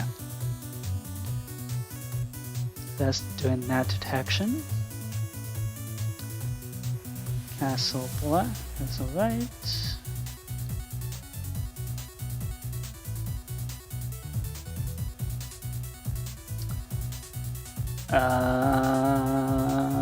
What?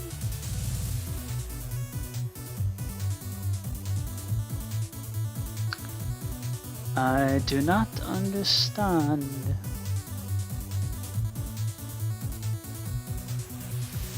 So at each black Ghost King, it's supposed to castle left. If there's an item display in the way,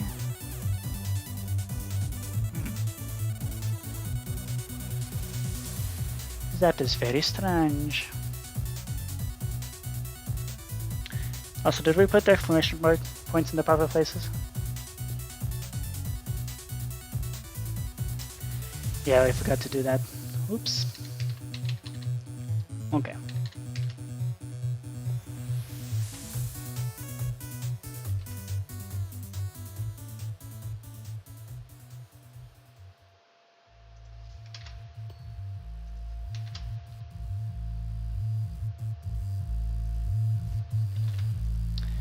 now. So these need to be deleted as soon as we start here. And they also need to be deleted after we do the castling stuff. White king, black king. Okay.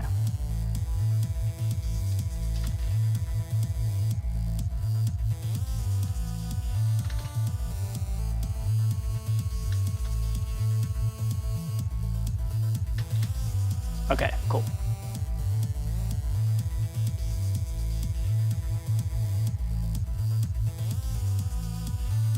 Alright, cool. Let's attempt that again. Still not castling. Oops. No, it's definitely not going to castle. Resign. Okay. Let's try that again.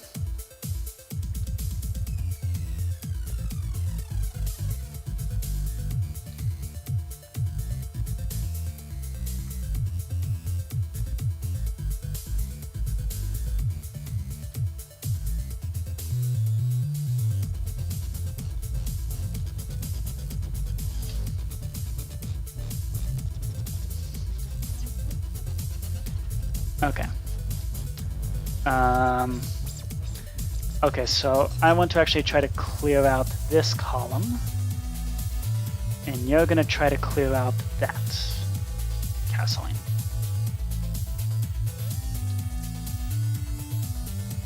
Okay. Can you castle? No. Why?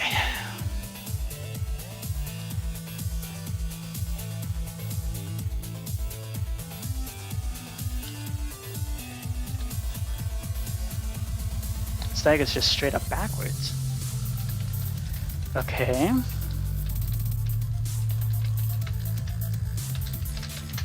Chess, the possible moves. Black castle. That is incorrect.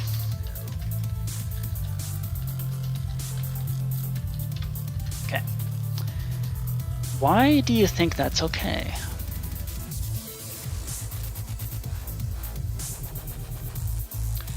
It's like the obstruction is just backwards. So for each ghost king where you castle right, if there's something there,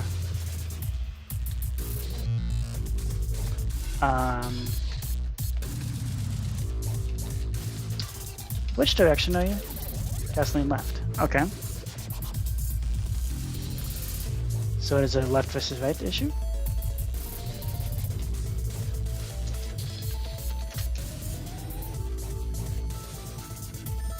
Okay.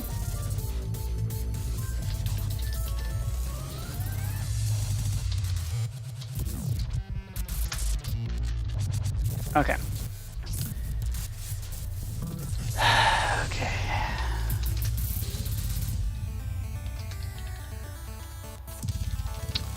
Teleport me to the nearest thing whose tag is detect left. Okay, it is on the left side. How about here? Also on the left side. Okay. How about over here? Still there. Good. Okay. And what about the right side? Good. Here. Good. Okay. So it does detect things correctly.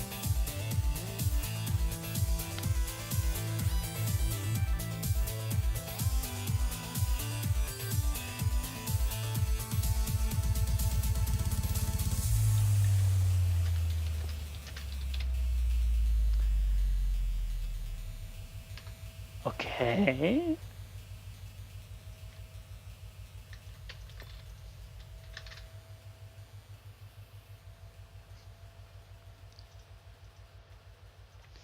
Tag equals detect right. Why the 4 entities?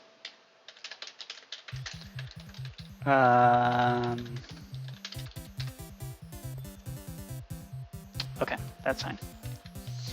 Oh yeah, that's supposed to be. Okay. So it's supposed to delete those. Right? Yes. Okay. And then here, we kill off the detect left. Okay.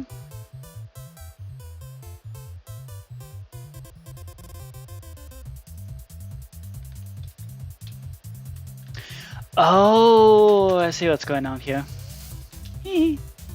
Letter.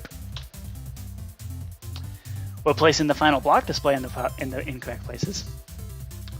Whoops. That would do it. Okay.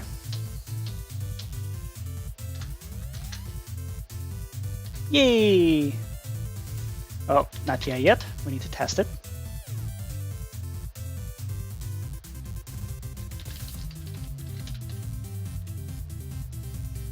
Yay! There we go. Now we can castle. There we go. We just castled on that side. Now we need to do this, so that way we can castle on the other side.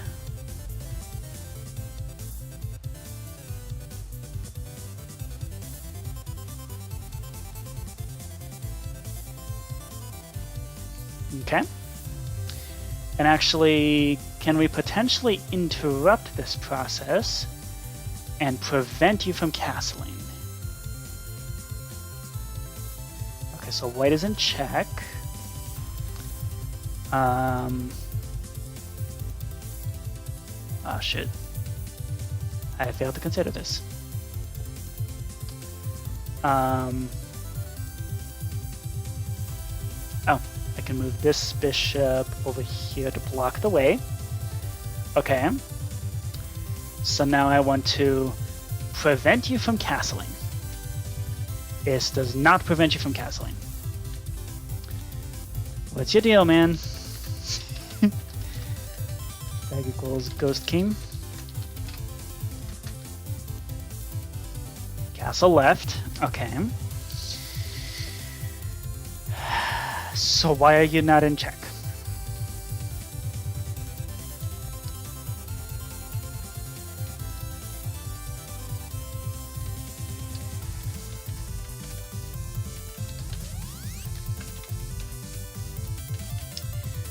Might I remind you that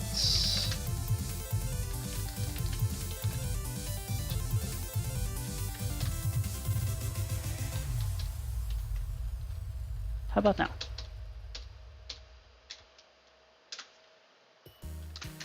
Still just tagged as a regular Ghost King. That is bizarre. Because I could have sworn I added a thing where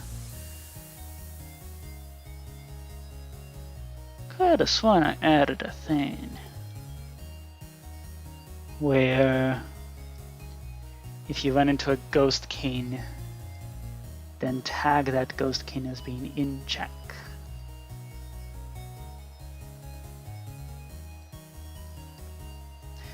Oh, I see what's going on here.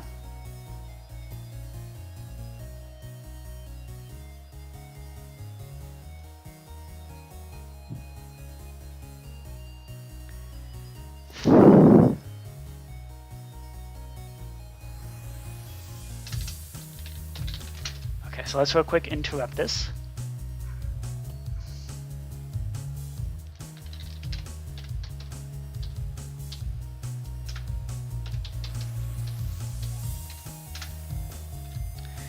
Okay, so this detects all the possible moves. Those are all the places that could be moved to. Now I want you to tell me... Okay, so we have a black concrete. That's whose moves we're testing. And I want you to tell if there's a Ghost King here. Okay. Oh, it's tagging the... Let's see what's happening here.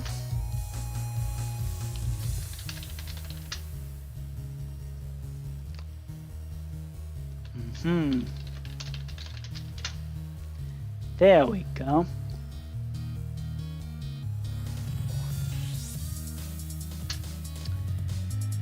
I just inconsistently applied the concept. Okay. Cancel selection.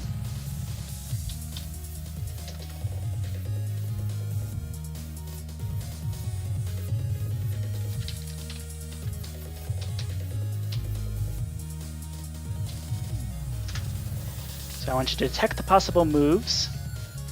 And now you should be able to tell me that you are in check. Yes, correct. Which means yes, which means you cannot castle there. Awesome. Okay. I do want to test one last little bit here though.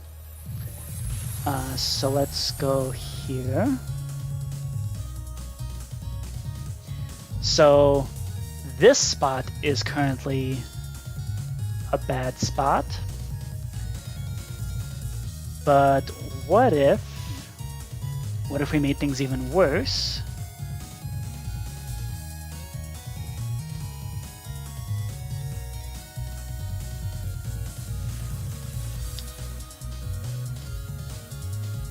Okay. Are you in check? Beautiful. Okay. Everybody's in check. So now let's say we remove that check.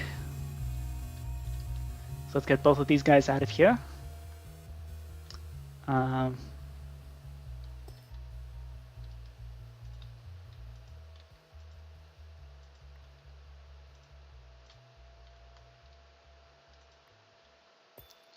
Now I should note that, okay, and you can castle.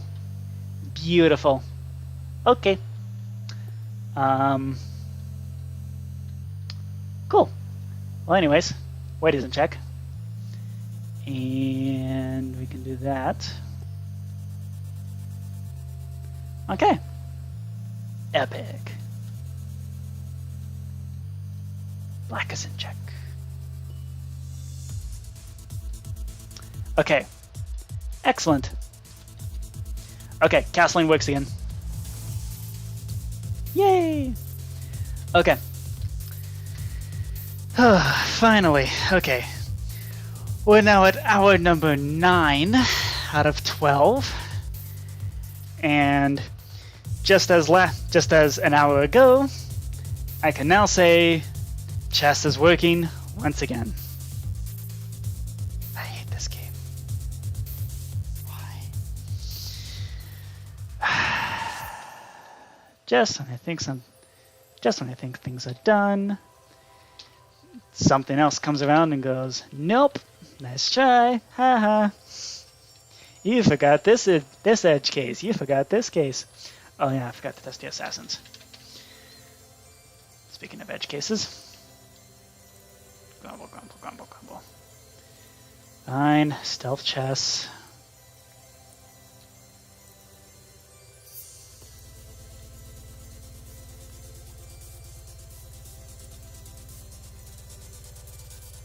Oh, they're not displaying their fuel. That's unfortunate.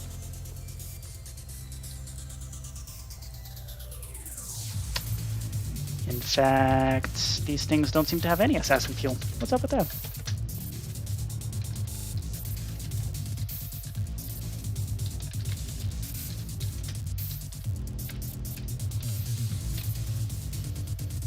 Has 1 assassin fuel.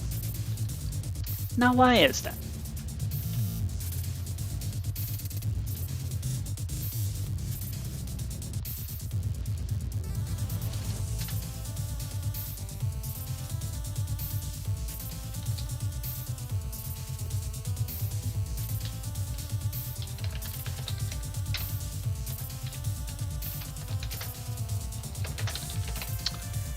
Potential move. Okay. But why do you not realize that you're supposed to be gaining fuel? Nope.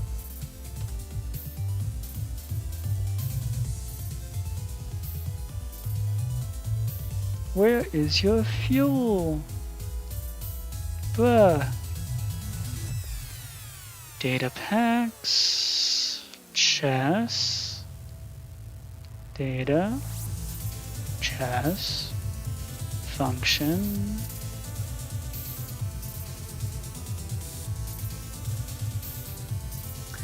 So when you finish moving the piece,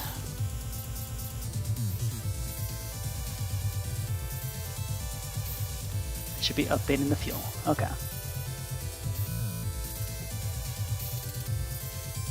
Huh. It's just straight up.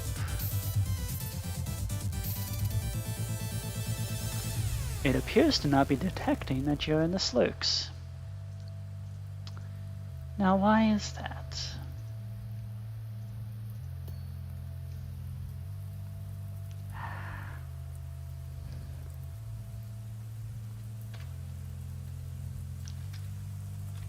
Also, that needs to be a different color because assassins can capture your own pieces. Okay. So assassin fuel.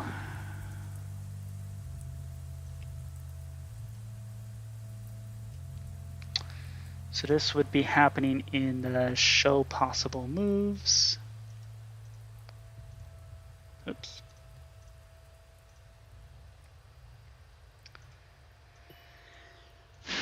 It's so hot in here. I am melting. So those are the possible moves.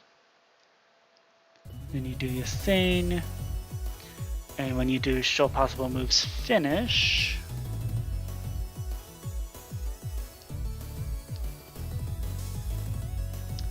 switch to red and white.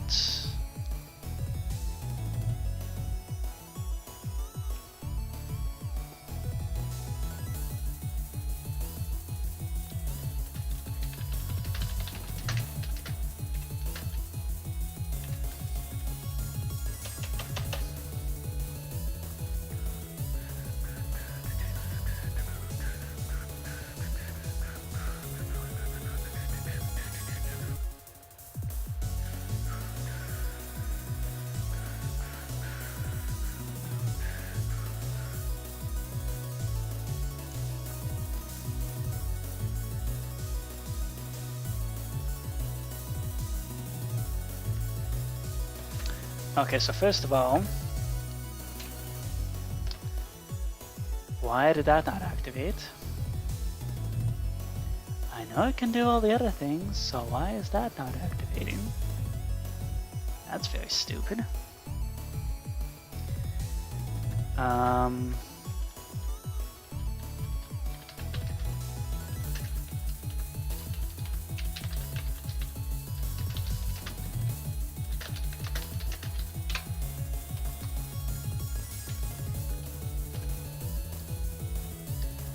Okay.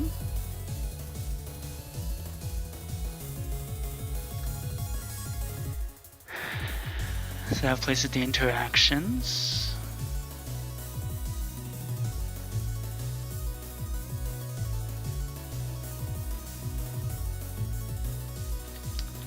What are you tagged as?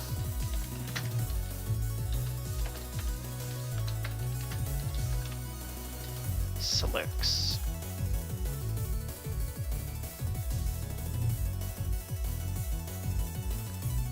Okay.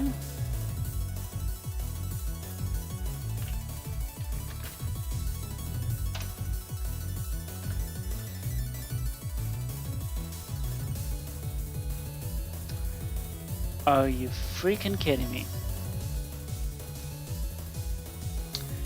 So are you telling me this isn't activating now?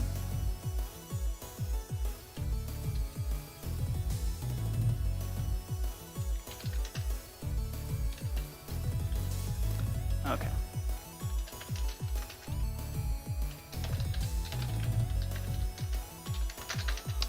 Oh, I think I see why.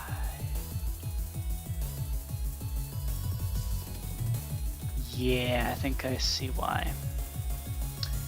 It is because because when we finish, we need to be executing as the piece. Okay. Nope, not assassin. The continue. Once again, this function right here, causing all the problems. Okay. Run execute as at E. Predicate equals chess in dimension. Tag equals move piece. Run. Okay.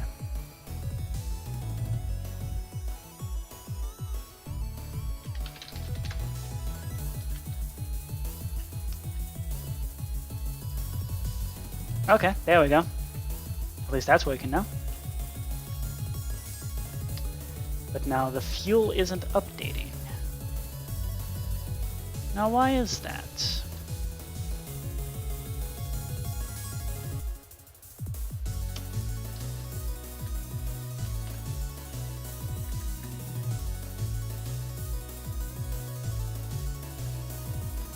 Okay, show possible moves there.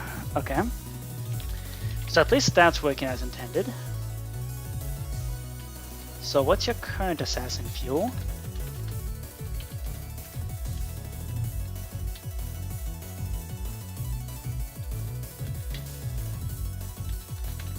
Players get at N. Type equals block display.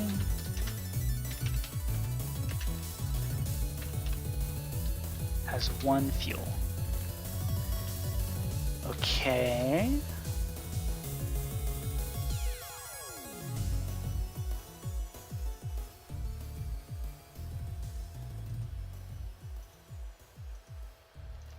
Is this tag? What's this tagged as? Slurks. Okay. So if you're moving the assassin, we test if you're in the slurks. Tag the display as well, the interaction. And then for potential move, set your own assassin fuel to the newest block displays one. Okay.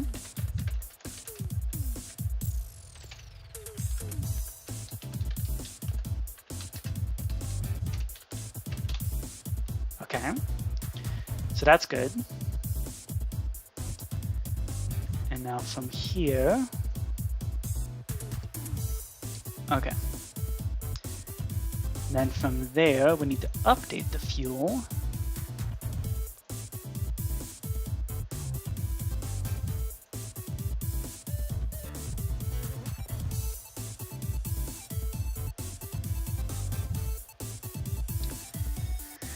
Move piece, and then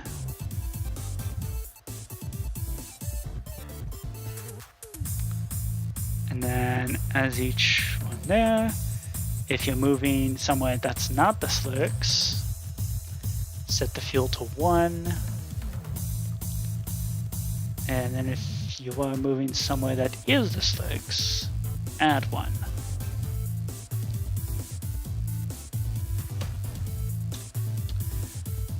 And then meanwhile, for each slurk, if you're still moving in the slurks, add 1. Hold up, what are you tagged as?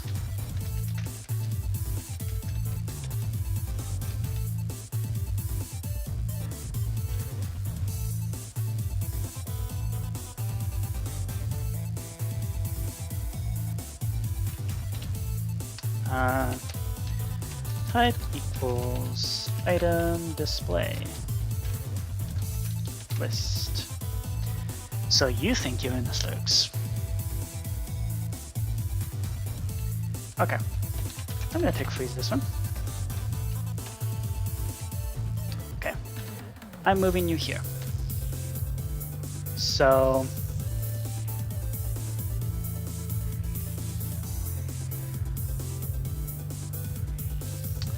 and then we're gonna do the assassin stuff.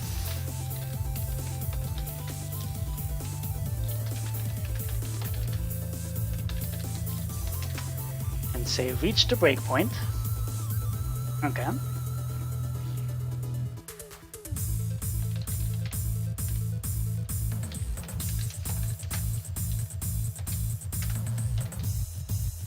Okay, so we have now reached the breakpoint. Good. Okay. So I want to figure out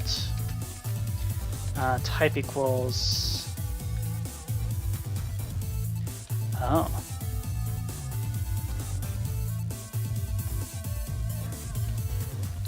Where did the interaction go?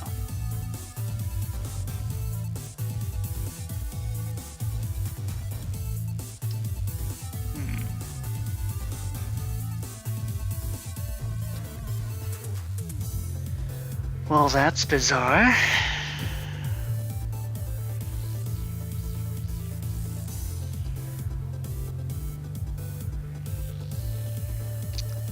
Where did the interaction go?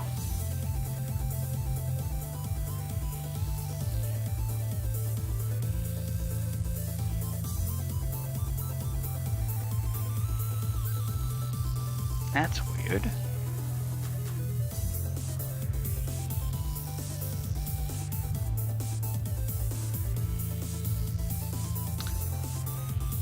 Where did the interaction go? Hello? Excuse me. Looking for an interaction that just vanished into absolute thin air. Yeah, it's just gone. Where did it go?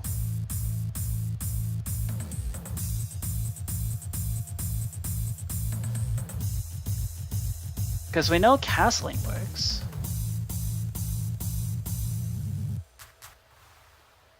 But where the heck did... This is even more bizarre. Oh, it's back.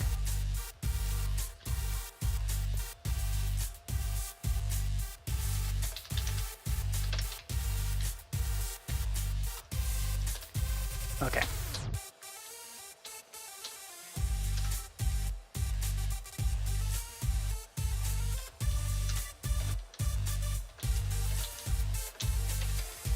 It just deletes that. But castling works. How the heck is castling working? Fluffy Neek, welcome! You have now joined at hour number 9. Welcome to the real insanity time. And it is weirdly hot in this room. Like, I swear it was not this hot in this room earlier. What's up, Fluffy Neek? Good to see ya.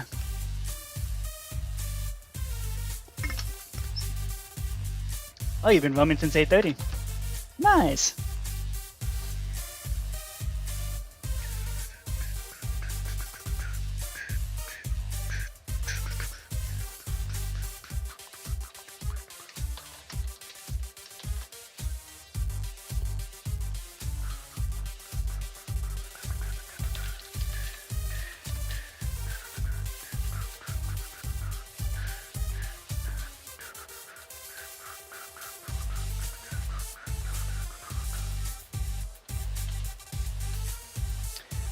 Okay, castling does work still, right?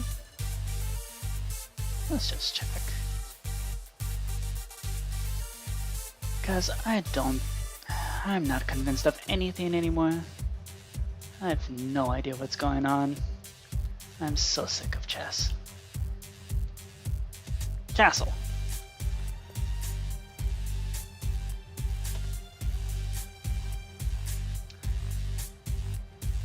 Okay. Castling has been broken. How? Why? What the heck? How did that even happen? I mean, I can, but chess is like completely broken right now, so I need to fix it. I probably should take a break. Every time I think I'm done, something breaks again. And this is for a completely mysterious reason. Like, why? Why is this breaking? It should not be. It really, really shouldn't be.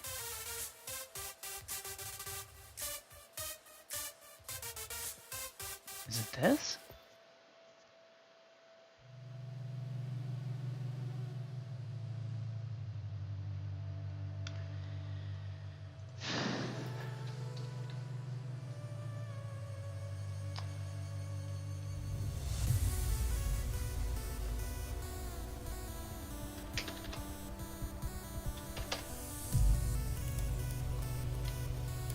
Yeah.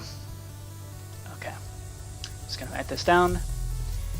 Chess, the move piece here interaction is disappearing somehow.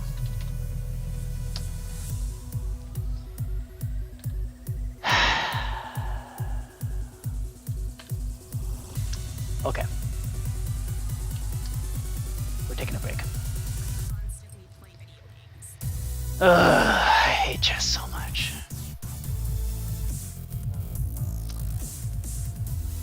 Somehow 5D chess is easier to program than regular chess. Like, skipping this one. Nope. Not looking at this. Nope. Bye-bye. Okay.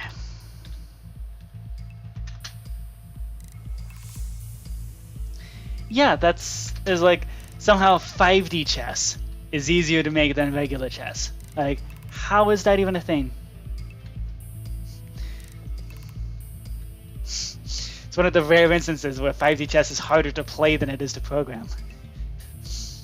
And all you really have to do with programming is just keep track of 2 other coordinates.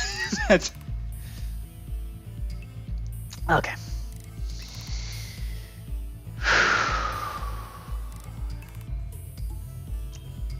Let's work on checkers. Okay. Checkers doesn't have checkmates. You can't checkmate with checkers.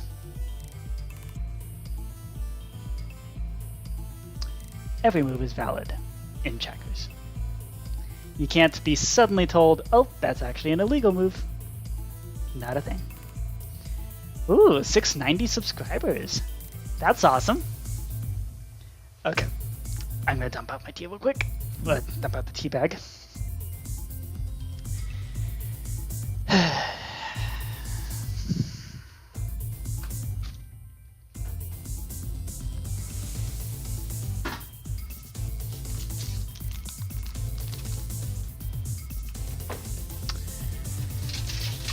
Allow me to grab a snack, if you don't mind.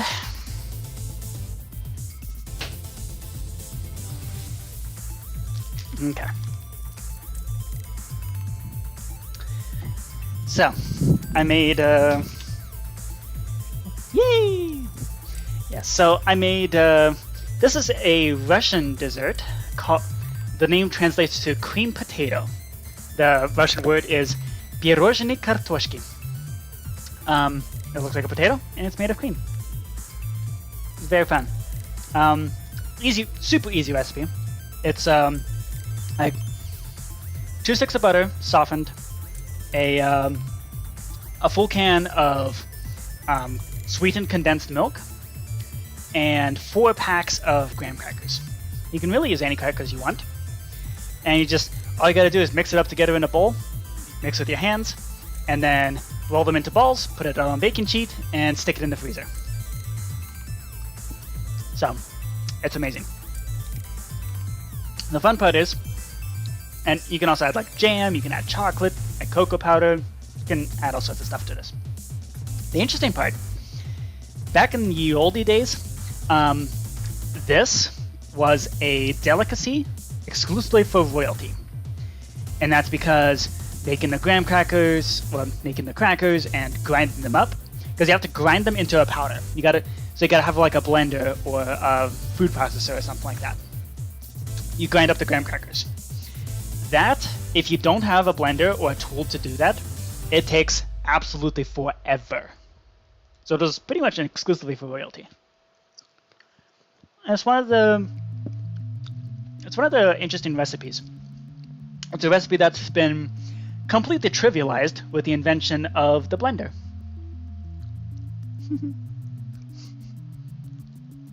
Yes, I am consuming royal cuisine.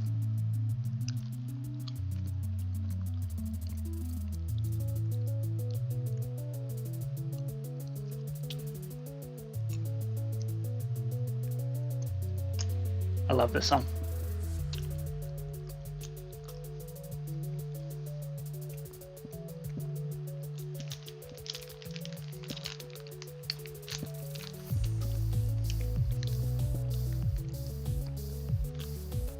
The song's amazing. I love it. This song also has a really cute story behind it. The song's called "You Can Have Mine."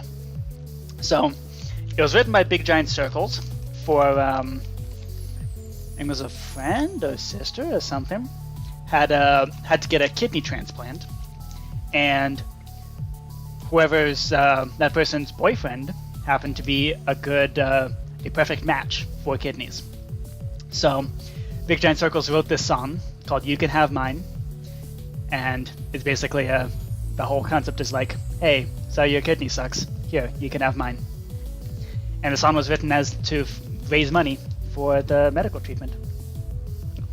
Both people, as far as I know, last I heard, both people are alive and well. The kidney transplant went okay, and so we just have a really cute song.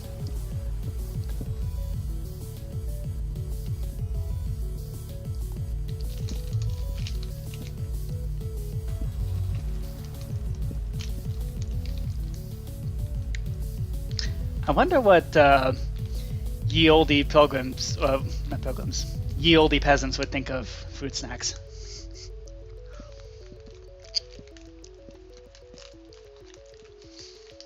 They'd probably be appalled at the quality of sugar. Especially the royalty would be. I guess not even real sugar. It's like corn syrup or something.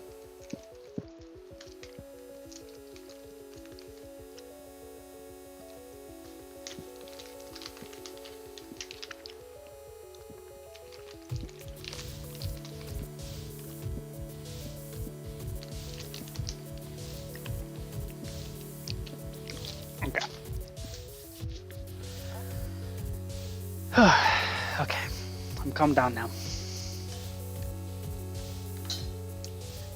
Chess, for whatever reason, is uniquely capable of raising my blood pressure. Oh, okay. I need to refill my water. Because I'm currently out of water, and we've got another 3 hours left. 2.5 hours, actually. Okay.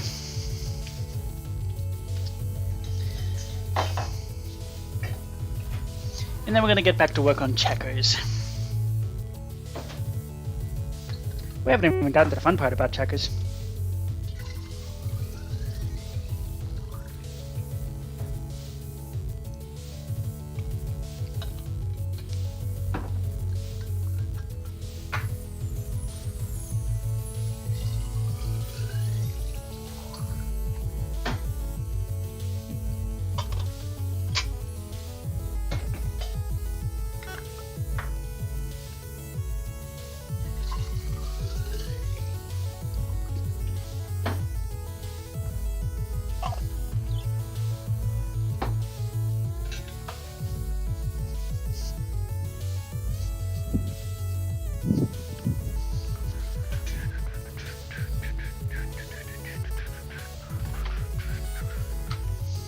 Fruit snacks would be on the extravagant table if I were a princess.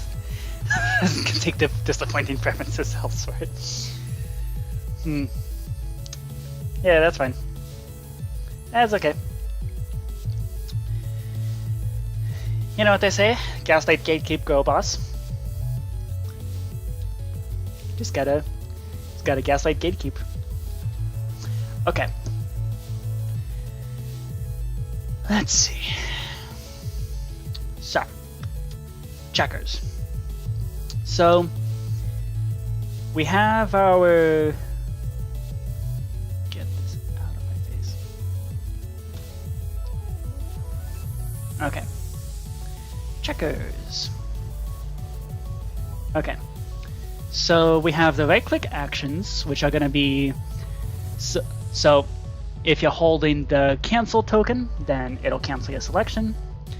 If what you're clicking is selecting a piece, you select the piece. If what you're clicking is to move the piece, you move the piece.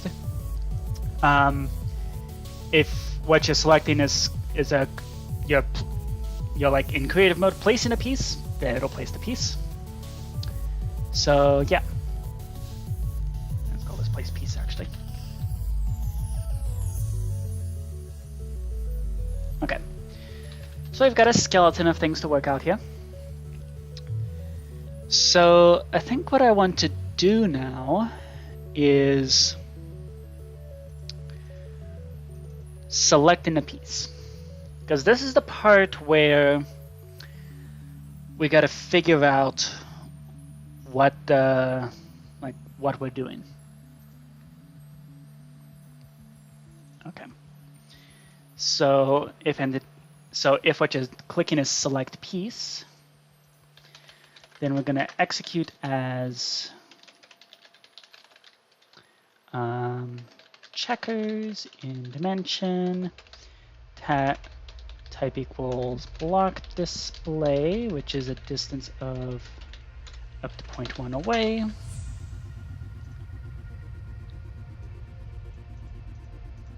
Okay. So you're selecting a piece. So now this is going to execute as the piece itself. Okay. So from there, what we're going to do is we're going to tag immediately as move piece, and also we're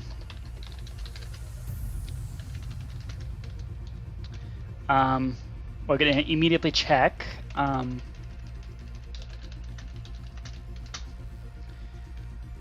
okay, I'm actually curious what would show up if I did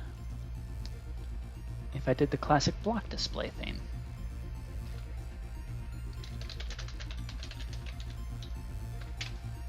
Okay. Show me executes if items entity at end type equals block display container.0. Are you a white concrete? No.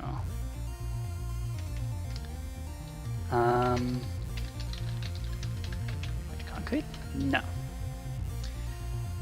I guess it's technically not an item, is it? Oh, shoot. I pushed a button. I don't know what button I pushed. I'm getting the spinning blue circle of death. Still don't know what button I pushed. I think it was a dynamic textures thing, wasn't it? Yep, dynamic textures. Okay, whatever. Okay. Right click. Let's see. So that's move piece. Okay, so it's going to be a little hard to tell what this even is. Okay, so it looks like we're going to have to use NBT. Okay. So we want block state. So if you have white concrete, then, well, okay, if you have white glazed terracotta, add king.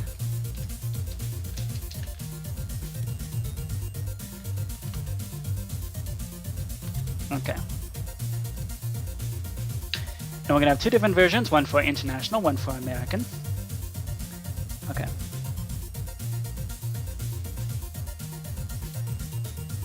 Yep.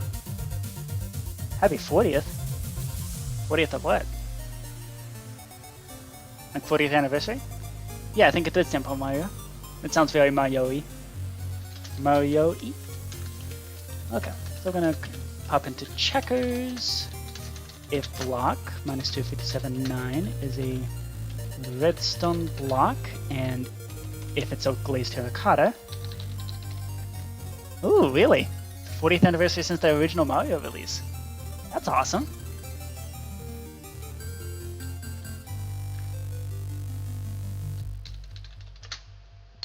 Then just add it as a cane. Meanwhile, if we're dealing with the international version and it's not a cane and it's not a super cane, then we should be allowed to jump backwards.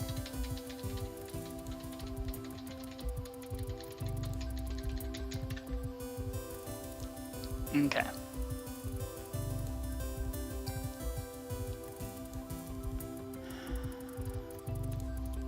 Actually, no, we're gonna have different things. Okay. We're tagging you as move piece. Okay. Okay. So the standard movements. Let's see.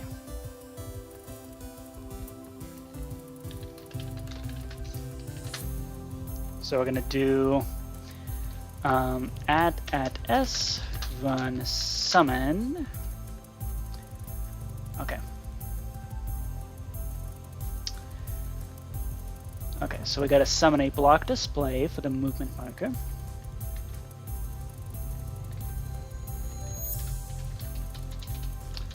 Potential move and new move.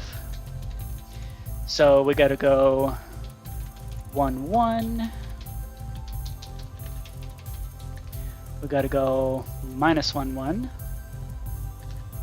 We gotta take care of all the corners. And then, so based on those, okay. So these are the basic movements. And then what we gotta do is, I'm just getting tired.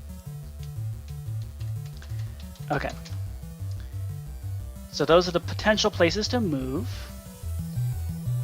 Oh, by the way, Fluffy Neek, I am wearing the blue rubber ducky earrings. Figured that'd be fun for today. Okay.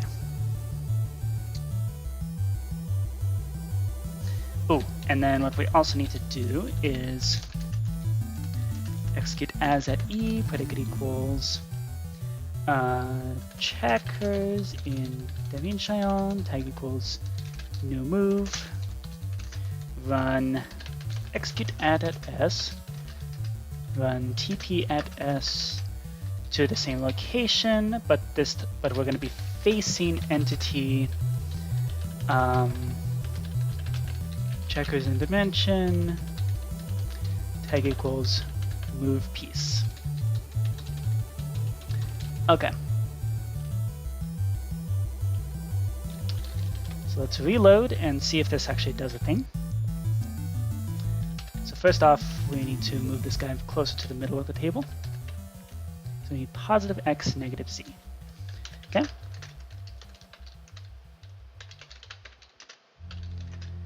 Add at S, run TP at S. Let's move you closer to the middle of the table now, shall we? Oops.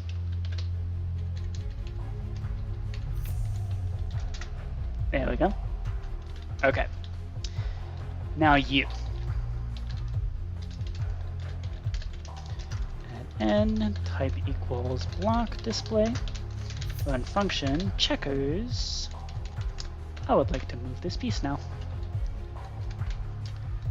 Okay.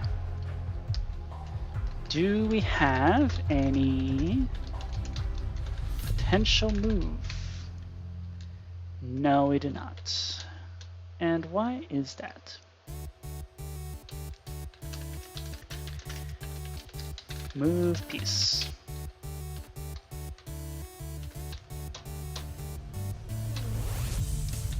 Oh, because I ran the wrong thing. I should have run select piece, which appears to have a problem with this. Okay. TP at S.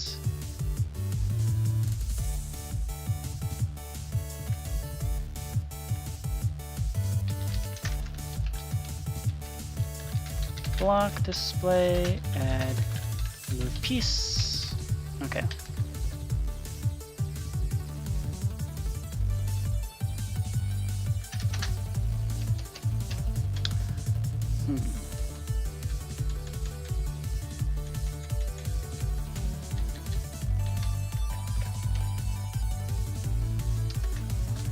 Facing. Oh, it's not facing entity, it's just facing you.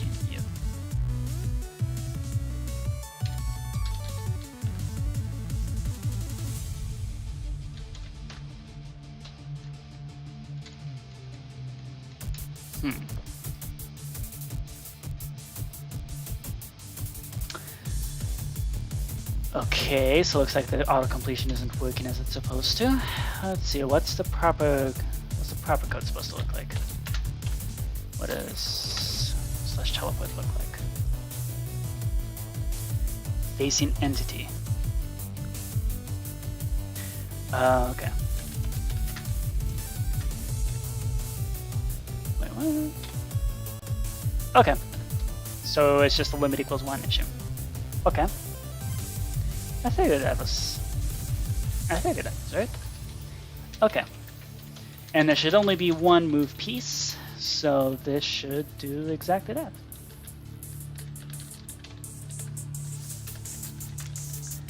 Type equals block display, run function, checkers, select piece. Oh, shoot. It rotates the thing. Dang it. Okay. That is unfortunate. Bummer. Okay. Fine, so looks like we can't use that.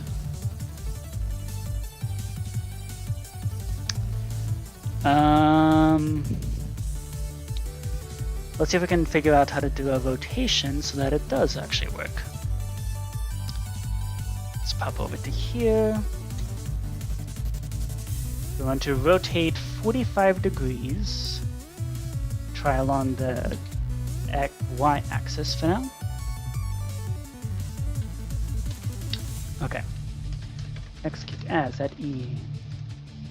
Type equals item, display, run.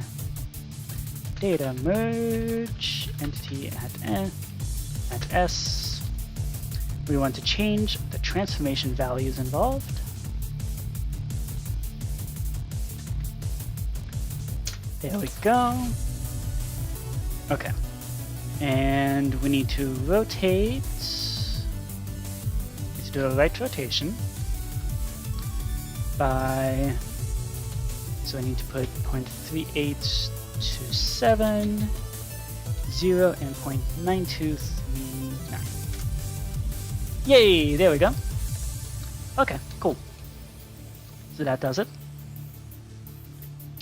Okay. So that means since everything's going to be on a diagonal like that, that means note to self, every single one of these things needs to be translated accordingly. Well, it needs to be rotated accordingly to make it look like it's at least lining up with the grid.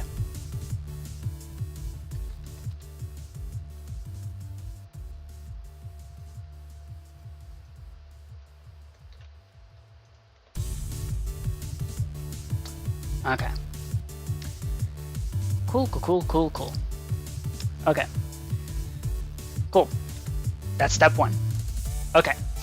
And now, since we have... So you notice those blue lines there? That means each of those blue squares, which is where we could move our token, they are now facing the the thing that we're trying to move. Which means we can do this.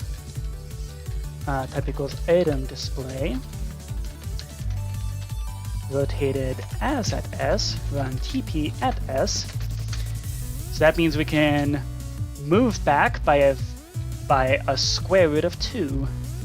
What's the square root of 2? 1.414. Boop. There we go. Scoot back, and scoot in. Okay. That is very handy. One thing that we do need to do is align things to the grids.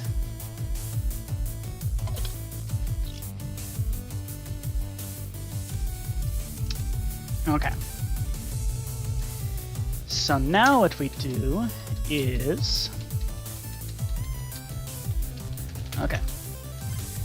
So now execute as at E, predicate equals checkers in dimension, tag equals new move,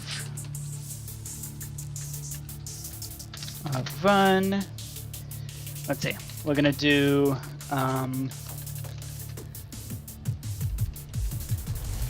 execute add at S, run. If there is another token right on top of where you're supposed to go,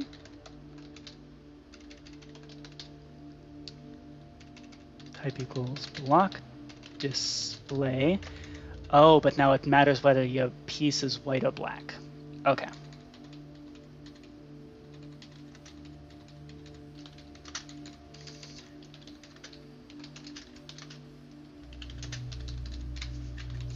But either way, we tag it as a jump. Okay, so we do if entity at S, ndt equals block state is going to be, okay, I'm not going to be able to freehand type this. So block state of white concrete, actually, we don't need to do that. We're just going to tag it as white and black. Okay.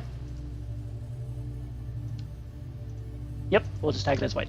Okay, so if it's a white piece, then if what you're about to jump over is a black piece,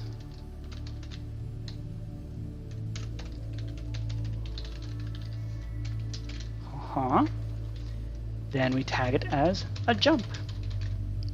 There we go. Black, blackity black. Then we tag all the whites as jump. So if you're a black piece and you're looking at these 4 spaces right now, you want to test, is there a piece in those spots right now? Is there a piece that you can jump over in those spots? If there is, then we tag it as a jump. Otherwise, we're going to do a kill at S because you shouldn't be jumping over your own pieces. So if it's a white, then we run kill at S. And on the other hand, if your piece is black and in those 4 spaces is another black piece, then you can't move there. You are blocked. Okay. Now, for each of the jumps, checkers in dimension, tag equals jump. We're now going to do run execute. Oh, we want to import the data of that piece. So this is where the tricky part comes in, because how do we load information about that piece?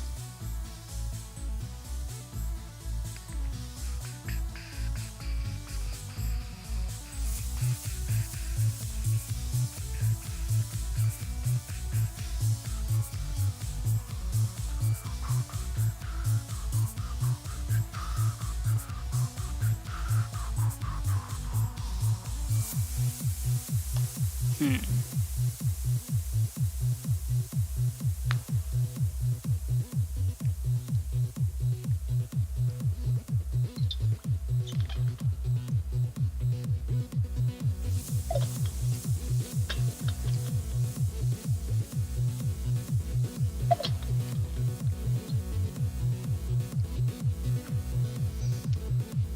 Okay. So for each of the jumping pieces, what we want to do is stick on some kind of data that identifies as a. So let's say this blue concrete right here is supposed to. Let's say there's a piece right here that it's supposed to jump over. Let's make it. So black piece. It's supposed to jump over this piece right here. So what is it going to do? This movement block right here needs to somehow tell that, hey, I need to jump over. Like, if you take this path, you will be removing this piece right here.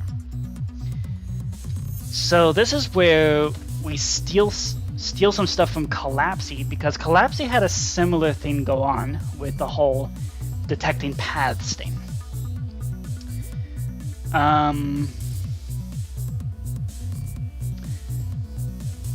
But here,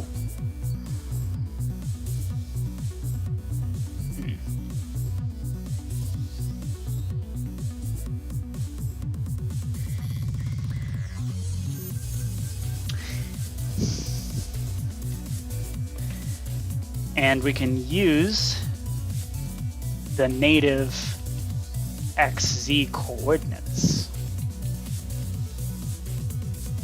Okay.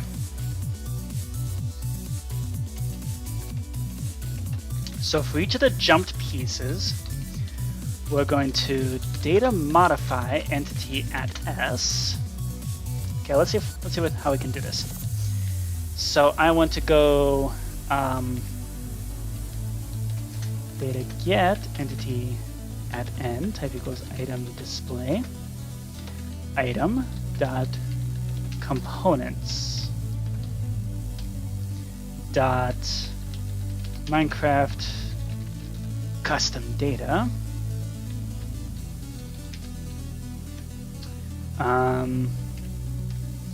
dot jumped pieces. I want to append a new list. Okay. Excellent.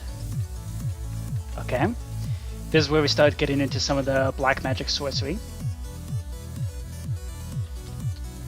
Okay.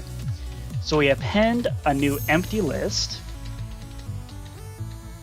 which is going to, let's actually suppose we appended 0, 0. So actually I wanted to remove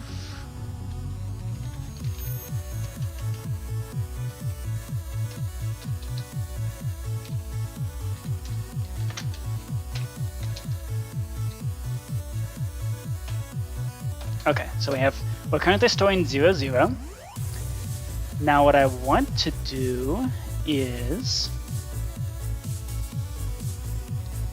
okay, so we're appending, which means we're looking at the very end of the list. And now what I want to do is execute as to jump.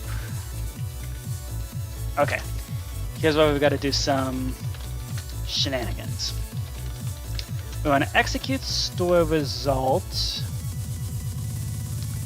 Okay.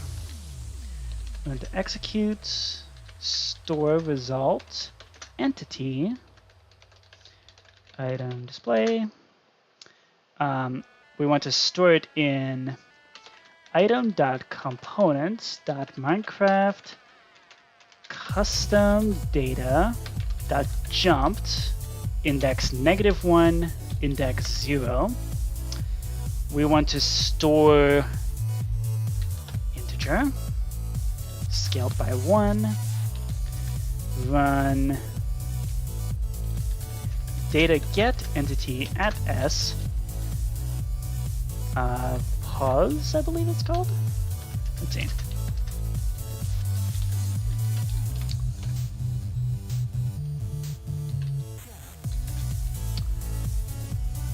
Pause, yes. Specifically pause 0. Okay. So we want get pause 0.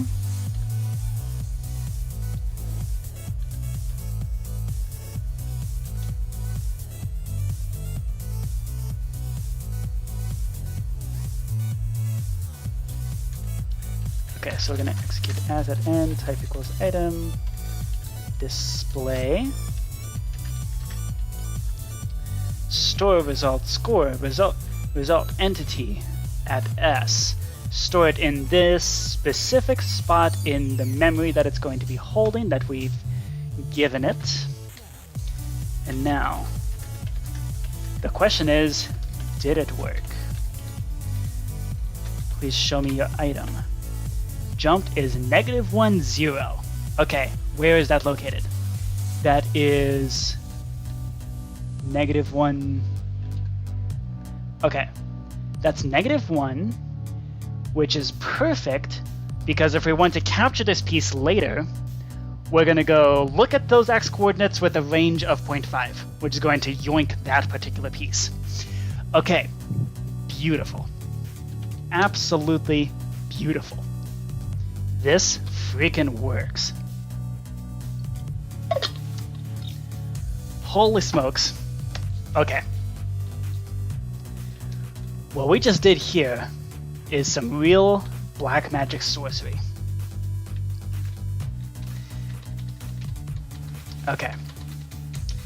This is actual big brain kind of stuff. This is exactly the sort of thing that all those years ago when I started, I would not have figured any of this out. So, and it's all stuff that people who are like good at command block stuff, they figured this out like in like 2010, like before command blocks even existed. Like this is a nothing to them. But this right here is some cool stuff. This is cool. This is what makes the ticket to ride system so fast, because I'm not encoding things in entities. I'm not encoding them in scoreboards. I'm purely encoding it directly as item data. Like, it is so cool, and I'm so happy that this is actually a thing. And yeah, turns out Minecraft the coding language does have lists. Still doesn't have for loops, but it does have lists. Who would have thunk? Okay. So we store there. Okay. So now, so we're going to store that.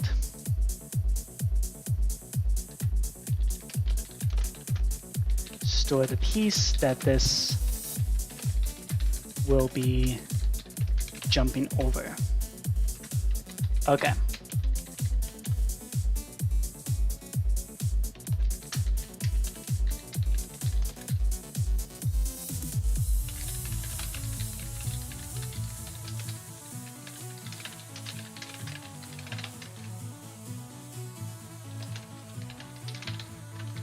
Okay, cool. So we do some black magic sorcery, and we store, like, these indicator blocks right here of where you can move is literally going to store the coordinates of the pieces that you're supposed to jump over, or that will be jumped over. So, cool stuff right there. Now, okay, so then we remove new move. And now we get to the interesting part. So we do the piece movement. Okay, so first off, we're gonna do, we're gonna have a thing for Super King. We're gonna have another thing for new jumps.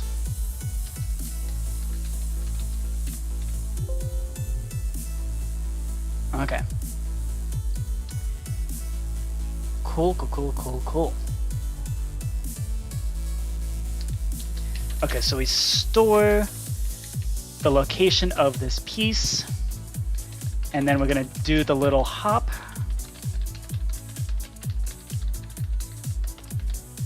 Tag equals new move. Run. Tag new move. Tag equals jump. So all the things that need to jump. We're gonna do add at S, rotate it as at S, run TP at S, boop, boop, boop, negative square root of 2. Negative square root of 2 units. And then obviously square roots are irrational, so we're gonna need to do the thing where, so actually it's similar kind of black magic, so let's see. So we need to do, okay, so execute as each jumper. Let's actually make everything jump backwards. And you'll see what I mean.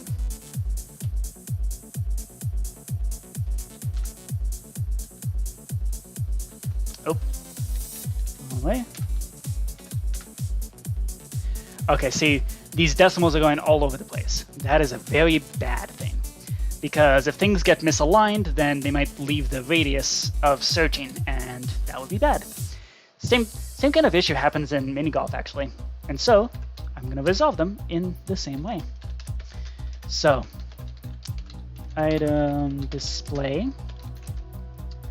We're going to store result score, not as a score, entity at s, pos 0 as an integer with 1. Actually, we want it as a double with 1. Run data get entity at s, pos 0. Okay, so actually we do want to flatten it to an integer first. There we go. So that basically flattened everything to be an integer. Okay.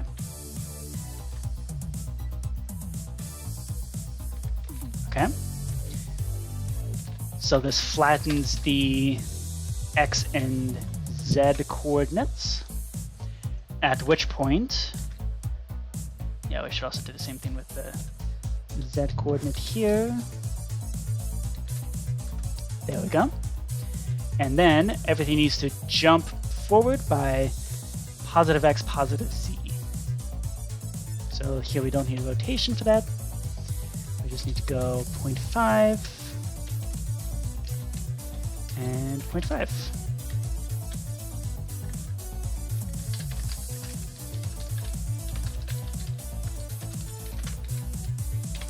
There we go. So that now perfectly aligns things to the grid.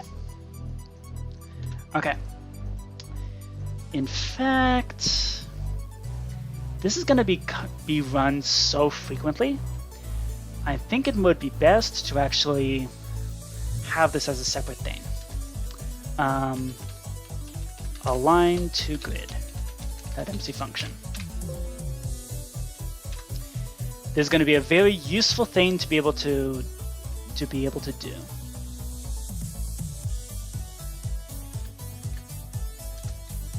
Okay.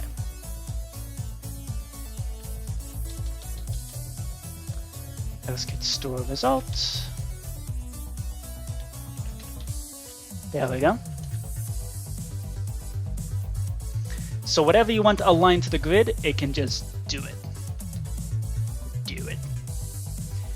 Okay, so that's that. So now we can run function checkers the piece movement slash align to grid. Okay, so this makes everything jump back by square root of 2, then aligns it to the grid, which is always going to work. It's never been an issue.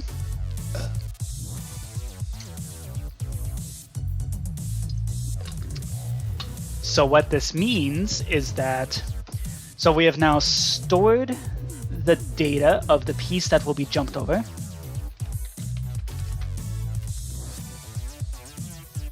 Okay. Then we move that back, align to the grid, at which point, okay.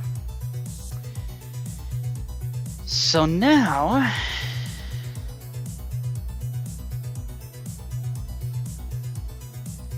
let's see.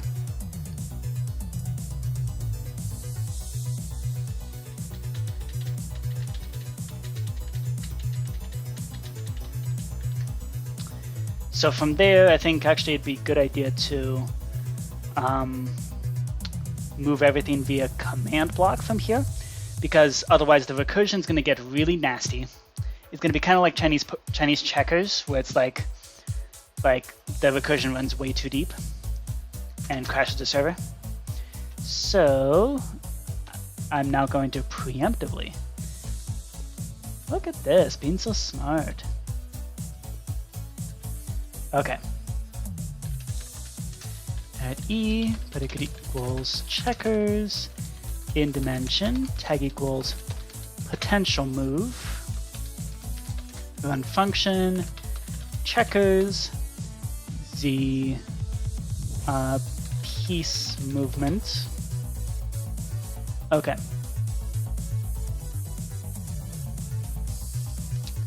So I'm just gonna have the function keep going.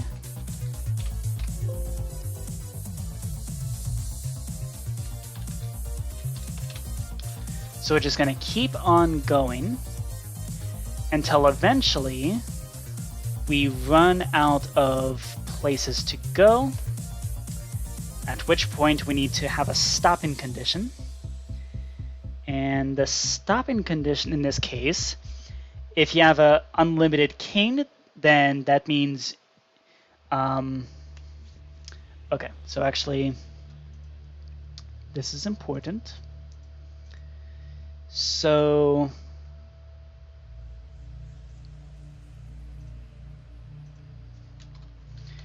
we're specifically going to keep going as long as we have entities here tagged as keep going.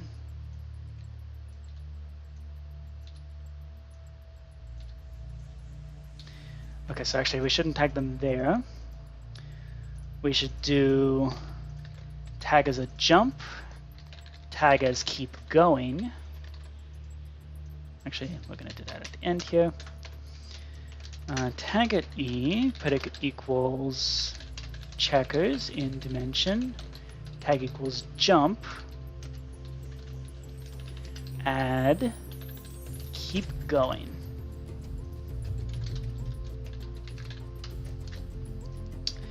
And then furthermore, if we have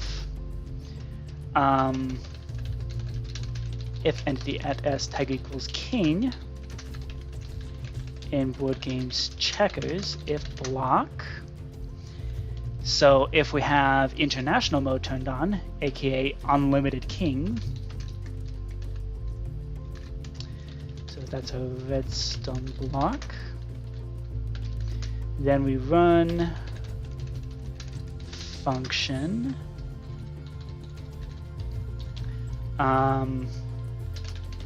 checkers, no, we don't run function, we run tag it as add keep going. Okay, from there we need to make sure that we don't jump backwards if we're doing the international, if we're doing the American version. So, and also make sure we don't move backwards. Okay. So this now makes a difference on whether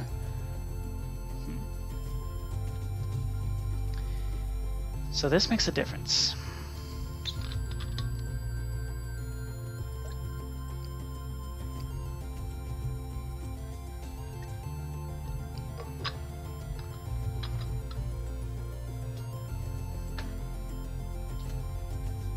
Okay. So only unlimited kings will keep going. So the unlimited king or jumps will keep going. Now, furthermore, we need to add a thing here. If American version, don't allow jumping backwards. And to do this,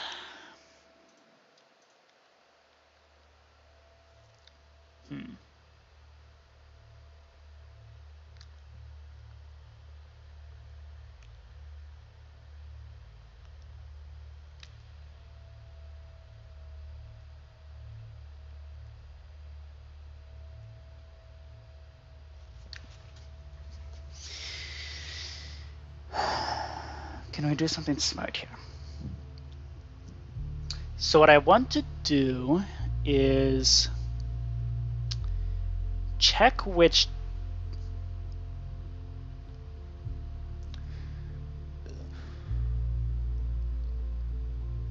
you are going to have a facing direction, aren't you? You're already turning to face the move piece. Okay, so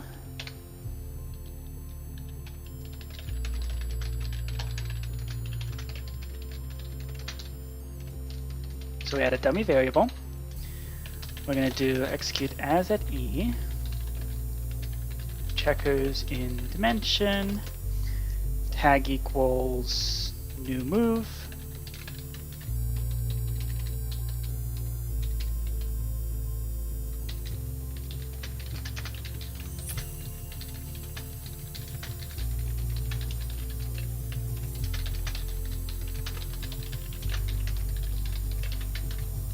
Okay, so for each new move,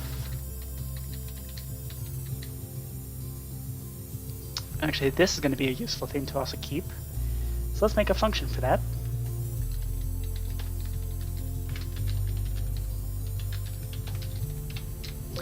Let's just call it don't go backwards. Okay. So this is going to execute as the movement the movement item display, and move piece is where it is relative to. And since we're doing that, let's actually just check the z coordinate. So we don't need to do the facing part, we just need z coordinate. Function checkers the piece movement, don't go backwards. Okay.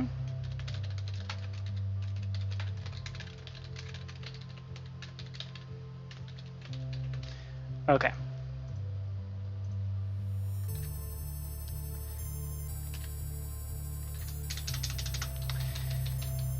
Cool. So we add a z coordinate. So now what we want to do is, so let's do execute store resolved score h temp h z coord equals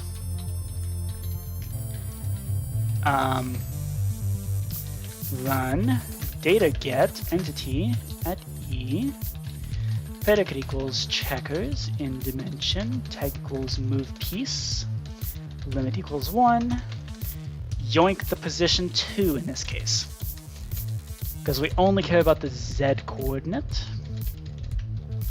And then we also want to store as your current z coordinate. And now,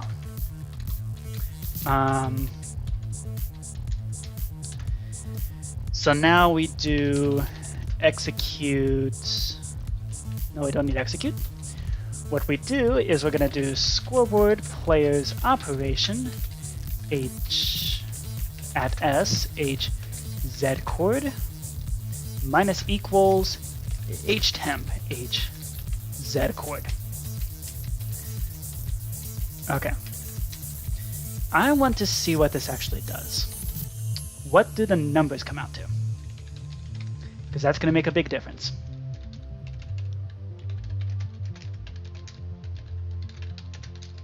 Run function, checkers, the piece movement, don't go backwards. Okay. What is, so this is a white piece. So get entity, get at n type equals item display. Z chord is 2. Yours is -2. Okay. So that is useful. So let's see. First of all,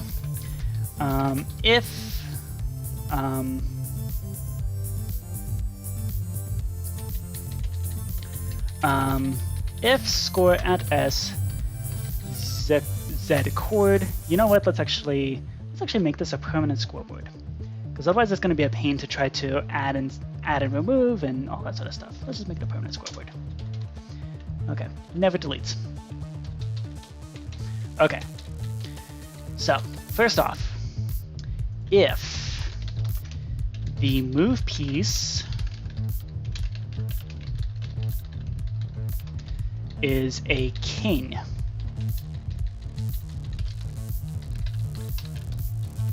then the king can do whatever the heck it wants.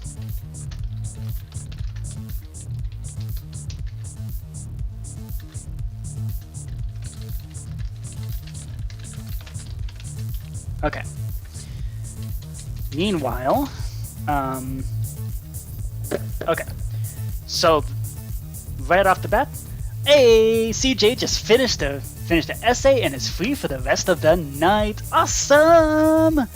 Also, welcome to hour 10 out of 12. We're almost there. We're 5/6 of the way there. And I've only just now started doing some crazy shenanigans that I'm not going to understand as soon as I go to sleep. Okay. So that does that. We're going to subtract. Okay. So now. So if the move piece is a white, so automatically if it's a king, kings can do whatever the heck they want. So now if they're a white piece, and which is not a jumper,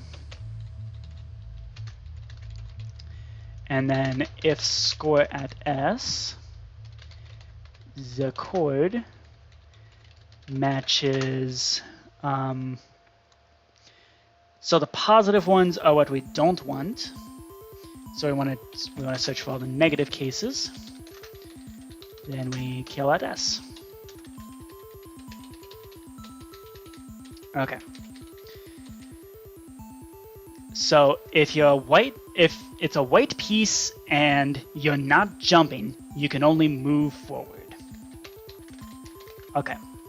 This is universal regardless of which version you're doing. And if you're black, it's the other way around. Okay.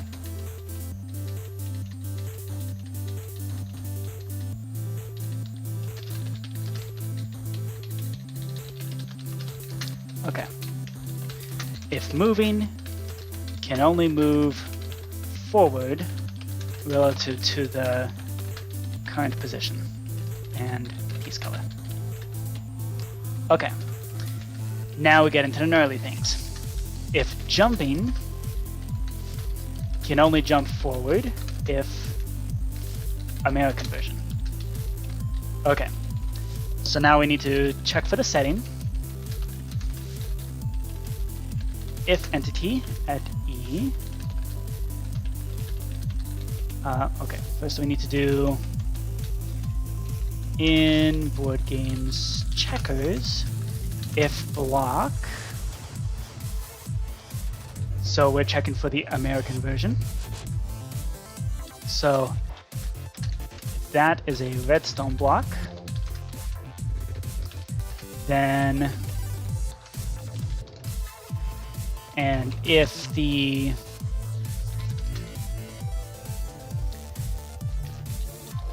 are supposed to jump, then you cannot jump backwards.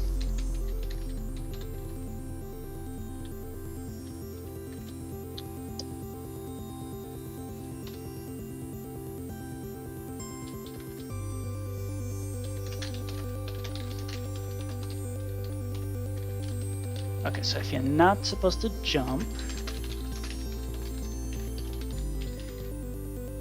Hey! Hey, Bedwars Kid. Good to see you again. So if you're not supposed to jump, then... and you're a white piece, and the z-coordinate is negative, then... Wait, what? No, it's supposed to be positive. Okay. Negative is bad for black. Right? Let's make sure.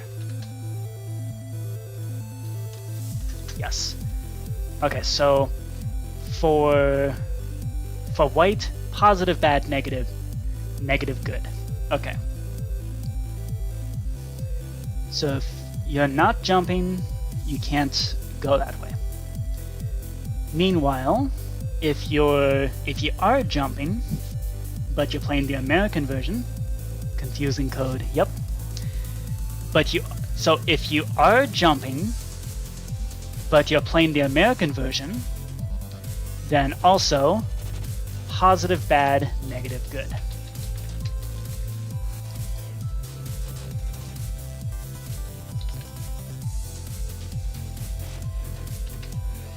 Okay. A lot of things to check here. Okay, cool. So, yeah. Negative good, or negative bad if you're black. Okay. And then zero's just, I guess 0's not universally bad. Because you can go, well, no.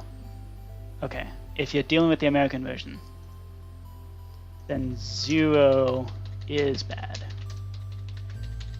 Yeah, because that means you went boop, boop, and in order to do that, you have to go backwards. Okay, math. So you can only jump forward if it's the American version. And yeah. Okay. So king can do whatever it wants.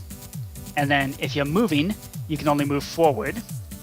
If you're jumping, you can only jump forward if you're in the American version. If you're dealing with the international version, then you can also jump backwards, but you can't move forwards. So there we go. So that does that. Yay! Okay. So now we can execute as the new move. Don't go backwards. And then...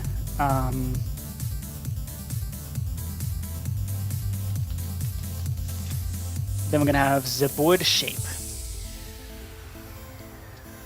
And this is where we got to figure out what the board shape is before we continue onwards.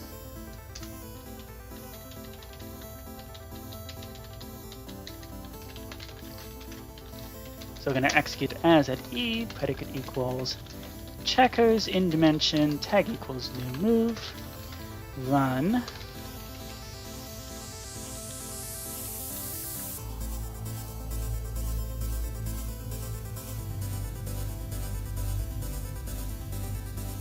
Okay. So actually I think in the board shape is a good place to where we have just have a universal thing. Board shape.mc function. And everything else from there will just split off into their own functions. Function checkers, the board shape, board shape. Okay. Cool. So now from there, okay. So let's see, what else is going on? So now let's focus more on some more piece movement. So we figured out how to prevent you from going backwards. We're just going to straight up kill off the movement item display. So then when you select the piece, we should also plop down a redstone block right here.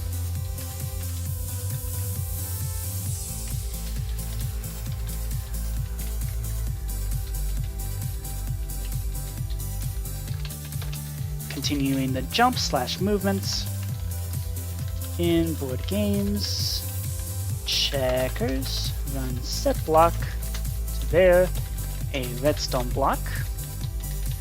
Ow. Okay. Hit my keyboard too hard. Okay, so then with piece movement, this is a code to keep going. As at E, tag equals potential move. Oh, my headphones are dying. Okay, so we're 10.5 hours in, and my headphones are dying, which means we're gonna need to switch to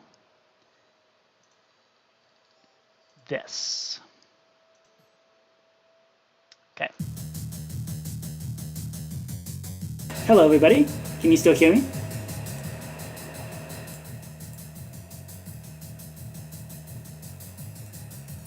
Hello? Can y'all still hear me? My headphones started complaining that they are out of battery. Yes! Excellent. Okay. Hi, says Bedwood Kid. Hello to you too. Okay. Cool. So we just figured out some black magic sorcery with checkers. I'm gonna take a quick bathroom break, and then would y'all like to play some games? We can take another break here.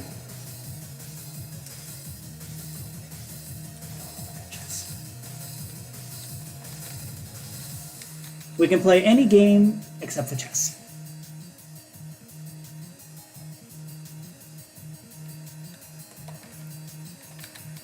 Okay.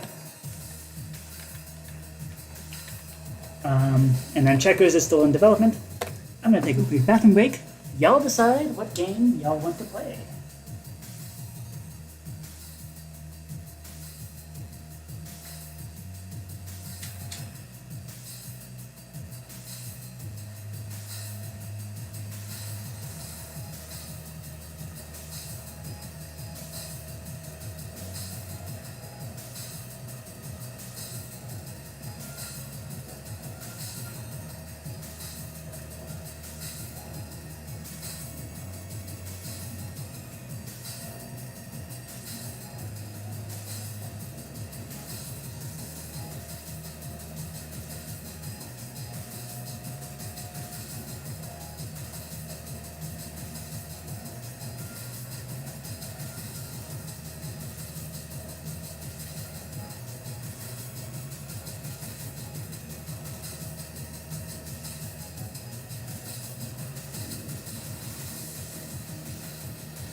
I don't know if I'm just feeling loopy or whatever, but honestly, I feel like I could keep going. Like, just go for another, like, at least 6 hours.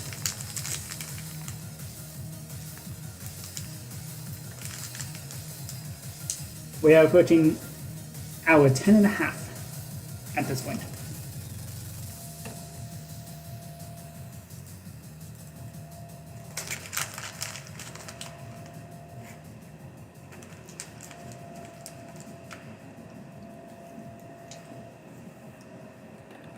Okay. No. Absolutely not. Go away. look at that thing. It's getting into your head. Yeah, maybe. Alright. What would y'all like to play?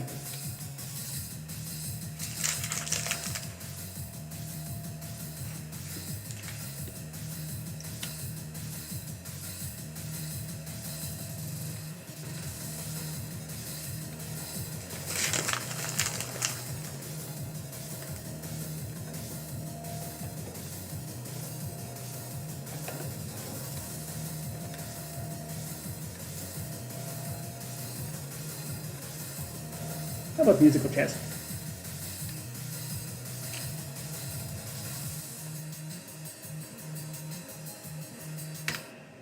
How about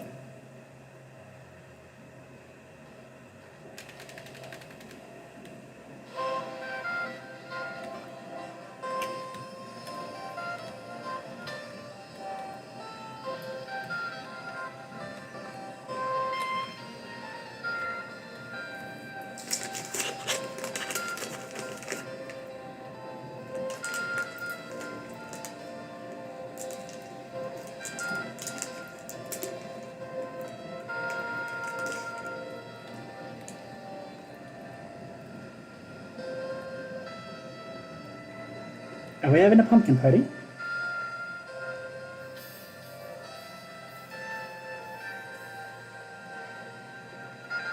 I think that's your own doing, my dude.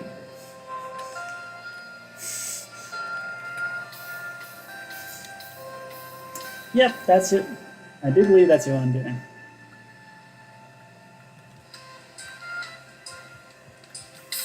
I don't know what's happening here, CJ.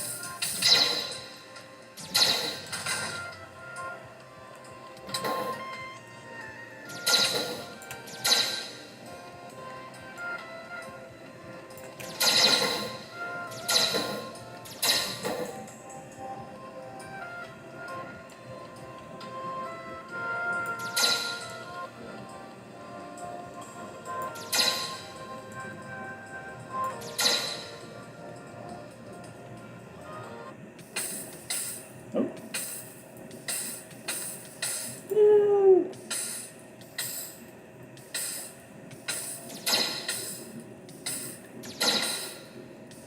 Guys, the chairs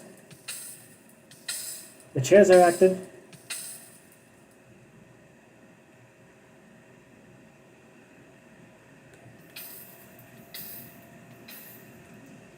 There's a chair somewhere.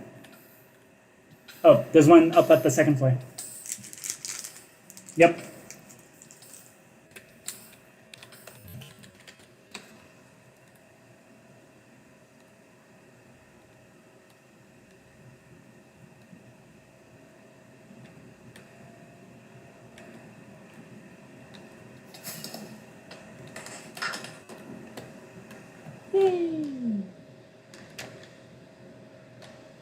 Alright. It's musical chairs. Okay, let's get the music back on.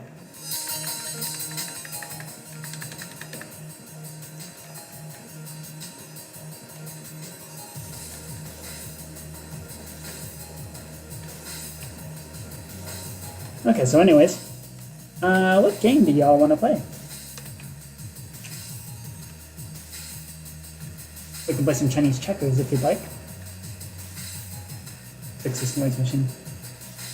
What noise machine?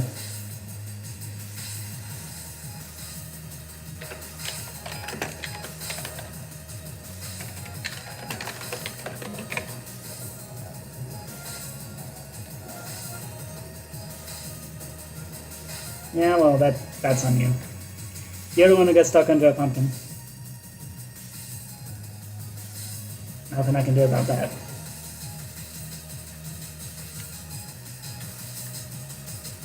Ooh, no. Ooh! You want to try DOS?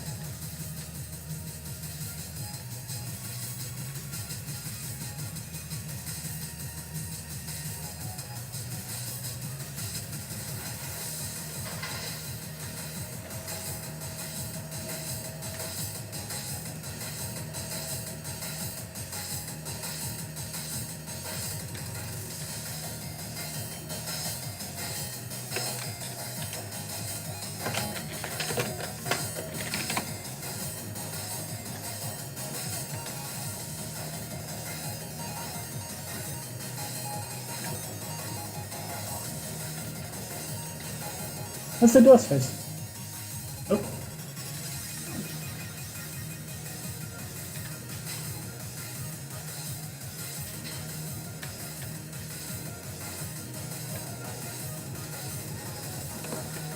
Okay, we can do Uno.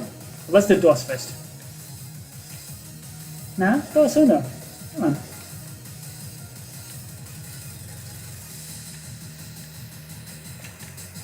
And besides, that West kid has yet to see DOS.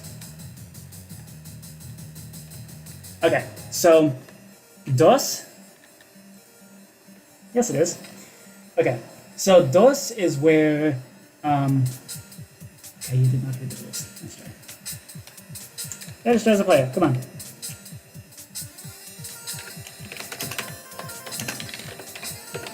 Oh, oops.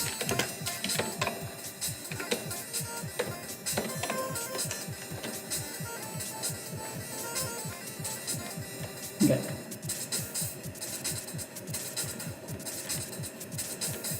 Okay.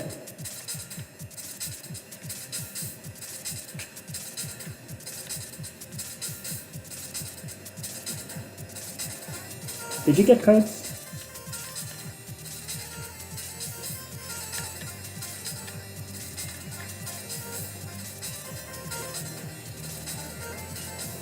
What are you doing?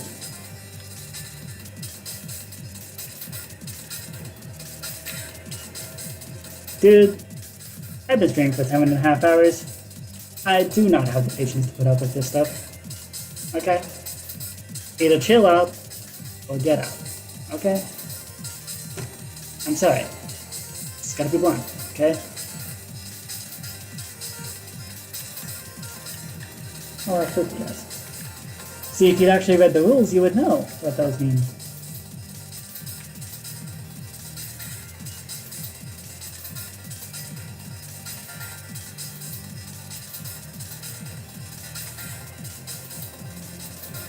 If you actually read the rules, you would know.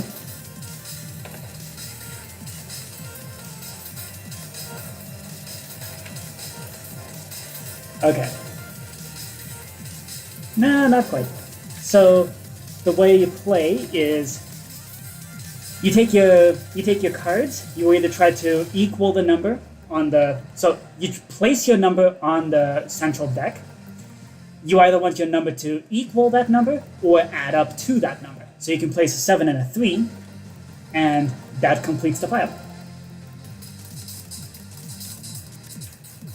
That's the main idea.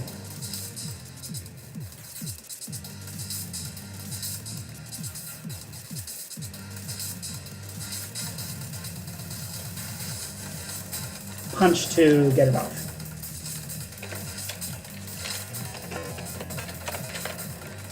Yeah, there you go. Well, you can play. That works too.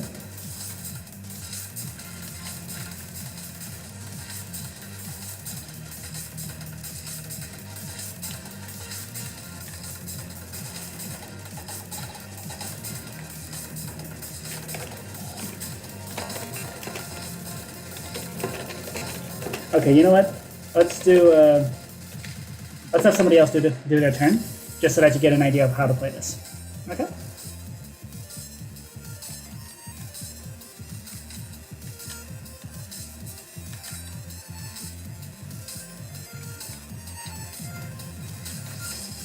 Yeah, just watch and pay attention. CJ, would you like to play? I don't think you do.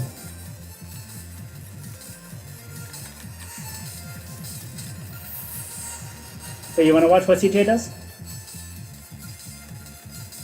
Well, what are you doing?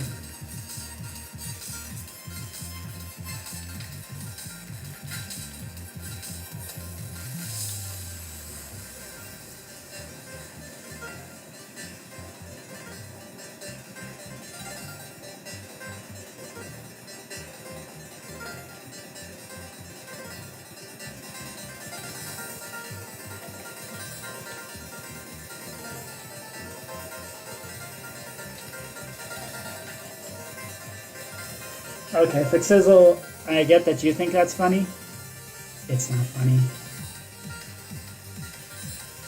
Either chill out or get out. Okay? Seriously. I am not amused. I am beyond the point of being amusable.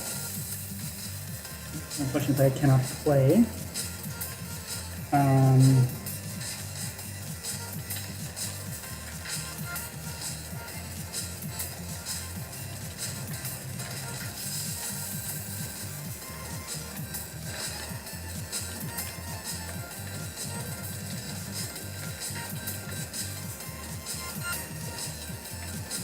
Hey, you got a color match.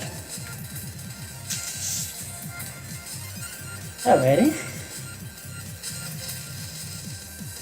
So that means, yep, there you go. So that means now we have more piles.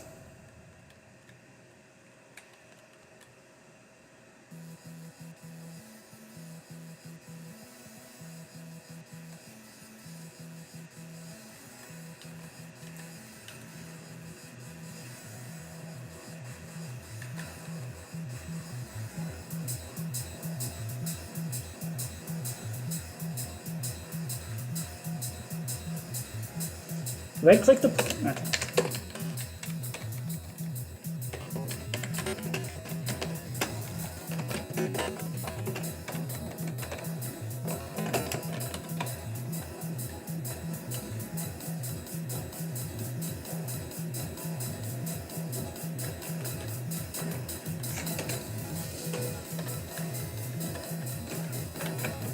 And it helps if you stand direct down.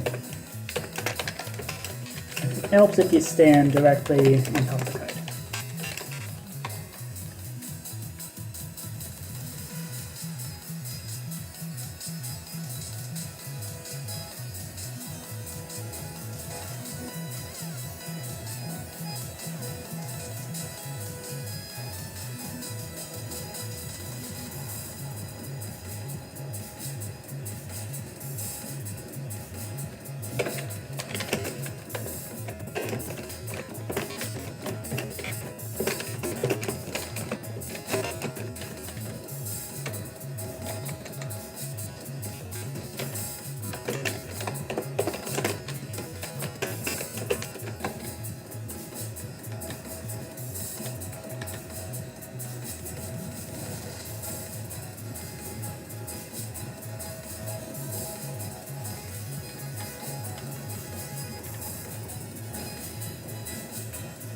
Alright. Let's see.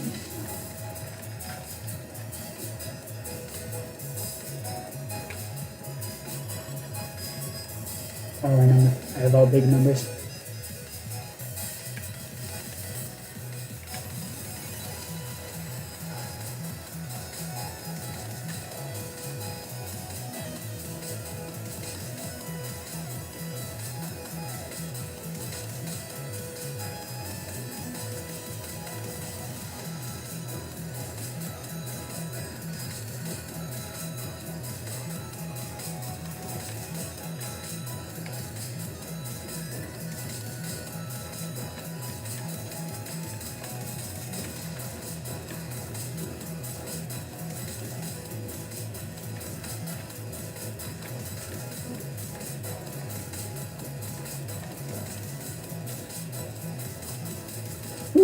Color match. Yay.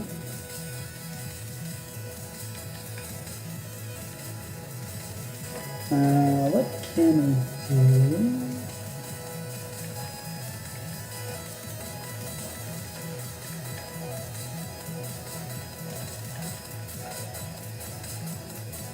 Yes, it is your turn. You're next.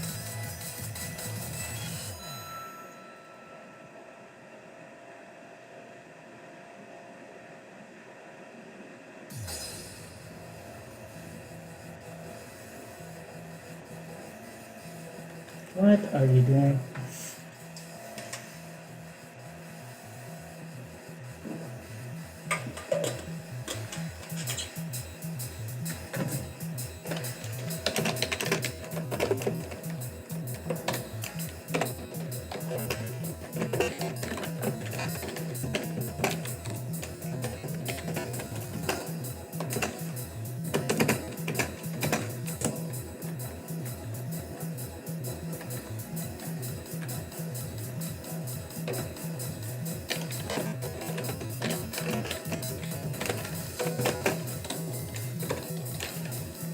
Yeah, there you go.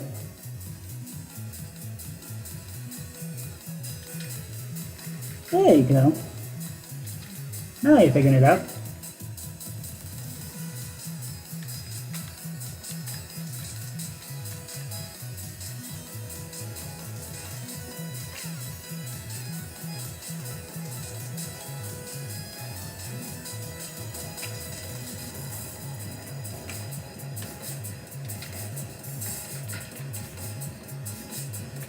Oh, by the way, for Sizzle, you didn't say DOS.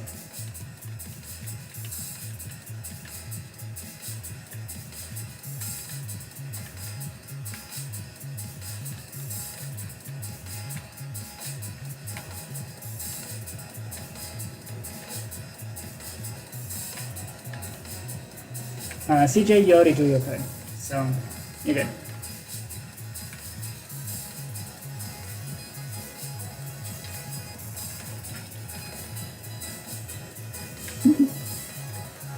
DOS.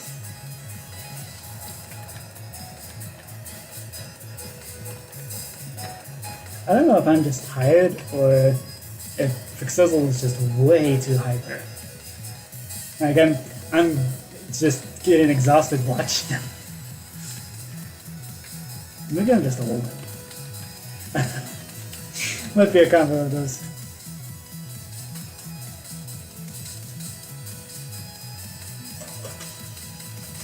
Like what? What is happening?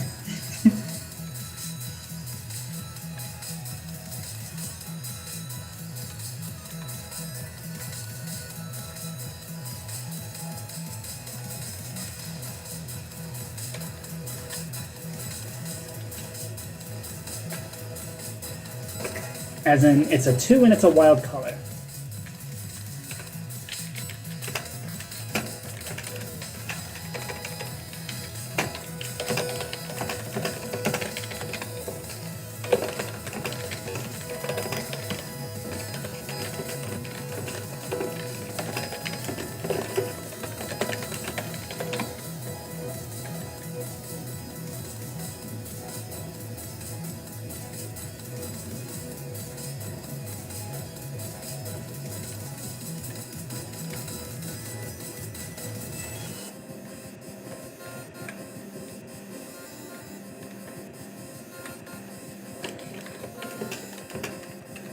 Are you trying to end your turn?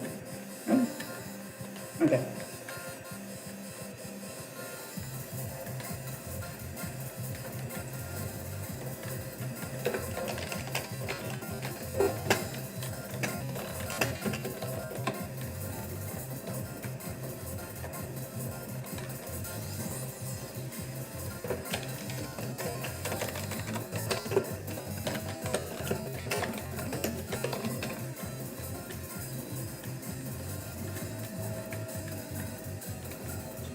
Oh jeez. Wow, my cards are so useless. Ooh, okay. Never mind.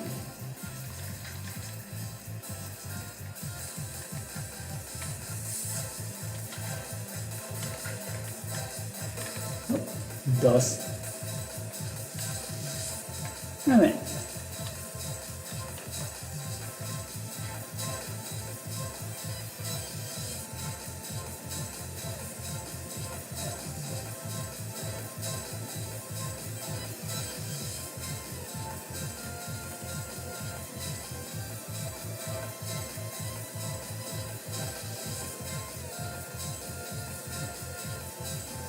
Well, because you played. You already played a card, so the game's gonna assume that you have a card if you try to play it. So.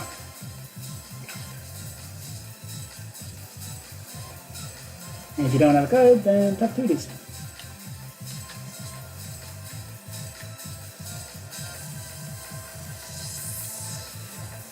Hey.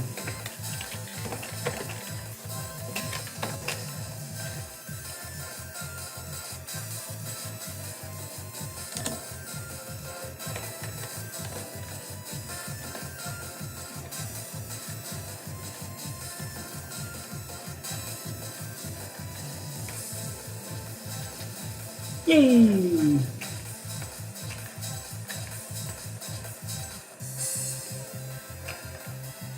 Okay. Uno next.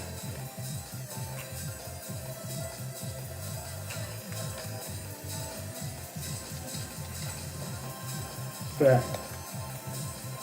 Yeah.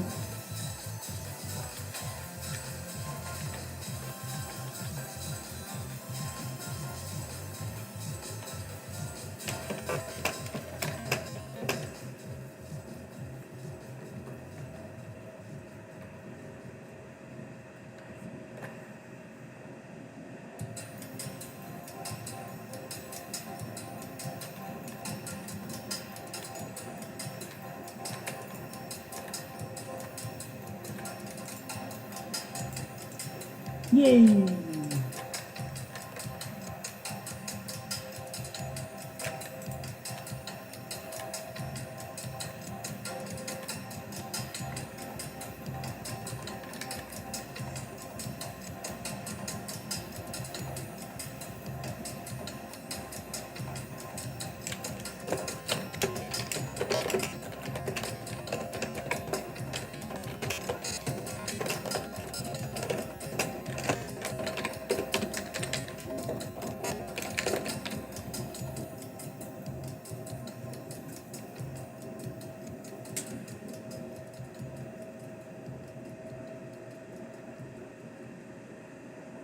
Yeah, I have no idea why that keeps happening. Okay. The sizzle. It is your turn.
No, you may not.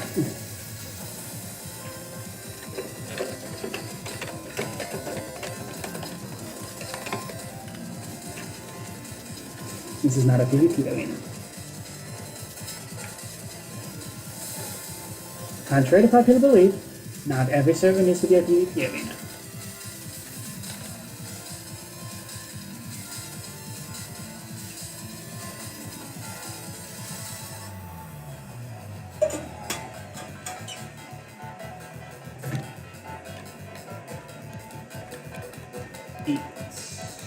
Rubbish. Well, what else would you be using the wind charges for?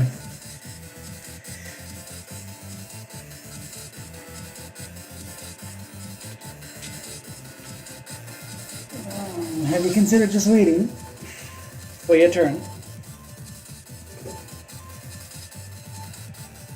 You know, waiting is good for you. Boredom is good for you.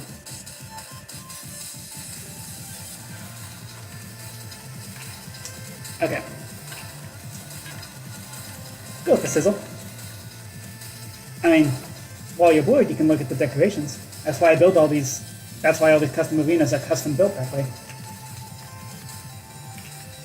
Like, yeah, this arena especially is really special because it was built by CJ Purple Princess and a couple other people.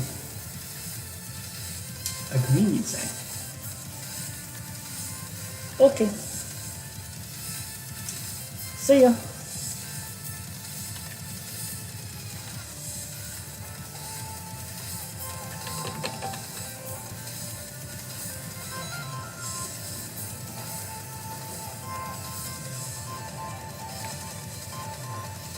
Oh, after the game. Okay.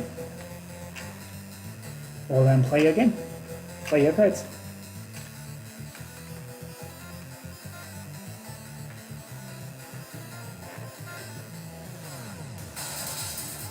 You gotta play. You gotta play a card.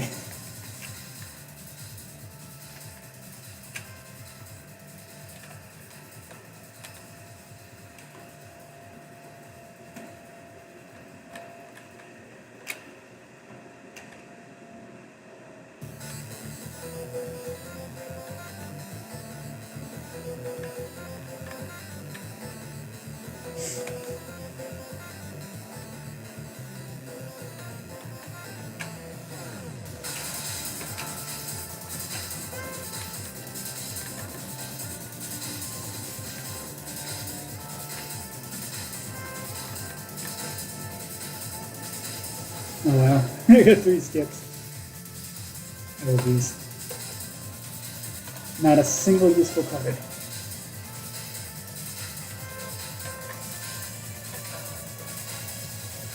Although the next person who plays yellow or blue is about to have a bad time.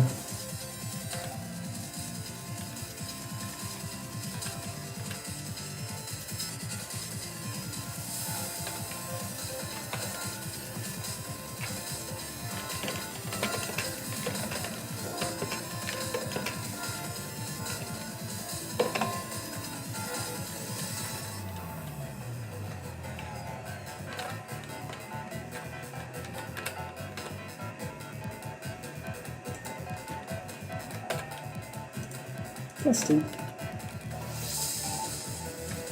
Oh no. Good one.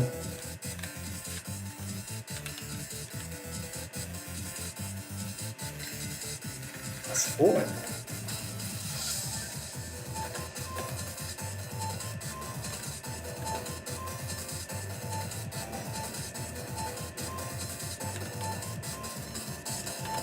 Nice. Good one, CJ. Alright. Cool.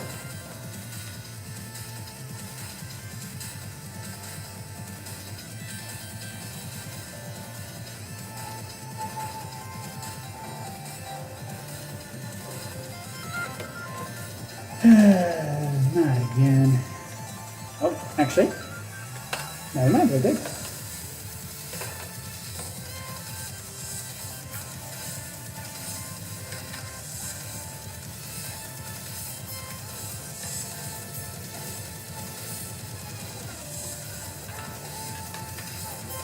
Is my turn. This time I do actually agree. Ooh, +2. Excuse me.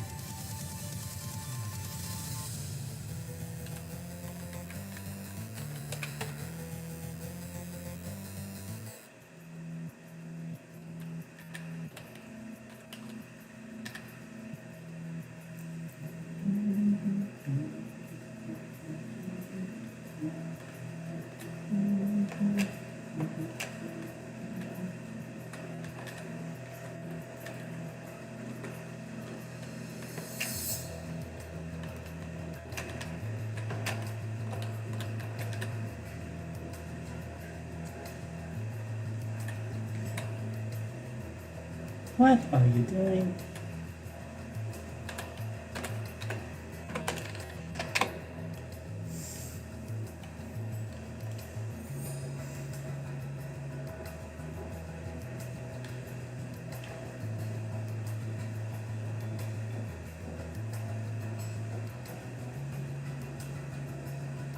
Yes, good job.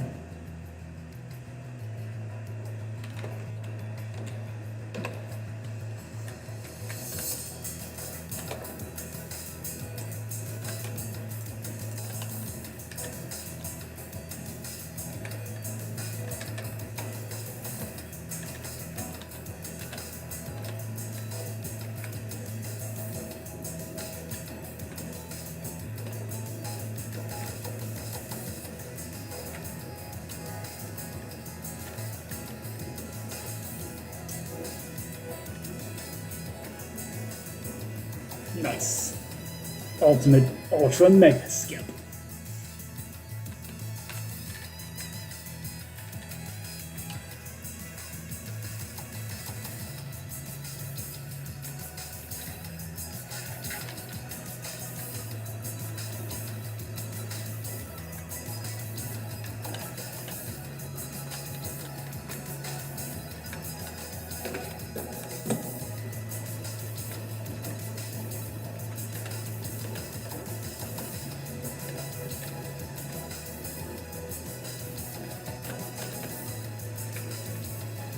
fancy.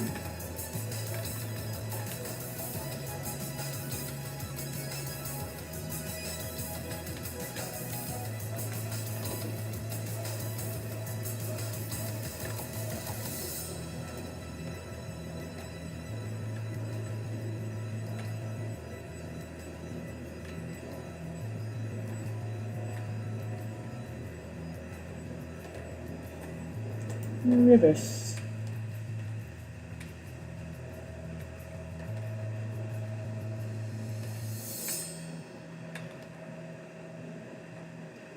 A 5, you say?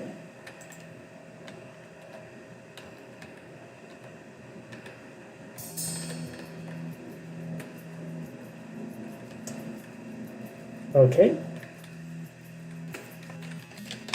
Well, see you, Bedwars kid.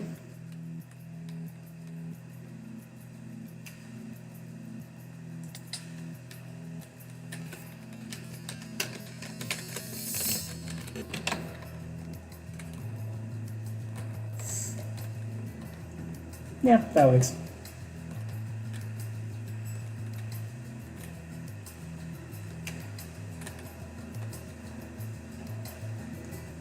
Yeah, that sounds good.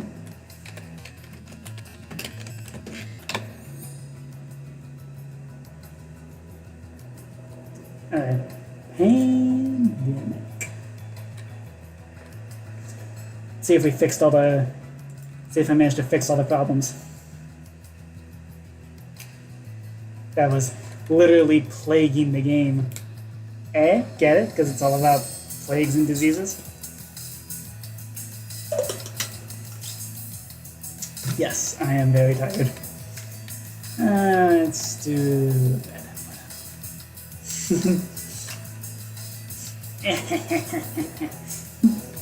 Okay. Real quick.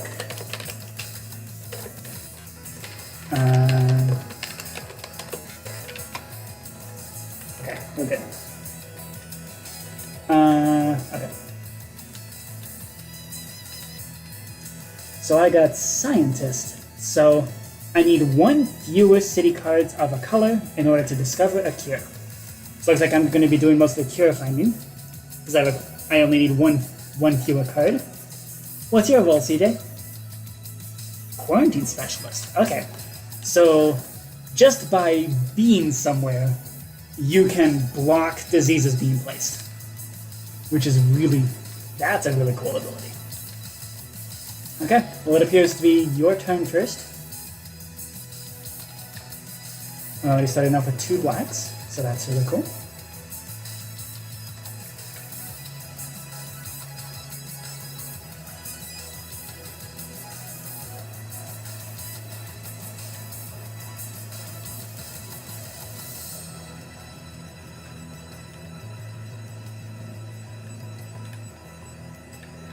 Yep, and just by being here, you prevent anything from being placed in Kinshasa or Khartoum or Sao Paulo, which is really nice. Okay. Okay, we need to head over to Beijing area. I really want to keep these black cards. Okay.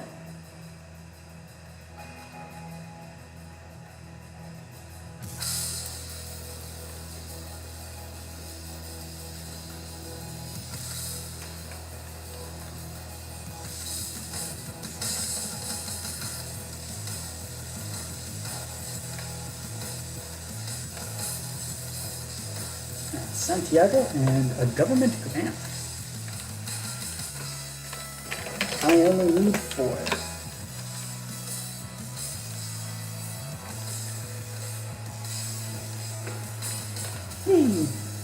Ooh, government grant. I can place a research station wherever I want. Where do you want your research station?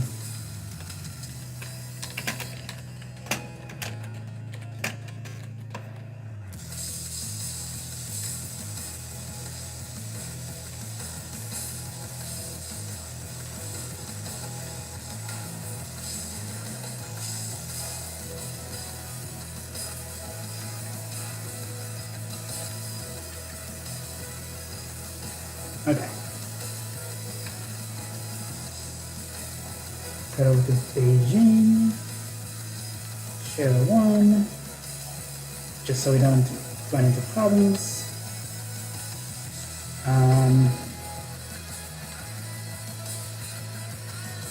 And then I think placing a research station at Istanbul would be a really nice thing to have.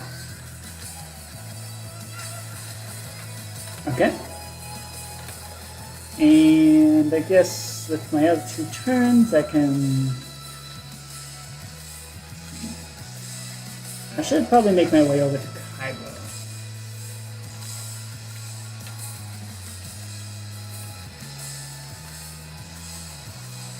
Actually, let's just get Beijing. There we go.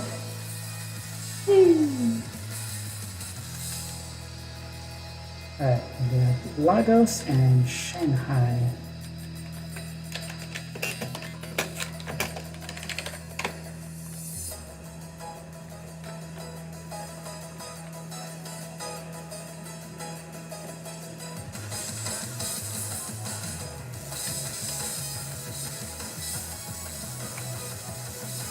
Yay! Only I have the ability to. So only I have that four cards to cure kind of ability. So if you want to, I can head over to where you are and give you 1 yellow, and that will make it so you have enough now. So what's the closest place I can work to? Tehran or Karachi? Yeah, I think Karachi. Okay. I'm gonna work over here.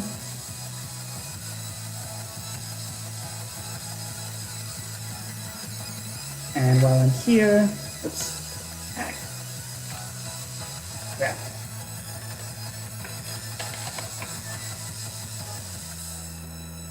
That was bad. Okay.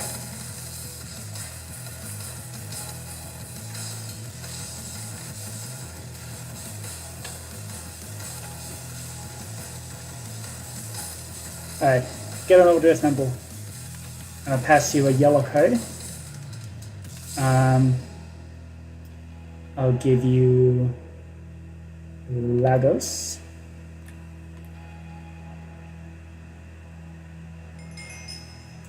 Yay! Cured! Alrighty.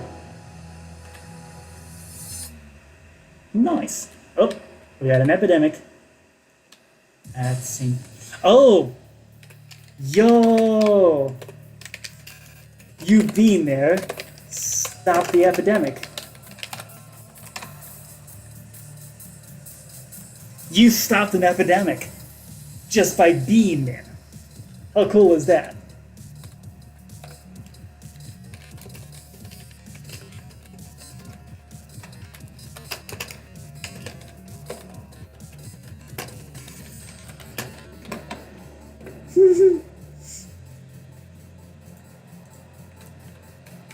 Yo.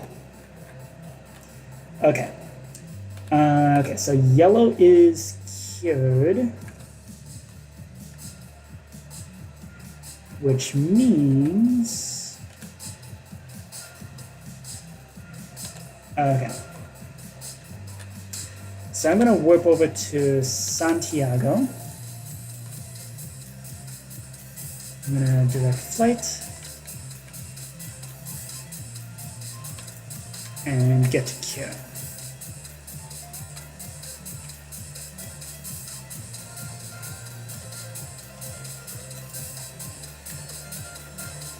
There we go. Ooh, I have 4 cards. Okay. I don't need... Well, I don't really need electricity anymore.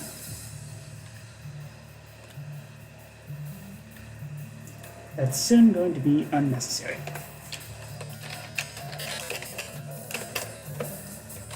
Okay. I have enough cards to Terra Black. Need to get to the station.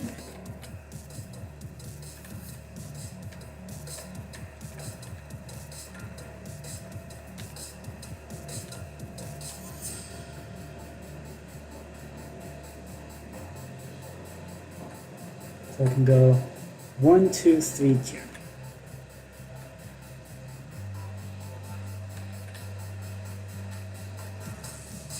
Sydney and Buenos Aires.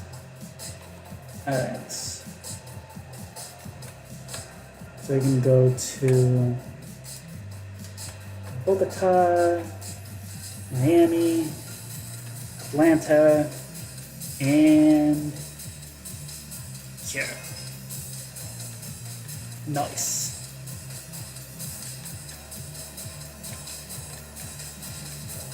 Beijing and St. Petersburg. Once again, you being the absolute GOAT, stopping everything in St. Petersburg.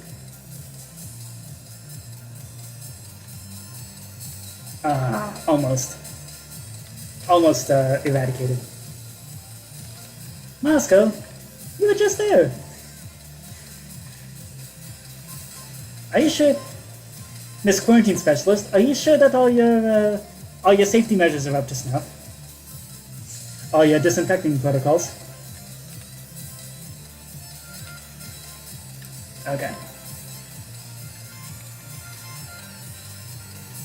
Ooh, you got one quiet night. Do you want to play it now? Actually, it would be a really good idea to play it now because Asia's in trouble. Ah, you already played it? Okay. That works. That is okay. Let's see.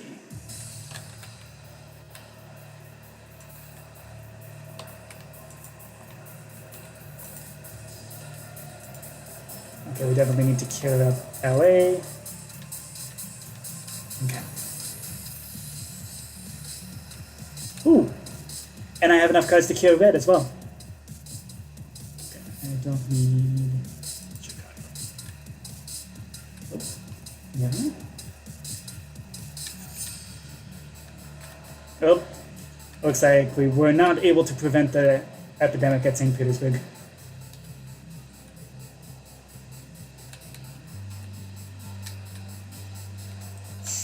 The second you step away from St. Petersburg, all hell breaks loose. Yep. Now focus on Asia. Asia's actively in trouble. Okay. I'll help you out with that.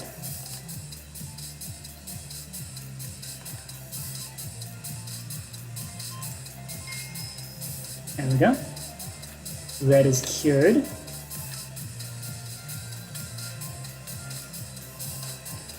Let's see. What is this?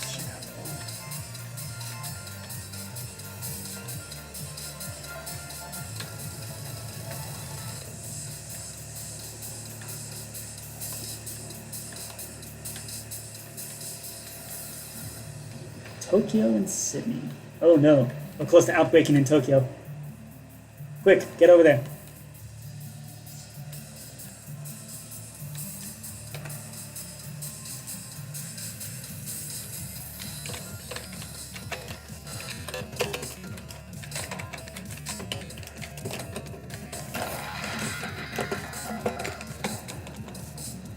Bruh.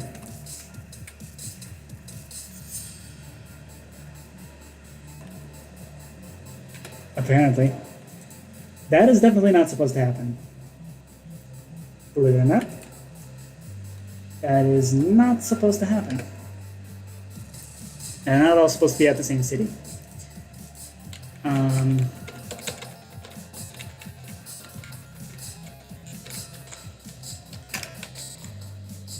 No, I got it. It's okay.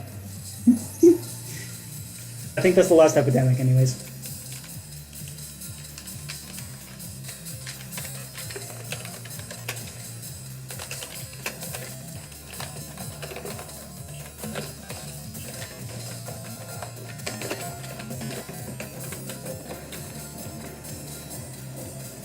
Okay. Yeah, see? There we go. Now it's not going to outbreak.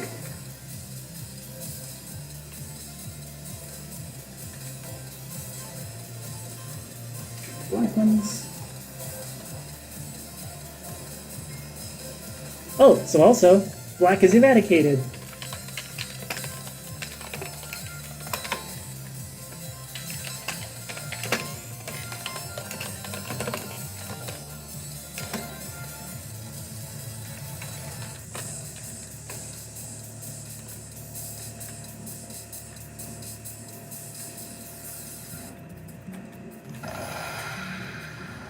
What the heck?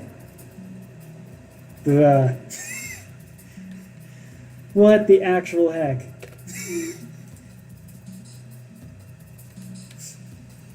How? Why are there so many blues at St. Petersburg? How is that even happening? That makes no sense.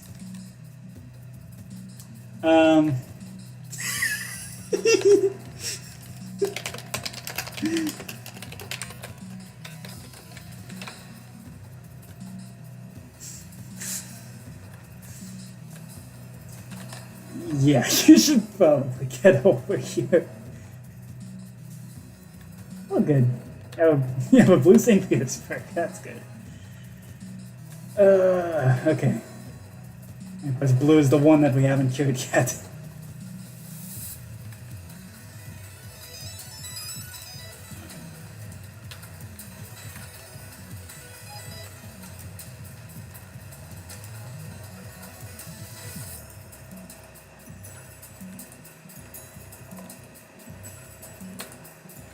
Okay.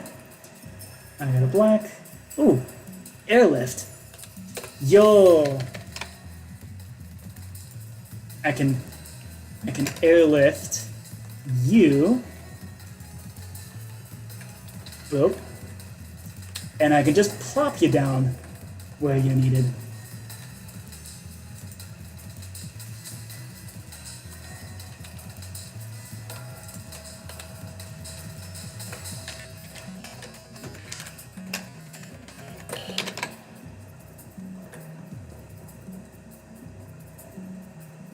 Sweet. Okay.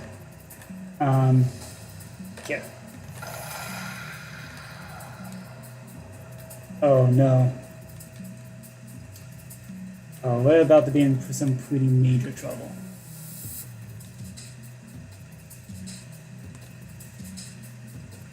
We're close to death. I will give you another blue.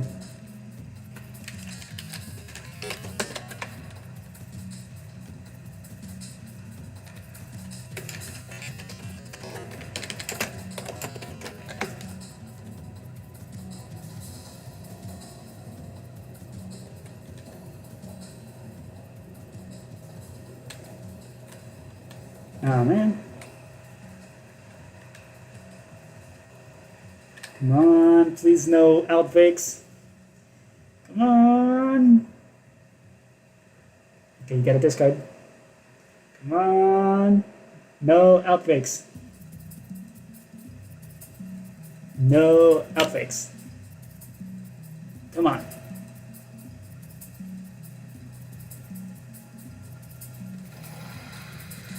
Oh, dang it. Where?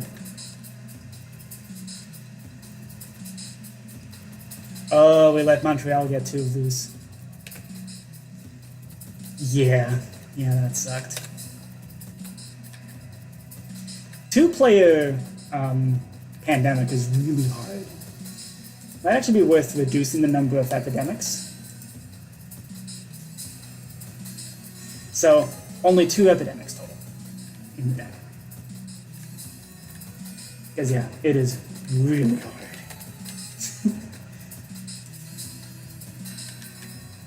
Yeah. Yeah, it is quite fun. I have contingency planner. Nice. Yay, you got scientist. Nice. Government grants.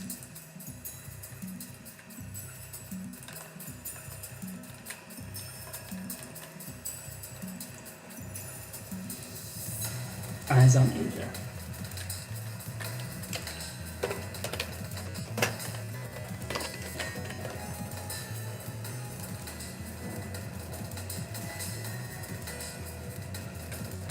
Okay. I'm going to do government grant. I'm going to plop one down in... Should we do... Let's do Ho Chi Minh City. There we go. And now, part of my contingency planner role is I can warp over, yoink this card again, and just abuse the heck out of that.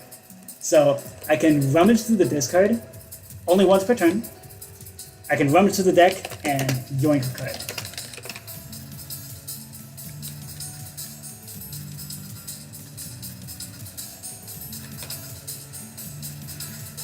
Yeah, I feel like that's an ability you didn't really use much during when you were playing. So now, in fact, just for the heck of it, yeah, the contingency planner is really powerful. That's one of the main abilities of the contingency planner is that you can rummage. And also you have a higher hand limit.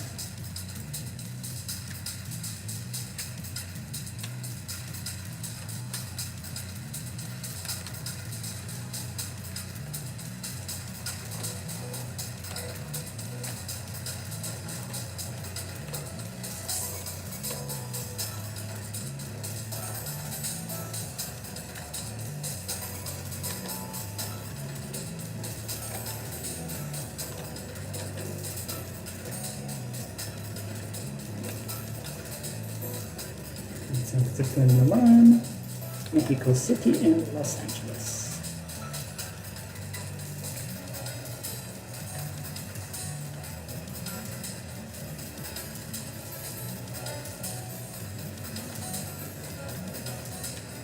Moscow and Atlanta.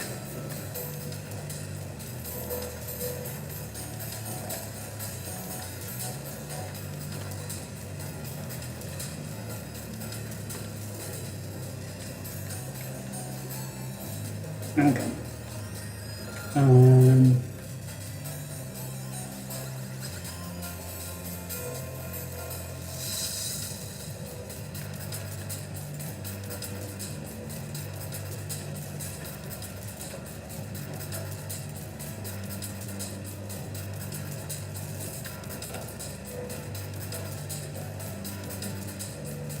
Bogota and Osaka.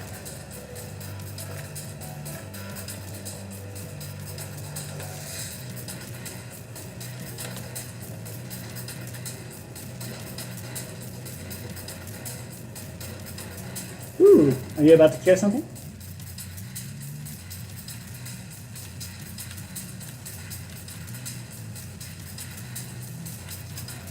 I have 3 yellow,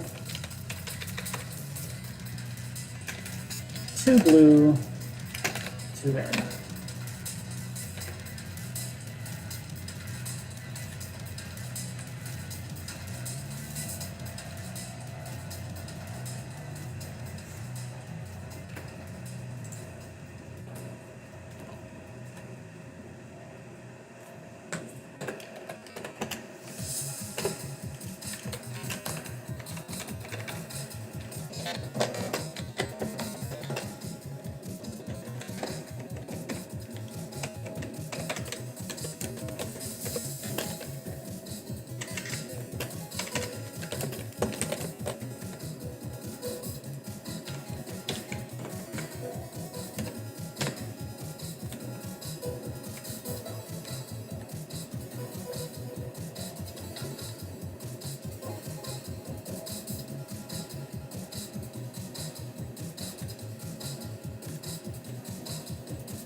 Okay.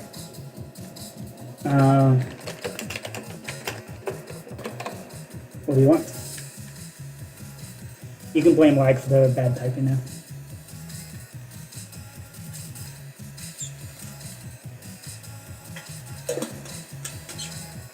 I have 1 yellow and 2 reds. Okay. Take these reds then.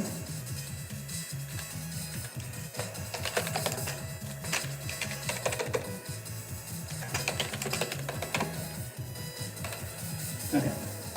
1 and 2.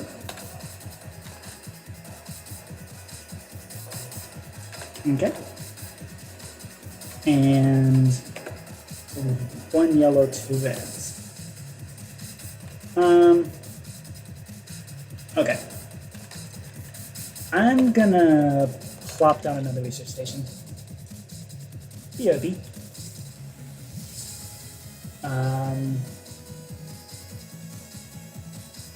BRB.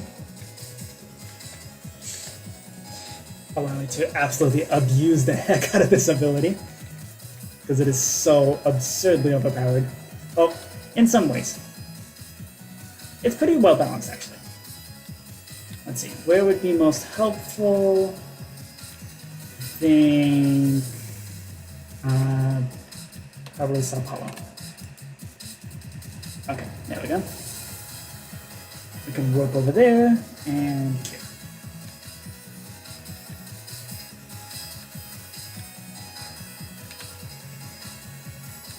Okay. Yay! Black and red are cured. Nice. Nice work.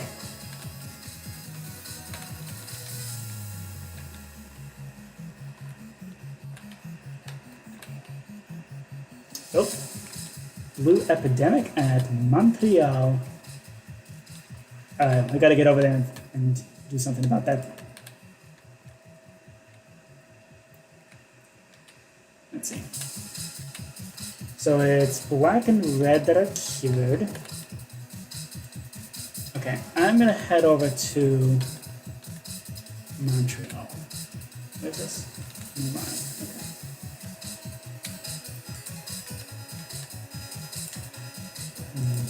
1, 2, 3, and here just to make sure it doesn't outbreak.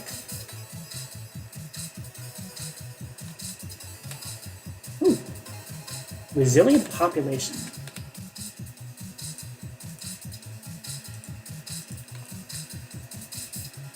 What? Okay.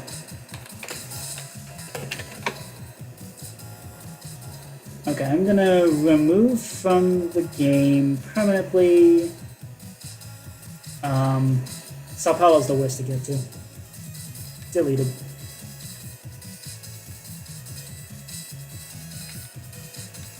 Oh wait, no, it's Santiago. That's a difficult place. Okay, well, anyways, Sao Paulo. Bye bye.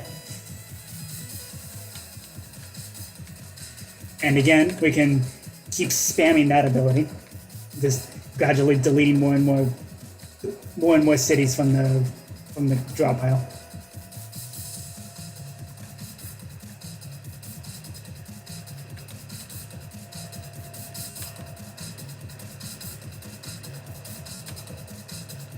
Khartoum and Mumbai.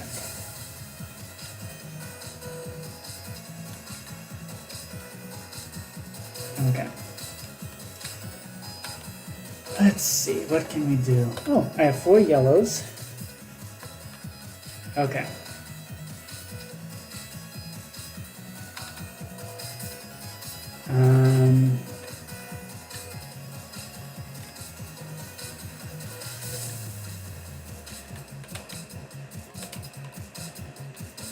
One, two, three, 4. Okay. And oh, can't get another card. Okay, guys, I'm at the hand limit. Right. Okay. 2 yellows, no blues. Okay.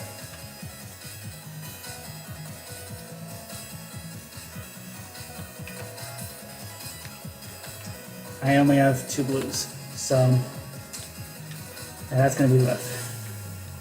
Let's see. So black and red are the cured ones. That doesn't mean they can't outbreak, so.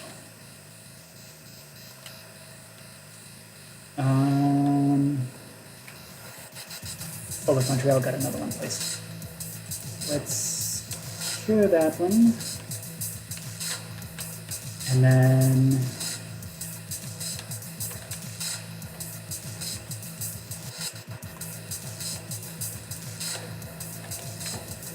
cure Los Angeles.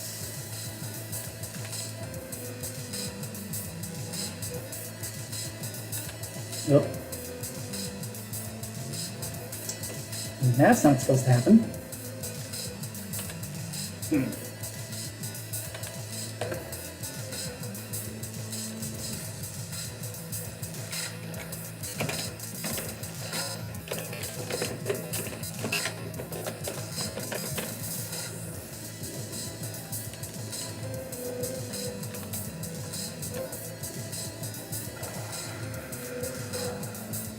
There we go. Now it outbreaks. Okay. And is outbreaking in the wrong color. Okay. Nope. That sucks. Okay.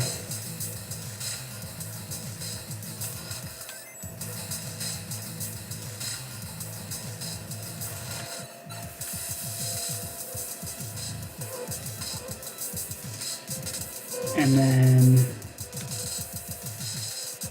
I don't like the look of Johannes word though.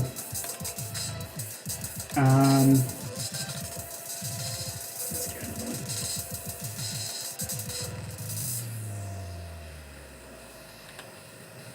Okay. Black we don't need. Blues and yellows we do still need. Reds we don't really need.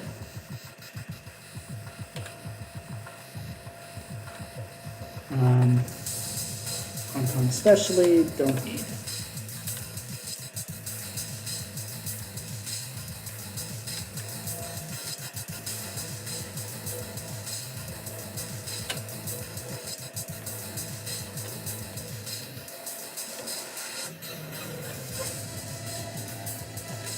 Like Karachi, yellow blacks.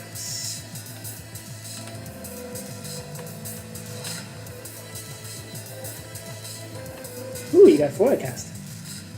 Oh, that's a good one.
Mostly blues next. That's the opposite of what we want. Okay, sure. Okay. So let's treat it blue there. Let's go over here. And I'm dealing with some outbreaks over here.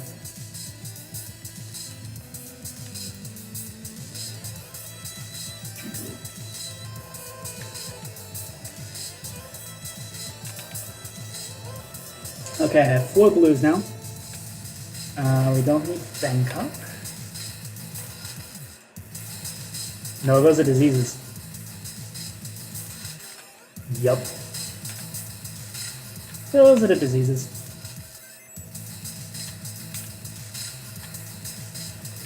Okay, that's fine.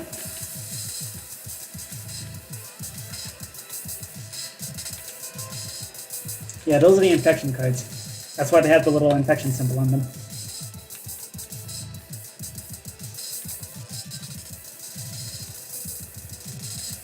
Okay. So I have 4 cards of each type.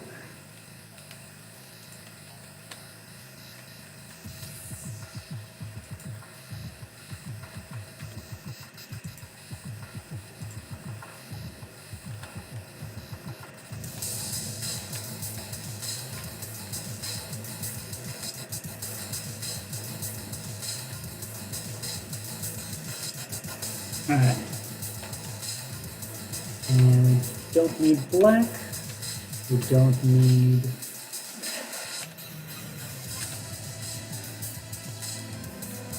Oh, good thing I was just in New York.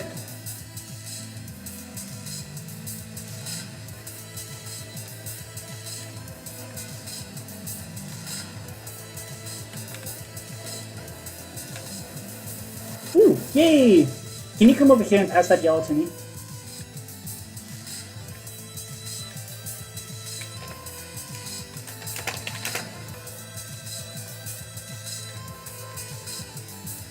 Okay. I have 4.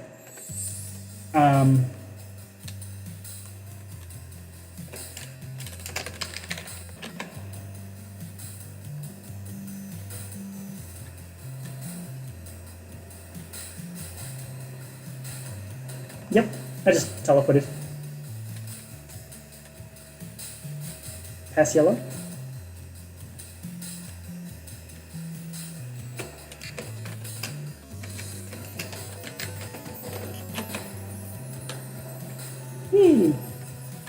Alright. Let's cure the yellows. Okay, cool. I have 1 action left. I'm gonna let's go to Solala.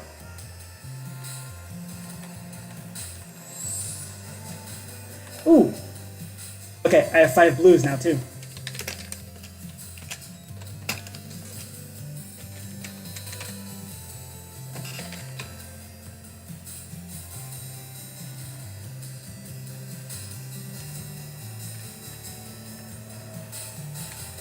Okay.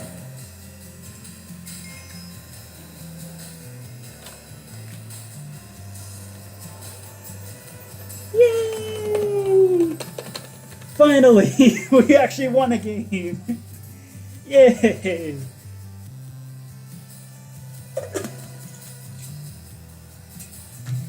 All right.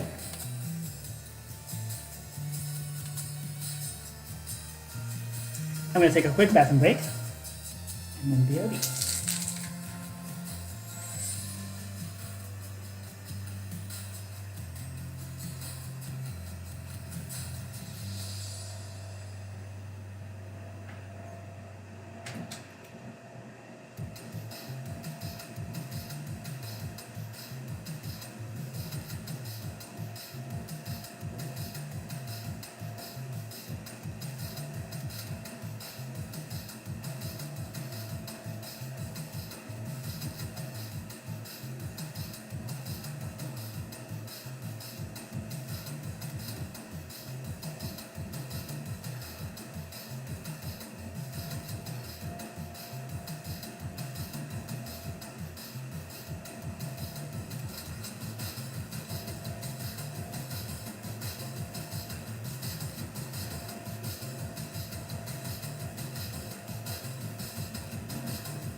Hey, we're down to the last 22 minutes and we just beat Pandemic.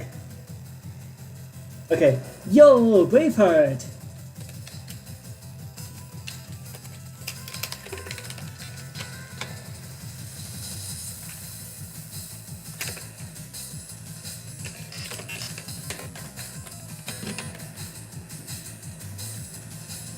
We can also play another round of Pandemic if you like.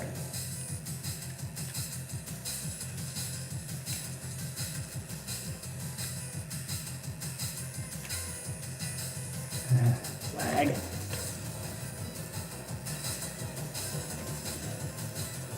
Alright, and Braveheart comes in clutch at the last half hour of the stream. We have 20 minutes left. Let's play Panda. Let's play Battleship then. We can do Pandemic another time. I am way too tired to explain anything.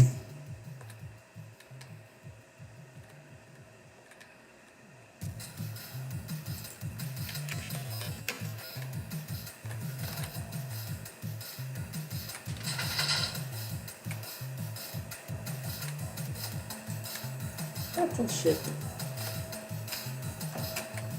Ah. Yep.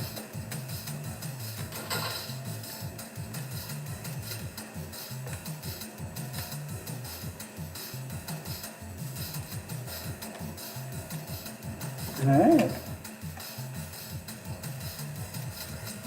Let's see. Let's play with starships as well. One starship. One starship each. As a little treat.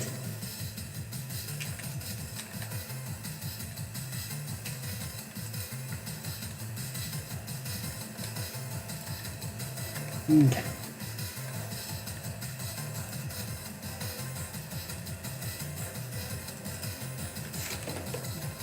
Let's just make sure we're not bugged out. Okay, should be fine. Okay, we're good.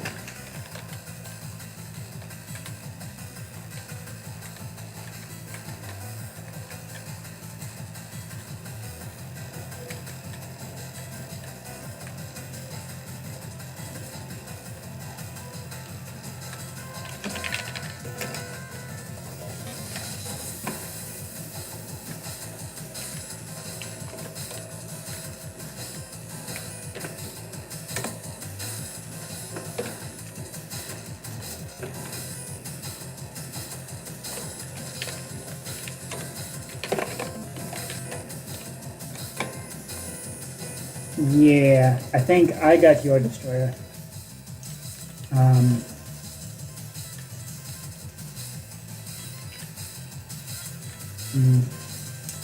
Let's master reset. That solves everything.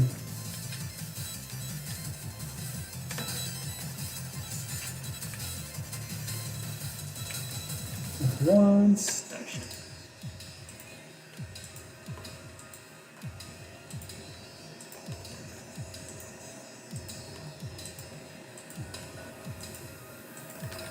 Okay.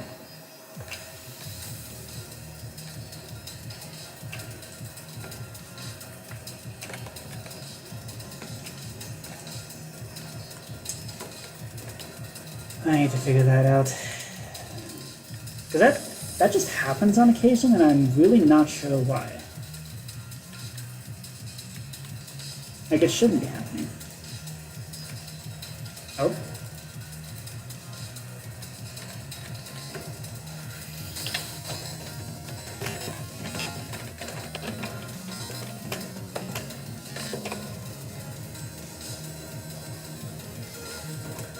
Okay.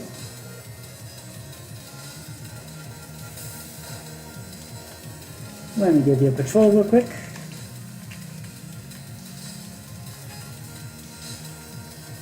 Turned into a starship.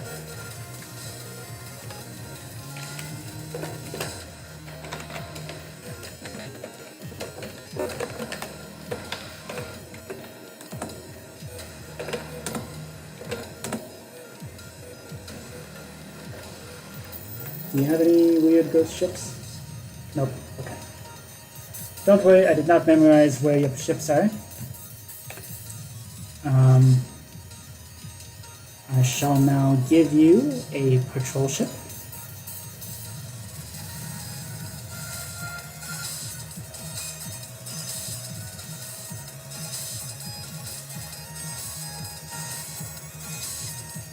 Uno segundo.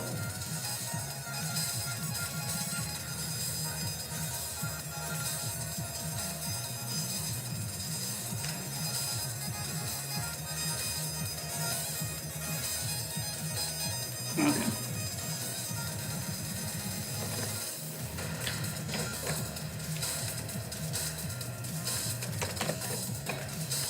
There you go.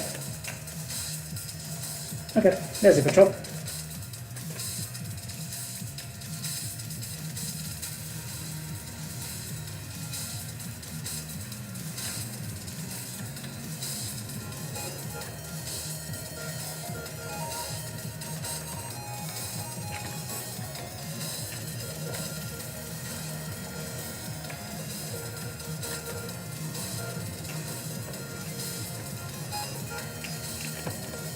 we're reaching the wee hours of the night where cursed things are afoot at the tabletop gaming hub. The code comes to life and decides to use that as an opportunity to torment. To torment me specifically, but also torment everybody else. That's just how that goes. Alright, let's make this quick. We now want to mini ships.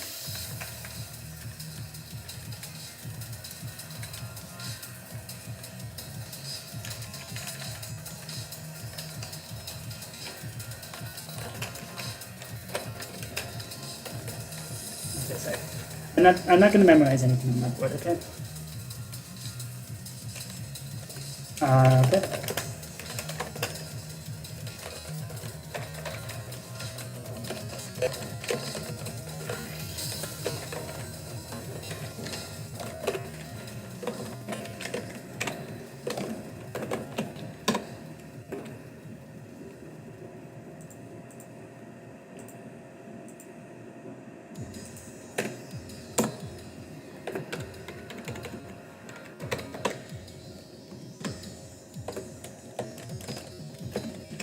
Okay.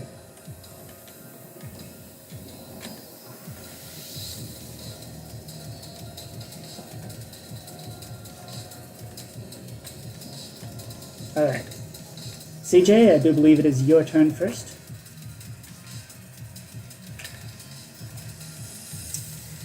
So make your moves on everyone else's boards. Miss. And miss. No, miss. No, miss. Nope. Miss.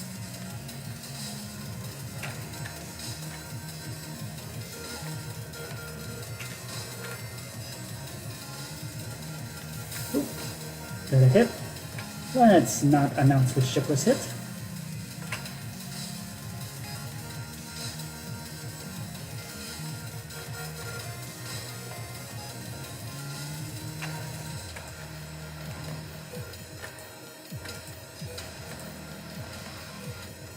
We got a hit.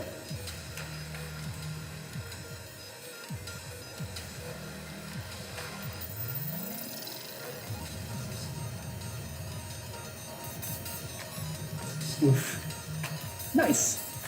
We each got hits on each other.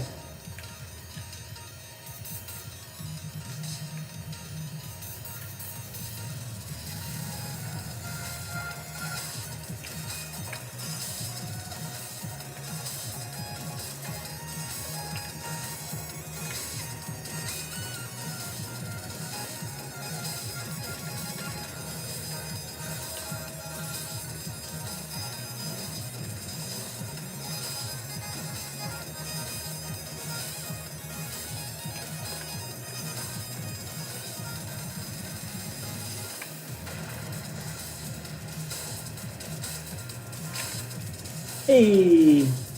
Sank the career. Oh, not the career. Got your sandwich. Oh, you got my destroyer. Nice.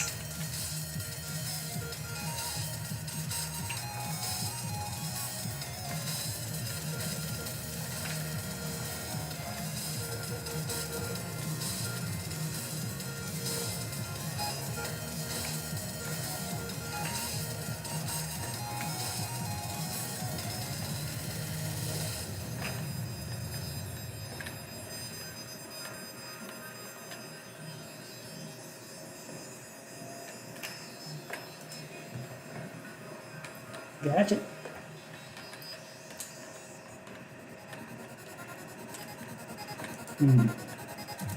Something sus here. We sink a career with the, oop, okay, got the patrol. Okay, good.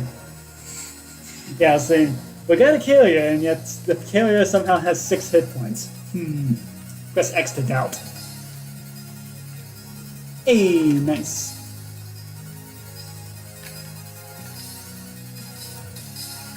Okay.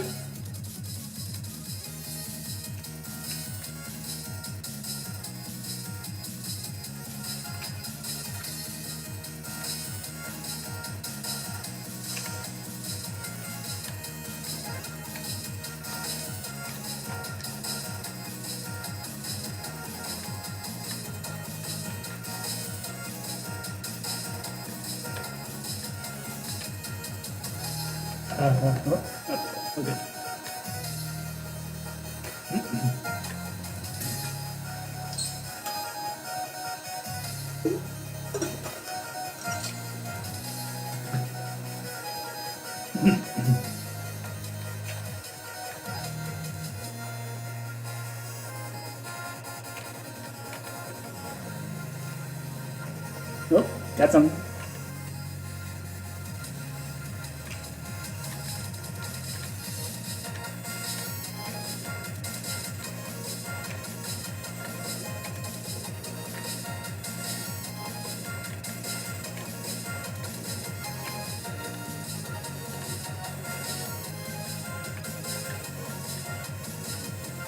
I bet that's a session. Yep. I guess so.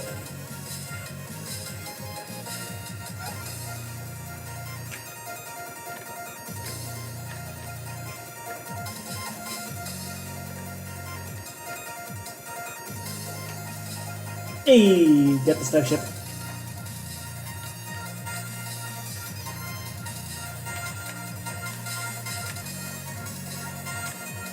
Okay, so we got here.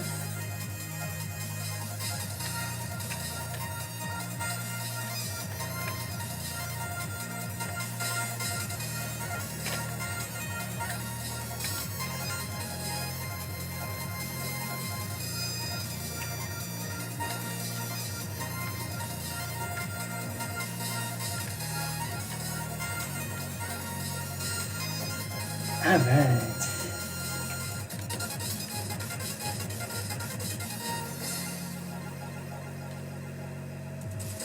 Oof.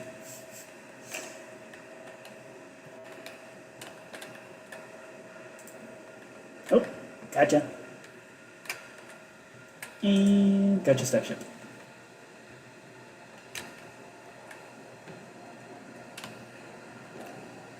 Nicki Minaj hit.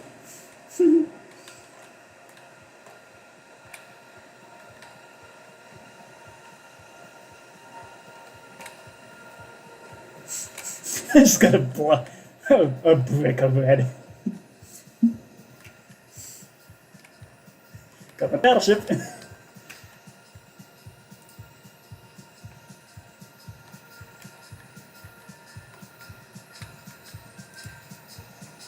Gotcha. Snake.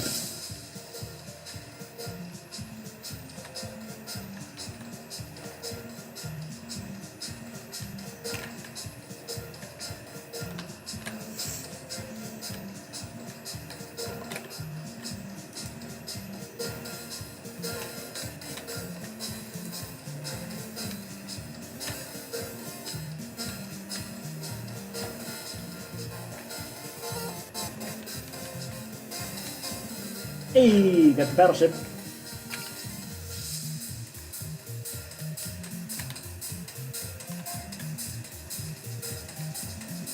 Sunk my monopoly. Nice. Got your battleship. Yay! CJ is celebrating another battleship sink. That makes sense.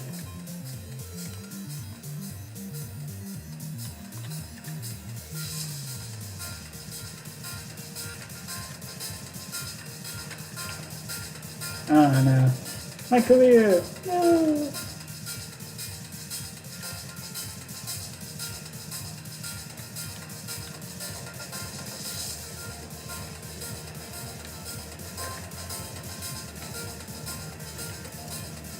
Okay, so that's a battleship or the starship. Okay.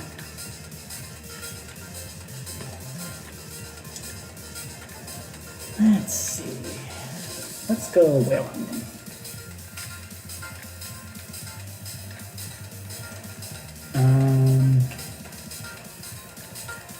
As for you, such other things.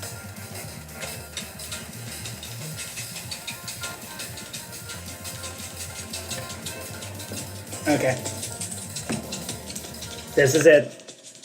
The last 5 minutes of the 12-hour live stream marathon-a-thon thingamajig. I'm so tired. But also, this was a lot of fun. So, yeah. We may have to see about... Yeah, this was a lot of fun. It was good. Okay. Let's see, can we finish this battleship game in that time? In 5 minutes.